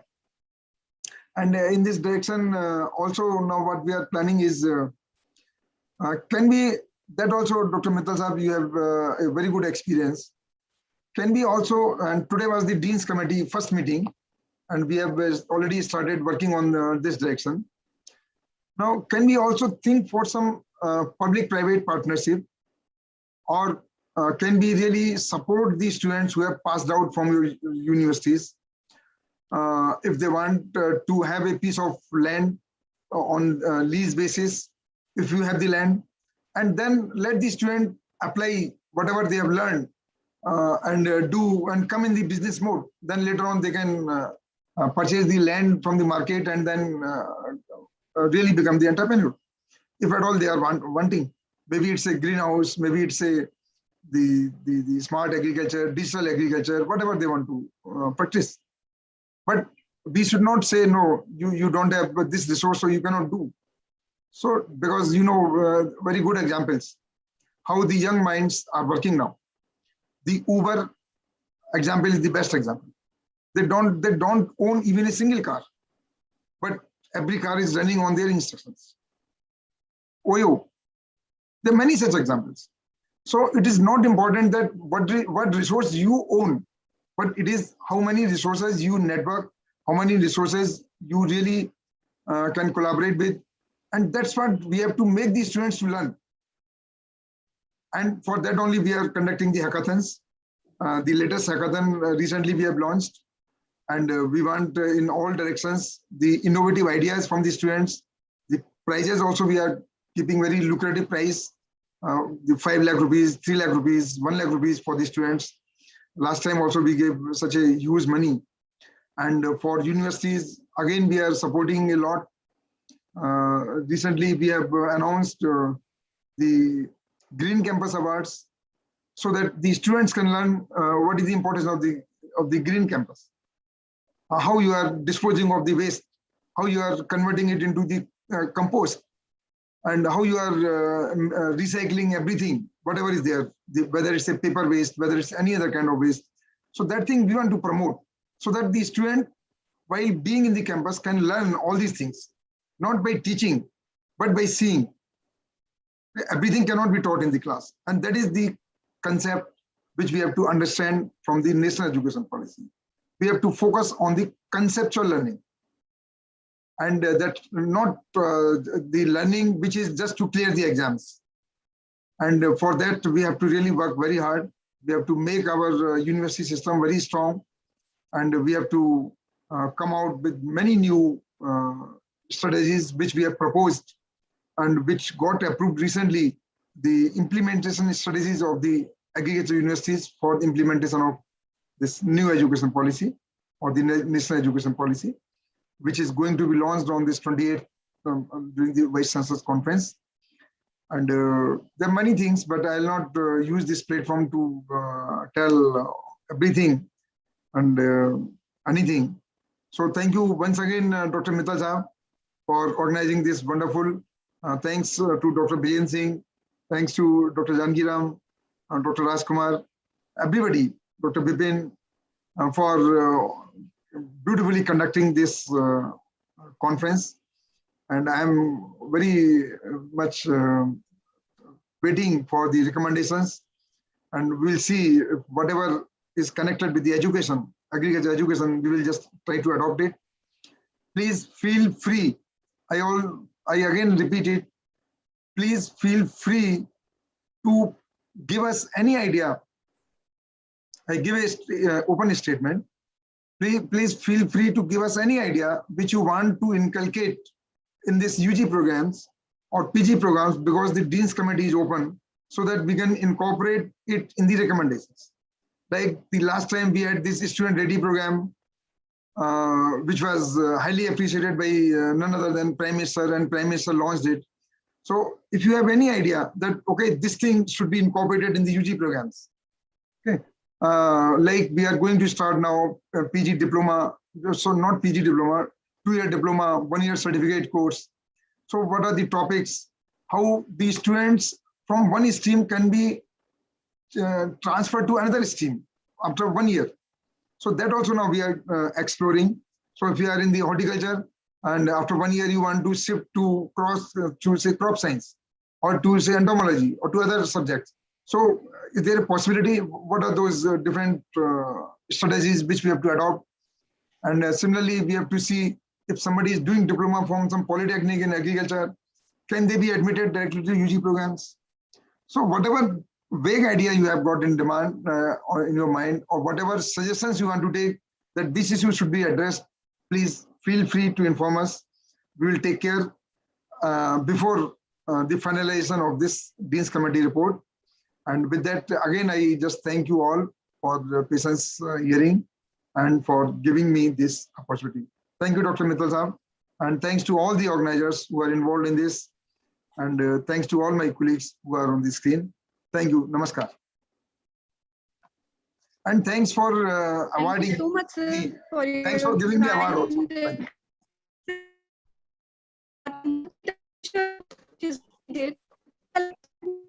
To achieve food security along with the fulfillment of 17 sustainable development goals. Education, research, and extension should be taken up in a collective manner for participation of improved agriculture technologies to our worthy stakeholders. Thank you so much, sir, for your kind words and gracing the occasion with your benevolence. Thank you once again. I now request the chairman of today's valedictory session, Dr. T. Janki Ram ji, to kindly address the house on this occasion. Dr. T. Janki Ram ji. Thank you, madam. सभी को मेरा नमस्कार. Greetings from Dr. YSR Horticulture University. Today's chief guest, Dr. R.C. Agarwal ji, most dynamic Deputy Director General, Education, ICAR, and I always feel proud for him as a classmate, because for all his achievements, whether he was registrar as PPV FR authority or the coordinator and also now presently DDG Education, he brought many changes and introduced many policies. I really am happy to share with him today this platform. And most respected Dr. R.K. Mittal Saab, the Honorable Vice Chancellor, SPPU 80 Meerut. Sir, my apologies because morning I was supposed to chair one of the sessions, but today our Dr. YSR Horticulture University signed MOU with Tirumala Tirupati Devasthanam's Tirupati for the worship flowers to add value for those flowers. Today, because of that preoccupation, I could not attend that session. But thank you very much, sir, once again. And Dr. Rajkumar ji, ex-Vice Chancellor, UP UMS Uttar Pradesh, and also Dr. Brijender Singh ji, who is my one of the best friends, colleague, and always I attended the seminar conferences which were organized by him from SVPU 80 Meerut, and very dynamic. And I don't know how he manages to bring all the cream of experts on different topics. And all other dignitaries, my colleague, Dr. P.S. Pandey ji, the ADG, Agriculture Education Division, ICAR, and all the dignitaries. Because without taking much time, at the outset, I would like to congratulate the organizers and the Honorable Vice Chancellor, the High Tech Horticulture Society and Prerana Association for a really a unique title and also unique program. That is, science and technology for staying healthy and feeding every growing population worldwide.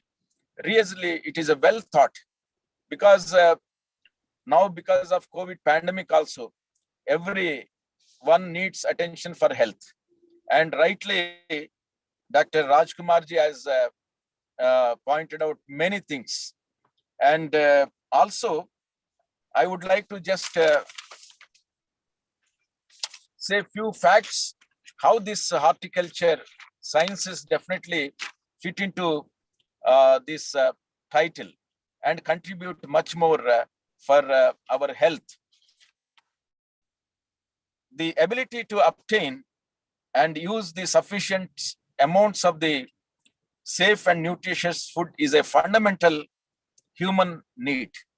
And I think to meet these requirements, we all know that India, with a diverse soil and climate and comprising several agroecological regions, it provides really ample opportunity to grow variety of horticultural crops, which form a significant part of the total agriculture produce in the country, whether it is fruits, vegetables, roots and tuber crops, and flowers and other ornamental, medicinal and aromatic plants, and also spices, which we are talking about the immunity boosters, which form the major part of horticultural crops. And they are getting a lot of attention and importance during the COVID pandemic. And also, it is the agricultural paradigm is already undergoing a shift with the focus from cereal production to the diversified, the horticulture farming. And as even pointed out by the Honorable DDG, that our dietary systems are also, changing. And the significant progress has been made in area expansion, resulting in higher production. And now, from these last 4 consecutive years, if we take the total horticulture production in the year 2021, it has really exceeded the cereal production, and it is estimated at 326.58 million tons, and which is an increase over almost 5.81 million tons over year 2020. I think this is one of the most significant achievements in horticulture.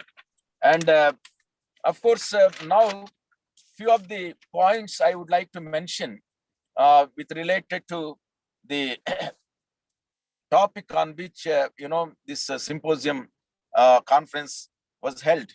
And one of the presentations I was watching, see, the topic was on how to manage our sleep. Really, it's very interesting. It is also one of the factors which keeps us healthy. And also, more than that, we need to have a peace of mind. Earlier, we were, talking about the food security. Then now it is, we are talking about the nutritional security. And when we talk about the nutritional security, it is how much we are producing per acre. It is not the important. Now, I think in coming years, the slogan will be, nutrition per acre. How much pomegranate, how much fruits, how much vegetables different we grow, that per acre yield is not, to be talked. It is how much we get nutritionally benefit from an acre of that particular crop. And also, we need to focus on fortified, varieties of different horticulture crops. And I'm very happy that ICAR institutions have really greatly contributed for developing these biofortified varieties. For example, the pomegranate variety, which is highly rich in iron, which is Solapur Lal, has been developed from NRC pomegranate. Likewise, from Indian Agriculture Research Institute, many cauliflower varieties which are nutritionally rich in beta carotene have been developed. And now we are also going to talk about the edible flowers, which can be nutritious and provide good health. And also now, when we are talking about the safe, nutritional food, I think we need to campaign very rigorously that we need to stop indiscriminate use of pesticides and fungicides. I think for this, we need to promote organic farming, and also we need to promote terrace gardening. And I just, our KVK, Venkatramanagudem, and also other 3 KVKs, they are actively participating in conducting, training programs, how to grow these terrace vegetables, and without, use of any pesticides or fungicides, and particularly the leaf vegetables. And the future agriculture or horticulture, when we talk, it is the vertical farming, because vertical farming, particularly when we are talking by 2050, more than 66% of the population is going to live in urban areas. And there is a lot of pressure with the population and also, the growing demands in urban areas. I think we need to have the vertical farming, and where particularly the horticulture crops in balcony gardens we can have using these vertical farming models, where we can harvest fresh, herbs and vegetables from these gardens. And Dr. Agarwal ji has really made very much, clear what kind of, strategies we need to follow for his guidance to the universities, particularly coming together about the education, research and extension. I think, as you rightly told, sir, for ELP program, definitely I agree with that. We need to identify the centers which are strong in different areas, and we can definitely, save the resources and get benefit out of that. And for example, recently, with your guidance and support, we organized with all the 4 horticulture universities, the ELP benefits, and also the young entrepreneurs. And I also agree with the kind of, PPP model. We need to also utilize the underutilized resources in the universities. I think definitely that is a very much welcome suggestion. I think all these we would like to, implement with all the guidance. With these few remarks, I'm really very, very much, happy to be part of this conference, and thank organizers, and especially the Honorable Vice Chancellor, Professor R.K. Mittalji, and also the other organizers, Dr. Brijender Singh ji, for giving me this opportunity. And lastly, I congratulate all the award-winning, scientists who have made significant contributions. And thank you very much. Namaskar.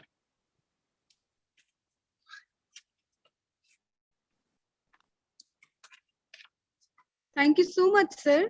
The organizers of this conference are very grateful to you for gracing the occasion with your gracious presence and making it all the more special. Sir has thrown the light on the role of horticultural crops in providing safe and nutritious food to everyone.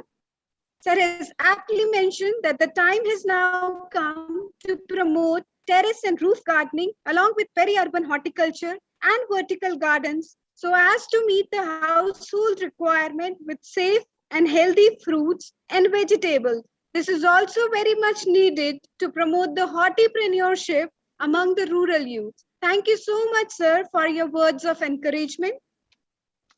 Thank you very much. I now request Professor R.K. Mittalji, Vice Chancellor of Sardar Vallabhbhai Patel University of Agriculture and Technology, Meerut, to kindly present his address on this occasion. Dr.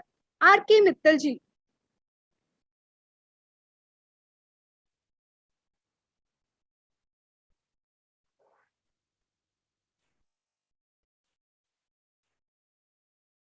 Thank you.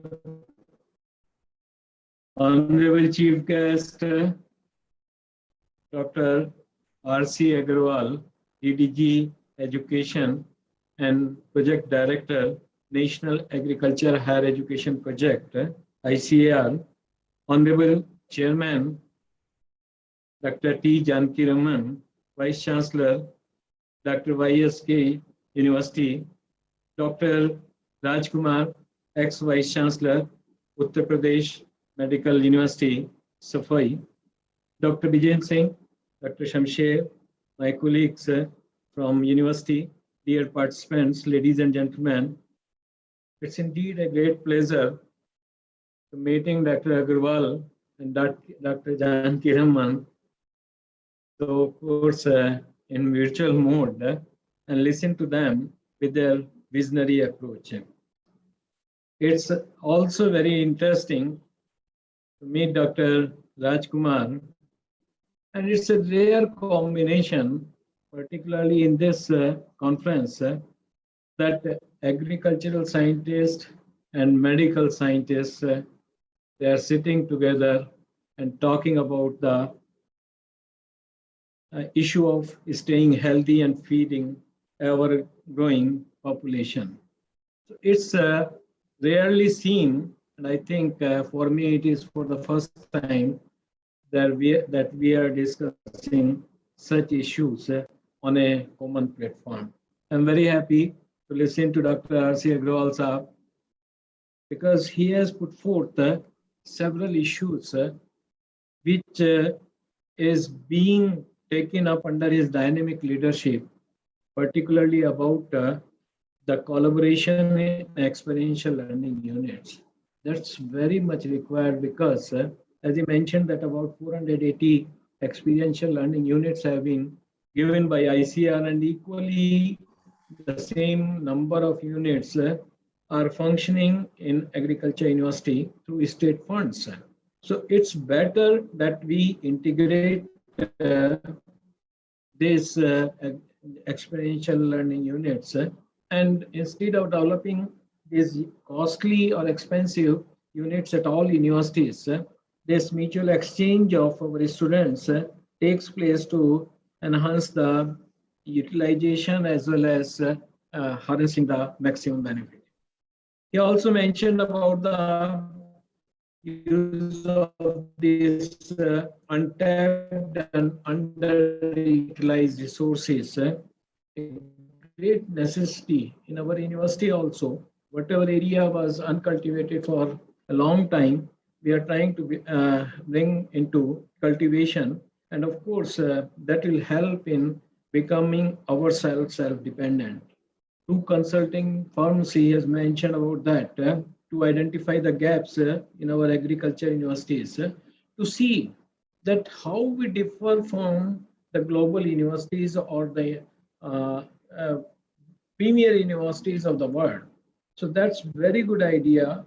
And if we come out with some implementable recommendation, that will be excellent contribution to our agriculture universities to become, at least to try to become global. Then public-private partnership we have been talking about for quite some time. Of course, it has been there, and we are entering gradually into private partnership. But this idea that the pass out students to have land and become entrepreneurs is really very, very good. In fact, instead of or besides having the land, there are many other activities through which they can become entrepreneur. If they even don't have the land, non-farm activities are equally very important if they go for that. Then the conceptual learning is also very good concept, and I think under NAHEP and also following this National Education Policy 2020, if you go for that, that will be very, very good, and it will have everlasting effect on our education system as well as this students' learning process. So these are very good ideas. I think Dr. Agarwal, you have put forth, and we are grateful to that. Dr. Janaki Raman, my old friend from ICAR, we were together as ADG in ICAR. Of course, Dr. Agarwal was also with us. his mention that the country needs ready to eat and easy to cook food. That's what he meant about it. And that's very good idea that country is demanding this ready to eat and easy to cook food. And then he mentioned that the country needs an approach to have nutrient per hectare than having this quantity of product or yield per hectare. That's a very good concept. And of course, we are moving in that direction also. So that's very good. Thank you, Dr. Janaki Raman, for putting up these ideas here. Of course, besides many others. I have been associated with this conference since yesterday morning, right from the inaugural session. And I found that this conference is very well organized. Of course, as Dr. Agarwal said, that the theme is very interesting and unique, and each word is like an ocean. I like that word also, that that phrase, that each word in the theme of this global meet is very, very important and aptly, identified. Now, coming to some of the ideas. In fact, I have been talking since yesterday morning, and I attended a few lectures also. So I'd like to say that the worldwide agriculture is a $5 trillion industry.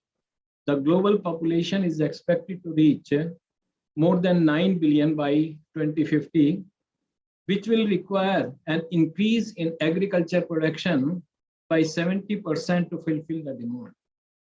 Indian government is also putting considerable efforts in improving supply chain, marketing and productivity augmentation under the doubling farmers' income agenda.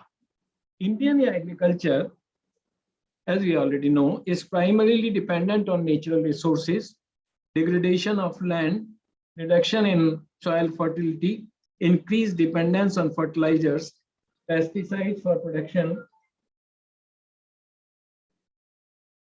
pest outbreak, climate change, depending on rainwater are the major factors affecting Indian agriculture. The challenges faced by farmers by using traditional methods of farming can be overcome by use of artificial intelligence.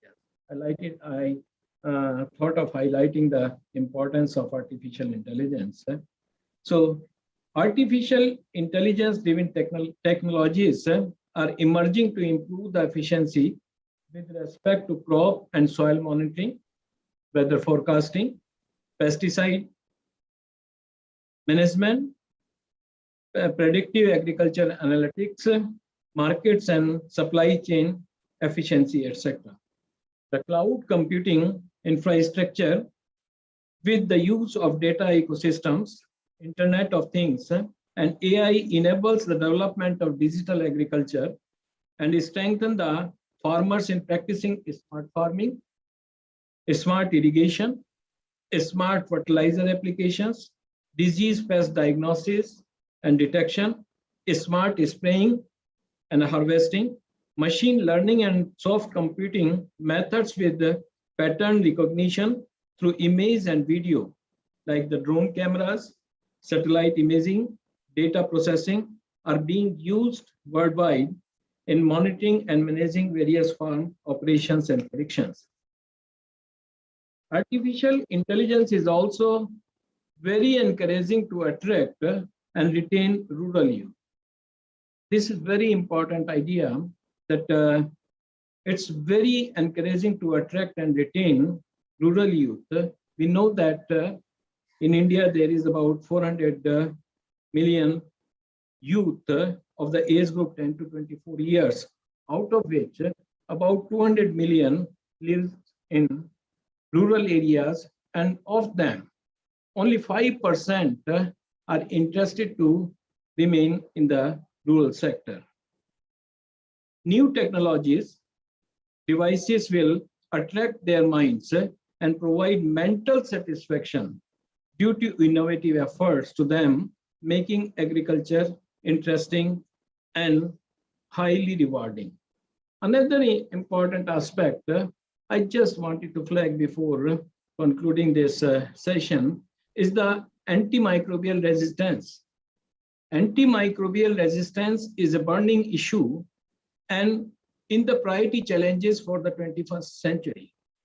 WHO declared antimicrobial resistance as one of the top 10 global public health threats facing humanities. The current scenario of increasing and spreading of resistance not only against antibiotics, but also against other antibacterials is alarming. The slow and time-taking process of development of new antibacterial or antibiotic making the situation more grave. It requires urgent multisectoral action in order to achieve the sustainable development goals. It can be better understood by the development of hardly 5 new antibiotics in last 2 decades. In last 2 decades, only 5 new antibiotics have been developed. The indiscriminate use of antibiotics in human, animal, and crop practices have worsened the situation. The condition is so grave that microbes have attained resistance against almost all the available antibiotics for common bacterial infections, including urinary tract infection, that is UTI, sepsis, sexually transmitted infections, and some form of diarrhea. High rate of resistance against antibiotics is worldwide nowadays. For example, the rate of resistance to ciprofloxacin, commonly used for UTI, varied from 8.4% to 92.9% for Escherichia coli. Same is the case with viruses, malaria parasites, TB, fungal infections like Candida auris also. Under such scenario, WHO is focusing on the development of new antibacterial with the target of development of 5 new antimicrobials by 2025, and simultaneously attempting to protect some antibiotics for human use only. All these can be achieved by applying new techniques and approaches to find out safe and effective antibacterials for microbial population. One way of this is to develop some alternate medicines using traditional medicinal values and indigenous traditional knowledge, that is ITK. For this, the government of India has already established an Ayush department, and this has played a significant role in the present scenario of the COVID pandemic. So I won't take much time, but like to congratulate all the awards winner, particularly Dr. R.C. Agarwal for Dr. Lakhiram Memorial Award and Dr. Janki Ram for Lifetime Achievement Award, and all the other award winners. I like to place on record my congratulations to all of you. I would like to express my sincere thanks to the organizing team of this important global meet that is on science and technology for staying healthy and feeding ever-growing population worldwide. It's again a broad team, very broad team, and we hope that from the presentations, which were about 37 presentations in 2 days, we will come out with some implementable recommendations, and I hope the organizing team will soon compile the recommendations and send to all the participants in due course of time. So with this, once again, I thank all of you for your interest in this global meet, as well as your contribution, as well as your presentation during these 2 days. So thank you very much, and thanks a lot.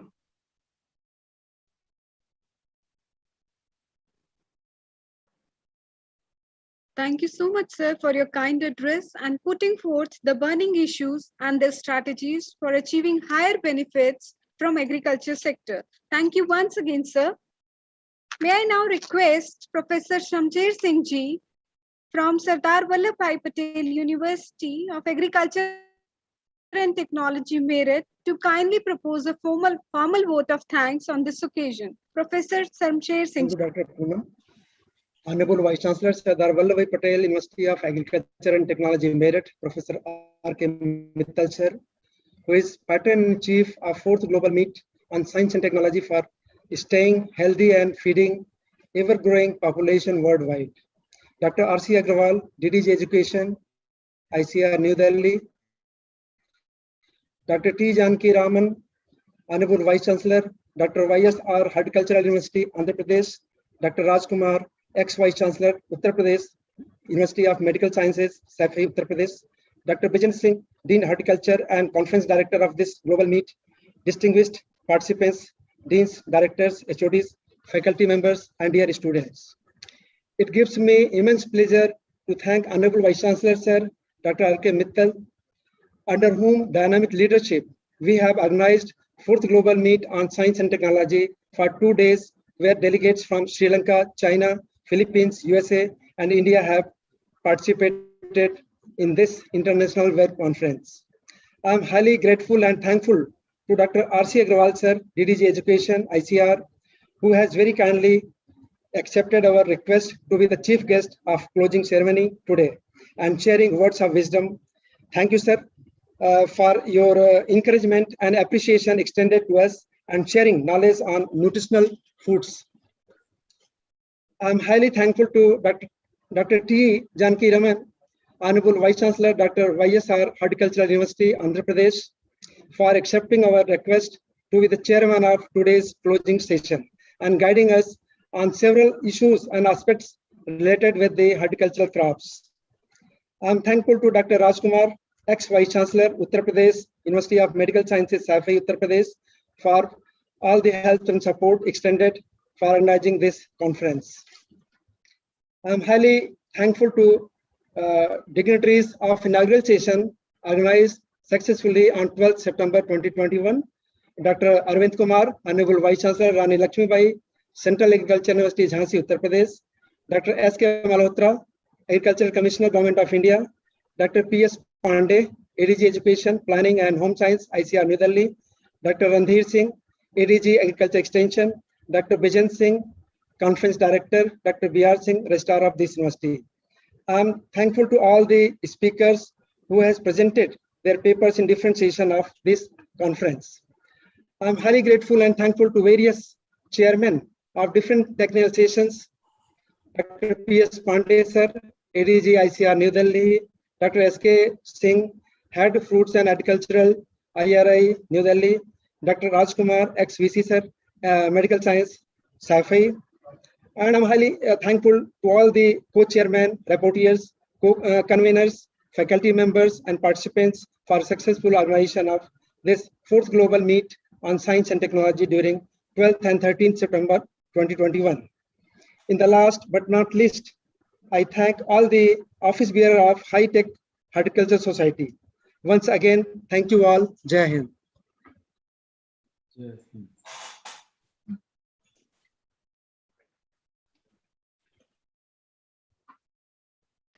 Thank you, Dr. Thank you. Mittal and everybody. Thank you, Dr. Thank you. Thank you so much, sir, for your formal vote of thanks. The society put forth on accord sincere thanks to everyone for ensuring your kind participation in 2 days global meet on science and technology. Once again, thank you, everyone. May I now request the Patron-in-Chief and the Vice Chancellor of this university to kindly permit us to close this conference. Yeah, I allow for that. Thank you. Thank you so much, sir. Thank you once again. So thank you everyone for all your support and interaction. Wish you all a lovely evening. Namaskar. Thanks to all. Thank you very much.